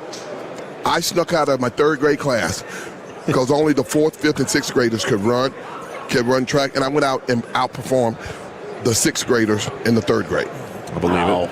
Always been my love, first love, and just wasn't meant to be. I ran track in college and had fun doing that, but there wasn't enough there wasn't enough zeros behind the numbers. Yeah, definitely understand that. We were talking about your 40 time before you came over here, that legendary 4.13. I mean, what's the fastest 40 you ever ran? That was it, probably. And I was on my way to track practice when I ran that. And they had come. Back then, combines consist of coaches and scouts from around coming to your college. Yes, sir. And they set up the 40 yards. Yes, sir. Electronic timer where you, once your hand comes off, the clock starts. And you cross a laser down there. Well, we did it in our indoor practice facility.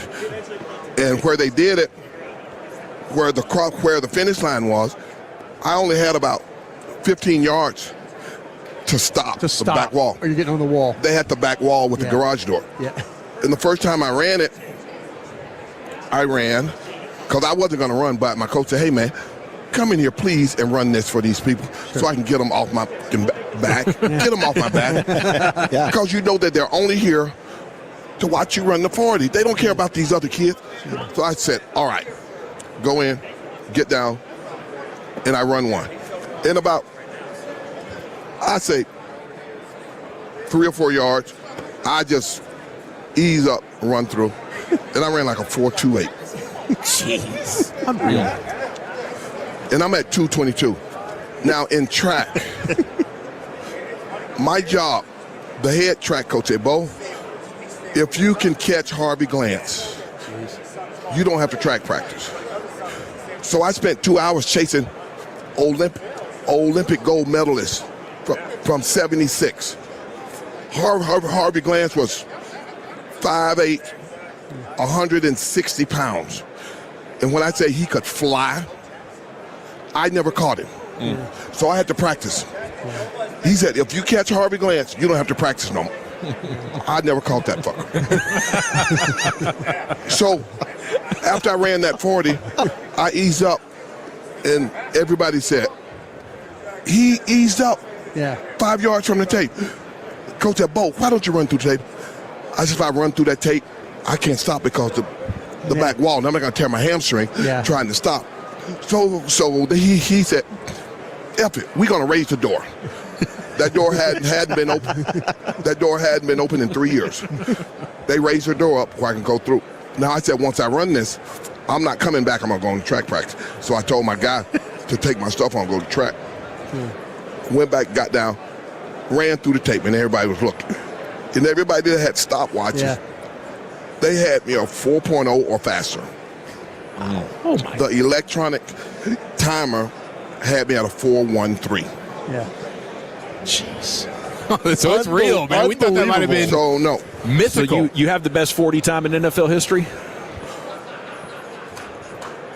Yes, but there are some kids out there that they said that are on. I don't know who the kid is that run the 4.23 or 4.21 or Chris something Johnson? like that. I don't know, but I'll let them have it. Let him have it. No, let him have it. But a 40 don't make me because I knew I know what I did. Yeah. But I just wish one of those scouts, if they're still alive, to come out to validate that. Because I could sit and say it all I want. Sure. No. But the guys that was there, who had me at a 3.9, a 4 flat, a 4.05 with the stopwatches, and that electronic thing flashed 4.13, and I just kept going. Because I knew I had to chase Harvey Glance. And I had to chase him in the 300. If you can catch Harvey, you don't have to practice. I practice every damn day. I never caught him. Motivation. God rest his soul. Yeah. So that motivated me. But no, I did it just to get it over with. Wow. That's phenomenal. Bo, can I ask you a question? I was in the stands in the 1984 Iron Bowl. The Alabama-Auburn Iron Bowl. With the tornado going by? Yeah, the tornado going by. And I went to school at LSU. And if Alabama had beaten you guys, we were going to the Sugar Bowl. And on the play, the goal line play, I thought you were going to get the ball. And Brett Fullwood looked like he went in front of you to get the ball. And I've wondered this all my life sitting there. I think because of the loud noise, I think I went the wrong way. Did you? Oh. Okay. Because of the noise, because I'm thinking, well, they're probably going to give me the ball. So yeah. But being selfish and not knowing, I couldn't hear the quarterback call the play. Okay. So I just assumed. So that was my screw up. Man, I'll tell you what, because like I say, we got to go to the Sugar Bowl because of it. Yeah. And, and going to the Iron Bowl was a great experience for me. Mm-hmm. And we all determined at Baton Rouge, we got to be there for Alabama. And Alabama's team is good, and you guys were a good Mm-hmm. team. But I've always wondered about that because I said, damn, why didn't they give Bo Jackson the ball right there? Because we got to the line and saw what defense they were in. Sure. So he called off the play. Okay. That I was going to originally get they called that play off and went because no discredit to Brent Fullwood. Right. Brent Fullwood could have been the starting running back for any college in the nation. Absolutely. Because he had that Deion Sanders quickness. Yeah. From here to 20 yards. Yeah. He was quick as X-Lax, dude. Yeah. He could move. Yeah. And he was tough. Yeah. So, yeah, we were just stacked with horses. Yeah, you were. Back then, college football, if you didn't have a running game, right, you weren't going to win. No, you're right. And your running game establishes your passing game. Yes, sir. And if you see, because now you watch these teams now just pass the ball. When they run the ball, they run in east and west. Right. I turn that shit off. I don't want to watch that. Yeah.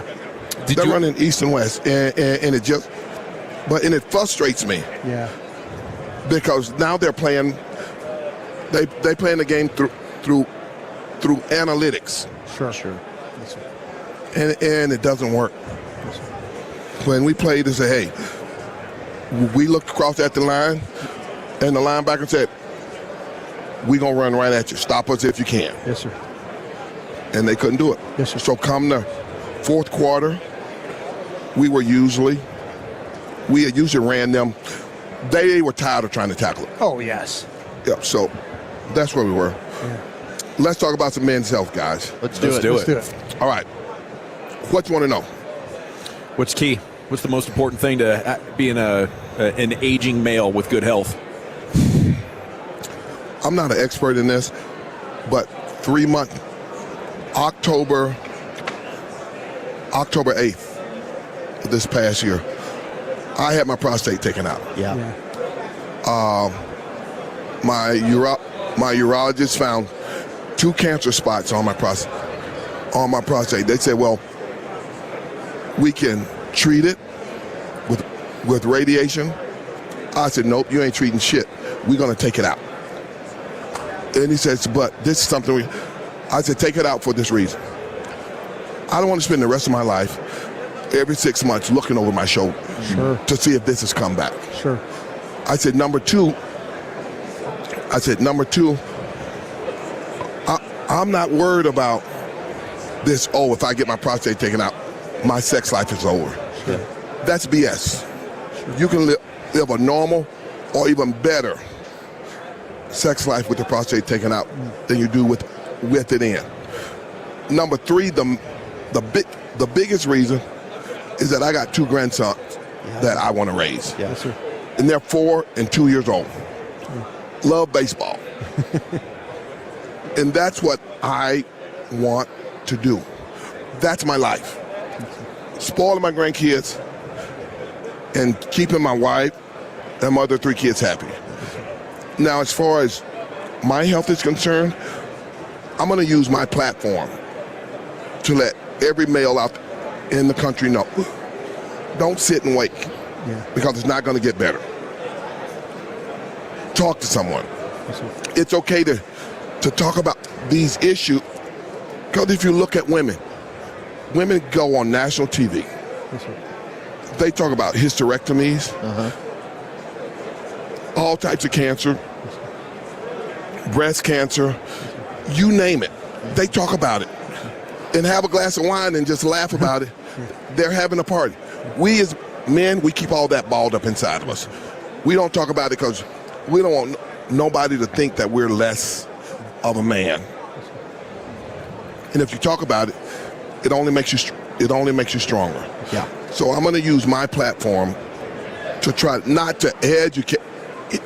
not to educate men, but to let them know it's okay to talk about this. Yes, sir.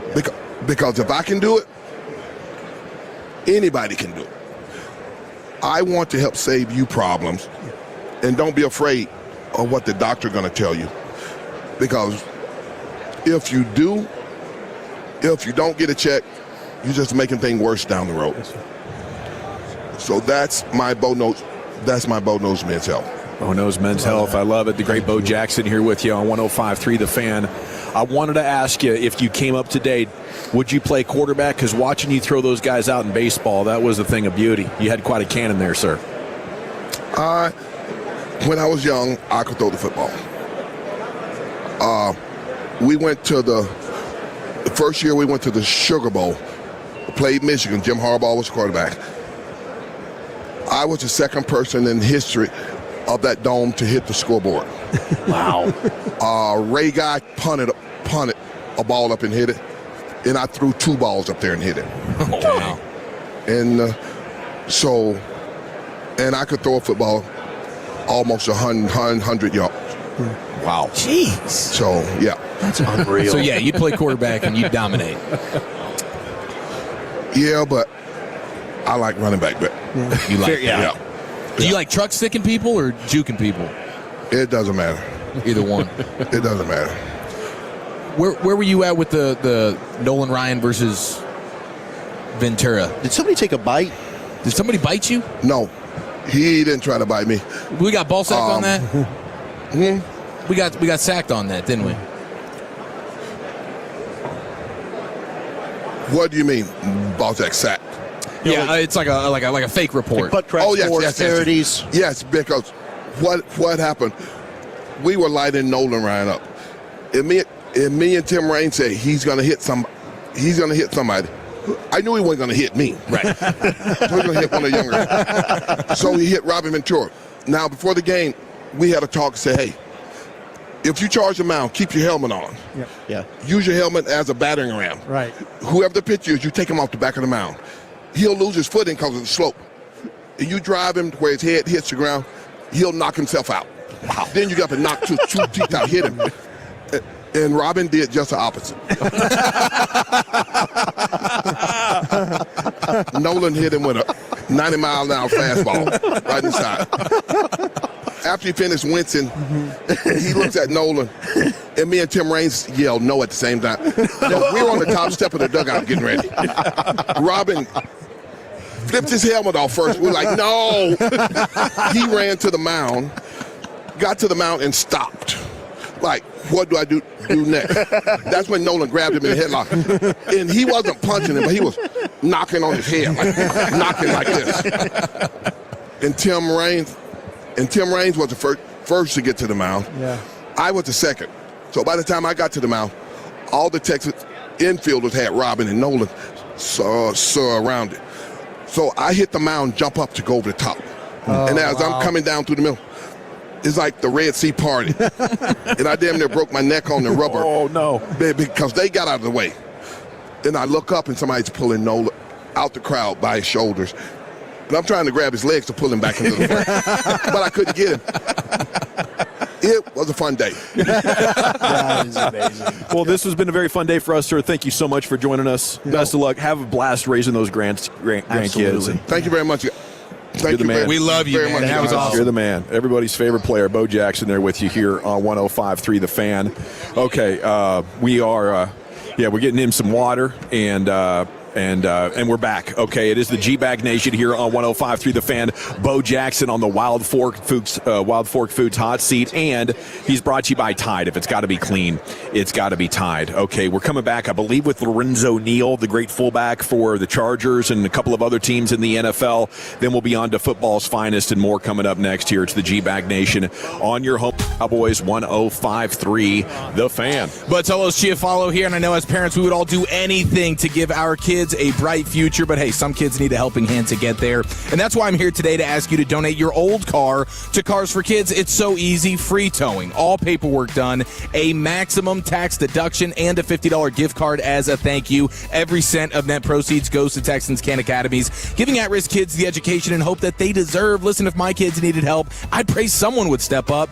Be that someone today. Visit carsforkids.org or call 866-835-5437. Right off the car, not the kid.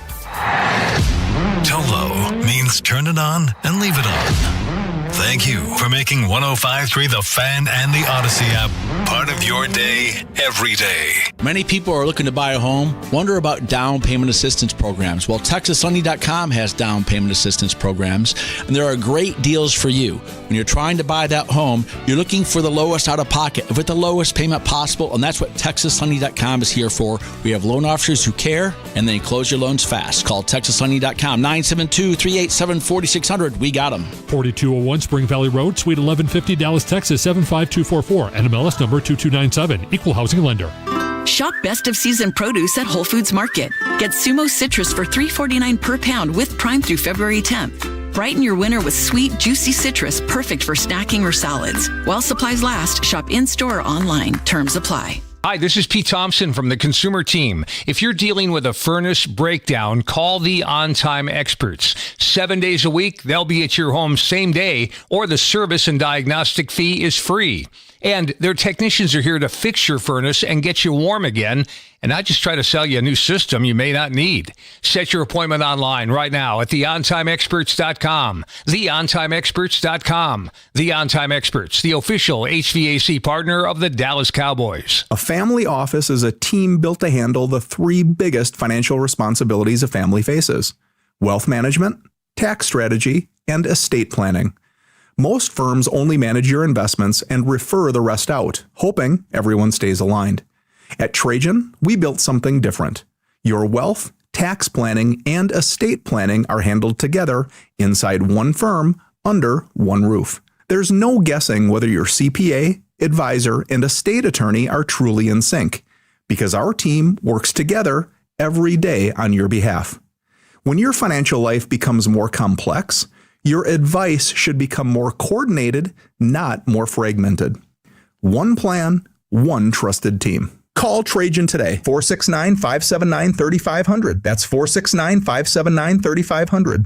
Trajan Wealth, an SEC-registered investment advisor. Additional services through Trajan Estate and Trajan Tax. Additional disclosures and accreditation at TrajanWealth.com. Everyone says time is money. Time is not money. Money is better than time. You know what's better than money? More money. That's how we're changing the game at GiveMeTheVin.com. We're giving you more money for your car. It's a big transaction. We're important to that transaction. GiveMeTheVin.com. If we don't beat a CarMax offer, I'll send you a check for $100. Sell us your car. GiveMeTheVin.com. So easy you can do it in your underwear. I know that hiring can be challenging. You need someone to match your role perfectly. Well, now you can meet them fast on ZipRecruiter. Build your team, build it sooner. Meet your match on ZipRecruiter. Just head to ZipRecruiter.com/free right now to try it for free. That's ZipRecruiter.com/free. Meet your match on ZipRecruiter. Try it free. It's your captain speaking. To the passenger with the Mirror Fast soft shoes, smart move. No way am I letting travel constipation ruin this trip. Can't blame you. Mirror Fast works fast, but without the harsh side effects. Since I'm such a smart traveler, can I move to first class? No. Close the curtain, Carol. From the makers of Miralax, new Mirafast soft chews work naturally with your body in as little as 30 minutes to give you a comfortable go on the go. Find Mirafast today at your local retailer. Use as directed for occasional constipation. Contains magnesium hydroxide. QC Kinetics helps active people stay active. People like David Boardman, police officer, competitive athlete, and gym owner who trains hard almost every every day. My body's taken a lot of abuse over the years. I've had multiple knee surgeries on both of my knees. I could barely run a mile prior to going to QC Kinetics. Doctors have all told me, hey, you are going to need knee replacements. But QC Kinetics gave David great news. We're going to give you the opportunity to have not one, but 2 healthy knees, and we don't have to cut you open. And after David's regenerative treatments at QC Kinetics? Since I've gone to them, I run 20, 30 miles a week. I really wouldn't be able to do that if it wasn't for QC Kinetics. From knee pain to Ironman training. It's a no-brainer. Now it's your turn. Call QC Kinetics to book your free consultation today. Call QC Kinetics, 972-972-8610. That's 972-972-8610. 972-972-8610. I'm Piera Palazzolo, VP of Digital Marketing for the American Management Association, a company focused on the management training skills needed to enhance the careers of business professionals. We did our research when it came to the best companies for website development and chose AmericanEagle.com. And we couldn't be happier. AmericanEagle.com worked closely with us to understand the front and back end requirements needed to launch an e-commerce website that could handle the complexities of running thousands of seminars nationwide. Our robust new website and improved SEO saw immediate increases in site traffic and web revenue. If you're in need of managerial effectiveness and success, visit our website at amanet.org. If you're in need of a website that provides an unparalleled consumer experience, I highly recommend AmericanEagle.com. Transform your business today. Dial 877-WebNow1 for a free digital consultation with AmericanEagle.com. Come celebrate the Lowe's of Salina grand opening on Friday, February 13th at 3540 South Preston Road. And while you're there, join My Lowe's Rewards for free to earn 5 times the points on eligible purchases all weekend long. Plus, they'll have in-store promos, free food, product demos, and more. 5-time point offers valid 2/13/26 through 2/15/26 in Salina store only. Points are awarded in eligible purchases. Exclusions, additional terms and restrictions apply. Visit Lowe's.com/terms for program details, subject to change. This segment of The Fan is brought to you by Take 5 Oil Change. Oil lights never come on at a good time. You've got enough to juggle, so let Take 5 handle it. Drive in, stay in your car, and roll out in 10 minutes. No waiting room, no stress, just fast, friendly service. Visit Take5.com today to find your nearest shop. All right, we are back here on Radio Row. Our coverage.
line up with another guy and you go shake his hand, I can't blame him for it. I can't blame him on offensive lineman. I can't blame him on anybody. It's just you and another guy, you shake hands, and they blow that whistle, and that guy's coming at you.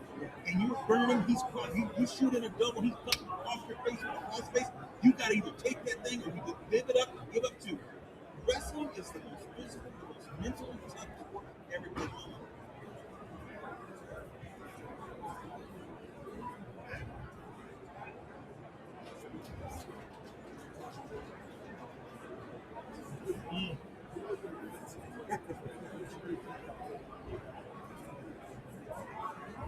Oh, I knew guys that would. And that's a guy like Patrick Willis. Shante, some dark,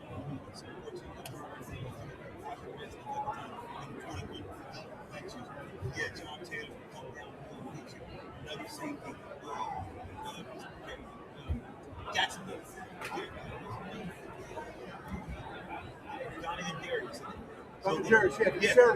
Yeah. Those are the guys who are the safety. Like, okay, some of those safeties, they're going to try to cut you. Take those guys, 200 plus pounds, they will try to look you up. I love playing against Jesse too. And he was one of those tough guys in the NFL. That was the guy who I played against him. Okay, every time I played against him, he was tough. Al Wilson, I love playing against him. He had the whole leverage. Like me, he was tough. Urlacher, Zach Thomas, tough, smaller guy. Give me the Ray Lewis, give me the Brian Urlacher. Those guys, 6'2", 6'3", they had no chance.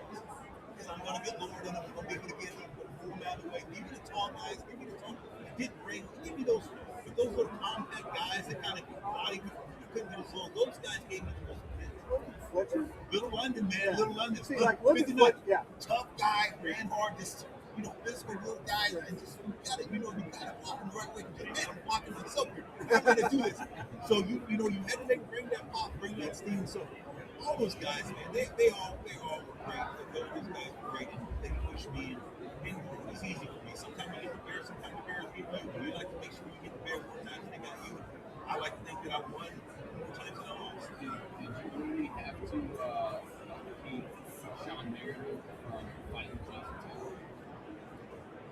Who told me that story?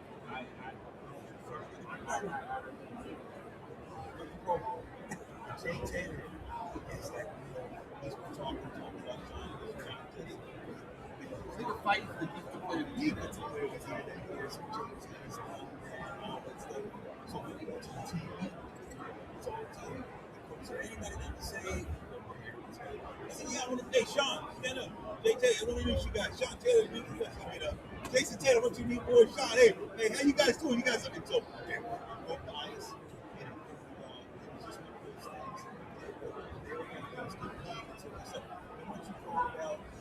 Just kind of wanted them to feel, hey, let it go.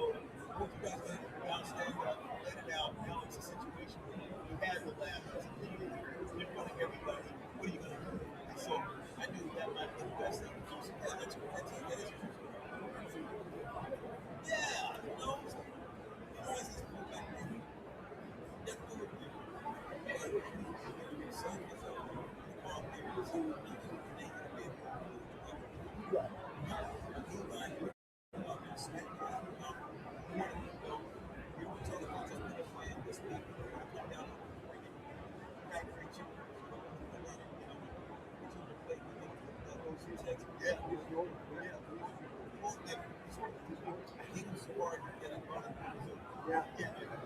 He was a good edge.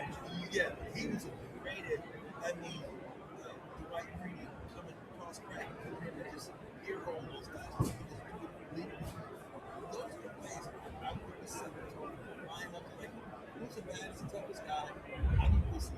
How long did your shoulder pads the way you had your shoulder pads? Yes. How many years and what did you add to your shoulder pads as you went along in your career? Oh, yeah. So I had the shirt that had the pads.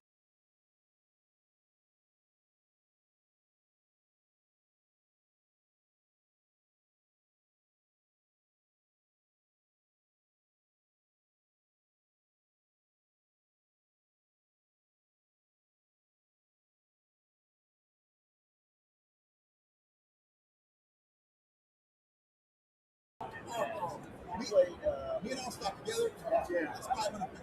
That's 500. He and I, we call that backdoor rhino. We Yeah. And we were coming out. Who was it? Minnesota. The only team that beat them, we did. We lined up, ran the ball like 40 times. All-Star just ran. We ran the ball down their throat. Rudd. We had them retreat. We just beat them up. Dude, were you you played for Marty? I love Marty. Marty ball, baby. Was Brian Schottenheimer on the staff? Absolutely. So what do you think about Brian? Because he's obviously our head coach now in Dallas. I think Brian's been taught by a great Marty Schottenheimer, his father. Brian, you give him some time. I think he's a good coach. He's a leader of men. I think that Dallas, I think the Dallas Cowboys, as Jones gets older, I think he's kind of releasing some of it. You got to let the coach. Yeah. Got to turn him loose. You got to let him do it. You got to let Brian run guys out that he's run out. Got to trade guys. You got a lot of talent. Got to trade guys that don't want to be there. Yeah. Guys that's not going to buy into your vision. You got to do that. Sometimes you got to do that in order and let them go somewhere to see that the grass isn't green on the other side. Right. And that way, you got to show this team as a head coach. You got to come in and show that you're running this.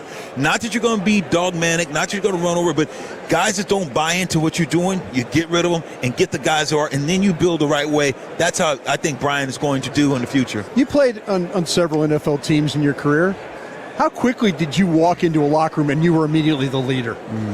I think Cincinnati was such a dumpster fire. His first, I made the Pro Bowl. I was the only guy on the team. You just losing. It's just like, look, it's like, dude, come from Tennessee. Dude, we can win. You guys got to stop that. I mean, I was one of the guys that got Corey Dillon on Tuesday. Meet me in there, man. Let's go watch some film together. Yeah. Just sometimes guys develop bad habits. Yeah. There's teams in this you think that shouldn't even be pro teams. Yeah. I've been in places you're like, my goodness, how has this been able to go? This on Tuesdays, nobody's here watching film. On Tuesdays, nobody here getting extra treatment. On Tuesdays, nobody in here working out.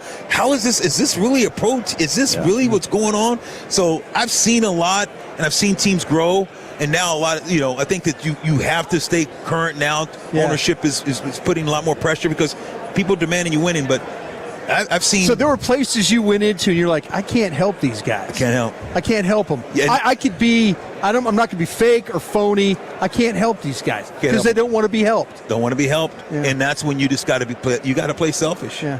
And that's one thing you can do is play selfish. Lorenzo Neal here with you on the Fan wrapping up. When we started taking away the big hits and the violent plays from football, you know what it was like 15, 20 years ago. People said the game is going to lose its interest, but the game just continues to grow. Do you miss the violence? Do you miss the physical part of the sport? Yeah, because I don't think I'd have been able to play because I led with my head. My arms, I don't have long arms, so I would always hit guys' hands down, and I would lead with the head to be able to get if you get their head to go back, I got you. If your head goes back, you got to stop your feet. Yeah. You can be running full speed, but I knew a technique with a fullback position. If I get your head to go back, your feet's got to stop. I win. 9 out of 10 times. So that's my moneymaker was my head. That's why I wore that neck roll. My head ain't going nowhere. If I can spear you in the head, get you and then put them hands on you and I lock, it's a wrap, baby. Okay, who do you like in this game? Everyone's going with the easy layup. It's the layup. Everyone's saying Seattle, but I think that you got to realize I played against Mike Vrabel, line up, whoop his ass, and you know what? He'd line back up and say, let's go again. I'd get him frustrated. He would come, trip me, whatever. You have to realize the head coach is a reflection of his team. Mike Vrabel's going to have these guys ready to play. These guys, no one's giving them a chance. If it started off at 3, it's already going to 4.5, 5 points. I think it's going to be a way better game than we've seen last year, and I think this New England Patriots team is tired. I know if you ask me what team would I rather play for as a fullback right now, I'd rather play on New England Patriots because I would be so pissed at the way that they're being disrespected. It'd make me play a lot harder. I love it. You are an absolute beast. Congratulations on all your success. Well earned. And we love catching up with you anytime we're on Radio Row. You guys are the best, man. Cheers. There he goes. Lorenzo Neal with you here. A freaking legend here of the NFL world as we continue. Radio Row brought to you by Stella Artois and brought to you by Tide. If it's got to be clean, it's got to be Tide. And you have football's finest coming up on the other side. The G-Bag Nation on 105 through the Fan.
to upgrade your vehicle, get to Classic Chevrolet in Grapevine. Back-to-back #1 Chevy dealership in the world. They've got more new Chevys than anyone in their all-price of sale. Silverados, Tahoes, Blazers, Malibus, Equinox, and more. Visit ClassicChevrolet.com. This is Texas. This is Classic Chevrolet. Together, let's drive, relax, and enjoy the difference. Based on new Chevrolet registrations 2023 and 2024. Thank you very much, Lucius. It is the G-Bag Nation here on 105.3 The Fan. Our Radio Row coverage brought to you by Stella Artois and Tide. If it's got to be clean, it's got to be Tide. What an incredible hour. We have just been thoroughly entertained by two legends of NFL backfields past with Bo Jackson and then Lorenzo Neal. Maybe our best bro here on Radio Row the last couple of years. He sat down with us and absolutely just crushed it. You can go back and listen to anything with the Odyssey app, instant rewind functionality, podcast playlist. Just punch up that Odyssey app and you can find whatever you may have missed. KNC Masterpieces here right now. So is Sean and RJ getting more content for tomorrow's show. So it's nonstop and we've been having a blast so far. Now coming up at 5:30, Fred and Blake are going to take over for us, and they'll take it into the evening there with the Fan After Dark. I think you're thoroughly going to enjoy that, but it's a travel evening for us, so we got to cut out of here in about 30 minutes. We'll come back, get you some football's finest, and set you up for the remainder of the night here on 105.3 The Fan. All right, let's chat pride.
exclusive home of Dallas Cowboys football. KRLD-FM and HD1, Dallas, Fort Worth. Let's go, Cowboys. An Odyssey sports station.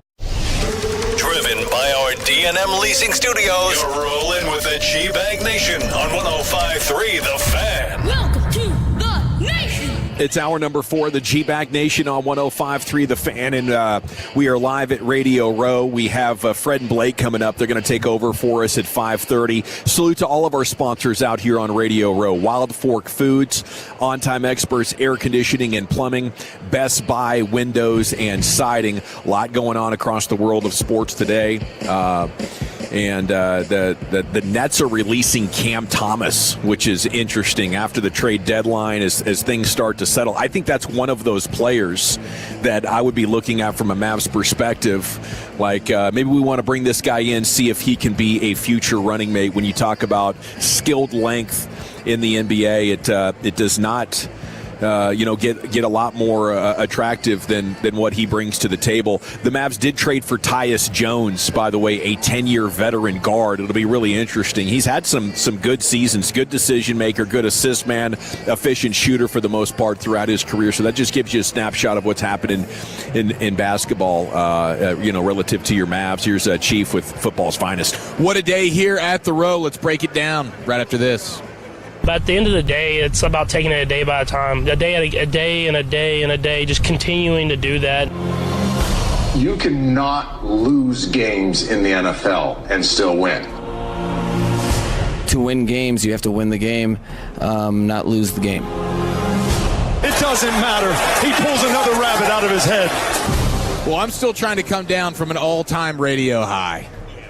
This has just been unbelievable. One of the best. What a day. Probably the best. Probably the best Radio Row I've experienced in the 4 years we've gotten to come out here with the fellas, Eric. Yeah, agreed. I mean, this whole experience has been awesome. And then when you get into the interview aspect of it all, the guests that we've gotten, I mean, gosh, dude, this has been... I mean, guys, we interviewed Bo Jackson. Bo Jackson, We man. just got Bo Jackson on. And Jim Jackson. Gray. Honestly, I was a little nervous about Jim Gray. I thought he could have been a little bit, crusty. Snarky. Yeah, maybe he was going to be a little... But he was such a sweetheart. He is very nice. Yeah. So sweet. And he's smooth, man. Yes, and he makes sure to, call you by your name. He wants to, he takes that extra bit of care. This has just been an amazing trip. Even last night, man, I had a great time. That's something that you notice about people that make it to the top of whatever industry they're at. Like Frank Caliendo's the same way. Just so friendly. Yes. And nice. And I guess it's easy to work with. Like the talent matters for sure a lot. No doubt. But being easy to work with on that level, I think that's a common trait of a lot of these people that we get to visit with on Radio Row that make it to the top. It was awesome. Yeah. Star-studded, Devin Hester, Andrew Zimmer. How fun was that? Dude's electric. Broadus was just in a total heaven right there. I mean, talking about all the weird things he's eaten. Dude, I couldn't get over that chicken balls question you had for him, and the way that he took that. I knew he was going. Electric. He's had a lot. I knew he was going to appreciate that. He has had a lot of testicles. Yeah. So all of it's been great, and then I see this video where guess who's prancing around, parading their four-legged dog. Is it Kirk here? Kirk Herbstreit's dog. You're telling me it wasn't adorable? It's going to be like, San Francisco's used to it. If he just drops a deuce somewhere around here, they're going to have a plan. They're going to have some recourse. He brought him in like one of those kids' Jeeps, those battery-powered little Jeeps. Is that remote controlled? Yeah, it's a Tide Jeep. The same type of car you would get for your child. Yeah, is what he's got his dog roaming around Radio Row right now. I say more power to him taking that dog wherever he wants to take it, as long as his coworkers are fine with it. But when you're trying to navigate a crowded room like this and you're taking extra space just to make it more about you and your dog, that's where I draw the line, Eric. Yeah. I'm right on board with that. Now we did get good news today here in the G-Bag Nation with the Barrett Media. Maybe that's why Sean had it out for you a little bit last night, Wolchuk. Well, they told us we got 18th. Yeah, they did ball at dinner last night. They were ball sacking. We were 12th last year. Yeah, I think it was 12. That was disappointing. What happened? Up to 9. We jumped up to 9. We're doing good work. So we got inside the top 10. The only show in the top 10, I think, out of the 3. That's true, Wolchuk. That is a factual statement. Big J journalism. Yeah. Thanks, JB. So we did a good job. I just want to thank you guys for being awesome teammates. Lucius, thank you for carrying our show. and hopefully we can move up into the top 5 next year. I think, Barrett does a hell of a job covering, and if you don't know who we're talking about, Jason Barrett, Sports Media, he basically covers the sports radio industry, does a hell of a job. I think we deserve higher, but appreciate 9th in the coverage. Yeah, it's nice to just be the one seat at the station. There's something that feels pretty good about that, especially on the heels of last night when things got a little bit haywire. Broadus and Dawson, you guys weren't there for it. I didn't want to show up for the fight. Now, Mean Girls in the Morning. It got a little testy. What did I Michael say? Jackson What did debate I for do? the ages. Who did I make Was this mad? what Wolchuk and Sean were arguing about on social? Yeah. Really, Sean and I weren't even part of the argument. It's just Hagee likes to, take his Michael Jackson shots often. And, I don't know about some of the stuff that he was accused of. Yeah. I mean, we've had plenty of investigations. We've got the Culkins. Aaron Carter popped up on Eric's timeline today. Rest in peace. But before he had passed away, he was a defender. Corey Feldman says Michael Jackson never did anything to him. Oh, really? Yep. And he's come out and said other people did. Okay. So, I don't know. There's some... I'm just not like Hagee where I'm just going to label somebody like that if I don't have enough personal evidence. And that's really what it came down to. But the fact that I even was, pushing back... The rest of the table was like, "Oh my God!" Basically, I'm a disgusting human being. So now it's not me. No, well, I was not you, not Corey. I was just eating. Everyone, and even RJ. I thought he enjoyed it. This was like a typical Italian dinner for RJ. There was a time where he was presumed guilty by everybody, but Yeah. since then, I think there's been some investigations or stories told that cast a significant doubt on it. A lot of extortion stuff. A lot of people that came in and changed some of the things. There's just a lot of, and he is also a very unique guy. Not to say anything that he did was right, but the psyche and the study of Michael Jackson, I really believe he thought he was like a child. He never had a childhood. He was abused as a child. He was thrown into childhood stardom. I think just taking the extra time to look into it, something that I went down that rabbit hole several years ago, and we're getting a biopic that's coming out recently, so I'm excited for it. But I didn't say OJ was innocent. At all, 641. I think OJ, we have more evidence to prove that guy definitely probably did do it. Definitely probably. And that's what led Sean to snap. I do remember the day the verdict was read, John Snyder was look, what do you think? What do you think? He goes, they're going to vote not guilty here. Wow, Seahawks general manager. Yeah. As your intern. Gosh, that guy's a he knows people. He called it. He said, we're standing there in the draft room with the Packers. I go, what are you calling? He goes, not guilty. Wow. And I'm like, okay. He was on it. Glove didn't fit, man. It was a must have total quit. mismatch with the attorneys. Yeah. Marsha Clark, Chris Darden. Yeah, they got taken to the woodshed on that one, bro, in a big way. John Schneider's team is pretty much the unanimous runaway favorite. I'm picking the Seahawks. No, you're not. You're picking the Patriots. No. I'm sorry. I'm picking the Patriots. What am I thinking? I'm picking the Patriots. I was about to say, Broadus is the one guy that's standing on Patriots business right and you're now. talking about John Snyder. That's why I want to see if you can open that door and let me on that bandwagon. I think I'm going to rock with the Patriots here. And it's just because everything is so loud with Seahawks run away, run away. 30 of the 34 NFL Network personalities picking the Seahawks. 47 of the 57 ESPN personalities picking the Seahawks. 8 of 8 personalities from The Athletic picking the Seahawks. And you did have the Nick Emenwari practice injury with the low ankle sprain. You saw him limping into the hotel last night. Apparently today he's feeling much better. So hopefully that doesn't really impact the game here. But that would be huge. I mean, Emenwari has been completely nailed. It'd be a massive loss if he's not even at 100%. Yeah, what he allows for that Seahawks defense and the flexibility factor that he provides, and just the high level that he's playing at, that would be a big blow for them. But I guess signs are pointing to, of course he's going to play.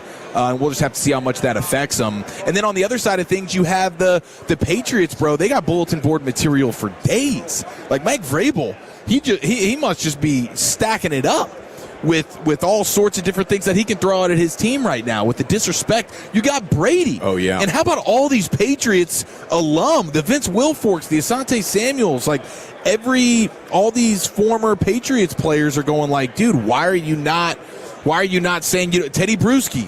Teddy Bruschi's like, yeah, I got a dog in this fight. Of course I do. And Brady's kind of playing the fence a little bit. Did you buy Jim Gray's explanation? No, I didn't want to push back. I bought it. I get that.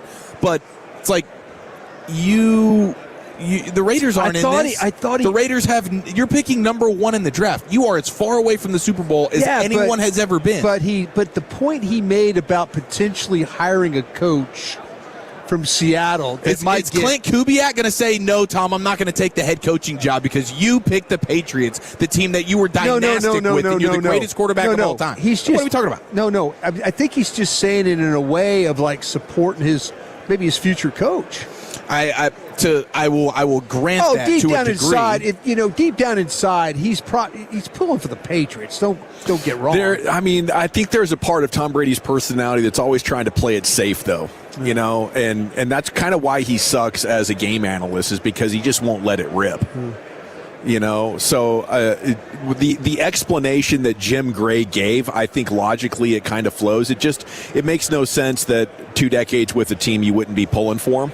Yeah. And if you aren't, I need more information. I need big time follow ups and investigations into this. I need a full blown interrogation of Tom if you're his podcast partner. Yeah. See, and that's why Jim Gray's his podcast partner, because Jim Gray's not going to push. I saw Jim Gray in a suite with Tom wearing Raider gear. Yeah, so they're rapping. But that's what I'm saying. Like, I think Jim Gray is like, Tom trusts him. Yeah, very much so. I think if you want to say, like we were talking about yesterday with Jay Glazer, we know the relationship that Jay Glazer got Mike McCarthy the job with the Cowboys. True. But how personal is Asante Samuel taking this? Yeah. He went on a Twitter rampage last night, and I didn't know. I didn't have the full context of why he was just calling Tom out like this. Now I know it's just because simply he's not like fanboying for the Patriots right now. But Asante Samuel, these were like 4 tweets in a row last night, randomly.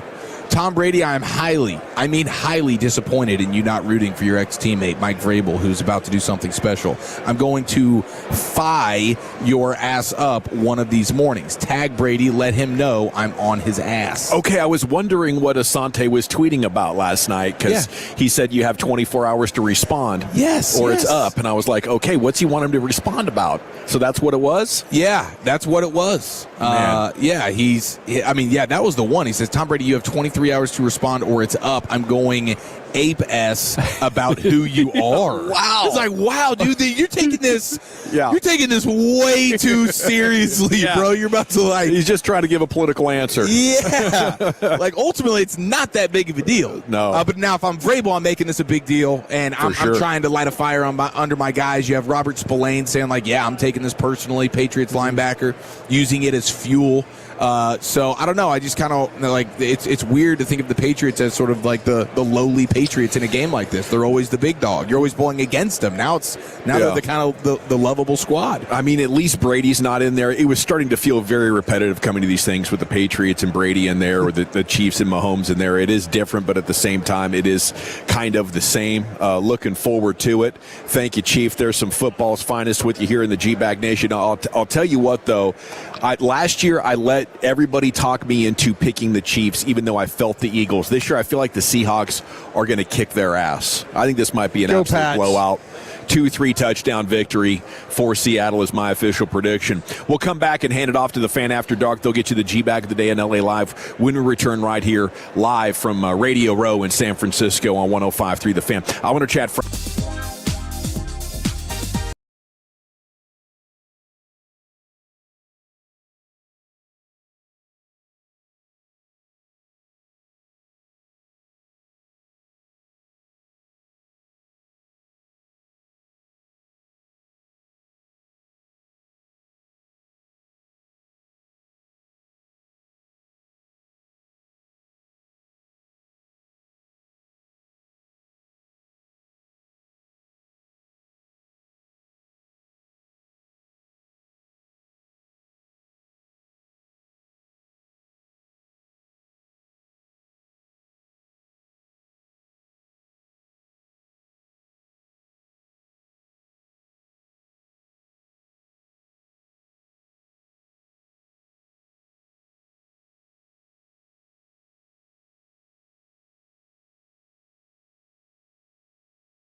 on 105.3 The Fan. About to get out of here, conclude our Radio Row coverage. We'll be back in DFW tomorrow for a Super Bowl Football Friday with you here on The Fan. Thanks to our sponsors for bringing us out here, Stella Artois and Tide. If it's got to be clean, it's got to be Tide. And thanks to Wild Fork Foods, the on-time experts, air conditioning and plumbing, and Best Buy Windows and Siding. It is time now to hand this thing off to Fred and Blake and the Expressway, brought to you by the on-time experts. And a good evening, gentlemen. How things back in the Dub? Man, I'll tell you what, we're holding it down. Spent a little time at Crown Global Media today. And, how about that? You know what? Hey, left it better than we found it. Than we found it. Shout out to Brian Broaddus and our boy Jacob Ray for holding it down for us today. But I'm a little disappointed in you guys, and I don't say that lightly.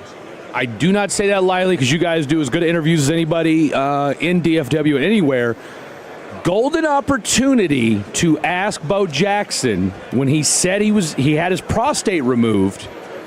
Nobody asked him, so you said your sex life is better, but from everything I know about losing your prostate, your boy stops working at that point. So I was just curious as to how number 34 is still scoring touchdowns. Yeah, probably called for a follow-up there. I would have loved to have heard it. He had a slower cadence, and he's got a presence about him. You don't really want to poke that bear. Now, he did mention it, though. But you're right. No, you're right. You are 100% right. Like, when we get back to the film room, we watch that play. Absolutely. We say, hey, probably should have. He went the wrong way. We hit the A gap, should have hit the B. Yeah. Yes. He went the wrong way. Left some meat on the bone. He left some meat on the bone. A little bit of Yes, he meat. did. A little bit of meat. So, Man, okay, so you're looking at an ED situation and potentially a dry arrival, if you will. I mean, look, all I know, and I only know this because my father is about to have his prostate removed, and that was one of the things that he debated on whether or not to go chemo or have it totally taken out. I said, Dad, it's time to retire it, man. Look, you've had a good run, okay? But what do you want? Let's evaluate quality of life. I at least want to see how the treatments go. That's fair. I think that is one of those you can slow play it. You can slow play it, right? Well, it's not like they got to rush you in most of the time.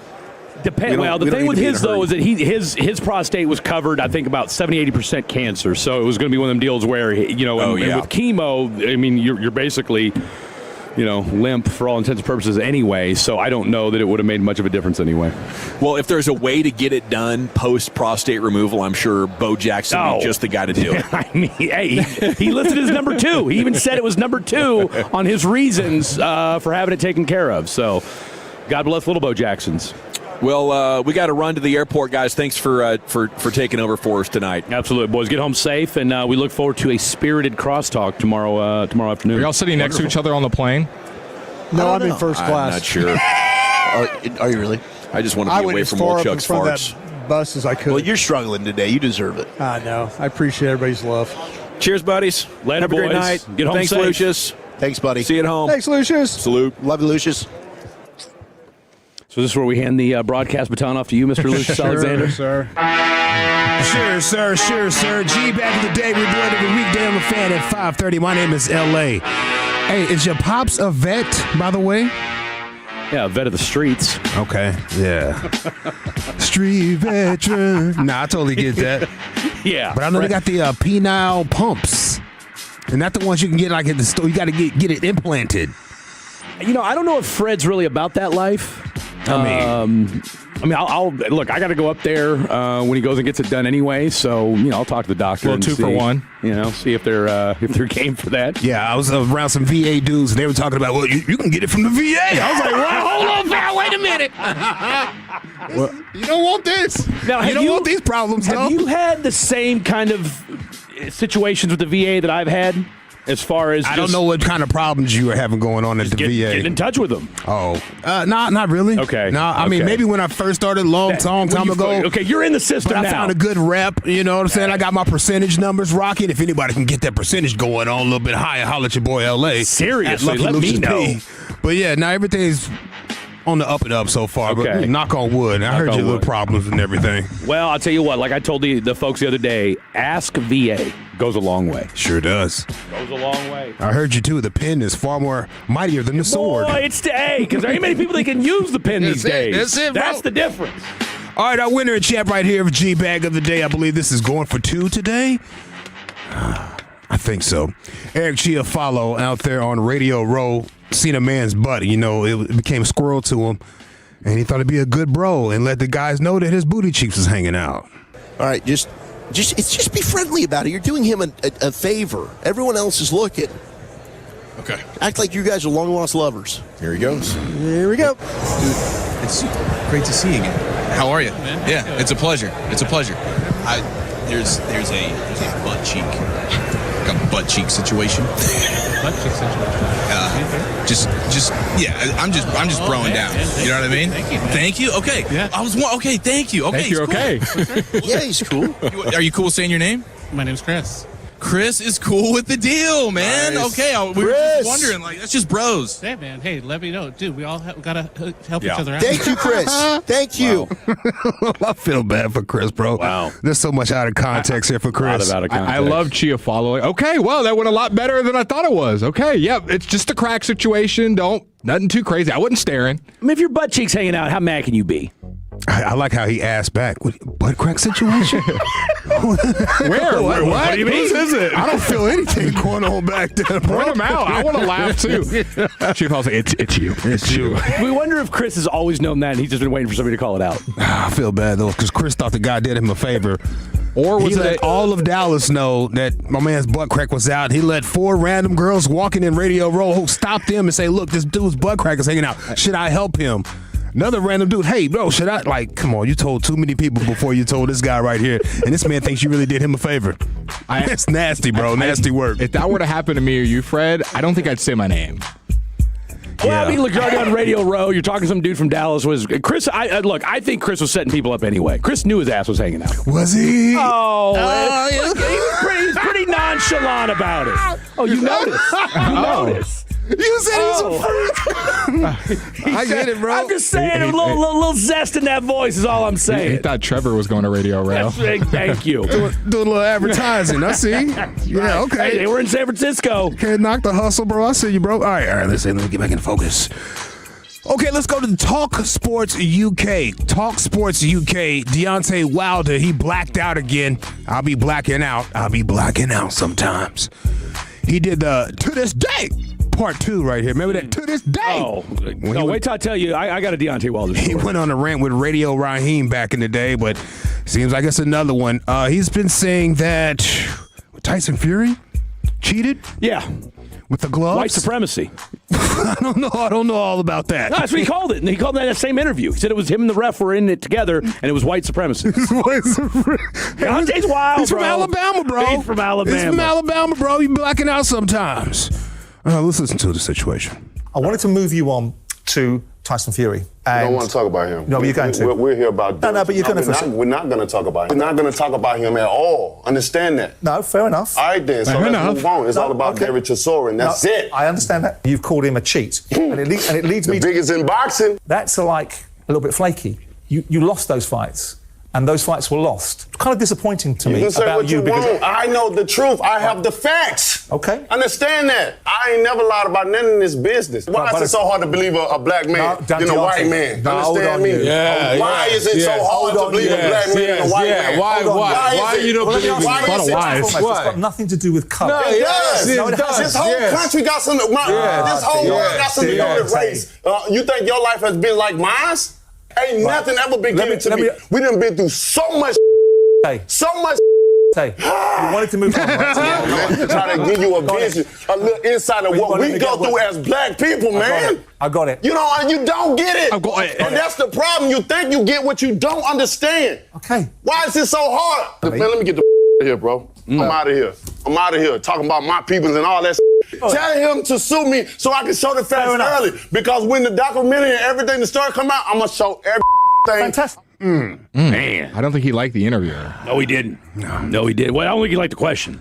He did not. Okay, go ahead. The question was, you said you had proof about this. Could you show us some proof? You the one that said you had proof. You got the facts. Oh, I got it, Mr. Wilder. And look, you could How close were they? You could make a slight argument about when Tyson Fury got knocked out in that 10th round or whatever round it was, that count seemed a little long.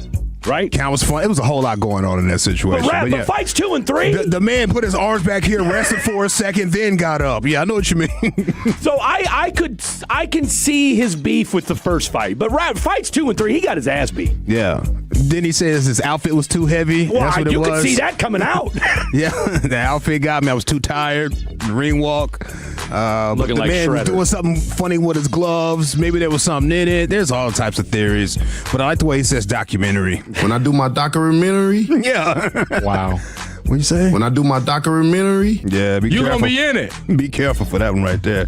I'll be blacking out. I just love the interview where like keep backing off, but then keep igniting the fire. Keep going. I understand, Mr. Wilder, but did you do it? Yeah. Could you give us a little more details? Eating it. Eating it. What else we have here? Celebrity chef Andrew Zimmer. That's his name, right? I'm not big on the celebrity chef. Right? Broadus loves the dude, bro. Oh, that makes sense. Broadus loves the dude. Yeah, but anyway, he jumped on here talking about eating D's. Oh. Yeah, this is crazy with so much pride. I'm not sure there's another person at the big kids table in the global food world who's had as much varied species of animal twig and berries in their mouth as I have. Wait, you're going twig too? That's crazy. Oh, it's eaten everywhere. The testicles of the animals are incredible and This is wild, universally bro. the best tasting ones and the least gamey ones that I enjoy eating the most are he has a list. gander and rooster balls. Duck balls get a little small. Turkey balls can be pretty good. But poultry balls, poultry balls are extraordinary. Bro, what? Extraordinary. This man had a list of balls. He was he likes going to eat. scientific about it. He was no laughing. And he goes, these are the rooster balls, a little small. This is a man. I mean, I'll tell you what, I wouldn't be surprised if him and Chris went out after Radio Row was over. Can I put a rooster ball in your butt? I mean, this guy keeps poultry balls in his mouth. This man had a list of balls and he had to likes think to about it eat, for a bro. second. He had to think about it. Well, let's see. I've had, well, those ones are small. Kind of gamey. He started off by saying, I'm not the number one ball eater around here, bro. He said that. I'm not sure there's another person at the big kids table in the global food world who's had as much varied species of animal twig and berries in their mouth as I have. He's proud of it too. Oh, that's embarrassing. That sounded like you had a research paper ready to give the class. Crazy, bro. What's his name? Dr. Zimmer? Andrew Zimmer. Needs to be stopped. Yeah, he does. Someone said that guy and Trevor should start a bowling team. He needs to be stopped, bro. Yeah, they should. He's chicken balls, turkey balls, duck balls are Rattle too them small off. for me. Twig and berries. Has had more twig and berries in their mouth than me at the big people table too. Very odd. And look, if we see him in the Epstein files, don't be surprised. That's crazy. Oh my gosh, man. What else we got? Hold on, let me too short. Get that palette together. All right. Yesterday was your church day. I pray you got your blessing. Shout out to my Reverend Dr. Pastor Freddie Haynes. Your mother familiar with Frederick Douglass Haynes? Yes. That's a good woman. That's a good woman right there. All right, well, let's bow our heads and pray. Okay. So let's go to the Lord in prayer. Holy Father. Oh, Holy Father. Oh, we come to you, Lord. God, get glory.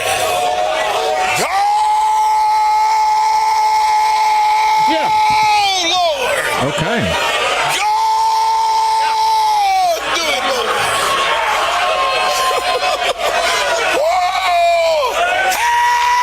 Hallelujah!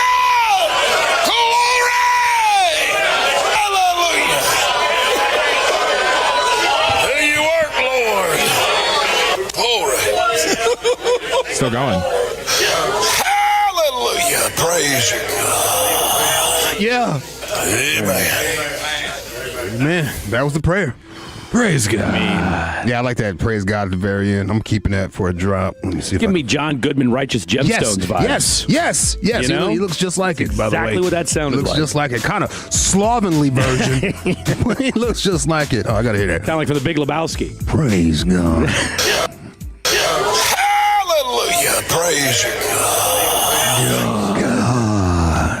Don't you forget God. Wow. It's great stuff, bro. Now, I guess I'll wait till tomorrow to play this other one. Bo Jackson didn't know what a ball sack was when Eric was talking to him. I'm down to hear this. I'll play it again tomorrow anyway. If you heard it today, you heard it twice. Nothing wrong with that. Yeah, they had Bo Jackson on, the great Bo Jackson. The great Bo Jackson. By the way, it sounded like he had hiccups because remember, guys, Google Bo Jackson and hiccups. He had it for over a year, bro. That's a nightmare. I don't even want hiccups for 3 minutes. Man, you better drink some water and hold your breath. Hiccups are some of the worst. It makes you feel It also makes you feel very unmanly. Just sitting there, just hiccuping. I thought he was going to burp in the microphone every other question. Yeah, man, I felt bad for him. It's a nightmare, bro. You can't have everything. God's not going to give you everything. No. You can't have everything. First you take his hip, now you're taking his hiccups? Damn. Come on, man. Fred, be respectful. Yeah, Bo Jackson, Radio Row, talking to the G-Bag Nation. Eric, says the ball sack thing. Well, if the story's not true, if it's fake news, it's ball sack. Bo Jackson said, wait, ball sack? What are we talking about ball sacks, bro? I thought we were talking about football. Where were you at with the Nolan Ryan versus Ventura? Did somebody take a bite? Did somebody bite you? No, he didn't try to bite me. We got ball sacked on that? We got sacked on that, didn't we? What do you mean, ball sack? Yeah, it's like a fake report. Butt crack parodies. Yes. What do you mean? Sack. Ball sack. What does that mean, fam? I love the 10 seconds of silence. Man. Nobody wanted to say anything. Bo Jackson about to pull out a bow and arrow. What'd you just say? Yeah, he thought about it as soon as he heard it. We got sacked. Wait, what? We got ball sack, fake report, popular on Twitter. Didn't mean anything by that, sir. We got ball sack on that? They didn't know, bro. All right, let's vote, man. Oh, man. I'm going to go with our boy Chris, Mr. Crack. From Chiafalo. Okay. I'm not mad at that. I don't hate that one, but... maybe I should read them off to you, huh? Deontay Wilder. Blacking out. Deontay Wilder. We got Eric Chiafalo in the butt crack. Hey, man, we got a butt crack situation going on here. Yes, we do. We got a lot of people were saying the guy who eats twig and berries. Apparently, that's what he's known for. And everyone was like, "Why are you guys freaking out?" His shtick? That's his stick, apparently. Come on, of course. Of course it is. But what do you mean? It's still twig and berries, bro. Of animals. Twig and berries. There's a damn grocery store down the street. You don't have to eat that. Yeah. This is not a famine. Okay, so that is his show. He's made millions doing that. Eating balls. So did Joe Rogan. That's what Joe Rogan came from.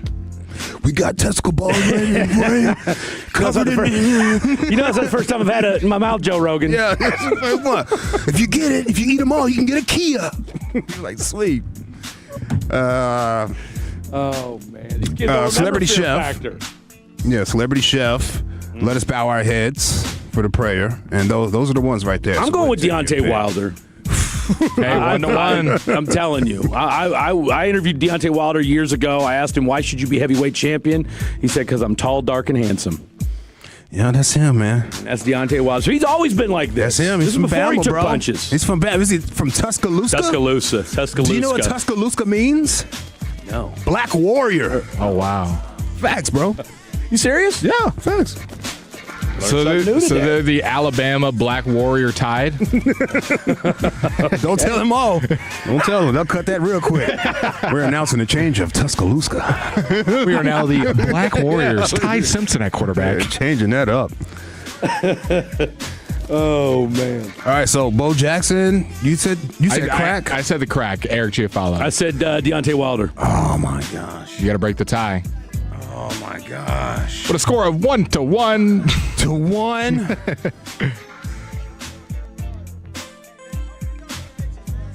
And I don't think we have. Look, it's a good list today. It's a good list. I'm going to go with Eric's butt crack. Let's go. I'll go with that so he can hear himself tomorrow. Then I'll play the Bo Jackson again along with some other things I have lined up. Yeah. And that's what we'll do. All right, that's our winner and champ. And you can always pull from Fan After Dark if you need some more G-Back. Yeah, I was disappointed with the selection that they gave you for Trevor at the gay bar the other night. There was a lot going on. There was a lot going on. You missed the drug house one. Yeah. You missed him calling Dylan a twink. So there was a lot going on. Okay. That's some lingo. That's some real gay lingo popping off in that place. Let me tell you something. Call it as otters and bears, whatever that means. Yeah, okay. That's some real gay lingo going off. Yeah. Where's Zimmer? Where's he at? Well, Twig and Bear. Riding in Trevor's Uber. Yeah. All right, let's get into a Thirsty Thursday Ladies Night edition, LA Live, right after the great Rick James. Bam! Well, all right, you squares, it's time you smoke. Fire up this funk. Chef Simmons, a certified eater. It'll make you dance to some of everything. Oh, my God. Everybody get high.